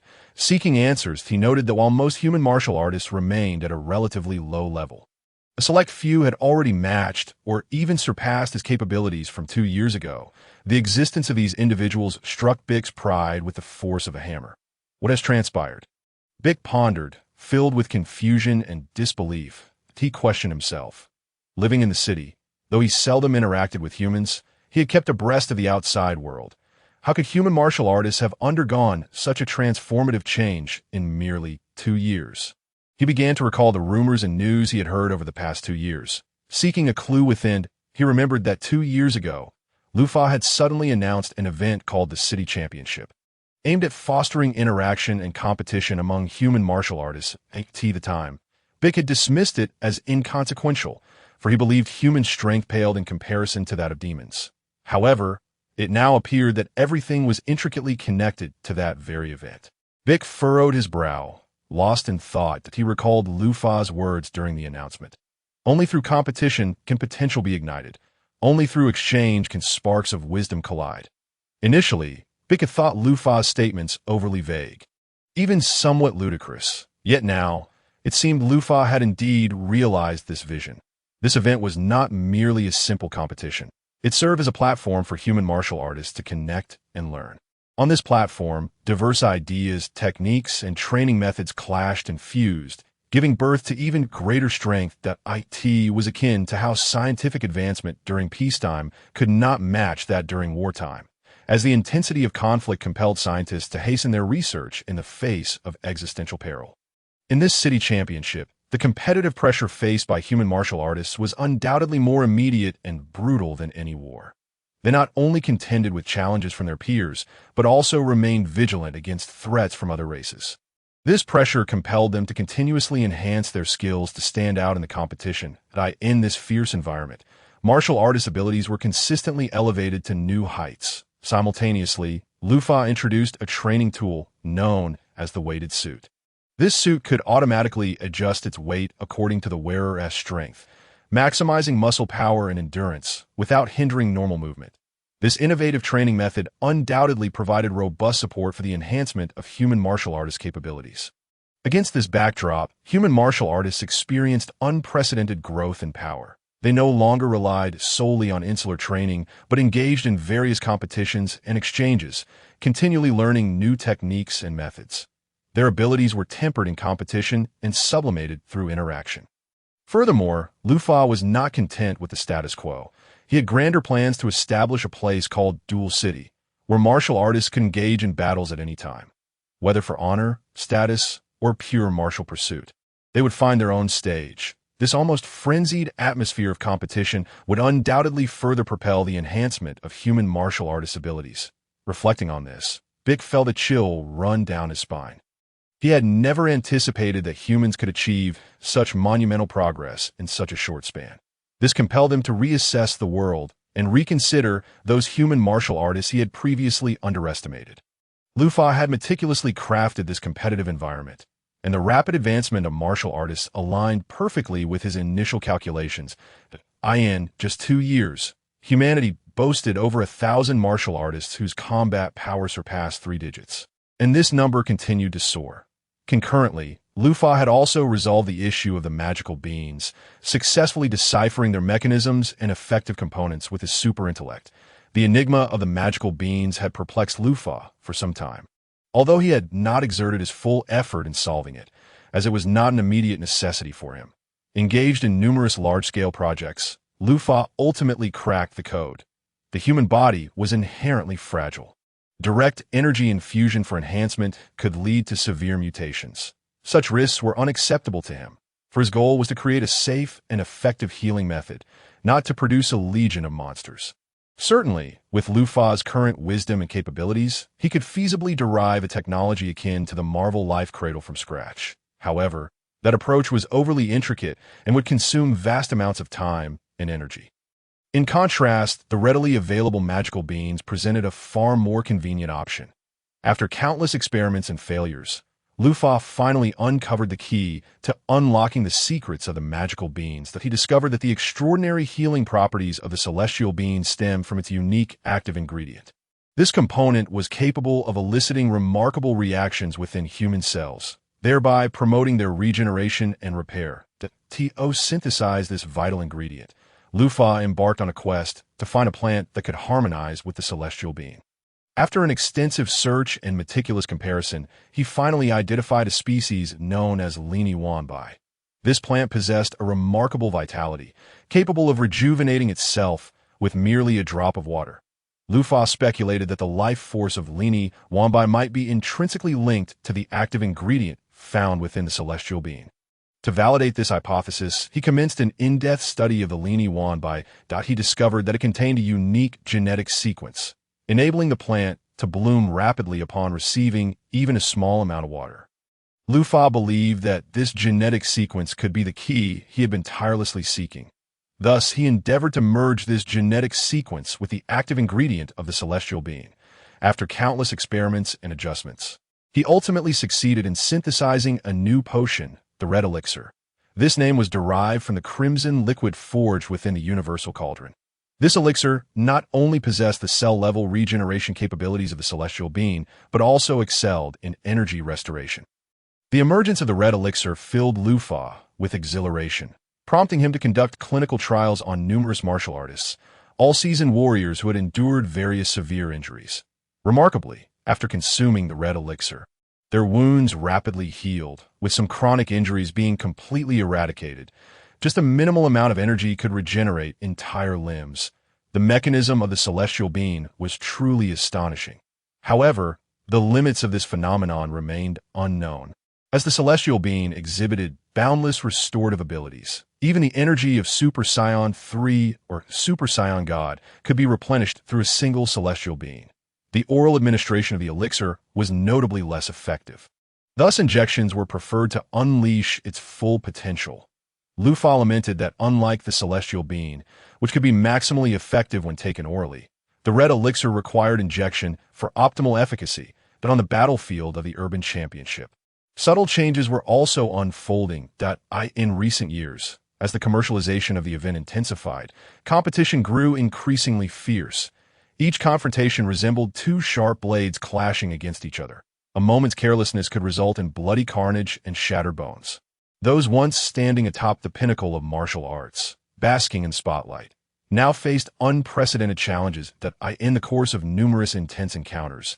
Many martial artists unfortunately sustained injuries, some even incurring permanent damage, rendering them unable to return to their rightful arena. Their names, once as radiant as stars, now flickered only in the recesses of memory, ultimately fading into obscurity. These once glorious warriors now found themselves exiting the stage in silence, becoming forgotten figures of failure. Yet, in this merciless world, there are always individuals willing to extend a helping hand, offering new hope. Lufa was one such person that he declared, "Do you wish to retreat and rest when injured?" Not a chance. Rather than turning a blind eye to the martial artists forced to retire due to injuries, Lufa reached out to them in an unprecedented manner. He established a loan program called Gospel Loan, offering up to 100 million Sony to injured martial artists, with the Red Elixir's healing properties serving as collateral. The elixir, capable of curing all ailments and restoring bodily functions, undoubtedly opened a door of hope for those yearning for rebirth. However, as with all things, this came at a cost. The interest rate for the gospel loan soared to 40. This meant that if a martial artist accepted this loan, they would need to repay a staggering 140 million Sony in principal and interest over the years to come.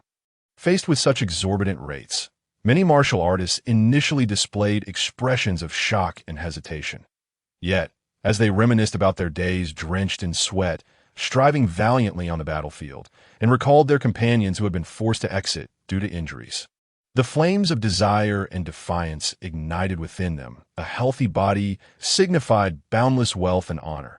This unwavering belief resided in the hearts of martial artists. They reasoned that if they could regain their health and return to the arena, the loan would merely be a small trial to overcome. Moreover, with their prowess in attracting wealth, repaying such a loan should not pose a significant challenge. A single victory could yield millions or even tens of millions in prize money. A sponsorship could bring both fame and fortune. Thus, after weighing the pros and cons, many martial artists resolutely chose to accept the gospel loan. Under the treatment of the red elixir, those once battered martial artists gradually regained their health and vitality. Their muscles grew stronger and more robust, and their bones became increasingly resilient.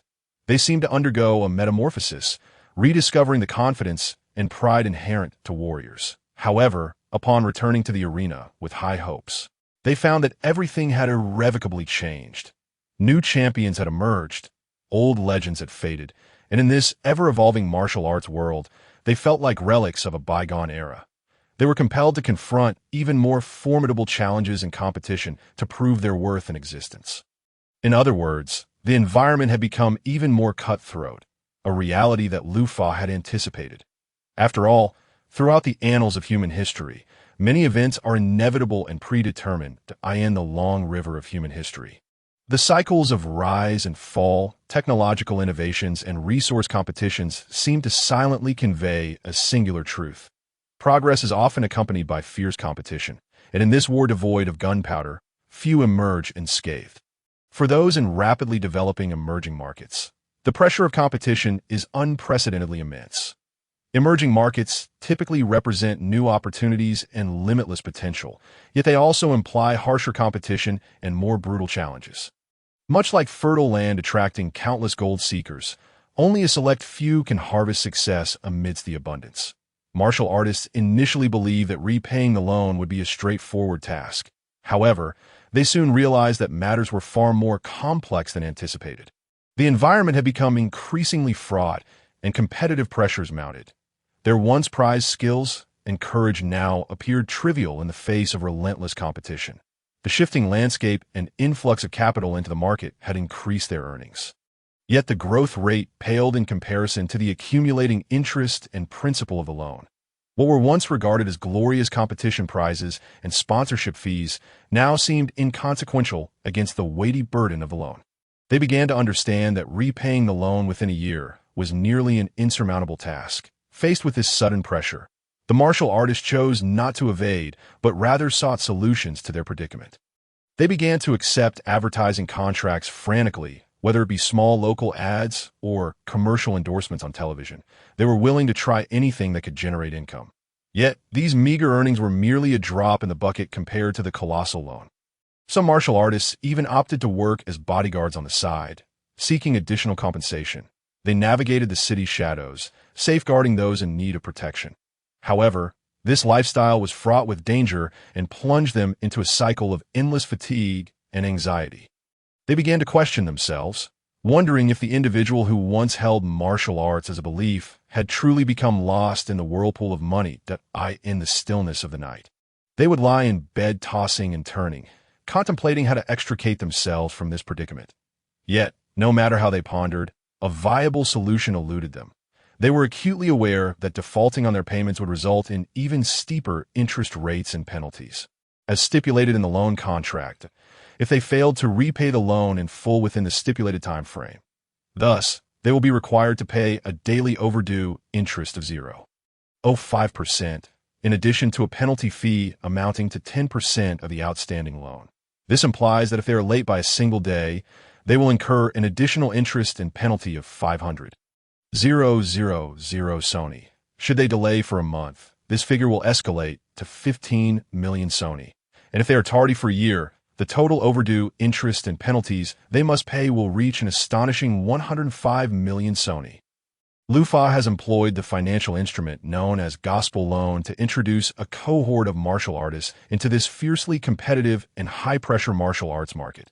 Through the sophisticated data analysis of a superintelligence, Lu Fa has tailored growth paths for each martial artist. These paths not only take into account their individual characteristics and skill levels, but also closely align with market trends and the circumstances of their competitors, ensuring they maximize their growth at every step without falling into dire straits. Dire straits refer to a situation that drives one to despair, whereas Lu Fa's intention is merely to foster growth under pressure and breakthroughs amidst challenges. Naturally, such precise calculations are not without risks. Some martial artists have experienced psychological breakdowns when confronted with sudden, intense competition. Yet in Lufa's view, this is merely an inevitable aspect of the elimination mechanism, a part of natural selection. On this path, martial artists must continuously strive and exert themselves to stand out in the fierce market competition. Although their lives are busy and fulfilling, they are entirely under Lufa's control, constantly preoccupied with repaying their debts. Having lost their autonomy, Lufa acts as an invisible commander, orchestrating the trajectory of their lives. However, he harbors no malice. He simply wishes for these martial artists to strive even harder to him. Only by undergoing such challenges and tempering can they truly grow and transform. This mechanism not only ensures the vitality of the market, but also compels martial artists to continually surpass themselves under pressure, achieving the catfish effect that Lufa envisions.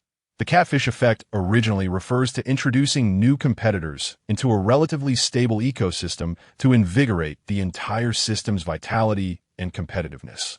In the martial arts market, these martial artists, modified by the red medicine and burdened with loan pressures, resemble catfish introduced into a tranquil lake. Each of their actions and every match stirs the previously stagnant market atmosphere, attracting more attention and competition. According to the latest data analysis, the Gospel Catfish Plan has successfully invigorated the global martial arts market. Not only has the number of participants surged, but the quality of the competitions has also significantly improved. The artificial intelligence reports to Lufa, who, while observing the city championship in which Bic and Sun Wukong are participating, manages to keep an eye on other matters as well. With his super senses, Lufa need not divert his gaze to see what he wishes to observe. He can scrutinize everything around him without blind spots, akin to the Byakugan of Naruto, especially since he possesses the ability of super X-ray vision. He can even see through the bodies of Kryptonians. Is that so? Lufa quickly calculates the results with a glance. Indeed, those selected martial artists have swept through the martial arts community like a powerful whirlwind. Their performances not only inspiring more martial artists to join the competition, but also propelling the entire industry towards innovation and progress. Naturally, Lufa is aware that no plan can be flawless. Throughout the implementation of the Gospel Catfish Plan, several unexpected incidents have arisen. Some martial artists have succumbed to the immense pressure, suffering mental breakdowns, and even exiting the martial arts world. However, to Lufa, these are merely minor interludes within the plan, unable to shake the overarching situation. After all, the desired broader environmental trend has already begun to take shape, as long as Gospel Catfish continues to be injected periodically. The market can be consistently stimulated, maintaining the industry's vitality and competitiveness. Bic has overcome numerous challenges.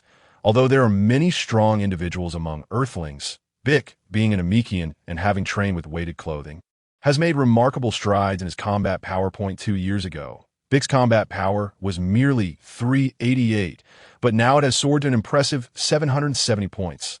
This rapid advancement means that even though many martial artists have also achieved triple-digit combat power, they are no match for Bic. Sun Wukong has also made significant progress, rising from 400 points 2 years ago to 888 points today, surpassing Bic by a considerable margin, and this is still with both of them in their weighted clothing.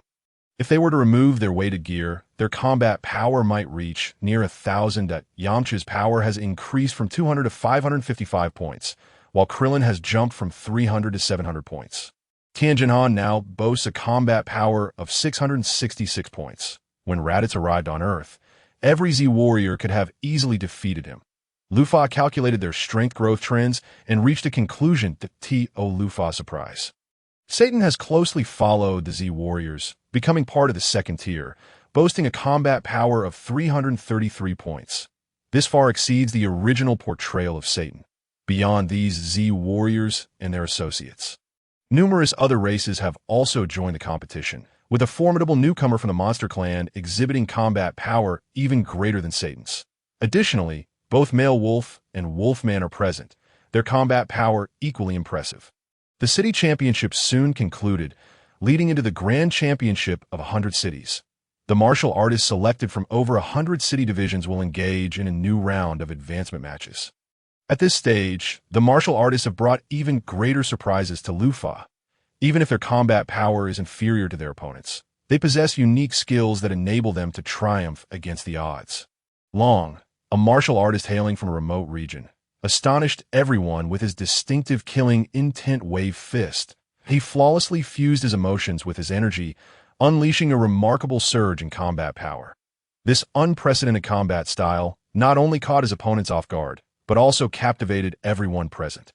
Achieving a twofold increase in combat power, while still not surpassing the multipliers of Kamehameha, it is already formidable among those martial artists who typically only release energy waves that is enough to make him stand tall among the rest.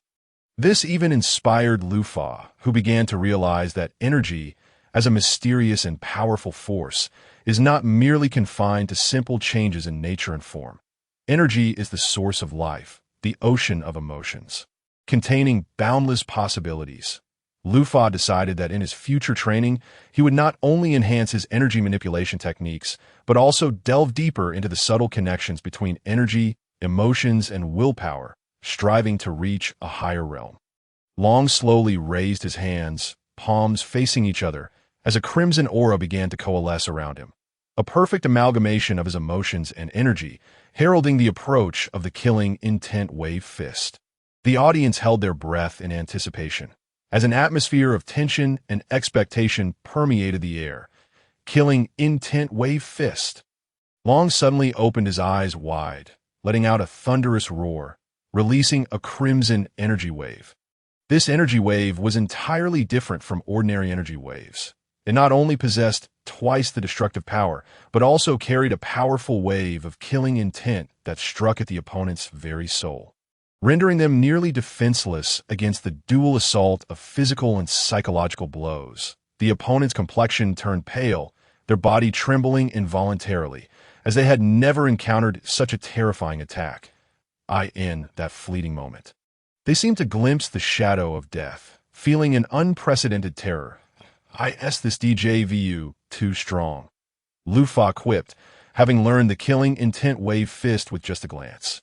Energy is not merely a source of physical power, but also a bridge to the soul, capable of connecting and amplifying human emotions and will, transforming emotions, be they joy, sorrow, or anger, into waves of energy, allowing them to flow within oneself until they can be released effortlessly. Emotions, feelings, will, spirit, momentum, and killing intent are all latent powers within humanity, now brought to light. Utilizing this wondrous power of energy to materialize these forces yields results that are nothing short of astonishing. The world of Dragon Ball is not devoid of mental attack capabilities. However, the instances of attacks imbued with the powers of mental assault and psychic shock are exceedingly rare. Lu Fa observed as Long, who had just vacated the arena, had rendered his opponent unconscious due to the overwhelming impact.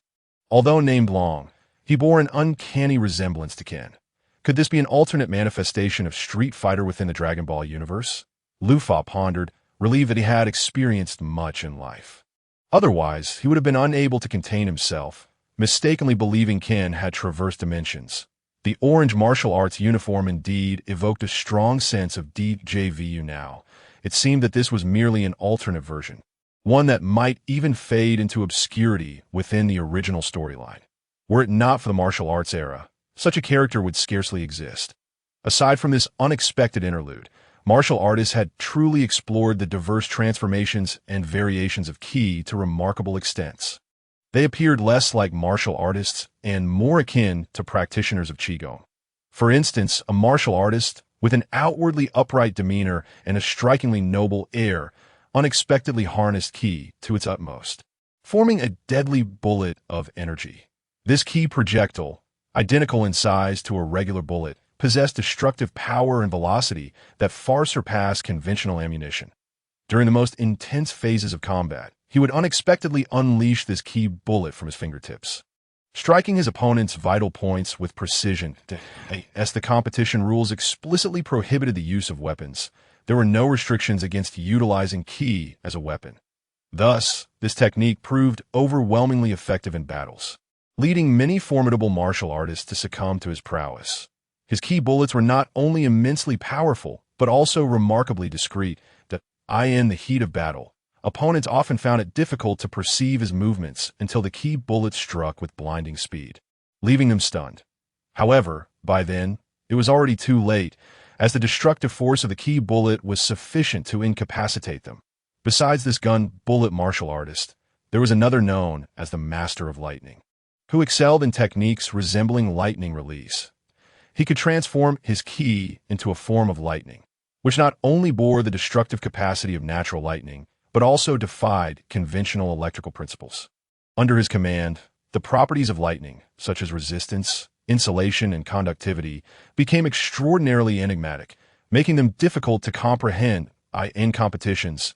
This often yielded surprising victories, that he could swiftly concentrate a mass of lightning and launch it as a lightning-fast attack directly at his opponent. Once struck, the adversary would immediately succumb to paralysis, unable to react for a brief period. This technique was not only immensely potent, but also alarmingly rapid, rendering it nearly impossible to defend against. Lu Fa observed the martial artists who, despite possessing superior combat abilities, were eliminated by those skilled in technique, feeling no sense of regret. The question of whether technical prowess or sheer strength is nobler or more suitable remains unanswered. An exclusive pursuit of power is inadequate, as is a sole focus on technique. The ideal approach would be to harmoniously blend the two that, after all, as Vegeta once remarked, these are merely child's play. Once one attains a certain level of strength, formidable ki suffices to resolve all issues. When Gotenks Super Ghost Kamikaze attack first emerged, it was nothing short of astonishing, a ki wave imbued with consciousness, hinting at the potential fusion of ki and emotional awareness. Yet when Majin Buu attempted to replicate Gotenks Super Ghost Kamikaze attack against Vegeta, he was effortlessly subdued. This demonstrated the vast disparity in strength, rendering techniques inadequate to bridge the gap. One might ponder the effectiveness of the Spirit Bomb against Frieza. If it fails to hit, it is of no consequence. Initially, a surprise attack may yield results. But that is all. Having spent considerable time with Son Gohan, Lu Fa realized that the boy was quite sensible and endearing. If it were Goten and Trunks, however, their mischief would be quite overwhelming. Gohan observed keenly and learned diligently. Although these individuals may not possess combat prowess on par with your father and uncles, their techniques hold significant reference value. Lu Fa advised Gohan, who nodded earnestly, his focus unwavering. Though he was more interested in Lu Fa's books, he remained obedient, a source of comfort for Lu Fa. He had never forgotten Lu Fa's teachings and consistently redirected his attention to the battle at hand when necessary. This self-discipline and concentration prompted Lu Fa to silently commend Gohan, deepening his fondness for the boy. Then, Gohan noticed Mr. Satan facing off against the gun bullet martial artist. Uncle Lu Fa, do you think Uncle Satan will lose? Gohan's tone revealed a hint of anxiety. He clearly did not wish to see the elder who consistently brought him joy falter in the competition. Gohan had just witnessed the treachery of the gun bullet martial artist, whose speed of ki attacks far exceeded that of bullets. After all, long-distance explosions occur instantaneously, allowing for an astonishing swiftness, compounded by the intensely concentrated ki forming the ki bullet, which was not to be underestimated. Penetrating a mountain might be an exaggeration, but breaching several meters of alloy was certainly feasible. Lu Fa smiled, gently patting Gohan's shoulder as he spoke earnestly. Gohan, a true warrior must not only learn to fight, but also to observe and analyze. Combat transcends mere physical contests. It is a battle of intellect and strategy. You must learn to calculate and analyze independently, for this is the key to remaining undefeated on the battlefield. Remember before every strike. Envision the blueprint of battle in your mind. Anticipate your opponent's actions, and thus uncover opportunities for victory amidst the chaos. Listening to Lu Fa's teachings, Gohan's eyes sparkled with a thirst for knowledge. He fixated intently on the match, striving to absorb wisdom from Lu Fa's analysis and integrate these invaluable experiences into his own combat style. That Lu Fa's words flowed like a refreshing spring, nourishing his youthful and eager mind. I could see that moment. The atmosphere in the arena grew tense and electric. The clash between the gun bullet martial artist and Mr. Satan was undoubtedly the highlight of the event. The gun bullet martial artist's unique and formidable attack style allowed him to compress all his ki into his 10 fingers. as if wielding 10 invincible bullets. With each flick of his fingers, brilliant white light erupted with astonishing speed, rendering it nearly impossible to defend against. However, Lufa had already keenly sensed the gun bullet martial artist's vulnerabilities. The secret behind this technique lay in the fact that he compressed all his ki into his fingertips, effectively granting him 10 bullets. While this fingertip ki attack was immensely powerful, it bore a fatal flaw. Once all 10 bullets were discharged, the gun bullet martial artist's offensive capacity would significantly diminish, potentially leaving him defenseless. Gohan, observe closely, Lufa whispered to Gohan. His offensive capabilities are formidable, yet he is inherently weak. If Mr. Satan can identify his weaknesses, he may very well have a chance at victory. Gohan, upon hearing this, concentrated even more intently on the unfolding events, striving to discern clues from Lufa's analysis and comprehend the essence of the battle. Just then, Mr. Satan stepped onto the stage, hands on his hips, laughing heartily, his voice brimming with confidence and bravado. "Haha, I have already seen through your weaknesses." Mr. Satan's declaration momentarily startled the gun bullet martial artist. He had not anticipated Mr. Satan to so boldly expose his vulnerabilities, a flicker of doubt crossing his face. However, he quickly regained his composure, coldly retorting, "Is that so? Then feel free to try." Seeing this, Mr. Satan's lips curled into a sly smile. He understood that his word had captured the gun bullet martial artist's attention, making the ensuing actions all the more critical. "Watch closely, Satan flying kick." With a commanding shout, Mr. Satan leaped forward, his legs propelled like arrows towards the gun bullet martial artist. This move, seemingly rife with openings, concealed intricate strategies beneath its surface. The gun bullet martial artist, witnessing this, felt a rush of elation, thinking to himself, "Foolish opponent, you have left yourself open. Let us see how you evade."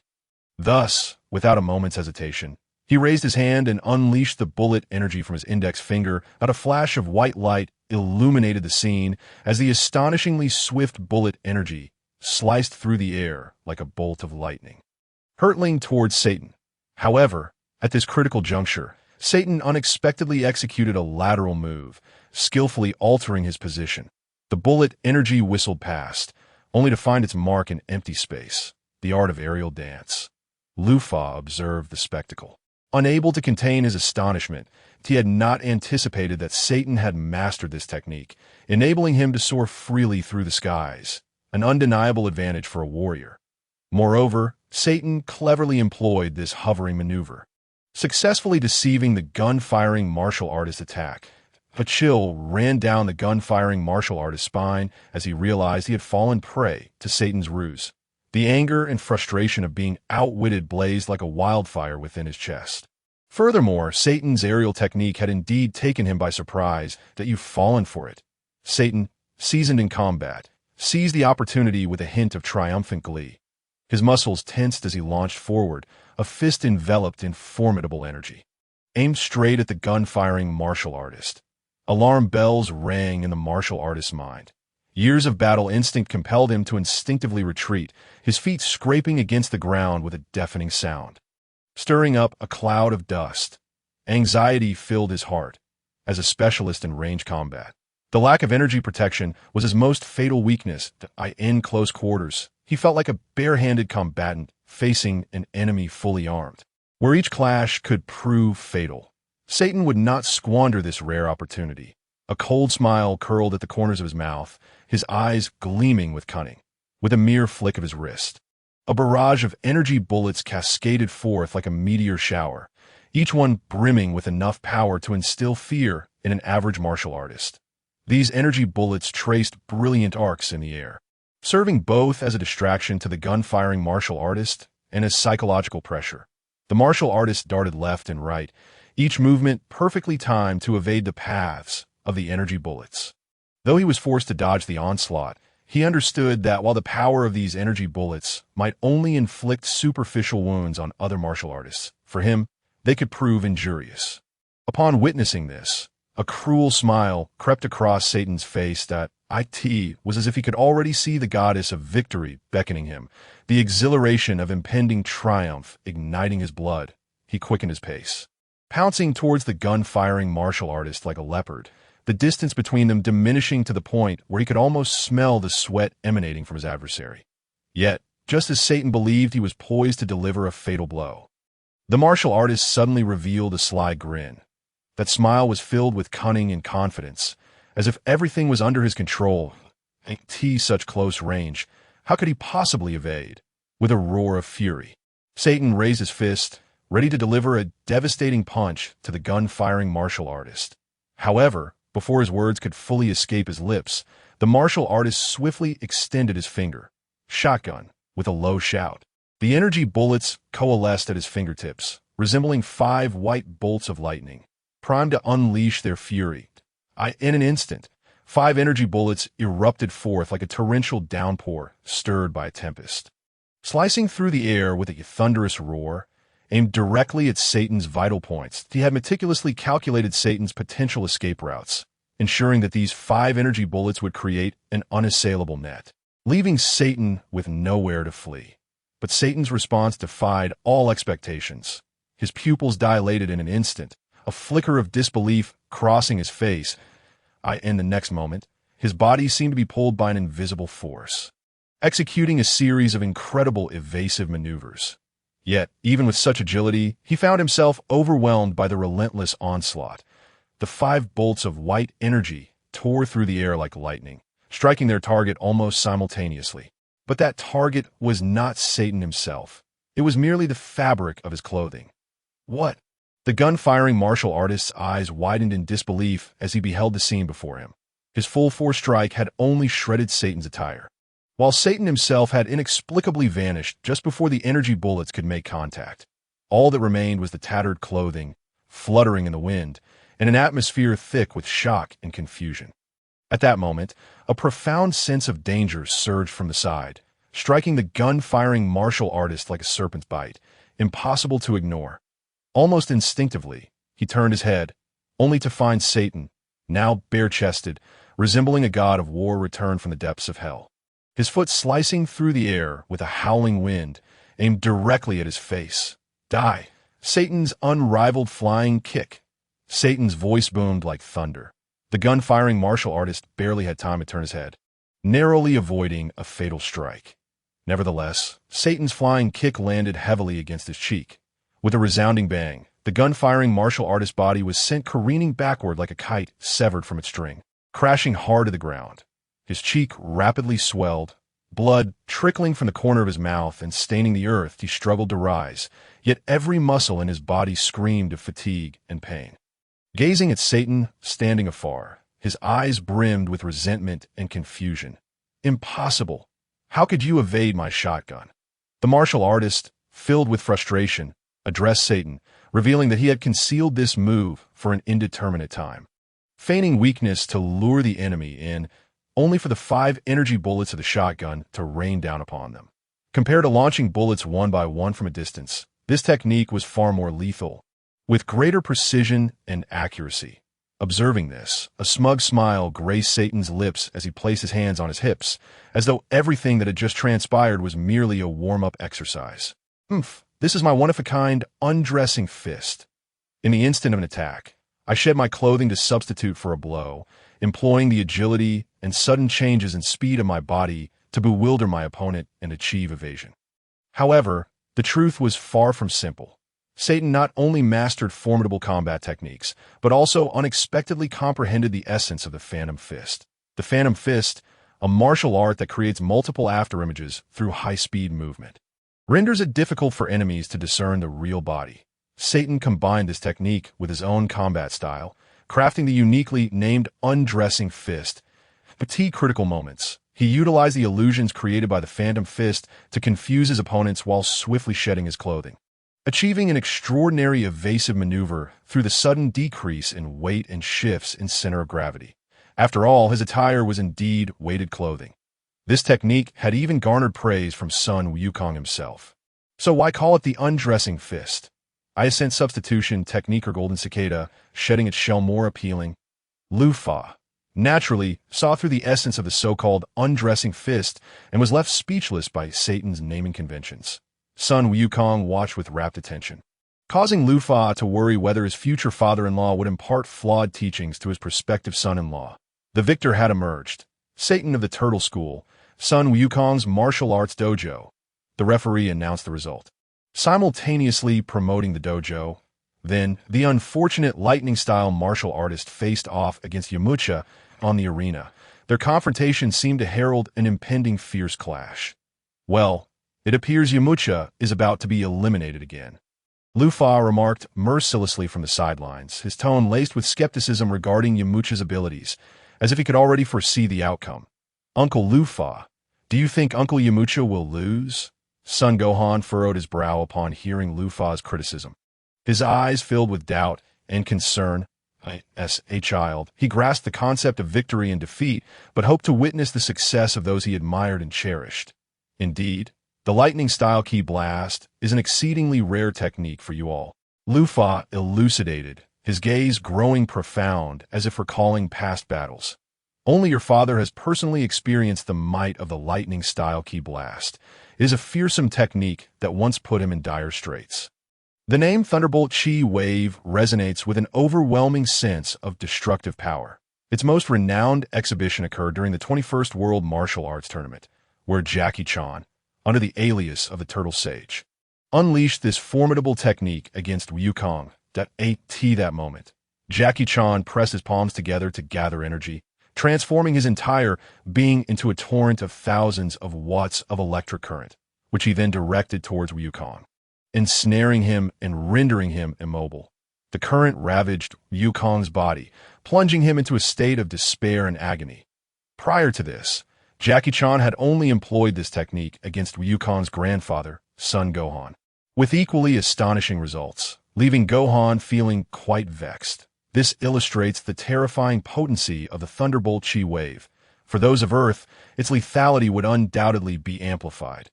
Lu Fa continued, his tone tinged with gravity, suggesting that the strength of this Thunderbolt martial artist meant that the current he could generate was surely beyond mere thousands of watts.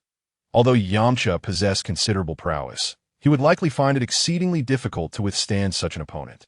At that moment, Yamcha stood upon the arena, his expression grave. He had observed the combat prowess of this Thunderbolt martial artist and was acutely aware of the adversary's formidable capabilities. Even he harbored doubts about his ability to endure the torment of electrocution. The mere thought of the current wreaking havoc within his body sent shivers down his spine. Indeed, the number of formidable opponents was increasing. Yamcha lamented inwardly. He had once believed himself sufficiently powerful. Yet unexpectedly, he encountered one formidable adversary after another in this arena, leaving him feeling somewhat disheartened and helpless. Just then, a wave of fervent cheers erupted from the audience at a group of stunningly beautiful martial artists, clad in alluringly revealing attire, began to chant, "Master Yamcha, go for it." Their voices were melodious and resonant, filled with admiration and trust in Yamcha. These women were his female disciples and apprentices who shared a close bond with him and had even engaged in numerous indescribable stories. After all, Yamcha was a notorious heartthrob, always welcoming the presence of beautiful women. Indeed, Master Yamcha, defeat him, and we shall reward you. Do not let the reputation of Yamcha's dojo fade. These beauties, having received Yamcha's meticulous guidance and care, held him in great esteem. Witnessing him poised to confront a formidable foe, they rallied behind him with unwavering support. Upon hearing their cheers, a warm current surged within Yamcha's heart. He turned to regard the enchanting women in the audience, a gentle smile gracing his face. Taking a deep breath, he steadied himself, preparing for the impending battle. With a playful grin, he waved at the audience and proclaimed, "Fear not, for your master is indeed formidable." His voice brimmed with confidence and bravado. As if he had momentarily forgotten the looming crisis, a newfound motivation surged within Yamcha, and he chuckled, exuding a sense of pride and self-assurance. He understood he could not let down the expectations of his female disciples and apprentices. He must fight with all his might. However, the Thunderbolt martial artist across from him was livid. His face a mask of fury, he glared at the cheering beauties, consumed by jealousy and rage. Why should this handsome fellow, with his charming words and ability to amuse women, be blessed with such a throng of lovely disciples? Meanwhile, his own dojo, despite his immense strength, remained desolate and overlooked. This realization stoked his indignation and fury. In an instant, the Thunderbolt martial artist's hair stood on end, charged by static electricity, every strand erect, as if ready to explode. His eyes sparkled with a mad glint, exuding a chilling aura of electric energy. It was evident that he was discharging electricity, piercing the air with a haunting crackle. His eyes turned crimson, filled with a bloodthirsty desire to fight. "You, a mere playboy. Today, you shall witness my true power." The Thunderbolt martial artist bellowed, swiftly pressing his palms together to gather energy. His muscles bulged, as if an inexhaustible force surged within him. In an instant, he darted forward like a flash of lightning. Charging towards Yamcha, recognizing the threat, Yamcha did not dare to be complacent. He quickly adjusted his stance, ready to confront the challenge. With a deft movement, he evaded the Thunderbolt martial artist's initial assault. Seizing the opportunity, he launched a vigorous counterattack, engaging the Thunderbolt martial artist in a furious exchange of blows. Their figures danced across the arena, fists and feet colliding, electricity crackling around them. Each strike was imbued with destructive power, leaving the audience on edge. That moment, the Thunderbolt martial artist suddenly shouted, "Electrify!" He flung his arms wide open, unleashing a torrent of electric energy that surged from his body, manifesting as a thick bolt of lightning hurtling toward Yamcha. In a frantic attempt to evade, Yamcha sidestepped, yet the bolt's speed was astonishing.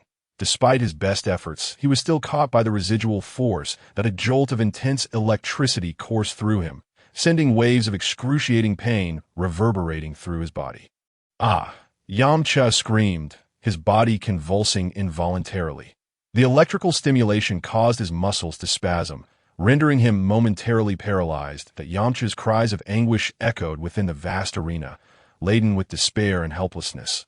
The current coiled around him like a multitude of venomous serpents, mercilessly tearing at every inch of his skin and muscle.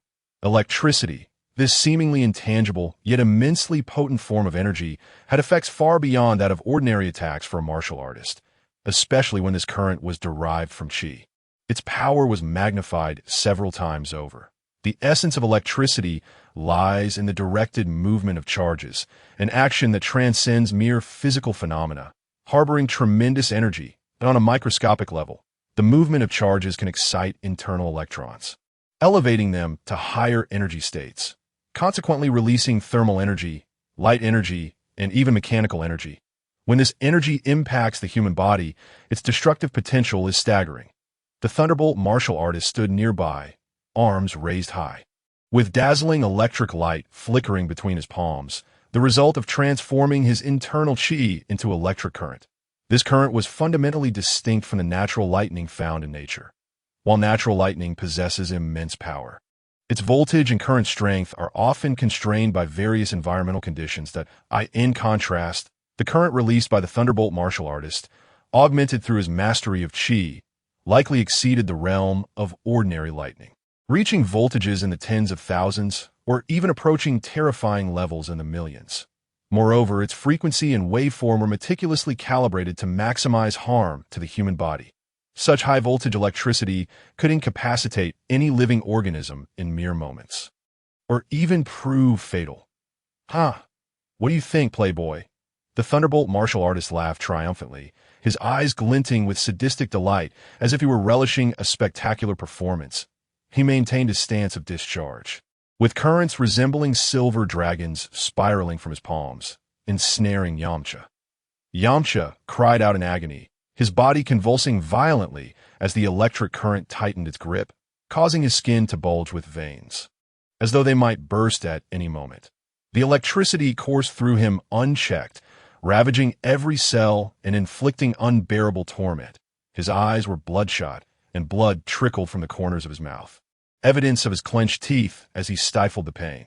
The current not only left scars upon his flesh, but also imprinted a deep wound upon his spirit. Seeing this, the Thunderbolt martial artist's grin widened.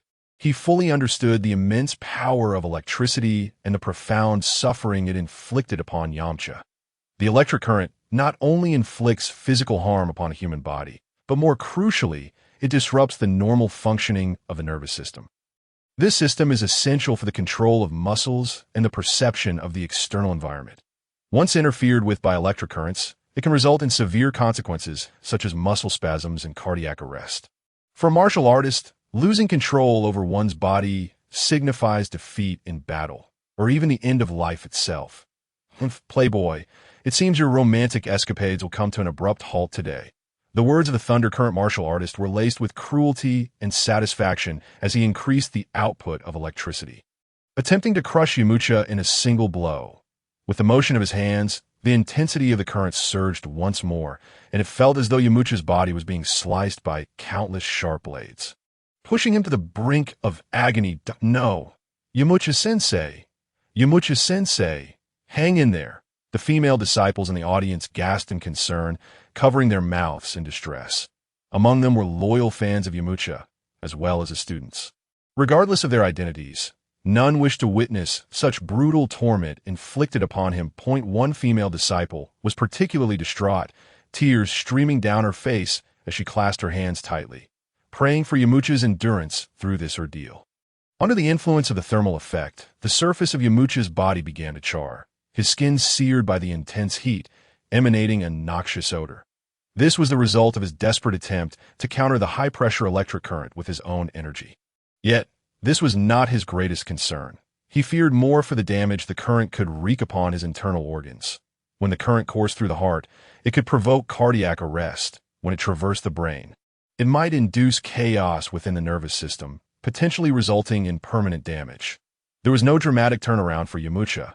The Thunder Current's techniques were simply too overpowering, unless there was a significant disparity in strength. Even the Saiyan Son Goku had to transform into a great ape to escape. Yamcha, lacking any explosive capabilities and struck by electric shocks, had no chance of resistance as Yamcha collapsed on the arena. His body charred and smoking, the Thunder Current martial artist flaunted his muscles in triumph. My Thunder Current Dojo is the mightiest. If you wish to learn the Thunder Current technique, come to my dojo.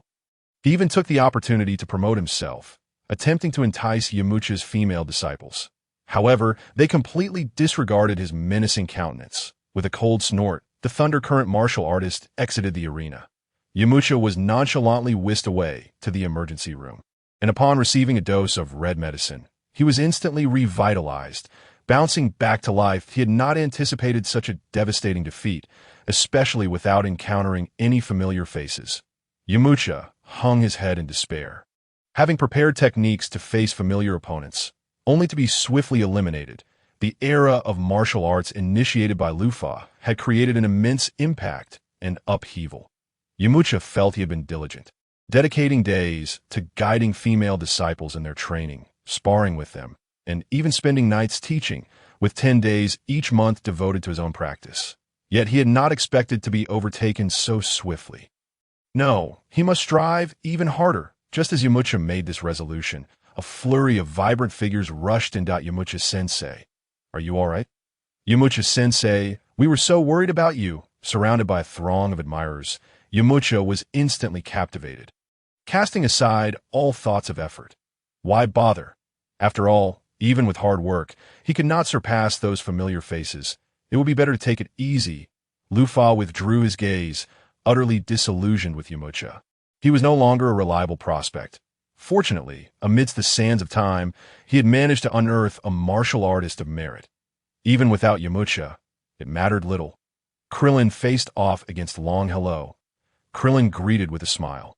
Feeling the weight of pressure from these rising stars, Long merely nodded slightly, his deep-set eyes seemingly capable of perceiving everything, yet exuding a coldness that sent chills down one's spine. He offered no superfluous words, as if he possessed absolute confidence in the impending battle. This silent aura of oppression instilled an unprecedented sense of pressure in Krillin, akin to being targeted by an invisible beast with no escape. With the referee's whistle, the match commenced. An atmosphere of tension and intensity enveloped the air, and the cheers and murmurs from the audience seemed subdued, distant in the face of this force. Krillin inhaled deeply, attempting to calm the tumult within his heart. However, the overwhelming killing intent radiating from Long sliced through his every nerve like a razor-sharp blade. extreme hostility often accompanies an astonishing surge of power. Long's form transformed into a blur, his eyes turning crimson. This change tightened Krillin's chest. He had never witnessed such an intense fighting spirit, even when facing formidable opponents like Lufa, Son Goku. And Piccolo, he had never felt such a palpable sensation. Bang, bang, bang. The air erupted with the deafening sounds of fists and feet clashing. Long moved like a bolt of lightning, vanishing from sight, only to reappear before Krillin, his scarlet gaze gleaming with a ruthless light, as if intent on devouring Krillin whole. The sudden onslaught jolted Krillin, yet he had faced countless life-and-death trials and instinctively reacted. His muscles tensed instantaneously. Years of training granting him remarkable reflexes and strength in combat. Drawing upon his honed physical prowess and the experience garnered from numerous battles, he engaged Long in a supersonic exchange of blows. Their strikes interwove like a tempest. Each collision, accompanied by the sound of air bursting at it, was as if two high-velocity meteors collided fiercely in midair, generating shockwaves that made the surrounding air tremble. In this contest of speed and strength, both Krillin and Long displayed limits beyond the ordinary.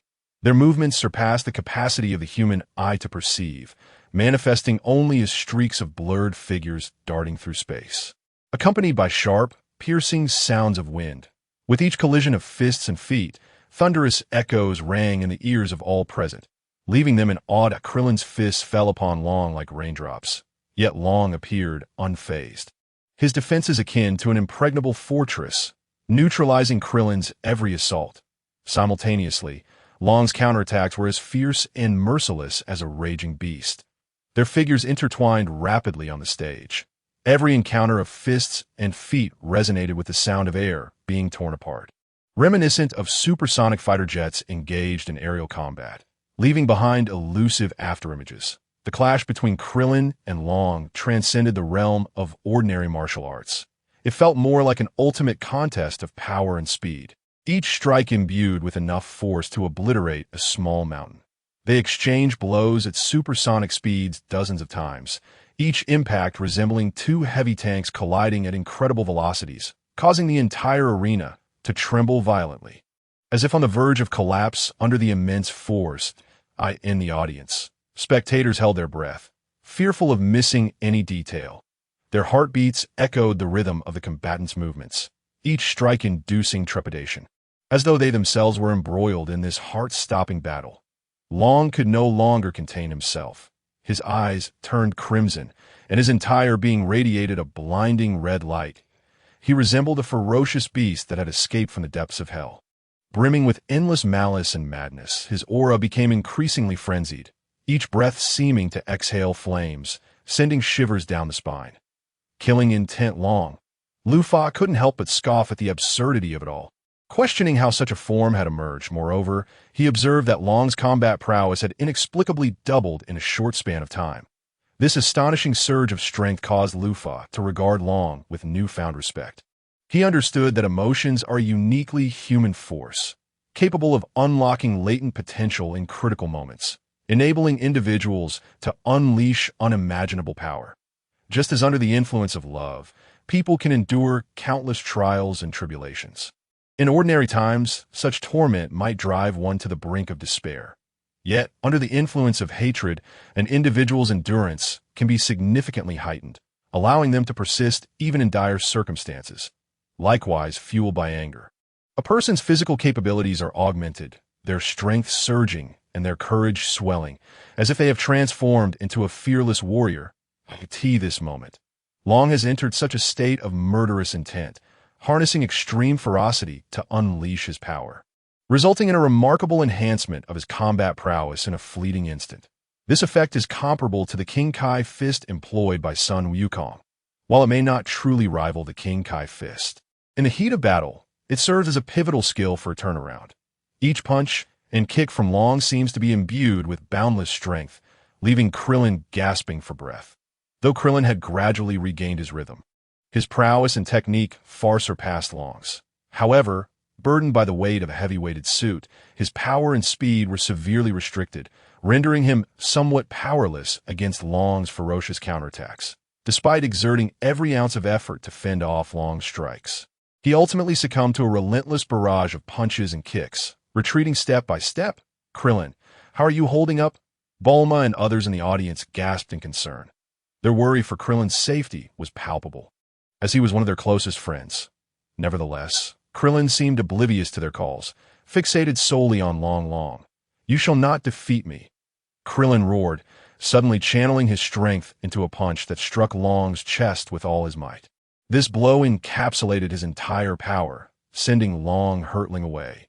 After a few somersaults in the air, Long finally landed firmly on the ground, feeling a sharp pain in his chest as though he had been struck by a colossal boulder. He could not suppress a few coughs, blood trickling from the corner of his mouth. The outcome is decided. Rufa discerned that Krillin was merely sustaining superficial injuries, while Long had indeed been wounded. Killing intense shockwave punch. Long's roar echoed across the desolate battlefield, his eyes ablaze like burning flames, flickering with resolve and madness. His body, driven by intense murderous intent, had its muscles taut to the extreme. Dark red veins subtly visible beneath his skin, reminiscent of a volcano on the verge of eruption, containing cataclysmic power. This technique was a forbidden art gleaned from countless life and death battles. Each usage inflicted irreversible damage upon his body and mind. As for the killing intent shockwave punch, it was a taboo skill he had mastered through struggles at the precipice of demise, each application serving as an ultimate test of body and spirit. It not only demanded immense energy, but also left indelible internal injuries in its wake. Unless absolutely necessary, Long would never resort to it lightly. Taking a deep breath, all of Long's strength seemed to coalesce at his fist's tip, a palpable sense of dread permeating the air. The crimson shockwave punch took shape, resembling flames surging from the depths of hell, bearing a will to annihilate all. The surrounding space appeared to warp under this force, emitting faint, tearing sounds. Witnessing this, Krillin's pupils constricted. He could vividly sense the terrifying power of the shockwave. In response, Krillin summoned all his energy, his breathing rapid and forceful, a golden light beginning to coalesce in his palm. Manifesting as a signature technique, the Kamehameha wave, the golden radiance resonated with the crimson killing intent shockwave punch, dividing the battlefield into two starkly contrasting realms, one of destruction and death, the other of hope and light. As the two formidable techniques clashed, the entire space trembled, energy fluctuations generating shockwaves that transformed the terrain, boulders rolling and dust swirling, as if the apocalypse had descended. Kamehameha wave, Krillin bellowed, and, as his voice echoed, the golden energy sphere, akin to a star compressed to its utmost limit, erupted in a dazzling brilliance, racing toward Long's killing intent shockwave punch. The collision of these two techniques instantly altered the landscape. The crimson shockwave and golden energy wave clashing violently in midair, producing a deafening roar, as if the very air were being torn apart, forming visible rifts. Within the range of their energy, dust billowed. Rocks shattered, and the battlefield seemed to be shaken by a minor earthquake. The audience was captivated by this spectacular scene, some standing, others seated, their gazes fixed on the arena, fearful of missing any detail. Some skillfully donned sunglasses to shield themselves from the blinding light. Others squinted, shielding their foreheads with their hands, unwilling to divert their eyes. What severe light pollution! The energy here is formidable, one spectator marveled. A blend of awe for the power and admiration for the battle's intensity evident in his tone. Indeed, what a pity! If only there were glasses that could switch between regular and sunglasses functions. Another audience member concurred, scanning the battlefield for such a product. Normally, wearing sunglasses obscured their view of the fight. They could only see clearly when the Kamehameha wave was unleashed, which was quite bothersome. So dazzling! Is this what it means to be strong? A young girl exclaimed, shielding her eyes, yet the gap between her fingers betrayed her curiosity and admiration for the battle, akin to a colossal flashlight. Truly magnificent. Amidst this chatter, some discerned a business opportunity. A fashionable young man pulled out his phone, swiftly documenting the battle's details, contemplating how to design glasses that would protect the eyes while adapting to varying light conditions. Catering to the audience's needs, that he was confident that if this product were launched, it would undoubtedly become a sensation. Long and Krillin remained oblivious to everything else, both pouring their utmost strength into the clash. However, Krillin was undeniably stronger than Long. Even with Long's murderous intent surging and his combat power reaching terrifying heights, his body had its limits. Krillin only needed a moment, and the Kamehameha wave surged through, effortlessly shattering the killing, intent shockwave punch, directly striking Long boom. Following the immense explosion, Long lay defeated on the stage, unable to rise. The victor is Krillin from the Turtle School, the fourth martial arts tournament. The excited blonde host in sunglasses and a suit shouted. Since the dawn of the martial arts era, he had witnessed increasingly thrilling matches, especially those involving Krillin, whom he had watched grow up. Fourth in the world, Krillin's face fell. Was such a rank something to boast about? In this regard, the third-place fighter, Piccolo, likely shared a mutual understanding. Rufin nodded with satisfaction. This was the individual he sought, as Yamcha had become obsolete with the passage of time. In the subsequent matches, Tien's opponent was a mysterious martial artist named Sasaki. Sasaki did not hail from a prestigious lineage, yet he rapidly rose to prominence in the martial arts world with his unique technique. Chi Gel. This unprecedented skill allowed him, through profound mastery of Chi, to transform his internal energy into an apparently intangible, yet incredibly resilient gel-like substance. Once this Chi Gel came into contact with an opponent, it would solidify rapidly and adhere tightly, ensnaring both skin and clothing without exception. What made matters even more challenging was that this Chi Gel was derived solely from pure Chi, impervious to any environmental factors. Whether in a state of dampness or dryness, its adhesive properties remain unyielding. As the battle commenced, Sasaki did not rush into the fray. Instead, he moved gracefully across the arena with a rhythm akin to dance, seemingly in search of the opportune moment to strike. Tianjin Fan, maintaining his characteristic composure and steadiness, kept his keen gaze fixed on Sasaki's every movement, his muscles taut and poised to counter any sudden attack. In an instant, Sasaki flickered like a specter, appearing beside Tianjin Fan, his right hand sweeping lightly, conjuring an almost imperceptible stream of energy that swiftly transformed into a transparent gel, aimed directly at Tianjin Fan's left arm. Reacting with remarkable speed, Tianjin Fan harnessed all his strength the moment the gel made contact, striving to extricate himself from this unexpected restraint. Yet, the gel's stickiness surpassed all expectations. Even a formidable opponent like Tianjin Fan found his arm firmly ensnared, rendering him immobile. "Abandon your struggle. My gel is invincible," Sasaki exclaimed, his excitement palpable. This was Tianjin Fan, a luminary in the realm of martial artists, a global celebrity in his own right. Sasaki believed that if he could vanquish Tianjin Fan, his name would echo across the globe overnight. A wave of astonishment rippled through the onlookers, who had never witnessed such an extraordinary and potent technique. Tianjin Fan's expression shifted slightly, but he quickly regained his tranquility. Faced with such an adversary, panic would only lead to further disadvantage. His mental fortitude was commendable. With a sudden burst of effort, he unleashed an astonishing power, and with a low rumble, he tore through the gel, creating a significant rupture. Though remnants of the gel lingered on his arm, Tianjin Fan had regained his freedom. What? Without granting Sasaki a moment to breathe, Tianjin Fan's fist shot forth like a bolt of lightning, appearing before Sasaki in an instant. Seeing this, Sasaki hastily shouted, "Gel harden!" Before the words had fully left his lips, the gel surrounding Sasaki began to solidify rapidly, transforming into a crystalline structure reminiscent of amber. Tianjin Fan's fist struck the crystalline surface with considerable force, producing a sharp crack as a fissure appeared. However, rather than spreading, the crack was swiftly absorbed by the gel's internal structure. It turned out that Sasaki's gel did not merely harden. During its development, he meticulously layered the gel. The outermost layer was an exceptionally hard gel, capable of withstanding most physical assaults, while the inner layer remained in a liquid state, utilizing the principles of liquid cushioning to absorb and disperse impact. The innermost layer consisted of gaseous gel, acting like a massive airbag that expanded upon impact, further mitigating harm to Sasaki. This tri-layer design rendered Sasaki's gel nearly flawless in its defensive capabilities. Nonetheless, Tianjin Fan's strength was not to be underestimated.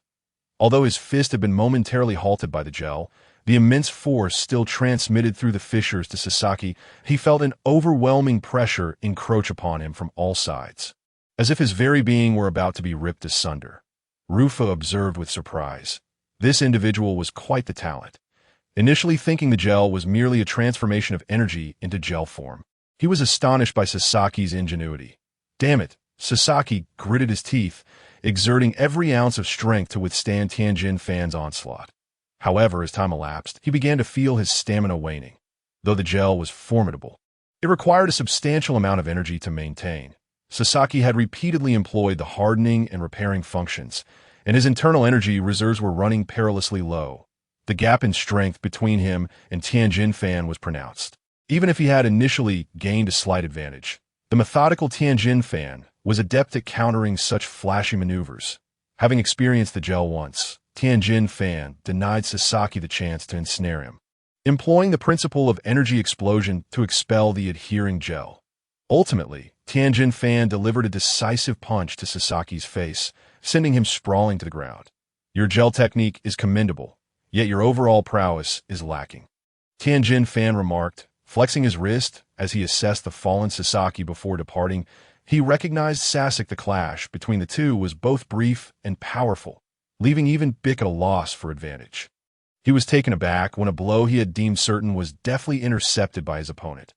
Not only was a strike thwarted, but Bick also sensed that it had inflicted little more than a minor scratch upon the adversary, an ironic triviality for one capable of rending steel with ease. The glint of battle shone in Bick's eyes. He had intended to swiftly conclude the fight with a display of his formidable prowess as the son of the Demon King. Yet, as his fist sliced through the air like a bolt of lightning, it unexpectedly met the resistance of the martial artist from the extremity path. At a flicker of astonishment surged within Bick, quickly morphing into a profound curiosity about his opponent. In that moment, he felt a reverberation coursing through his arm, a resilience and tenacity he had never encountered before. The mere scratch left on the opponent's left arm served as a silent mockery of his own strength. The martial artist of the extremity path extended his left arm, palm slightly open as if to embrace the tempest of the world, while his right fist remained tightly clenched against his abdomen, poised like a volcano on the verge of eruption. Even bullets from a machine gun would leave no trace upon his skin. Yet Bick's strike had managed to evoke a sensation of pain, a testament to the opponent's extraordinary might.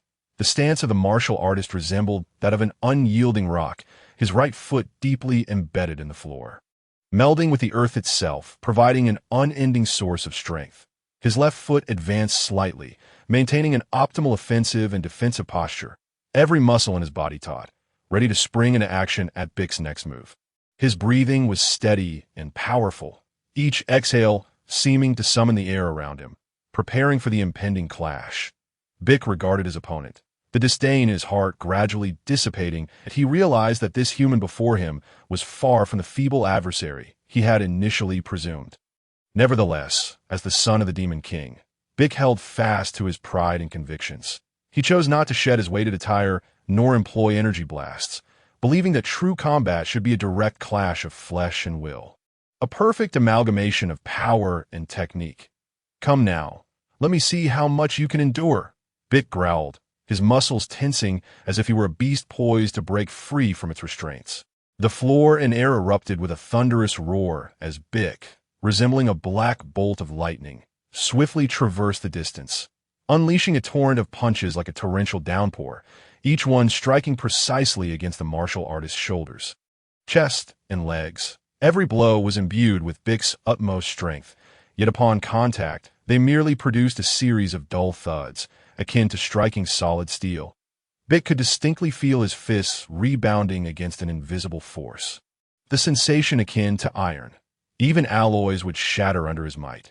Yet the martial artist's body appeared to have been forged through countless trials, attaining an incredible fortitude. The more Bick fought, the more exhilarated he became, realizing that his opponent was not as simplistic as he had initially thought. The martial artist's physical strength surpassed all expectations. Even Bick's most fervent attacks left only insignificant marks upon him. This unprecedented challenge ignited a fierce determination within Bick. Ha! With a roar, Bick unleashed another heavy punch, channeling all his strength into it. His fist seemed enveloped in flames, igniting the air around him and producing swirling clouds of white mist as it cut through the atmosphere. Boom! The force of his punch shattered the air, creating a brief vacuum that compressed the surrounding atmosphere to near solidity. This blow was capable of obliterating a small mountain. The martial artist of the extremity path, however, felt no fear in the face of such might. The essence of the extremity path lay in enduring pain and transcending it. After countless brushes with death, he had learned to transform suffering into strength, despair into hope. The collision of their fists was akin to two stars colliding in the void, propelling the martial artist several meters back, his feet carving deep furrows into the ground, dust swirling chaotically in the air. He arced through the air, eventually regaining his footing, his chest heaving, clearly affected by the impact. In contrast, Bick, despite his palms splitting under the immense pressure and blood seeping forth, appeared unfazed as he casually shook his hands.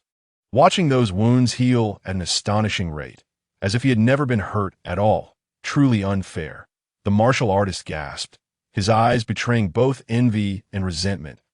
He understood that his method of recovery relied solely on the body's innate healing capabilities and adaptability, each recovery from battle requiring time. This near-instantaneous healing ability was something he yearned for yet could not grasp. However, as Bick surveyed the martial artist's fists, which bore only a few minor bruises and no significant injuries, disbelief crossed his countenance. As a former son of the Demon King, he was acutely aware of the limits of power. Even peak warriors had their physical thresholds. Typically, individuals fortified their bodies through energy to enhance their combat prowess. Yet, the man before him seemed to defy these conventions entirely. Bick could distinctly sense that his opponent was not using energy to bolster his physique, yet in their direct confrontation, he was not at all inferior to Bick's energy-enhanced form, a notion that surpassed his comprehension. The martial artist realized that continuing to adopt a passive defense would only deepen his predicament. The strategy of waiting for an opportunity to strike, akin to a hunter lying in ambush, was tantamount to courting disaster against an opponent like Bick. Thus, he resolved to take the initiative, seeking a flicker of hope. Drawing a deep breath, every muscle in his body tensed, as if every nerve was ablaze with the thirst for battle. He unleashed a powerful punch, the wind howling in response, summoning a tempest that swept through the surroundings, tearing the air into countless miniature whirlpools. Within that storm lay an inexhaustible force capable of obliterating any obstacle in its path. Bick, witnessing this, scoffed disdainfully, regarding the impending collision with a sense of superiority. His muscles coiled tightly, his fists clenched, veins bulging like serpents, revealing the immense power within him. He too raised his fist to meet the oncoming strike. His movements measured and unhurried, exuding an air of calm elegance. As though performing a premeditated act, the two titanic forces collided with a thunderous impact, erupting into a blinding radiance that eclipsed even the midday sun. Within that brilliance, it seemed as if countless stars flickered and burst, releasing suffocating energy that illuminated the entire space, rendering distant mountains sharply defined. In that instant, the air itself seemed to freeze, the gentle breeze halted, and time lost its meaning, becoming blurred and elongated. The two forces intertwined, entangled in a fierce struggle, generating shockwaves that reverberated like the tolling of a mighty bell, the sound deep and resonant, echoing throughout the cosmos. Lingering long after, the waves of sound and force surged forth like a tempest, howling as they swept across the landscape, uprooting vegetation and sending stones flying. The destructive power embedded in those waves rendered even the hardest rock vulnerable, shattering it to dust. The arena crumbled under the onslaught of this force, debris scattering and dust billowing, as if the very world were collapsing in that moment, the heavens shifting in hue. The sudden oppressive atmosphere made breathing laborious, as if an invisible mountain bore down upon them, suffocating. The magnitude of the force was overwhelming, so terrifying that even the oxygen in the air felt thin, each breath becoming a Herculean effort. The sheer ferocity of the pressure left minds reeling, an illusory chorus of lamentation echoing in their ears, It seemed as if the entire world trembled in anticipation of this fierce battle, where even the strongest of beings appeared diminutive and helpless before such overwhelming power. The spectators, who had merely come to witness the spectacle, were unprepared for the terrifying scene that unfolded before them. Many could not withstand the oppressive atmosphere, collapsing to the ground, gasping for breath, drenched in cold sweat, their faces as pale as parchment, as if they had just escaped the clutches of death. The earth quaked violently. Stones lifted from the ground by an invisible force, hovering in midair as if drawn by some mysterious power, creating a surreal tableau. Those stones twirled slowly in the air, dancing like tiny stars lost in the cosmic currents. The audience emitted a chorus of anguished cries, the wood of their seats creaking ominously under immense pressure, as if they might shatter at any moment, engulfing all in an abyss of darkness. The air was charged with energy, swirling ominously as dark clouds amassed in the sky, drawn together by an unseen force, filling every nook and cranny of the atmosphere. The clouds hung heavy and low, resembling a shroud over the earth, enveloping the entire world in a shroud of gloom.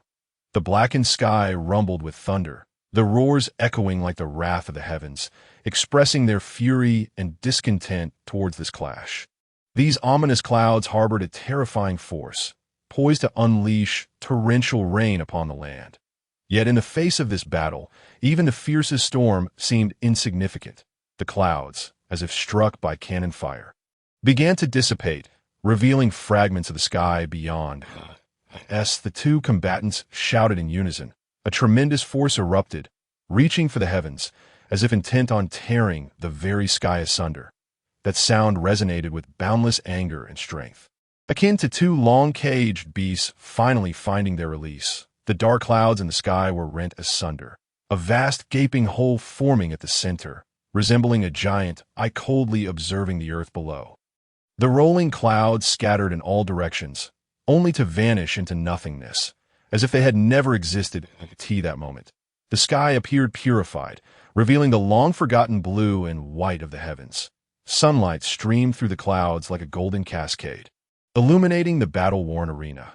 The light was warm and gentle, as if the Earth's mother were caressing her wounded child, bestowing comfort and strength upon him. On the stage, the figures of Piccolo and his opponent gradually came into focus. Piccolo remained largely unscathed, save for his tattered attire. The martial artist of the extreme path, however, was in dire straits, his body marred with wounds and blood. "You are commendable, yet rather weak," Piccolo remarked to the extreme path martial artist.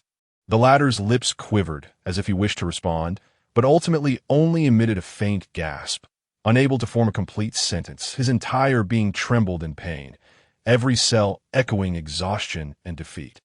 At that moment, Piccolo lifted his right foot with a swift, powerful motion. His leg muscles tightened, as if coiling all his strength, before he delivered a fierce kick.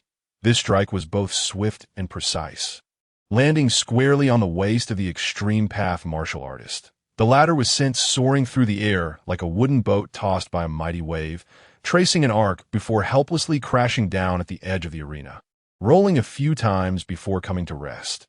Members of the medical team sprang into action, their training evident in their swift movements. A few staff members clad in white uniforms rushed forward, lifting the extreme path martial artist onto a stretcher. His pallid face and closed eyes indicated he had slipped into unconsciousness.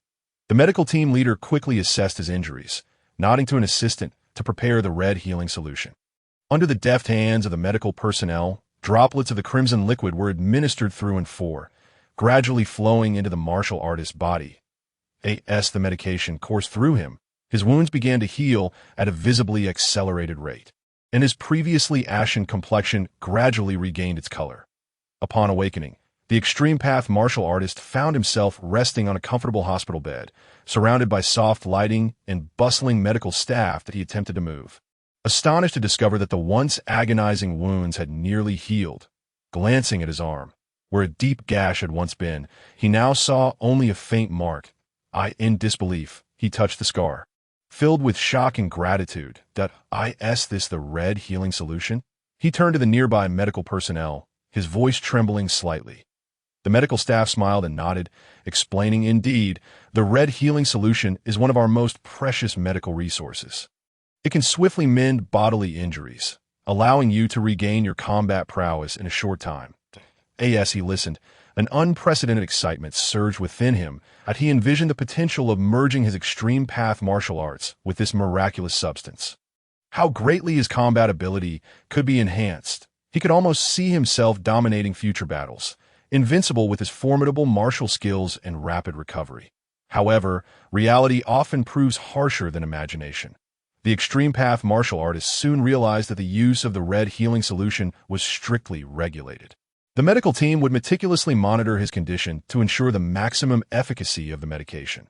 Once his injuries were under control, the red solution would be promptly withdrawn, with no excess permitted. This left him with a sense of regret and longing, pondering whether such healing solutions could be procured on the market.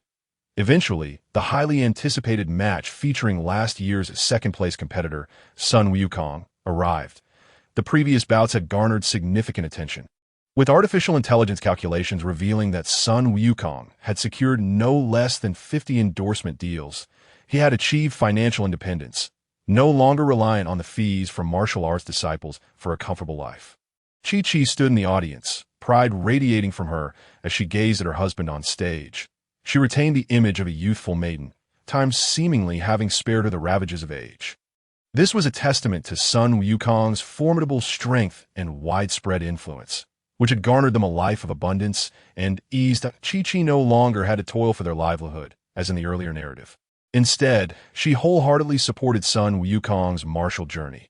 Indeed, money could truly transform many aspects of life. Sun Wukong, I have long heard of your esteemed name, but from this moment forth, you shall fall to me, boasted the opposing martial artist with arrogance. Yes, that's so. I eagerly anticipated, Sun Wukong replied with enthusiasm, for those who spoke such words were either unaware of their limits or genuinely formidable. He hoped for the latter, yet remained cautious, as his previous encounters with Road Law had left him no room for complacency. Behold my technique, the invisible fist, the opposing martial artist declared, striking a peculiar and comical pose. Gradually, his body became translucent, until he completely vanished from sight. Sun Wukong's eyes widened. He had encountered the concept of invisibility before, notably with the fortune teller's invisible minions. However, he had not anticipated that a martial artist could also wield such an ability. How opportunistic, Piccolo scoffed disdainfully from below the arena. Yet soon he sensed something amiss. He found he could not even sense the presence of this invisible martial artist. Impossible! Piccolo exclaimed in disbelief, aside from his encounters with Road Law. He had never faced a being whose presence he could not detect. Now, another human had shattered the norm. Sun Wukong too sensed the anomaly. He held his breath, focusing intently on his surroundings. Just then, he was struck squarely in the face by a punch. The blow was swift and fierce, catching Sun Wukong completely off guard. Bang! A sharp pain radiated from his face, causing his form to sway involuntarily. Yet, rather than succumbing to dismay or retreat, he immediately launched a counterattack.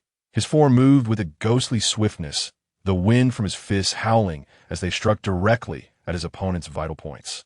The invisible martial artist had not anticipated that Sun Wukong's counterattack would be so remarkably swift. He had initially believed that his vanishing fists would leave Sun Wukong at a loss. Yet he now realized he was utterly mistaken. The speed and power of Sun Wukong's attacks far surpassed his expectations. He was incapable of withstanding such onslaughts. Previously, he would retreat after landing a single blow, a tactic that had never failed him. But he was now faced with the extraordinary prowess of Sun Wukong. The disparity in combat ability between the two was insurmountable. Lu Fa found this technique rather intriguing. Though ultimately unimpressive, concealing one's aura was a skill every Z warrior possessed. As for invisibility, it was merely another application of energy control. The invisible martial artist was struck by Sun Wukong's counter and was sent flying off the stage, crashing against the wall. His combat power was not insignificant, around 120 points, and his vanishing fist could defeat many opponents with higher power levels. But alas, Sun Wukong was no ordinary adversary. When an invisible martial artist slid down the wall, Revealing his true form, Sun Wukong realized that the battle had come to a close. The referee promptly raised his flag, declaring Sun Wukong the victor. The audience gasped in astonishment and murmured amongst themselves. That was astonishingly swift. It was no surprise, considering he was the runner-up in the last tournament. Sun Wukong seemed to have achieved second place consecutively. The spectators felt somewhat shortchanged. They had anticipated witnessing a thrilling and intense battle. Especially after the invisible martial artist had vanished. They had not expected such a weak performance, one that could not even endure a single punch from Sun Wukong. In the end, it was yet another internal conflict among the Z warriors. It was true that Yamcha was no longer present, having been replaced by Satan. Lufa glanced at the final match list, noting that the lightning flow martial artist faced Satan and was ultimately defeated. Despite being an ordinary person, Satan's combat intelligence and adaptability were exceptional. He had learned from Yamcha's defeat and did not afford the lightning flow martial artist any opportunity to close the distance. From the onset, Satan leveraged his superior combat power to launch a fierce assault against the lightning flow martial artist. He unleashed a barrage of energy waves, relentlessly bombarding his opponent and forcing him to retreat step by step. Although the lightning flow martial artist attempted to counter, he found no openings amidst Satan's relentless onslaught.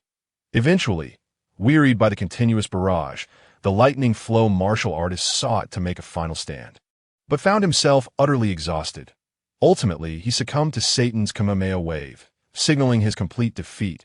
This battle, although decisive, left an inexplicable sense of discomfort. Perhaps it was the ease of Satan's victory that rendered it somewhat surreal. Or perhaps it was the abysmal performance of a lightning flow martial artist that cast doubt upon his capabilities. Regardless, the battle had concluded, and the ensuing matches promised to be even more exhilarating.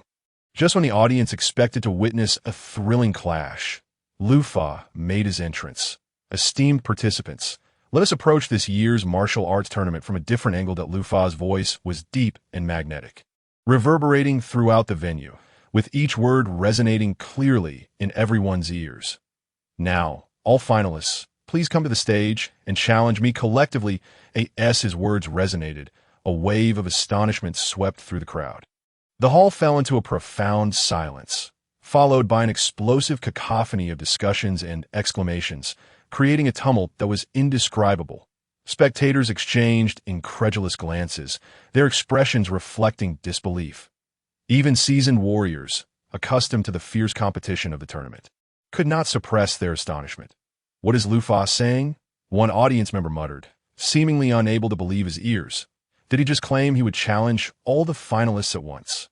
Another voice trembled with excitement, as if hearing the most astonishing news imaginable. How is this even possible? Even Lufa, a two-time champion, could not possibly face so many opponents simultaneously. Some voiced skepticism, their tones a mix of doubt and respect for Lufa's strength. But then again, someone countered, Lufa seems self-assured. Perhaps he truly possesses this capability. After all, every strike he makes is exceptionally powerful. But if that is the case, how would the rankings of the second and third places be determined? Another individual raised a new question, clearly indicating that Lufa's proposal had completely upended their understanding of the tournament's traditional rules. Discussions among the audience intensified, while the atmosphere on stage grew increasingly tense. Piccolo clenched his fists, veins bulging, evidently displeased with Lufa's proposal. "Lufa, are you challenging me? Do you think I'm incapable of standing against you?" He glared at Lufa, his voice booming with indignation. I could see that moment. Sun Wukong also subdued his jovial demeanor, a glimmer of surprise flickering in his eyes. "Haha, this is quite amusing, Lufa. You dare to challenge us all at once." He laughed heartily, then shook his head. "However, I will not engage in a group assault. One-on-one combat is my preference." Tian Shinan's expression was equally grave, clearly enraged by Lufa's actions. "Is this an insult to all of us?" he quietly inquired. Krillin shook his head gently beside him, aware of Lufa's formidable strength. Yet even so, he struggled to fathom how Lufa could contend with their combined might. To the edge of the stage, Gohan's eyes widened in disbelief as he gazed at Lufa. Being the son of Sun Wukong, he was naturally aware of Lufa's strength. In fact, In certain respects, he believed Lufa surpassed his father. Nevertheless, he could not comprehend why Lufa would issue such a challenge. Uncle Lufa, why? Do you truly believe you could defeat all of us at once? Gohan pondered inwardly that moment. Lufa slowly raised his right hand and waved gently, an invisible force emanating from him, momentarily silencing the surrounding clamor. There is no need for further discourse, Lufa stated calmly. I propose this challenge not out of arrogance, but to test my limits and to establish a new standard for the martial arts community. Regardless of the outcome, I shall give my all and respect each opponent. His words flowed like a refreshing stream, gradually calming the previously raucous venue. I will not team up with anyone, Piccolo declared, suddenly appearing on the stage. His desire for victory was a near-obsessive fixation. He cared little for titles like second or third place. His sole objective was to defeat Lufa and Sun Wukong and then dominate the entire Earth with his own power. Sun Wukong and the others had no intention of joining the fray. Are you prepared? I will make you acutely aware of just how arrogant and inept you truly are, Piccolo proclaimed to Lufa, then forcefully tore off his weighted clothing, which fell to the ground like a massive boulder, producing a thunderous sound as dust billowed up, as if the very air trembled at that moment. The audience and the martial artists present were left dumbfounded by this sudden turn of events. Some among them had witnessed Piccolo in battle before, yet none had realized that this seemingly effortless opponent had been bearing such a heavy burden all along. Even from a distance, the weight of that training gear was palpable, as if every inch of fabric was soaked with sweat and resilience. Piccolo had been fighting while wearing such heavy-weighted clothing, one astonished audience member exclaimed, his voice filled with shock and admiration. This is no joke. It sounds just like the noise I make when unloading cargo. How heavy can that gear be? Another spectator echoed, his face etched with disbelief. Each person present silently calculated in their hearts just how heavy the weighted suit must be to produce such a resonant sound upon impact. In Lufa's eyes, the super brain and super senses were operating at high speed, effortlessly calculating the fluctuations in Bix's combat power. IT had soared from 770 points to an astounding 1,400 points, nearly a doubling of strength. This transformation indicated that upon shedding the weighted suit, Bix experienced not only a qualitative leap in power, but also an elevation in speed, reflexes, and combat techniques to an entirely new echelon. As Bix removed the weighted suit, the atmospheric pressure surrounding him seemed to undergo a subtle shift, the previously tranquil air suddenly becoming anything but ordinary. An invisible force swept through, akin to a gentle breeze stirring the surface of a still lake, creating ripples almost imperceptible to the naked eye. These minute fluctuations spread through the air, rendering the entire arena's ambience delicate yet tense. Come on, Lufa declared, and no sooner had he spoken than Bix launched an assault. To the eyes of the audience and most martial artists, he seemingly vanished in a thin air. However, to a select few top-tier experts like Sun Wukong and Krillin, Bix's figure, though astonishingly swift, was not without trace. Their gazes fixated on the shadow that melded almost seamlessly with the air, barely able to discern Bix's trajectory of movement. Sun Wukong's brow furrowed deeply, as if he could wring water from it, his eyes betraying an unprecedented gravity. This urgency was not unfounded, but stemmed from his profound insight into the situation at hand. Bix, once an adversary, was now growing at an astonishing pace, each strike sharper and more elusive than before. Although Sun Wukong held himself in high regard, he could not deny that Bix's rate of advancement exceeded his expectations. Krillin stood by, utterly stunned by this sudden turn of events, his eyes wide, as if they might pop from their sockets. His face a canvas of disbelief. Given his current capabilities, he found it impossible to even catch a fraction of Bix's blows, let alone match his ghostly speed. This is a joke, right? How could I possibly keep up with such speed? He muttered, despair and reluctance lacing his voice. Just as this despair threatened to engulf him, an unbelievable twist unfolded. The very moment Bix's fist shot toward Lufa, like an arrow released from a bow. Lufa gently extended his hand, as if time had frozen in that instant. That seemingly unremarkable hand grasped Bix's fist with an indescribable assurance, as if invisible chains bound it. This scene elicited a collective gasp from everyone present. As if they had witnessed the manifestation of some supernatural power, Bix's speed was sufficient to leave most formidable opponents in awe. Yet before Lufa, it appeared as trivial as a child's game. Effortlessly countered. Excellent. A glimmer of excitement flickered in Sun Wukong's eyes as he softly cheered, his voice infused with genuine admiration. He sensed that at the moment Lufa struck, he exhibited not just strength, but an ineffable composure and confidence, an absolute mastery of his own capabilities. Bix was formidable, yet Lufa was even more so.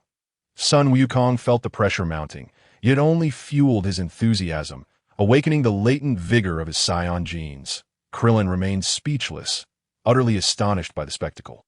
His mind was blank, as though he had just awoken from a dream. He could hardly fathom how Lufa could so effortlessly neutralize Bix's onslaught.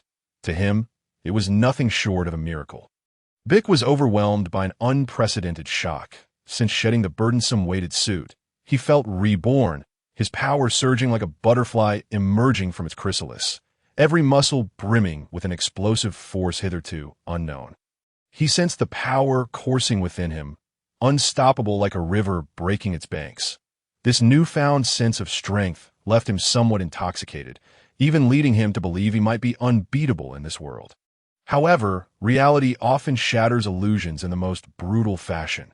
Lufa's emergence struck like thunder, yanking him from his self-induced euphoria back into the stark cold of reality. Lufa exuded unfathomable strength and an air of unflappable control. Bix felt as though his fist was gripped tightly by Lufa, akin to being crushed beneath a mountain's weight. And no matter how he summoned every ounce of his strength to break free from the invisible shackles, it was as futile as an ant trying to shake a tree. Lufa's grip imparted a profound understanding of the truth that there are always greater beings beyond oneself. He was astonished to find that every effort he exerted felt as though it had vanished into a bottomless abyss. Yielding no response whatsoever, he yearned to continue his assault, only to discover that his strength was thwarted by an unseen barrier. Attempting to retract his fist met with an equally inexplicable resistance. It felt as if the entirety of the world had turned against him in that moment. What astonished Bix further was that their fierce clash had produced not a single sound. There was no explosion of air, nor the emergence of shock waves. The arena seemed enveloped by an invisible force, maintaining an eerie calm. This was Lufa's biological force field at play, confining the battle to a minuscule space, ensuring that the aftermath would not disturb any innocent bystanders or objects. Bix attempted several times to break free from Lufa's grip, yet all efforts ended in failure. Unwilling to concede, he resolved to adopt a different strategy. His other fist shot out like lightning, aimed directly at Lufa's face. Naturally, Lufa would not stoop to the level of Sun Wukong and the others, allowing his face to absorb the blows as a demonstration of superiority. The sensation of being struck was hardly pleasant. In a split second, Lufa countered with a punch that resembled a meteor streaking through the night, piercing through Bix's yet-to-be-formed defenses and delivering a precise and lethal rebuttal. This strike embodied an acute understanding of his opponent's psychological rhythm. Bix perceived a flash before his eyes, as if the world had lost its colors in that instant. His mind barely had time to register the movement before Lufa's fist found its mark on his cheek with the accuracy of a guided missile. Boom! The sound reverberated throughout the vast arena, as if the very air had been rent asunder by that force. Bix's face instantly caved in, his skin and muscles losing their elasticity under the colossal impact. Struck by an invisible hammer, leaving a shocking indentation, his eyes widened in disbelief and profound fear at the sudden, excruciating pain. Bix's neck stretched straight, as though gripped tightly by an invisible hand, pulling upwards until it surpassed the human body's limits by over a meter. It was a distortion that defied the laws of nature. The bones and muscles emitted faint yet distinct sounds of friction under the extreme tension, sending shivers down one's spine, as if foreseeing impending disaster. Then, just as suddenly, that force dissipated, and Bix's neck recoiled like a spring, accompanied by even more jarring sounds of bone and muscle grinding against one another, his body swaying violently as if it might collapse at any moment. After delivering that blow, Lufa aptly released his grip on Bix with a thunderous roar. Piccolo unleashed a ferocious assault, his fists striking forth with an intensity that seemed to awaken the very essence of his being. The shadows of his punches surged forth like a relentless tide, each blow imbued with the might to shake the very mountains. Yet, in the face of Piccolo's frenzied onslaught, Luffy remained astonishingly composed. With a mere gesture of his hand, he effortlessly deflected each of Piccolo's strikes, as if plucking a flower during a leisurely stroll in a garden. The Luffy's movements were both graceful and precise. Each contact at Piccolo's wrists deftly interrupted his momentum, skillfully neutralizing the attacks with an elegance reminiscent of a meticulously choreographed dance, each motion brimming with artistic beauty. A true warrior's strength lies not solely in raw power, but in the ability to wield wisdom, elevating that power to an extraordinary level, achieving a state of transcendent mastery. "Here I am," Luffy responded coolly to Piccolo's furious outburst. This only served to infuriate Piccolo further. Nothing irked him more than Luffy's unflappable demeanor, as if nothing could truly capture his attention. Realizing that his relentless barrage was yielding no results, Piccolo swiftly retreated and began to gather his energy into a powerful energy wave. Luffy, appearing relaxed, was nonetheless vigilant, understanding that he could not underestimate Piccolo's potential for surprise. After all, many martial artists had demonstrated their own unique manipulations of energy. It would be foolish to assume Piccolo did not possess similar capabilities. As Piccolo unleashed a frenzied torrent of energy waves, Luffy's hands moved with remarkable speed, creating a flurry of energy blasts that surged towards him like meteors streaking across the night sky. A cold smirk graced Piccolo's lips. His plan was simple yet direct. Overwhelm Luffy with these countless energy waves, leaving him with no escape or refuge. These waves represented not merely a numerical advantage, but a testament to Piccolo's formidable energy and exquisite technique. He was convinced that under such relentless pressure, even Luffy could not easily withstand the onslaught. "Prove your worth by withstanding these explosive energy waves," Piccolo thought to himself, his gaze filled with provocation and anticipation. To his astonishment, however, Luffy did not display the panic he had expected.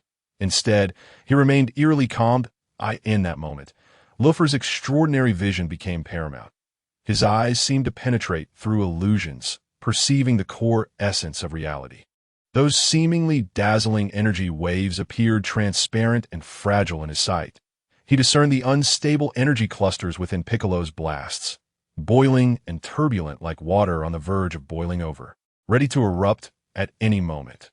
Simultaneously, he recognized the devastating power contained within these waves, an ominous force capable of annihilating all in its path.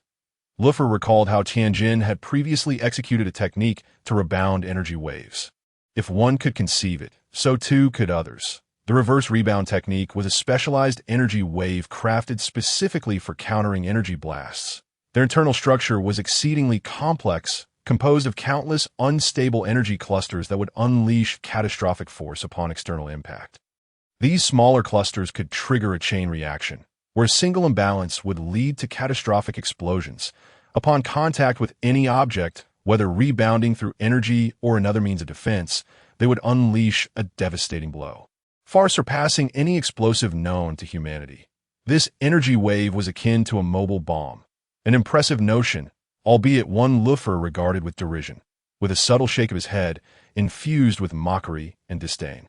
Luffy's movements became remarkably swift and precise. His hand appeared to multiply, each finger moving with uncanny agility, effortlessly erasing the once unstoppable energy waves as if they were mere smudges, vanishing into oblivion. This display left Piccolo in utter shock. He had not anticipated that his meticulously prepared assault could be so effortlessly dismantled by Luffy. His face contorted with disbelief, as if witnessing the impossible. "How could this be possible?" Piccolo murmured, his voice laced with astonishment and confusion. He struggled to reconcile this reality, for in his mind, his energy waves were flawless. Yet, the harsh truth confronted him with merciless clarity. There is nothing impossible, only your inability to conceive it. That does not imply others are similarly constrained. Luffy stated, with gritted teeth and a resolute expression. Piccolo pressed his index and middle fingers to his forehead in an ancient, mystical gesture, symbolizing the convergence and release of power. His breathing deepened, each inhalation seemingly drawing invisible energy from the surrounding air, compressing and refining it until it transformed into a force capable of shaking the heavens. Luffy's gaze sharpened. A sudden realization struck him. Could it be? Had Piccolo accessed his potential prematurely? This revelation was astonishing. Piccolo's capabilities surpassed Luffy's expectations. As energy continued to amass within Piccolo, the air around him began to tremble, as if the very fabric of space were being influenced by this burgeoning power. Exhibiting subtle distortions, Luffy could distinctly sense Piccolo's combat strength surging at an astonishing rate, escalating from an initial 1,400 points to an astonishing figure. This was not merely a numerical increase, but a qualitative leap. The multiplier for the demon's radiance cannon stood at 3.259803921568627. In an instant, Luffy's mind executed complex calculations and analyses, his senses akin to radar, capturing every minute change and relaying precise data back to him. This ability enabled him to maintain a strategic advantage in battle. Yet, even Luffy had to concede that the power Piccolo now displayed was approaching his estimated threshold.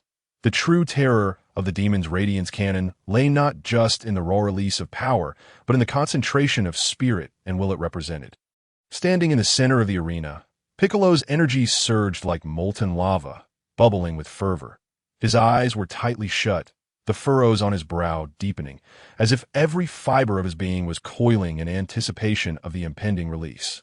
His fingertips trembled, not from fear, but as a harbinger of the immense power about to be unleashed. This strike would be his most formidable yet, capable of altering the course of battle, potentially determining the fates of both himself and Luffy, as well as the world at large. The air around him began to warp, as if being torn by an invisible force, creating visible ripples.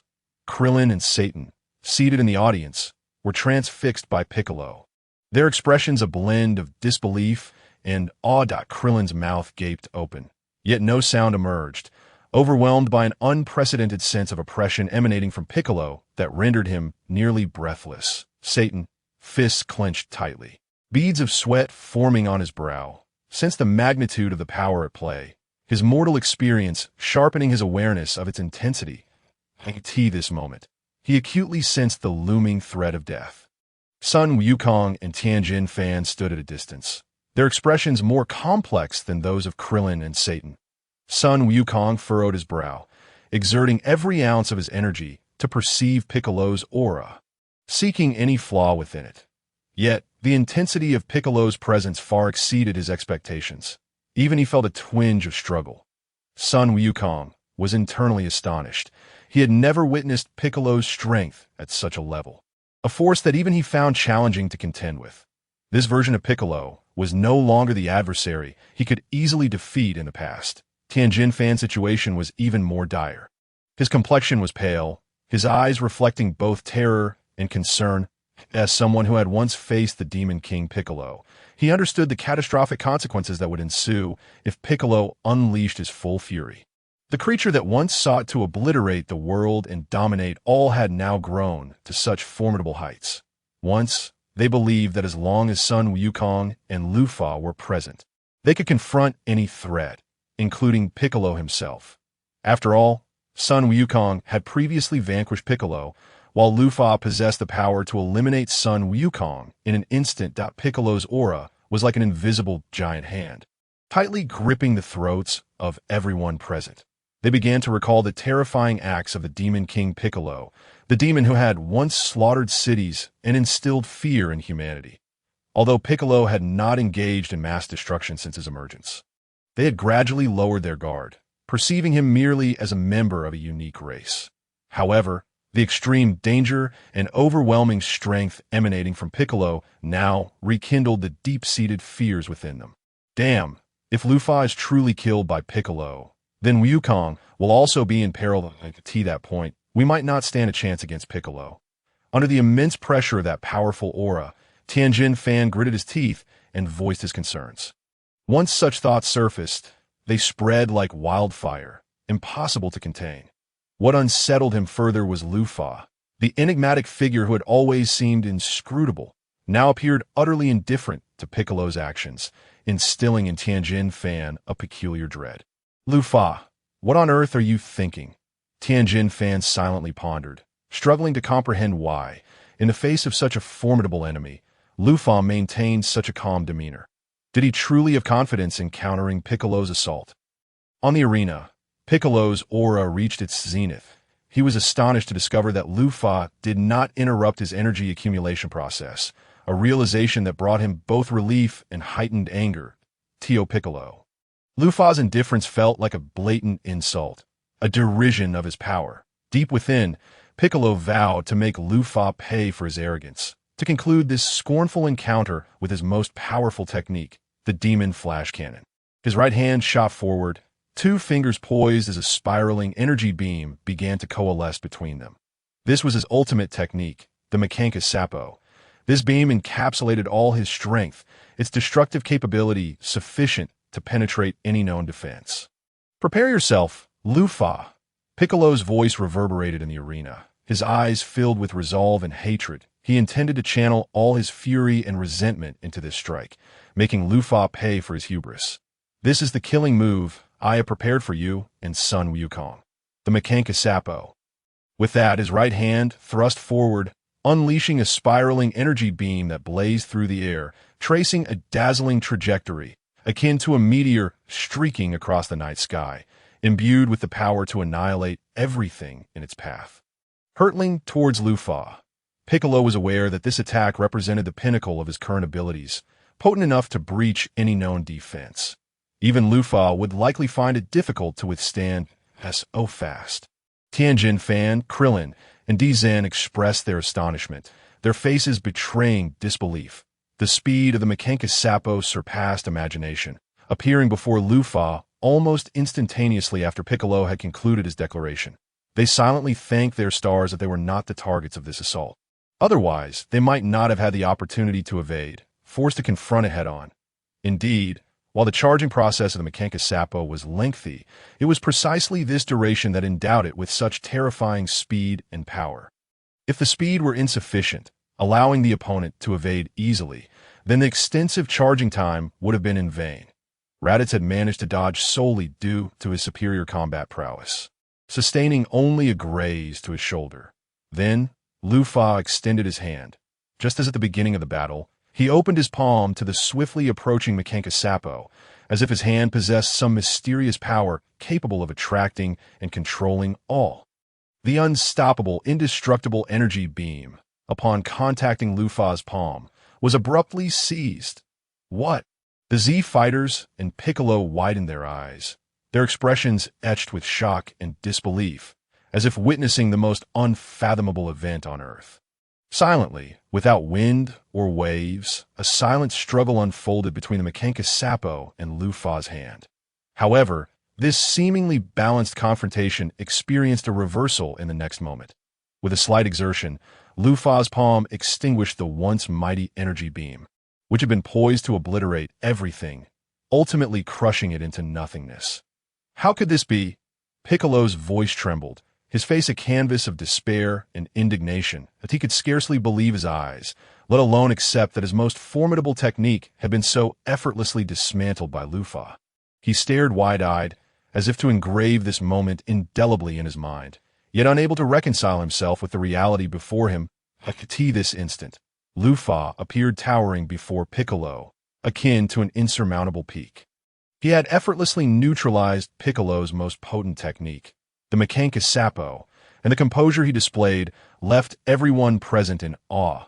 The Mekanka Sappo, a technique that Piccolo had painstakingly developed over countless hours, was rendered trivial in the face of Lu Fa's prowess. Nothing is impossible. Lu Fa's voice seemed to declare an undeniable truth. There was no trace of arrogance or boastfulness in his gaze. Tianjin Fan stood aside, sweat trickling down his forehead, landing softly on the ground.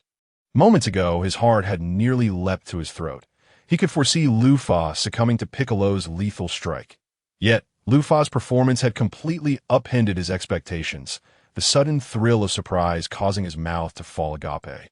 His eyes shining with astonishment, Tianjin Fan inhaled deeply, striving to quell the tumult within him. realizing that Lufa's strength had far surpassed their imagination. Just how powerful had Lufa become to effortlessly neutralize even Piccolo's attack? Tianjin Fan murmured to himself, his tone a blend of admiration and self-reflection. Compared to Lufa, he had a long journey ahead. The others reacted similarly, some in astonishment, others in shock or confusion, but unanimously struck by Lufa's overwhelming might. Piccolo's Mekenkasepo, once a nightmare in their minds, was now shattered with ease before Lufa. Sun Wukong stood amidst the crowd, a smile of optimism gracing his face. He patted Krillin on the shoulder and exclaimed, "I thought I could catch up to Lufa, but it seems the gap has widened even further." Though his words carried a hint of self-mockery, Sun Wukong felt even more exhilarated. After all, isn't that what makes it all the more interesting? Krillin nodded in agreement, articulating his thoughts with a profound sense of understanding. No wonder he wishes for us to confront him together. It turns out he is this formidable. The audience member Bulma was utterly exhilarated, instinctively covering her mouth with her hands, her eyes sparkling like stars. The effortless manner in which Rufa dispelled Bik's attack appeared to her as an indescribable display of charisma. In that moment, Bulma perceived Rufa not only as powerful but also as immensely captivating. His calm demeanor, exuding an air of mastery over all, quickened her heartbeat and painted her cheeks with a rosy hue. Bik, meanwhile, found himself ensnared in a web of complex emotions that that moment. He was utterly at a loss as to how he might achieve victory. What could he do? He had believed his magical energy cannon, a technique honed through immense effort and time, would surely defeat Rufa. Yet he was taken aback by how effortlessly it had been neutralized. This technique was not only a source of his confidence, but also a culmination of his relentless dedication. However, in this instant, it felt like a mere jest, a cruel mockery of his inadequacy. The magical energy cannon? Quite impressive. I've learned it as well. Rufa's voice resonated again, akin to a thunderclap that reverberated in Bik's ears. "What?" Bik exclaimed, his eyes widening in disbelief, as if he had heard the most ludicrous statement imaginable. "Learned it? How could that be?" The technique he had painstakingly mastered was dismissed by Rufa with a mere glance. Impossible. Rufa smiled faintly, his super intellect racing as it conducted a thorough analysis and refinement of the magical energy cannon. Though Kryptonians may not rival Superman's might, they possessed unparalleled advantages in the realms of learning and analysis. For Superman did not employ his superior intellect. Rufa needed only a fleeting glance at Bik's assault to capture every nuance through his heightened senses, subsequently employing his super intellect for swift comprehension and assimilation.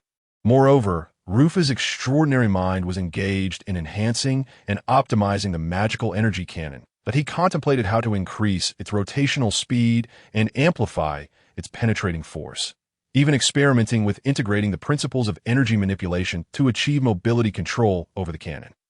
Such notions might seem fantastical to an ordinary individual, yet for Rufa, it was merely a matter of time. Bik observed Rufa's self-assured demeanor. A wave of unprecedented dread surged within him. He realized that the chasm between himself and Rufa extended beyond mere strength. It encompassed intellect and innate talent as well. His confidence began to crumble, as if the entire world had drained of color in that moment. "Behold, this is my magical energy cannon." Rufa's movements were succinct and fluid, requiring no build-up. He simply brought his index and middle fingers together. As he pointed, a formidable power surged within him. In an instant, a spiraling wave of energy erupted, akin to a dragon ascending from a sea. Imbued with boundless might, rushing towards Bik. The emergence of this energy wave instantly cast a heavy pall over the arena. The oppressive aura felt as weighty as a mountain, rendering it nearly impossible to breathe. The spectators were engulfed in an unprecedented sense of fear and awe. They had never witnessed such a powerful fluctuation of energy, as if the very world trembled at that moment.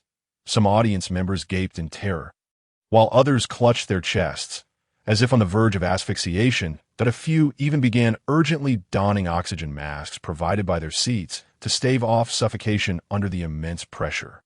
Within the arena, apart from Rufa's voice and the howling winds of the energy wave, There was an eerie silence, a palpable tension enveloping the atmosphere. Facing the onslaught of the magical energy cannon, Bick felt an unprecedented weight bearing down upon him. He perceived an enormous death looming, not as a tangible word, but as an illusion birthed from the overwhelming pressure. This death seemed to carry an inexorable aura of demise. Intent on consuming him whole, Bick's visage paled instantly. He could acutely sense the terror of that energy, the very essence of the magical energy cannon he had painstakingly crafted, now manifesting before him in a manner he had never envisioned. His heart swelled with shock and fear, nearly doubting the evidence of his own eyes. His ultimate technique, the magical energy cannon, had indeed been mastered by Rufa. Bick's body froze, entrapped in a state of disbelief regarding the cannon's potency. It was a profound shock emanating from the depths of his soul, rendering him immobile, but he could distinctly feel the energy wave magnifying before him, an invisible torrent bearing cataclysmic force, as if it sought to engulf his entire being. His heartbeat quickened, nearly escaping his chest, while his breaths grew rapid and labored.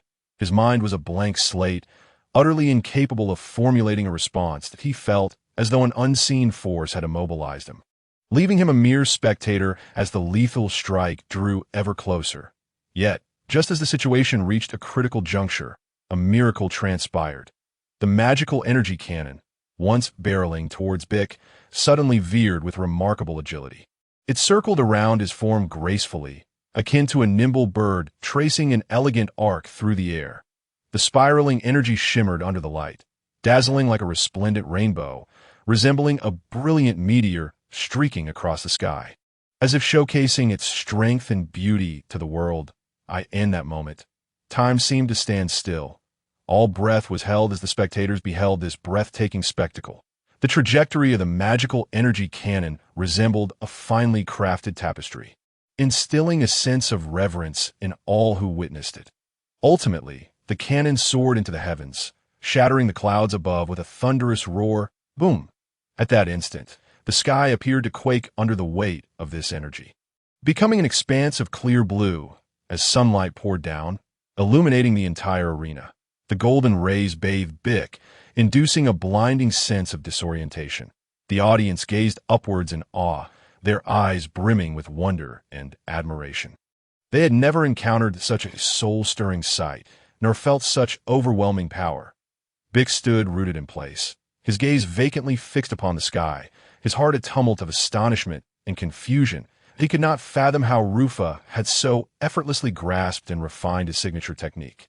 The magical energy cannon had been his pride, a skill painstakingly honed through countless trials. Yet now, it had been effortlessly replicated and surpassed by Rufa, leaving him engulfed in profound frustration and desolation. Drawing a deep breath, Bick attempted to regain his composure. However, the internal tumult of shock and fear surged like a tidal wave, making restraint nearly impossible. He quietly bowed his head, fists clenched tightly, nails digging into his palms. Yielding a jolt of pain that provided a moment of clarity, he could not succumb to defeat so easily. After a prolonged silence, Bick slowly lifted his gaze to Rufa. He inhaled deeply, then exhaled slowly, as if expelling all negativity from his being. I concede. Bick finally spoke, acknowledging his defeat while simultaneously declaring his resolve. He would not abandon his pursuit, but would strive relentlessly until the day he could triumph over Rufa. Having uttered those words, Bick did not linger. He turned and soared into the sky, his departure marked by a decisive grace. His figure traced an elegant arc before vanishing swiftly from sight. He did not concern himself with the ensuing events, for he understood that he had done all that he could in this battle. As for Goku and the others against Rufa, he deemed it inconsequential. Rufa's strength was overwhelming, beyond his own capacity to challenge, let alone that of Goku or Ten. And thus, Bick departed, leaving behind a lingering sense of disbelief. Sun Wukong gazed in the direction where Piccolo had vanished, a look of astonishment gracing his features. He flexed his limbs, crouched to stretch his legs, and leapt a few times in place, gradually transitioning his body into a state of readiness for battle. His eyes sparkled with a fierce determination, as if he were poised to embrace any challenge that lay ahead. The IT seems being defeated by Lufa has left him rather embarrassed. Krillin jested from the sidelines. It's improbable. He likely believes that our battle with Lufa is not worth his attention. Considering we are beneath him, Shinhan interjected, shaking his head. How could the son of the Demon King possibly be concerned with the shame of victory or defeat? At most, he might transform that shame into motivation. Tien had a profound understanding of Piccolo. He knew what kind of individual this former adversary truly was. Piccolo would never be disheartened by a fleeting defeat. Instead, he would channel that failure into a driving force for self-improvement. Now, it's my turn, Sun Wukong declared as he leapt onto the arena. So, you cannot face me together, Lu Fa remarked to Sun Wukong. Krillin shook his head, his complexion paled. I forfeit, he announced, his voice trembling, filled with resignation and fear. Having witnessed the devastating power of Piccolo's special beam cannon and Lu Fa's destructive palm strike, he had entirely lost the courage to challenge.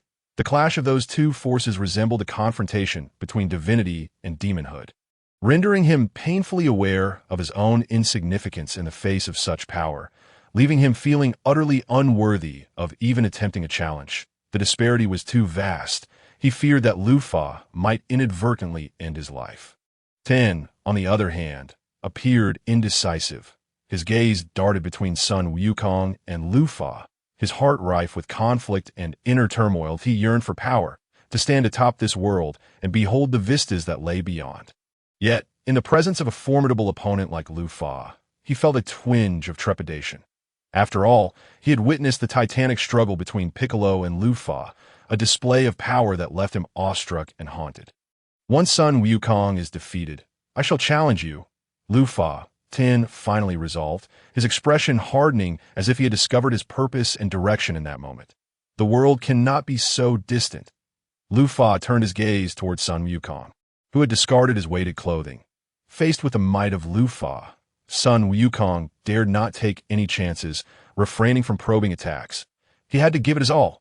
Lu Fa calculated the rise in Sun Wukong's fighting power, from 888 points to an impressive 1,700. This was a staggering increase of 300 points over Piccolo. However, Piccolo's special beam cannon still granted him an edge over Sun Wukong. Here it comes. Lu Fa, Sun Wukong proclaimed, taking position in a turtle school stance, a pose that evoked nostalgia in Lu Fa, who had mimicked it during his youth. Come forth, Lu Fa replied, his form unwavering, surrounded by an enigmatic aura that seemed to set him apart from the world around him. Creating an isolated realm of his in the face of an adversary like Lu Fa, any reservations would be futile. One could only commit fully to the battle to have a glimmer of hope for victory. Sun Wukong roared, launching himself forward with the swiftness of an arrow. Although the Kamehameha wave possessed immense power, it drained one's ki considerably, making it ill-suited for prolonged combat. Thus, as he closed in on Lu Fa, Sun Wukong resolutely abandoned the notion of a ranged attack, opting instead for close combat, seeking to exploit his astonishing speed and strength for an opening. Bang! The sound echoed as Sun Wukong's fist, imbued with the force of a tidal wave, struck toward Lu Fa. This blow was capable of shattering mountains and altering the skies. However, to Sun Wukong's utter astonishment, his full-force strike was effortlessly blocked by Lu Fa with a mere fingertip. That finger, seemingly slender, exuded an unfathomable power, steadfastly halting Sun Wukong's fist without so much as a tremor. A flicker of disbelief crossed Sun Wukong's eyes, although he had anticipated a vast disparity in strength between himself and Lu Fa.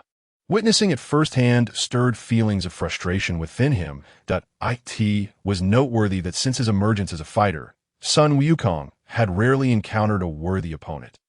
Even when facing the likes of Demon King Piccolo and the second generation of Piccolo, he had never felt so utterly impotent. Yet this momentary shock swiftly dissipated. After all, he was Sun Wukong, a being imbued with indomitable spirit and an unwavering will to prevail. His body did not falter. Utilizing the momentum of his advance, he raised his knee with ferocity, aiming directly for Lu Fa's face. That strike was as swift as lightning and as fierce as thunder. Lu Fa merely flicked his finger, making contact with Sun Wukong's knee. In that instant, Sun Wukong felt as if his knee had collided with an invisible iron wall, a surge of agonizing pain coursing through him, compelling him to stagger back several steps. His complexion paling, Lu Fa was not done. He then flicked his fingers towards Sun Wukong, unleashing an invisible wave that shot forth with breathtaking speed.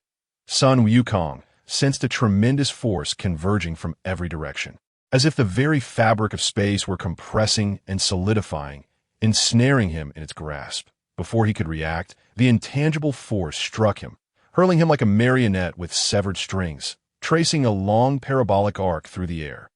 Ah! Sun Wukong screamed in agony, yet he forced himself to regain composure, employing his mastery of flight to execute a roll mid-air, landing steadily several paces away. This moment, beads of sweat dotted his face, glimmering in the sunlight, each breath feeling laborious, as if the very oxygen in the air had thinned.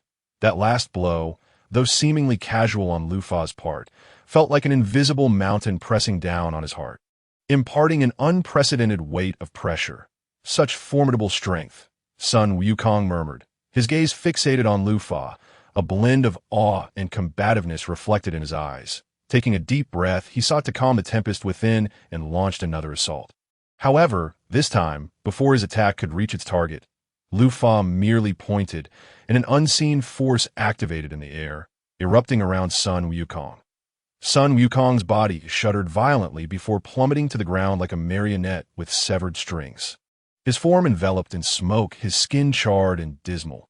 This was an invisible ki blast, a force capable of being unleashed through one's gaze. In the original narrative, Sun Wukong had utilized this technique to create a pit for burying Vegeta. Yet in Lu Fa's hands, this skill reached its zenith, allowing him to release it directly with a fingertip, exhibiting a level of concealment so high that it was nearly imperceptible. Once unleashed, its destructive capacity was astounding, sufficient to exact a heavy toll on any adversary who underestimated it. Sun Wukong groaned in pain, feeling as though his body might disintegrate. Yet he refused to yield. Fueled by his extraordinary willpower, he grit his teeth and staggered upright. Kamehameha wave, Sun Wukong bellowed, swiftly bringing his hands together in a blossom-like formation at his waist. As the energy surged within him, a dazzling sphere of energy began to coalesce in his palms, a manifestation of his entire strength and the last flicker of hope for victory. This strike would determine whether he could turn the tide of battle. He had no surplus energy for further attacks. All his hopes rested upon this singular strike. Thus, he summoned every ounce of his ki, compressing the Kamehameha wave to its utmost limit, hoping to unleash maximum potency in an instant. "Will you surprise me, Sun Wukong?" Lu Fa observed, acknowledging that in terms of creativity, Sun Wukong was indeed not lacking. However, he appears to prefer a steady and methodical approach, with his techniques lacking the flamboyance of others. Instead, he focuses on innovating based on the foundations laid by others. The energy emanating from Sun Wukong is on the rise that, in Lu Fa's eyes, Sun Wukong's combat power has already surpassed 1,700 points.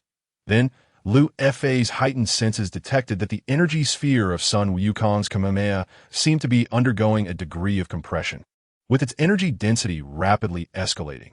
With a mighty shout, Sun Wukong unleashed his Kamehameha. In that moment, the 1,700 points of combat power in Lu Fa's perception transformed into an astounding 5,111 points. A more than threefold increase. Had this fellow devised a new Kamehameha after witnessing the magical attack from me and Piccolo, he hadn't even had the time to rename it. Lufa had already discerned the principle behind Sun Wukong's technique. By repeatedly compressing the Kamehameha's energy until it could be compressed no further, and then releasing it, he could unleash a tremendous amount of power in an instant, akin to the potency of the magical attack. However, the cost of this innovation was equally evident. Sun Wukong's hands were gravely injured due to the explosive energy from the compressed Kamehameha, blood dripping from his fingertips. Upon contact with the energy of the Kamehameha, the blood quickly vaporized, forming a peculiar red light that added an air of mystery and terror to the strike.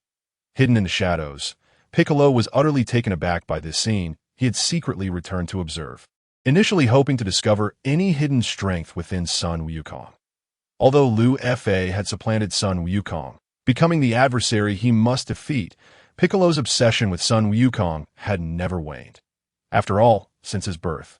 The only memory etched in his mind was the desire to vanquish Sun Wukong and avenge his father. He had once believed that after countless training sessions and battles, he had long surpassed his former rival. With a thirst and pursuit for power that had propelled him beyond the pinnacle of the demon clan. Yet, the power Sun Wukong exhibited at this moment struck him like a bolt of lightning, shattering his inner confidence in an instant. The overwhelming aura left Piccolo gasping for breath, feeling a crushing pressure. Sun Wukong. Piccolo clenched his fists, witnessing Sun Wukong prepare for an unprecedented attack, a new realm of ultimate Kamehameha application. Like Liu Fa, Piccolo keenly sensed the mystery behind this technique. Sun Wukong was not merely releasing energy. According to the fundamental laws of the universe, energy cannot be created or destroyed, only transformed from one form to another.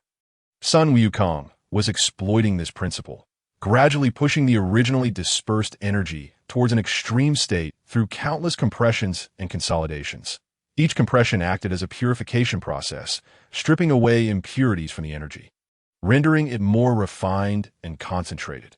This technique not only significantly enhanced the power of the Kamehameha, but also made its attack so concentrated that it was nearly impossible to defend against. Sun Wukong, you actually... Piccolo murmured under his breath, his tone a mixture of astonishment and resentment. This method of energy manipulation cleverly adhered to the laws of conservation and transformation. Each compression was a refinement of energy.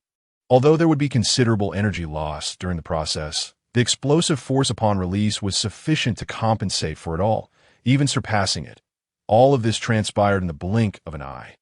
Liu Fa had long since detected Piccolo's presence. He could not be concealed from Liu Fa's super senses. This technique should be called ultra-compressed Kamehameha, or perhaps triple Kamehameha, or even new Kamehameha. As he faced the Kamehameha, Liu Fa found himself with the leisure to contemplate its name. We won. Krillin and Tien Shinhan exclaimed, their fists raised in excitement. They could feel that at this moment, the aura emitted by Sun Wukong was stronger than Piccolo's. Compared to Liu Fa, who was inscrutable and entirely unfathomable, they could not determine who was superior.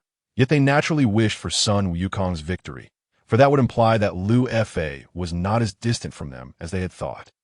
They too had the opportunity to continually transcend themselves, approaching that ultimate realm. Liu Fa pondered for a moment, deciding it was best to maintain a serious demeanor to avoid undermining others' confidence. Magical attack. Liu Fa instantaneously unleashed a magical attack. Two terrifying energies collided in the air, as if the heavens had split open, erupting in a dazzling brilliance, akin to the collision of two stars. Krillin, observing, thought it resembled a magical being. After all, only magical beings possessed such miraculous effects, capable of instantly restoring the stamina and vigor of the severely injured. Yet this seemingly inconspicuous vial of liquid had also pulled Sun Wukong back from the brink of death, stabilizing his injuries rapidly, which left him utterly astonished. However, just as Krillin believed that Sun Wukong would require more time to solidify this hard-won vitality, the medical personnel decisively removed the foreneedle, as if any further treatment were a luxury. Regrettably, they had been too stingy. Just as Sun Wukong began to show signs of recovery, he was hastily deprived of the needle, as if even a moment longer or a few more drops were an extravagance. Krillin shook his head, muttering to himself, "This is too rushed, isn't it?" At that moment, Tien Shinhan stepped onto the stage without hesitation, his figure appearing particularly upright under the lights. Seeing this, Krillin urgently called out, "Hey, Tien Shinhan, you..."